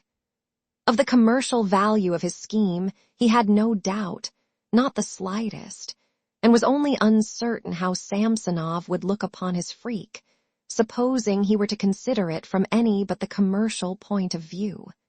Though Mirya knew the merchant by sight, he was not acquainted with him, and had never spoken a word to him. But for some unknown reason he had long entertained the conviction that the old reprobate, who was lying at death's door, would perhaps not at all object now to Grushenka's securing a respectable position, and marrying a man to be depended upon. And he believed not only that he would not object, but that this was what he desired, and if opportunity arose, that he would be ready to help. From some rumor, or perhaps from some stray word of Grushenka's, he had gathered further that the old man would perhaps prefer him to Fyodor Pavlovitch for Grushenka. Possibly many of the readers of my novel will feel that in reckoning on such assistance, and being ready to take his bride, so to speak, from the hands of her protector, Dmitri showed great coarseness and want of delicacy. I will only observe that Mirya looked upon Grushenka's past as something completely over. He looked on that past with infinite pity, and resolved with all the fervor of his passion that, when once Grushenka told him she loved him and would marry him, it would mean the beginning of a new Grushenka and a new Dmitri, free from every vice. They would forgive one another, and would begin their lives afresh. As for Kuzma Samsonov, Dmitri looked upon him as a man who had exercised a fateful influence in that remote past of Grushenka's, though she had never loved him, and who was now himself a thing of the past, completely done with, and, so to say, non-existent. Besides, Mirya hardly looked upon him as a man at all, for it was known to everyone in the town that he was only a shattered wreck, whose relations with Grushenka had changed their character, and were now simply paternal, and that this had been so for a long time. In any case, there was much simplicity on Mirya's part in all this, for in spite of all his vices, he was a very simple-hearted man. It was an instance of this simplicity that Mirya was seriously persuaded that, being on the eve of his departure for the next world, old Kuzma must sincerely repent of his past relations with Grushenka, and that she had no more devoted friend and protector in the world than this, now harmless old man. After his conversation with Alyosha at the crossroads, he hardly slept all night, and at 10 o'clock next morning he was at the house of Samsonov and telling the servant to announce him. It was a very large and gloomy old house of 2 stories, with a lodge and outhouses. In the lower story lived Samsonov's 2 married sons with their families, his old sister, and his unmarried daughter. In the lodge lived 2 of his clerks, one of whom also had a large family. Both the lodge and the lower story were overcrowded, but the old man kept the upper floor to himself, and would not even let the daughter lie there with him, though she waited upon him, and in spite of her asthma was obliged at certain fixed hours, and at any time he might call her, to run upstairs to him from below. This upper floor contained a number of large rooms kept purely for show, furnished in the old-fashioned merchant style, with long, monotonous rows of clumsy mahogany chairs along the walls, with glass chandeliers under shades, and gloomy mirrors on the walls. All these rooms were entirely empty and unused, for the old man kept to one room, a small, remote bedroom, where he was waited upon by an old servant with a kerchief on her head, and by a lad who used to sit on the locker in the passage. Owing to his swollen legs, the old man could hardly walk at all, and was only rarely lifted from his leather arm-chair, when the old woman supporting him led him up and down the room once or twice. He was morose and taciturn even with this old woman. When he was informed of the arrival of the captain, he at once refused to see him, but Mirya persisted and sent his name up again. Samsonov questioned the lad minutely, what he looked like, whether he was drunk, was he going to make a row. The answer he received was that he was sober but wouldn't go away. The old man again refused to see him. Then Mirya, who had foreseen this and purposely brought pencil and paper with him, wrote clearly on the piece of paper the words, "On most important business closely concerning Agrafena Alexandrovna," and sent it up to the old man. After thinking a little, Samsonov told the lad to take the visitor to the drawing room, and sent the old woman downstairs with a summons to his younger son to come upstairs to him at once. This younger son, a man over 6 foot and of exceptional physical strength, who was closely shaven and dressed in the European style, though his father still wore a kaftan and a beard, came at once without a comment. All the family trembled before the father. The old man had sent for this giant, not because he was afraid of the captain. He was by no means of a timorous temper, but in order to have a witness in case of any emergency. Supported by his son and the servant lad, he waddled at last into the drawing room. It may be assumed that he felt considerable curiosity. The drawing room in which Mirya was awaiting him was a vast, dreary room that laid a weight of depression on the heart. It had a double row of windows, a gallery, marbled walls, and 3 immense chandeliers with glass lustres covered with shades. Mirya was sitting on a little chair at the entrance, awaiting his fate with nervous impatience. When the old man appeared at the opposite door, 70 feet away, Mirya jumped up at once, and with his long military stride walked to meet him. Mirya was well dressed, in a frock coat, buttoned up, with a round hat and black gloves in his hands, just as he had been 3 days before at the elders', at the family meeting with his father and brothers. The old man waited for him, standing dignified and unbending, and Mirya felt at once that he had looked him through and through as he advanced.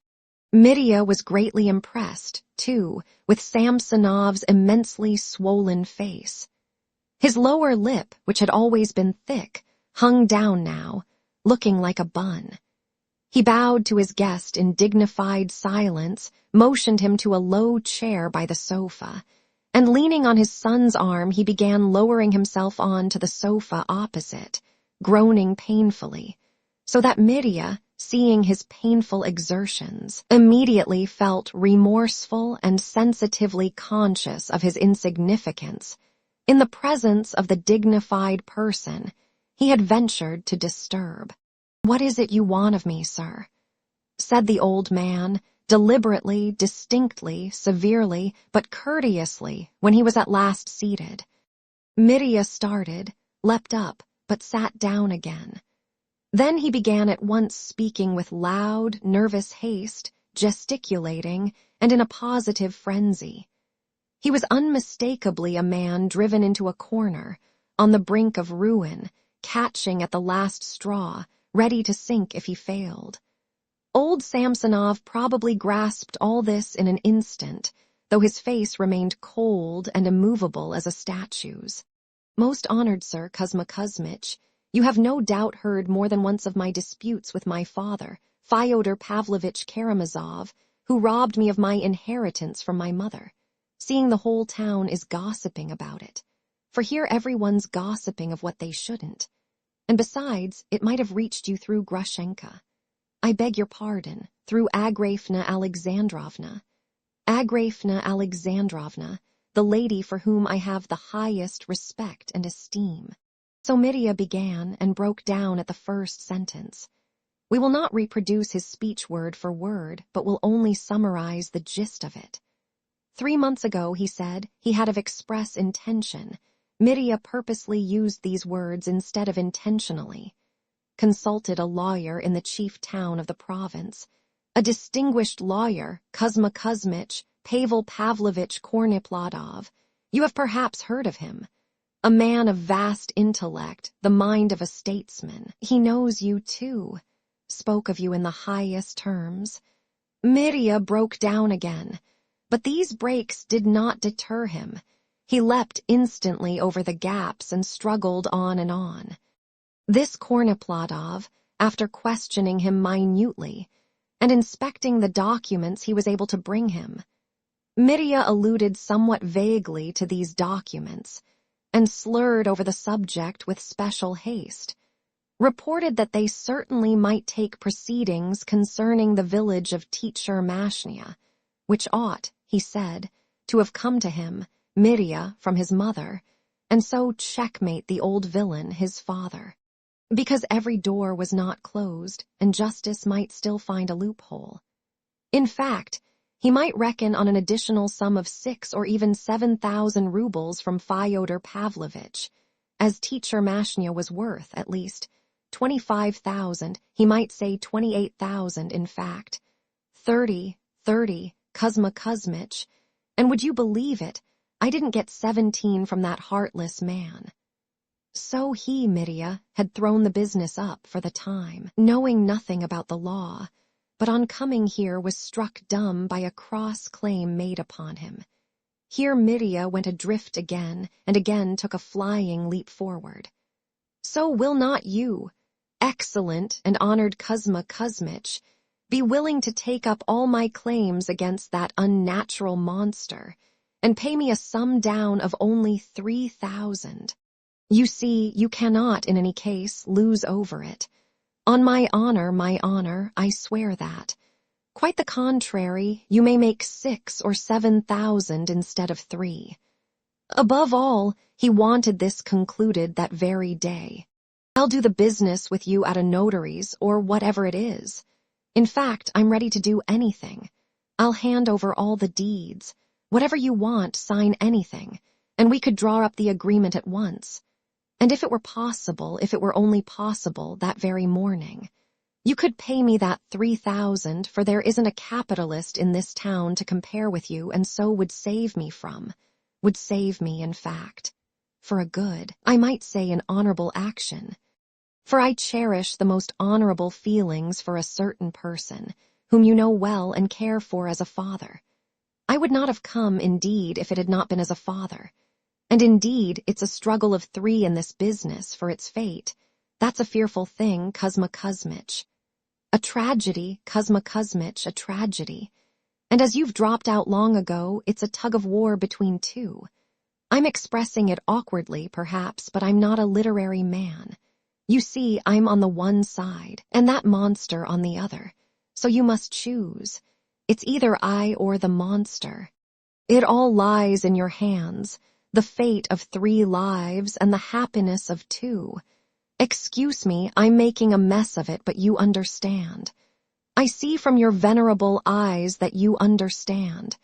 And if you don't understand, I'm done for. So you see. Mitya broke off his clumsy speech with that. So you see. And jumping up from his seat, awaited the answer to his foolish proposal. At the last phrase, he had suddenly become hopelessly aware that it had all fallen flat, above all, that he had been talking utter nonsense. How strange it is. On the way here it seemed all right, and now it's nothing but nonsense. The idea suddenly dawned on his despairing mind.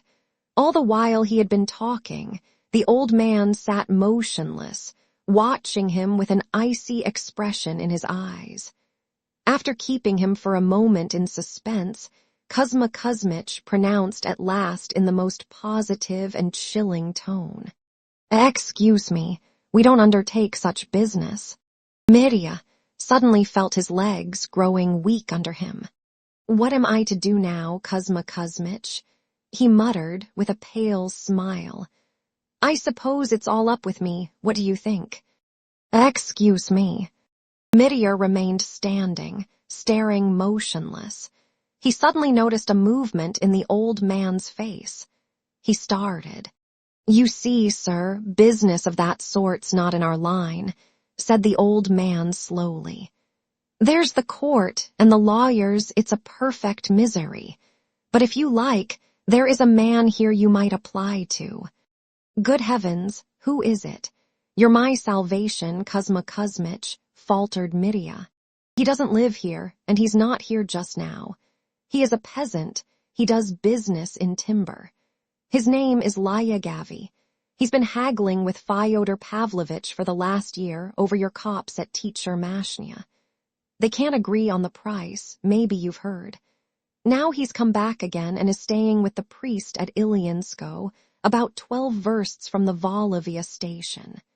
He wrote to me, too, about the business of the copse, asking my advice. Fyodor Pavlovich means to go and see him himself. So if you were to be beforehand with Fyodor Pavlovich and to make Lyagavi the offer you've made me, he might possibly." "A brilliant idea," Mirya interrupted ecstatically. "He's the very man, it would just suit him. He's haggling with him for it, being asked too much, and here he would have all the documents entitling him to the property itself." Ha ha ha. And Mirya suddenly went off into his short, wooden laugh, startling Samsonov. "How can I thank you, Kuzma Kuzmich?" cried Mirya effusively. "Don't mention it," said Samsonov, inclining his head. "But you don't know. You've saved me. Oh, it was a true presentiment brought me to you. So now to this priest. No need of thanks. I'll make haste and fly there. I'm afraid I've overtaxed your strength. I shall never forget it. It's a Russian says that, Kuzma Kuzmich, a R.R. Russian. To be sure." Mirya seized his hand to press it, but there was a malignant gleam in the old man's eye. Mirya drew back his hand, but at once blamed himself for his mistrustfulness. "It's because he's tired," he thought. For her sake, Kuzma Kuzmich. You understand that it's for her," he cried, his voice ringing through the room. He bowed, turned sharply round, and with the same long stride walked to the door without looking back. He was trembling with delight. Everything was on the verge of ruin, and my guardian angel saved me, was the thought in his mind. And if such a business man as Samsonov, a most worthy old man and what dignity, had suggested this course, then success was assured. He would fly off immediately. "I will be back before night. I shall be back at night, and the thing is done. Could the old man have been laughing at me?" exclaimed Mirya as he strode towards his lodging. He could, of course, imagine nothing, but that the advice was practical from such a business man with an understanding of the business, with an understanding of this Lyagavi curious surname. Or the old man was laughing at him. Alas, the second alternative was the correct one. Long afterwards, when the catastrophe had happened, old Samsonov himself confessed, laughing, that he had made a fool of the captain. He was a cold, spiteful, and sarcastic man, liable to violent antipathies. Whether it was the captain's excited face or the foolish conviction of the rake and spendthrift, that he, Samsonov, could be taken in by such a cock and bull story as his scheme, or his jealousy of Grushenka, in whose name this scapegrace had rushed in on him with such a tale to get money which worked on the old man, I can't tell. But at the instant when Mirya stood before him, feeling his legs grow weak under him, and frantically exclaiming that he was ruined, at that moment the old man looked at him with intense spite and resolved to make a laughing stock of him. When Mirya had gone, Kuzma Kuzmich, white with rage, turned to his son and bade him see to it that that beggar be never seen again, and never admitted even into the yard, or else he'd. He did not utter his threat, but even his son, who often saw him enraged, trembled with fear. For a whole hour afterwards, the old man was shaking with anger, and by evening he was worse and sent for the doctor. Chapter 2. Lyagavi. So he must drive at full speed, and he had not the money for horses. He had 40 kopecks, and that was all that was left after so many years of prosperity. But he had at home an old silver watch which had long ceased to go. He snatched it up and carried it to a Jewish watchmaker who had a shop in the marketplace. The Jew gave him 6 rubles for it. "And I didn't expect that," cried Mirya ecstatically. He was still in a state of ecstasy.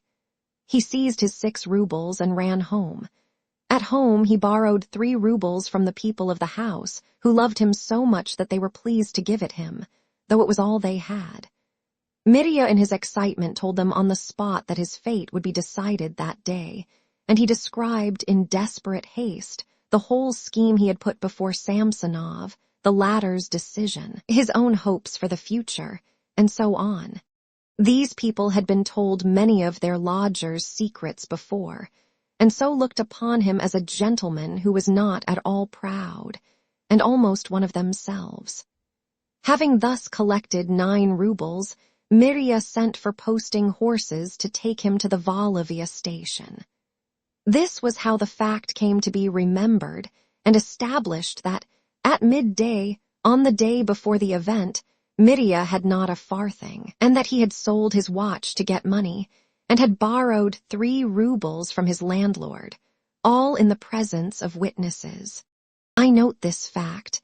Later on it will be apparent why I do so.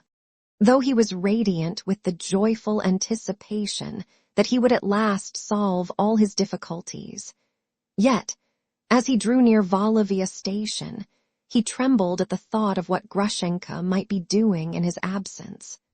What if she made up her mind today to go to Fyodor Pavlovitch?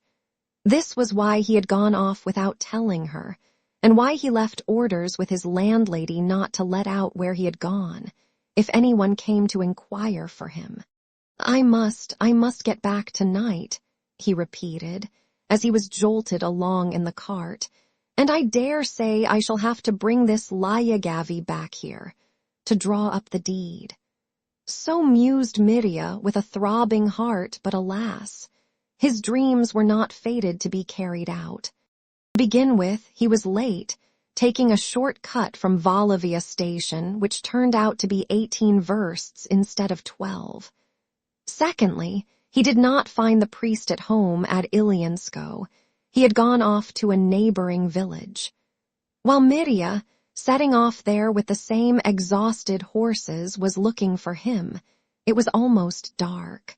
The priest, a shy and amiable-looking little man, informed him at once that though Lyagavi had been staying with him at first, he was now at Suhoy Posialok, that he was staying the night in the forester's cottage, as he was buying timber there too.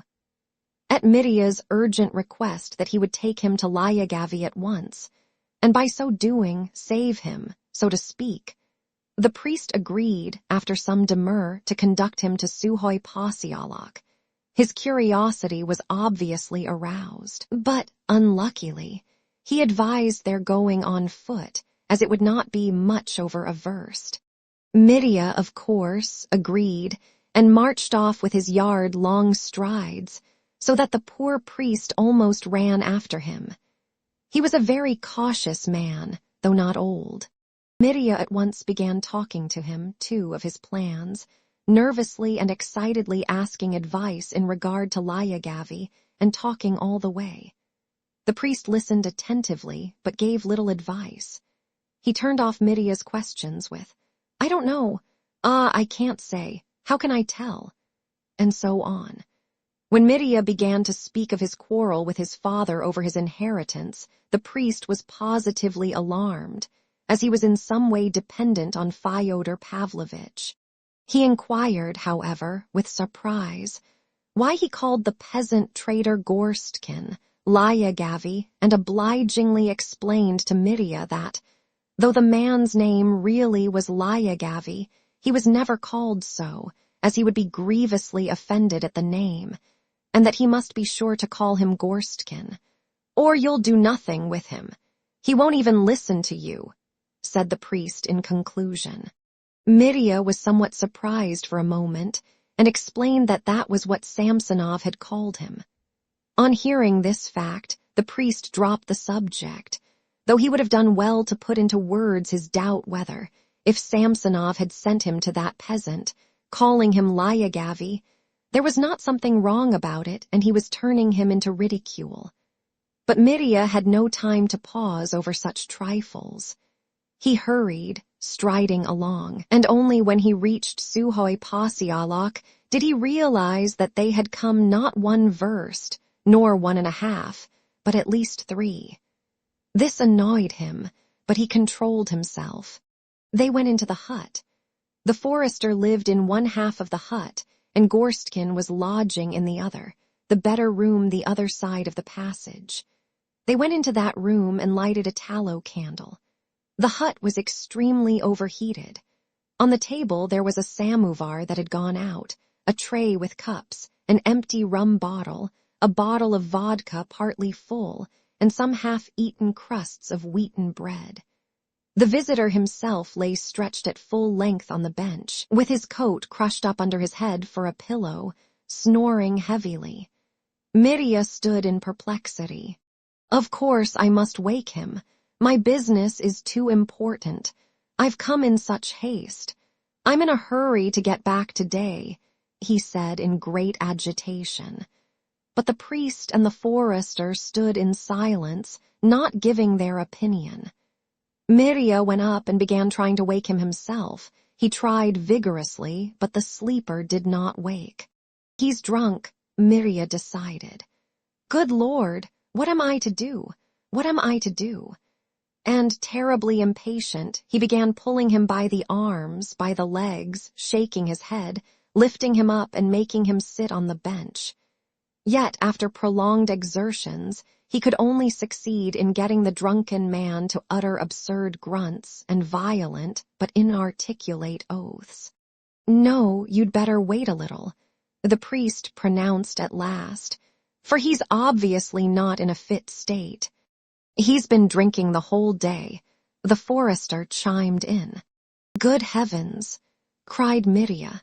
If only you knew how important it is to me and how desperate I am.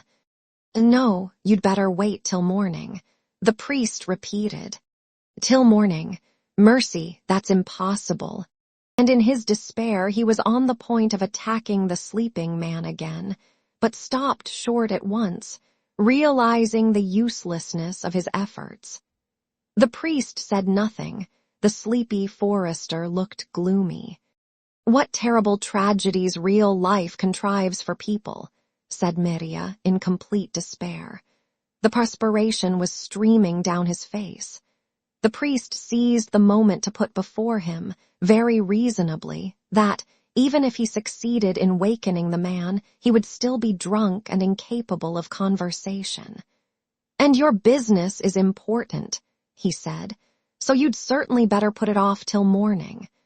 With a gesture of despair, Midia agreed. Father, I will stay here with a light and seize the favorable moment. As soon as he wakes, I'll begin. I'll pay you for the light, he said to the forester. For the night's lodging, too, you'll remember Dmitri Karamazov. Only, Father, I don't know what we're to do with you. Where will you sleep? No, I'm going home. I'll take his horse and get home, he said, indicating the forester. And now I'll say goodbye. I wish you all success. So it was settled. The priest rode off on the forester's horse, delighted to escape, though he shook his head uneasily, wondering whether he ought not next day to inform his benefactor Fyodor Pavlovitch of this curious incident. Or he may in an unlucky hour hear of it, be angry, and withdraw his favor. The forester, scratching himself, went back to his room without a word, and Mirya sat on the bench to catch the favorable moment, as he expressed it. Profound dejection clung about his soul like a heavy mist. A profound, intense dejection. He sat thinking, but could reach no conclusion. The candle burnt dimly. A cricket chirped. It became insufferably close in the overheated room. He suddenly pictured the garden, the path behind the garden, the door of his father's house, mysteriously opening and Grushenka running in. He leapt up from the bench. "It's a tragedy," he said, grinding his teeth. Mechanically, he went up to the sleeping man and looked in his face. He was a lean, middle-aged peasant with a very long face, flaxen curls, and a long, thin, reddish beard, wearing a blue cotton shirt and a black waistcoat, from the pocket of which peeped the chain of a silver watch. Mirya looked at his face with intense hatred, and for some unknown reason his curly hair particularly irritated him. What was insufferably humiliating was that after leaving things of such importance and making such sacrifices, he, Mirya, utterly worn out, should with business of such urgency be standing over this dolt on whom his whole fate depended, while he snored as though there were nothing the matter, as though he'd dropped from another planet. "Oh, the irony of fate!" cried Mirya, and quite losing his head, he fell again to rousing the tipsy peasant. He roused him with a sort of ferocity, pulled at him, pushed him, even beat him. But after 5 minutes of vain exertions, he returned to his bench in helpless despair, and sat down. "Stupid, stupid," cried Mirya, "and how dishonorable it all is." Something made him add, his head began to ache horribly. Should he fling it up and go away altogether? He wondered. "No, wait till tomorrow now, I'll stay on purpose. What else did I come for? Besides, I've no means of going. How am I to get away from here now? Oh, the idiocy of it." But his head ached more and more. He sat without moving, and unconsciously dozed off and fell asleep as he sat. He seemed to have slept for 2 hours or more. He was waked up by his head aching so unbearably that he could have screamed. There was a hammering in his temples, and the top of his head ached. It was a long time before he could wake up fully and understand what had happened to him. At last he realized that the room was full of charcoal fumes from the stove, and that he might die of suffocation. And the drunken peasant still lay snoring. The candle guttered and was about to go out. Mirya cried out and ran staggering across the passage into the forester's room. The forester waked up at once, but hearing that the other room was full of fumes, to Mirya's surprise and annoyance, accepted the fact with strange unconcern, though he did go to see to it. "But he's dead, and what am I to do then?" cried Mirya frantically. They threw open the doors, opened a window and the chimney. Mirya brought a pail of water from the passage. First he wetted his own head, then, finding a rag of some sort, dipped it into the water and put it on Lyagavy's head. The forester still treated the matter contemptuously, and when he opened the window said grumpily, "It'll be all right now." He went back to sleep, leaving Mirya a lighted lantern. Mirya fussed about the drunken peasant for half an hour, wearing his head, and gravely resolved not to sleep all night. But he was so worn out that when he sat down for a moment to take breath, he closed his eyes, unconsciously stretched himself full length on the bench and slept like the dead. It was dreadfully late when he waked. It was somewhere about 9 o'clock. The sun was shining brightly in the 2 little windows of the hut. The curly-headed peasant was sitting on the bench and had his coat on. He had another samovar and another bottle in front of him. Yesterday's bottle had already been finished, and the new one was more than half empty. Mirya jumped up and saw at once that the cursed peasant was drunk again, hopelessly and incurably. He stared at him for a moment, with wide-opened eyes. The peasant was silently and slyly watching him, with insulting composure, and even a sort of contemptuous condescension, so Mirya fancied. He rushed up to him. "Excuse me, you see. You've most likely heard from the forester here in the hut. I'm Lieutenant Dmitri Karamazov, the son of the old Karamazov whose copse you are buying." "That's a lie," said the peasant, calmly and confidently. "A lie? You know Fyodor Pavlovitch." "I don't know any of your Fyodor Pavloviches," said the peasant, speaking thickly. "You're bargaining with him for the copse. Do wake up and collect yourself. Father Pavel of Ilyansko brought me here. You wrote to Samsonov, and he has sent me to you." Mirya gasped breathlessly. "You're lying." Lyagavi blurted out again. Mirya's legs went cold. "For mercy's sake, it isn't a joke. You're drunk, perhaps, yet you can speak and understand. Or else, I understand nothing. You're a painter. For mercy's sake, I'm Karamazov, Dmitri Karamazov.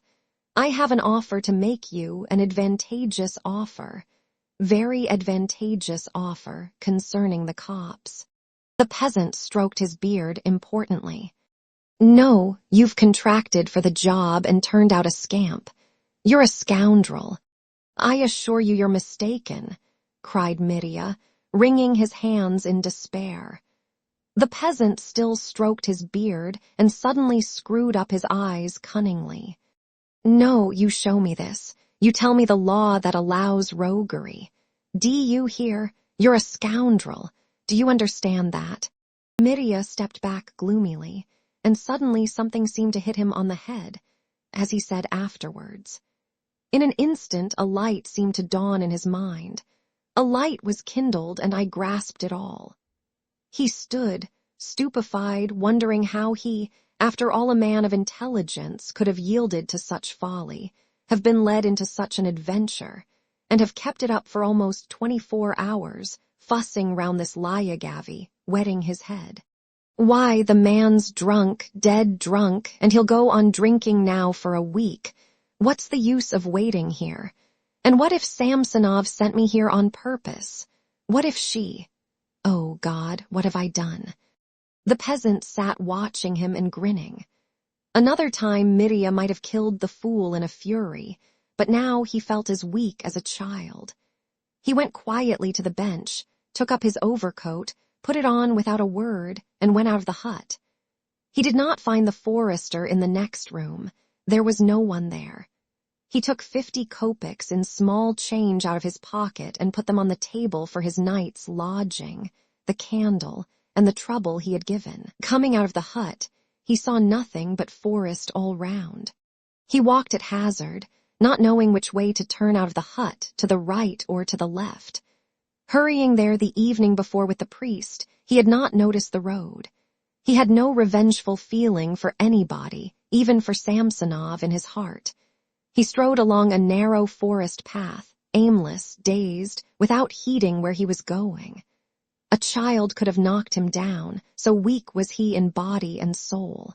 He got out of the forest somehow, however, and a vista of fields, bare after the harvest, stretched as far as the eye could see. What despair, what death all round! He repeated, striding on and on. He was saved by meeting an old merchant who was being driven across country in a hired trap. When he overtook him, Mirya asked the way, and it turned out that the old merchant, too, was going to Volovia. After some discussion, Mirya got into the trap. 3 hours later they arrived. At Volovia, Mirya at once ordered posting horses to drive to the town, and suddenly realized that he was appallingly hungry. while the horses were being harnessed. An omelet was prepared for him. He ate it all in an instant, ate a huge hunk of bread, ate a sausage, and swallowed 3 glasses of vodka. After eating, his spirits and his heart grew lighter. He flew towards the town, urged on the driver, and suddenly made a new and unalterable plan to procure that accursed money before evening.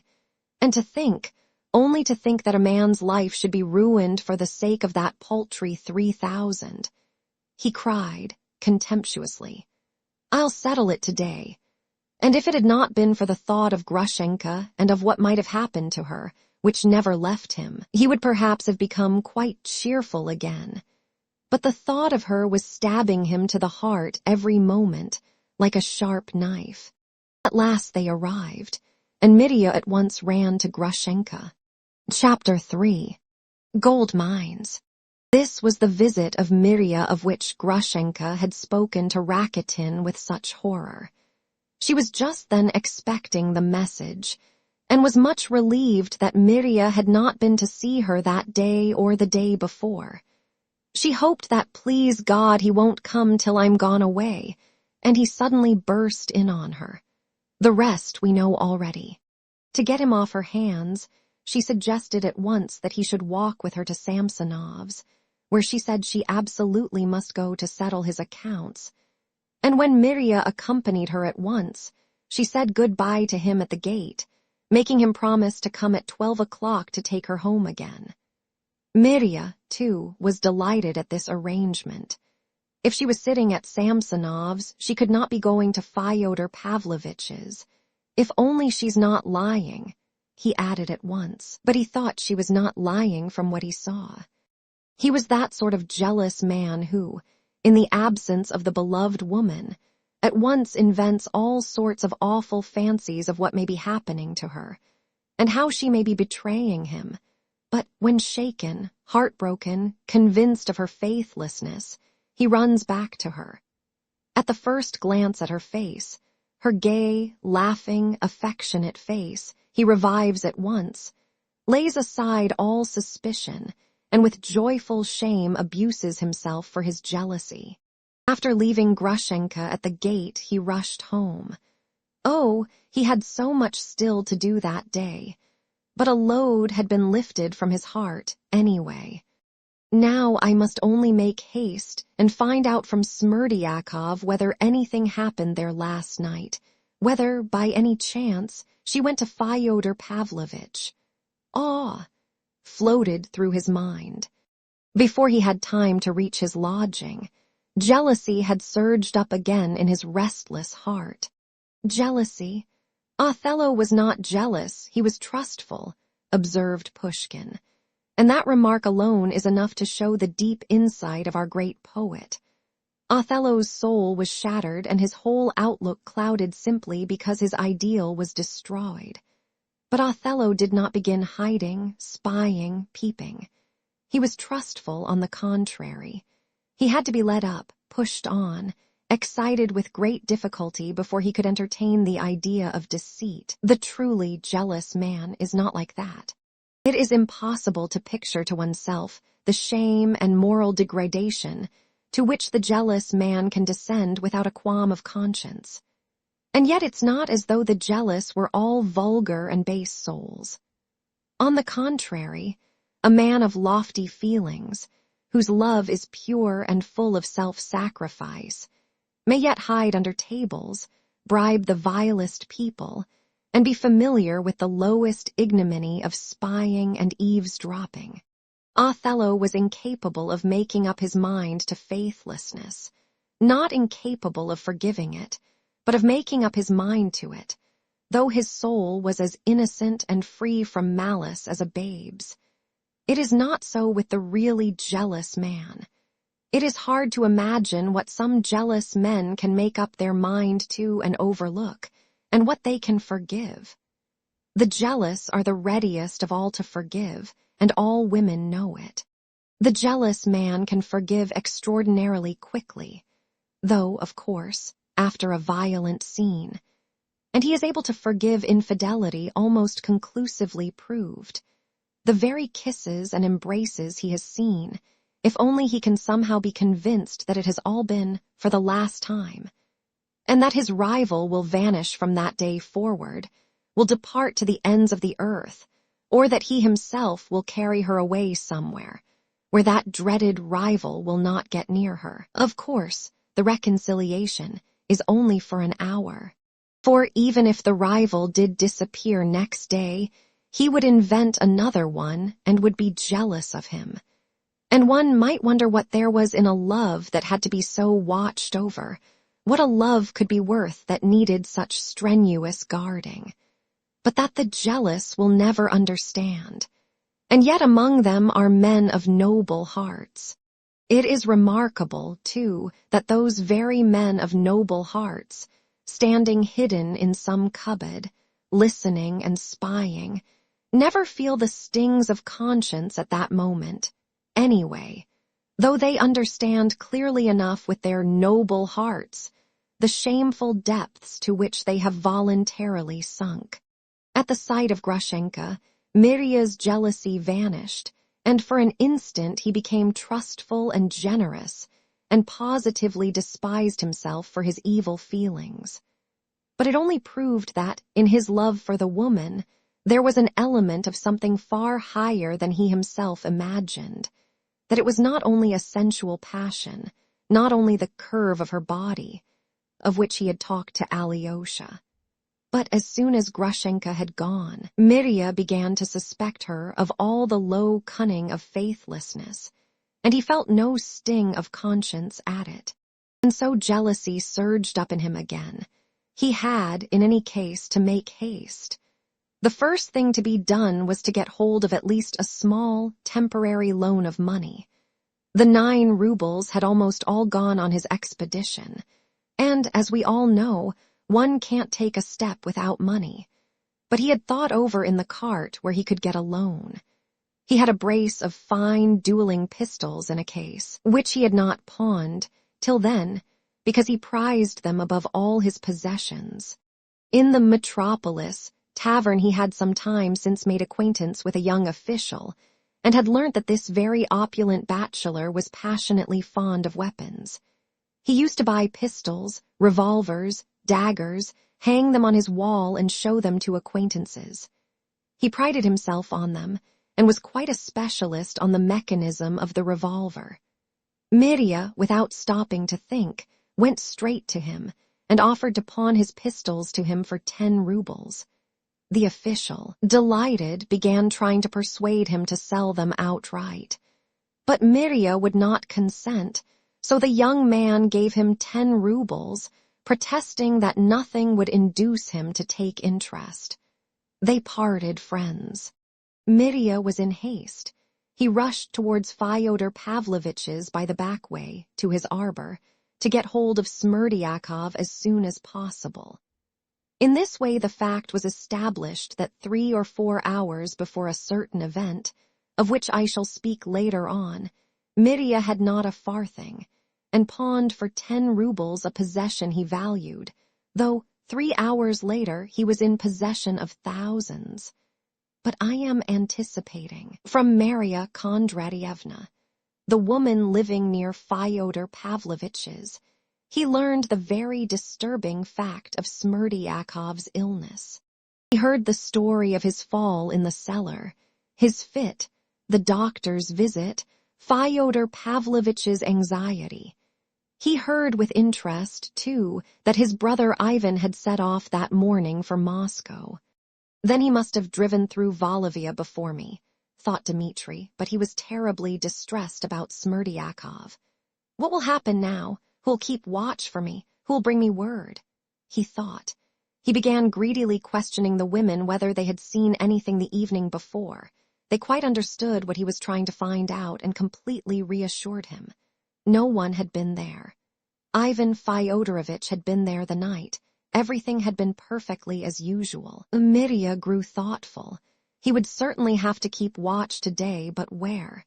Here or at Samsonov's gate.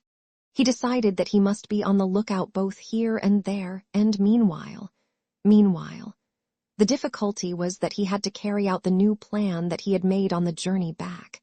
He was sure of its success, but he must not delay acting upon it. Mirya resolved to sacrifice an hour to it.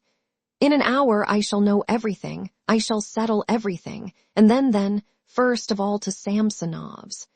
I'll inquire whether Grushenka's there and instantly be back here again. Stay till 11, and then to Samsonov's again to bring her home. This was what he decided. He flew home, washed, combed his hair, brushed his clothes, dressed, and went to Madame Holokov's. Alas, he had built his hopes on her. He had resolved to borrow 3,000 from that lady. And what was more, he felt suddenly convinced that she would not refuse to lend it to him. It may be wondered why, if he felt so certain, he had not gone to her at first, one of his own sort, so to speak, instead of to Samsonov, a man he did not know, who was not of his own class, and to whom he hardly knew how to speak. But the fact was that he had never known Madame Holikov well, and had seen nothing of her for the last month, and that he knew she could not endure him. She had detested him from the first because he was engaged to Katerina Ivanovna, while she had, for some reason, suddenly conceived the desire that Katerina Ivanovna should throw him over, and marry the charming, chivalrously refined Ivan, who had such excellent manners. Mirya's manners she detested. Mirya positively laughed at her, and had once said about her that she was just as lively and at her ease as she was uncultivated. But that morning in the cart, a brilliant idea had struck him. If she is so anxious I should not marry Katerina Ivanovna, and he knew she was positively hysterical upon the subject. Why should she refuse me now that 3,000, just to enable me to leave Katya and get away from her forever? These spoilt fine ladies, if they set their hearts on anything, will spare no expense to satisfy their caprice. Besides, she's so rich, Mirya argued. As for his plan, it was just the same as before. It consisted of the offer of his rights to teacher Mashnia, but not with a commercial object, as it had been with Samsonov, not trying to allure the lady with the possibility of making a profit of 6,000 or 7,000, but simply as a security for the debt.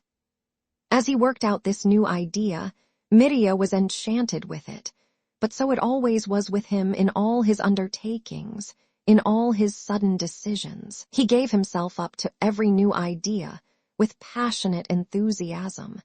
Yet when he mounted the steps of Madame Holikov's house, he felt a shiver of fear run down his spine. At that moment he saw fully, as a mathematical certainty, that this was his last hope, that if this broke down, nothing else was left him in the world, but to rob and murder someone for the 3,000. It was 7:30 when he rang at the bell. At first fortune seemed to smile upon him. As soon as he was announced, he was received with extraordinary rapidity. As though she were waiting for me, thought Mirya, and as soon as he had been led to the drawing-room, the lady of the house herself ran in, and declared at once that she was expecting him. I was expecting you, though I'd no reason to suppose you would come to see me, as you will admit yourself. Yet I did expect you.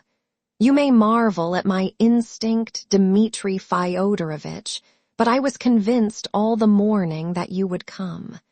That is certainly wonderful, madam, observed Mirya, sitting down limply, but I have come to you on a matter of great importance.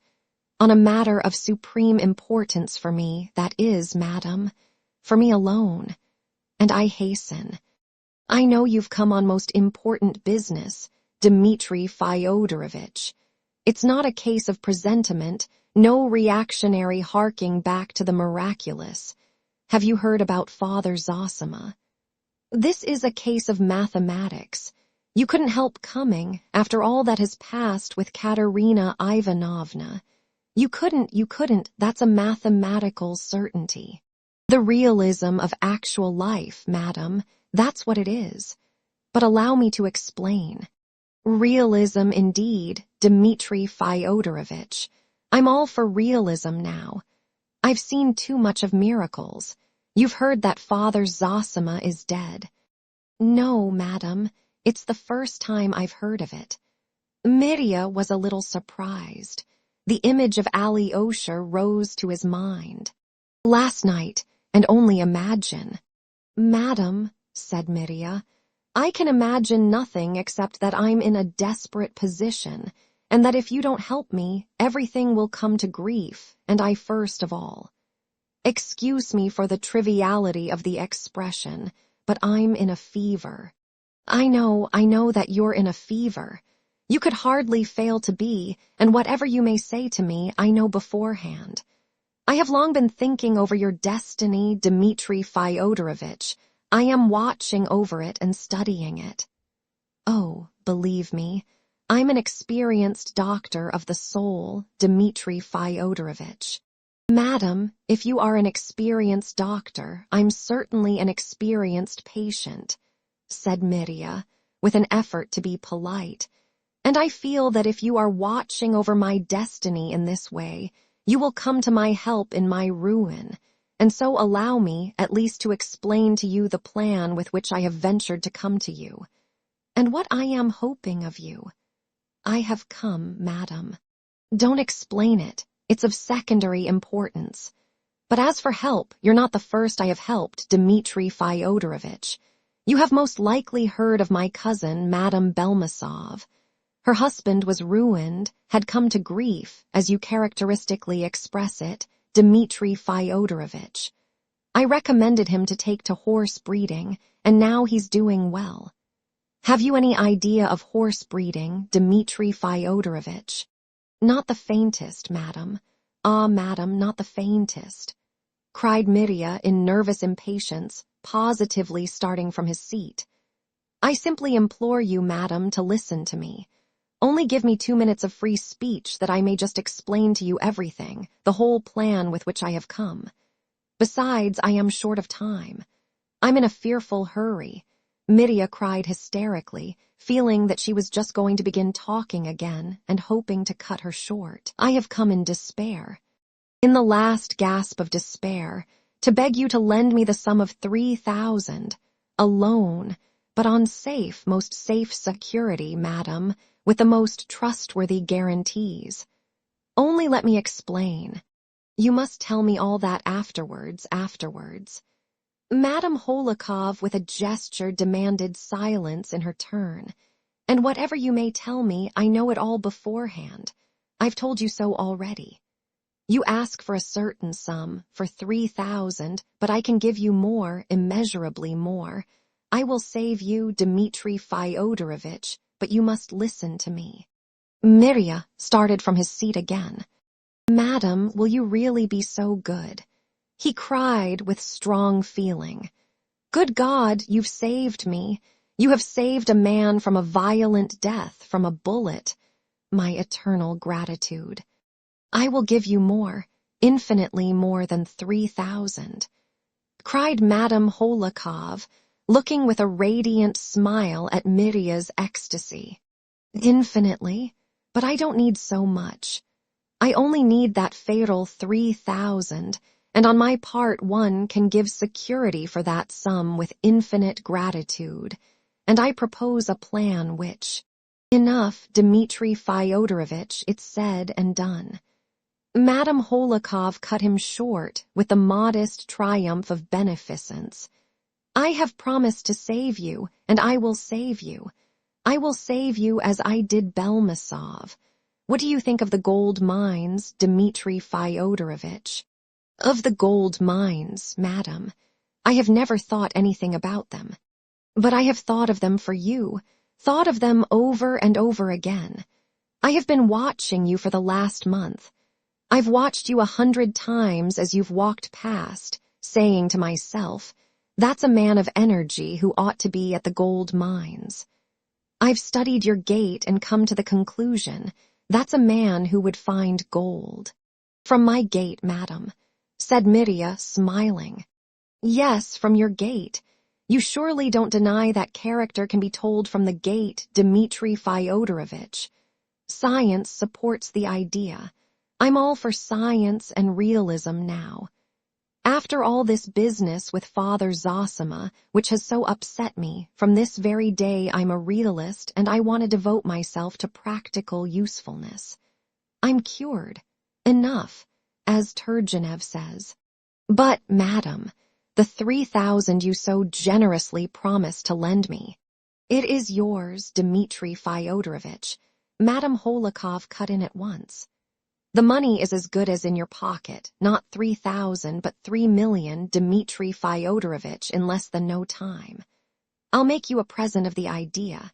You shall find gold mines, make millions, return and become a leading man, and wake us up and lead us to better things. Are we to leave it all to the Jews? You will found institutions and enterprises of all sorts. You will help the poor, and they will bless you. This is the age of railways, Dmitri Fyodorovich. You'll become famous and indispensable to the Department of Finance, which is so badly off at present. The depreciation of the ruble keeps me awake at night, Dmitri Fyodorovich. People don't know that side of me. Madam, Dmitri interrupted with an uneasy presentiment. I shall indeed perhaps follow your advice, your wise advice, madam. I shall perhaps set off to the gold mines. I'll come and see you again about it. Many times indeed. But now that 3,000 you so generously, oh, that would set me free, and if you could today. You see, I haven't a minute to lose today. Enough, Dmitri Fyodorovich, enough. Madame Holikov interrupted emphatically. The question is, will you go to the gold mines or not? Have you quite made up your mind? Answer yes or no. I will go, madam, afterwards. I'll go where you like. But now. Wait, cried Madame Holikov, and jumping up and running to a handsome bureau with numerous little drawers, she began pulling out one drawer after another, looking for something with desperate haste. The 3,000, thought Mirya, his heart almost stopping, and at the instant, without any papers or formalities. That's doing things in gentlemanly style. She's a splendid woman, if only she didn't talk so much. Here, cried Madame Holikov, running back joyfully to Mirya. Here is what I was looking for. It was a tiny silver icon on a cord, such as is sometimes worn next the skin with a cross. This is from Kiev, Dmitri Fyodorovich. She went on reverently, from the relics of the holy martyr Varvara. Let me put it on your neck myself, and with it dedicate you to a new life, to a new career. And she actually put the cord round his neck, and began arranging it. In extreme embarrassment, Mirya bent down and helped her, and at last he got it under his necktie and collar through his shirt to his chest. Now you can set off, Madame Holikov pronounced, sitting down triumphantly in her place again. Madam, I am so touched. I don't know how to thank you indeed for such kindness, but if only you knew how precious time is to me. That sum of money for which I shall be indebted to your generosity. Oh, madam, since you are so kind, so touchingly generous to me, Mirya exclaimed impulsively, then let me reveal to you, though of course you've known it a long time, that I love somebody here. I have been false to Katerina Ivanovna, I should say. Oh, I've behaved inhumanly, dishonorably to her, but I fell in love here with another woman. A woman whom you, madam, perhaps despise, for you know everything already, but whom I cannot leave on any account, and therefore that 3,000 now. Leave everything, Dmitri Fyodorovich, Madame Holikov interrupted in the most decisive tone. Leave everything, especially women. Gold mines are your goal, and there's no place for women there. Afterwards, when you come back rich and famous, you will find the girl of your heart in the highest society. That will be a modern girl, a girl of education and advanced ideas. By that time, the dawning woman question will have gained ground, and the new woman will have appeared. Madam, that's not the point, not at all. Mirya clasped his hands in entreaty. Yes, it is, Dmitri Fyodorovich, just what you need. The very thing you're yearning for, though you don't realize it yourself. I am not at all opposed to the present woman movement, Dmitri Fyodorovich. The development of woman and even the political emancipation of woman in the near future. That's my ideal. I've a daughter myself, Dmitri Fyodorovich. People don't know that side of me. I wrote a letter to the author, Sht Shedrin, on that subject. He has taught me so much about the vocation of woman. So last year I sent him an anonymous letter of 2 lines. I kiss and embrace you, my teacher, for the modern woman. Persevere. And I sign myself a mother. I thought of signing myself a contemporary mother and hesitated, but I stuck to the simple mother. There's more moral beauty in that, Dmitri Fyodorovich. And the word contemporary might have reminded him of the contemporary, a painful recollection owing to the censorship. Good heavens, what is the matter? Madam, cried Mirya, jumping up at last, clasping his hands before her in helpless entreaty. You will make me weep if you delay what you have so generously. Oh, do weep, Dmitri Fyodorovich, do weep. That's a noble feeling. Such a path lies open before you. Tears will ease your heart, and later on you will return rejoicing. You will hasten to me from Siberia on purpose to share your joy with me. But allow me too, Mirya cried suddenly. For the last time I entreat you, tell me, can I have the sum you promised me today? If not, when may I come for it? What sum, Dmitri Fyodorovich? The 3,000 you promised me, that you so generously. 3,000 rubles? Oh, no, I haven't got 3,000. Madame Holikov announced with serene amazement. Mirya was stupefied. Why, you said just now. You said it was as good as in my hands. Oh, no, you misunderstood me, Dmitri Fyodorovich. In that case, you misunderstood me. I was talking of the gold mines. It's true I promised you more, infinitely more than 3,000, I remember it all now, but I was referring to the gold mines. But the money, the 3,000, Mirya exclaimed awkwardly.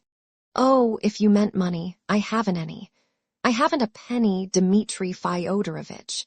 I'm quarreling with my steward about it, and I've just borrowed 500 rubles from Musov myself. No, I've no money.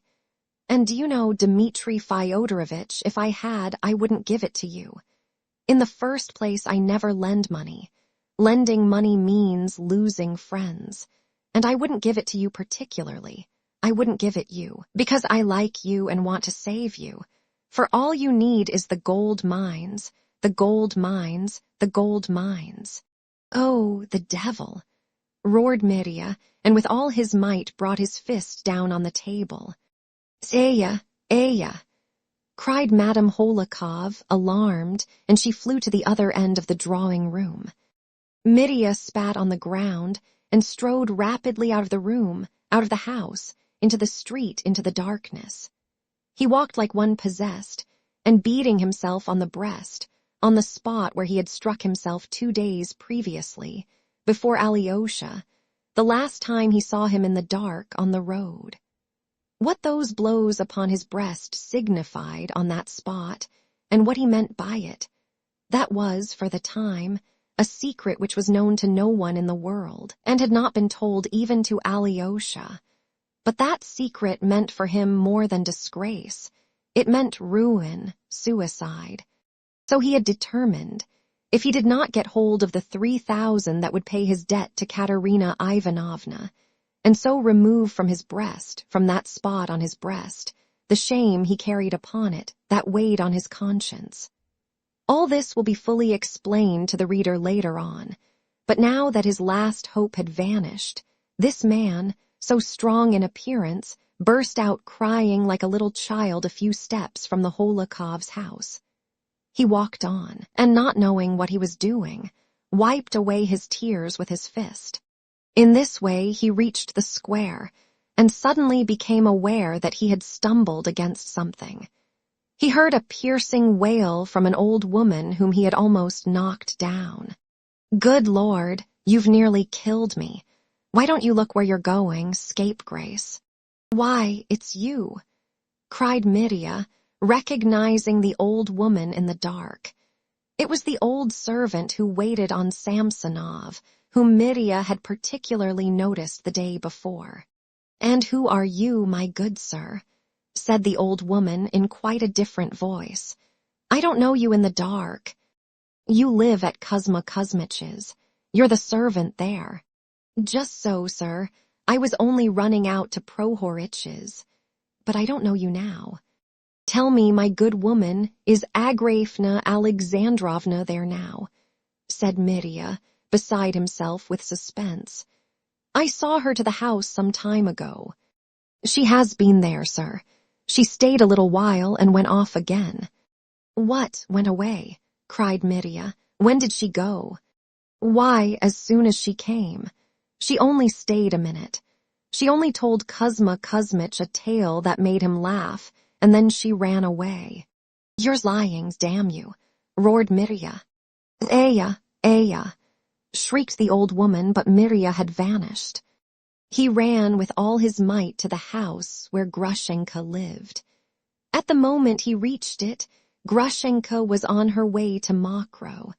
It was not more than a quarter of an hour after her departure. Fenya was sitting with her grandmother, the old cook, Matryona, in the kitchen when the captain ran in. Fenya uttered a piercing shriek on seeing him. "You scream," roared Mirya. "Where is she?" But without giving the terror-stricken Fenya time to utter a word, he fell all of a heap at her feet. "Fenya, for Christ's sake, tell me, where is she?" "I don't know. Dmitri Fyodorovich, my dear, I don't know. You may kill me, but I can't tell you." Fenya swore and protested. "You went out with her yourself not long ago." "She came back." "Indeed she didn't. By God, I swear she didn't come back." "You're lying," shouted Mirya. "From your terror I know where she is." He rushed away.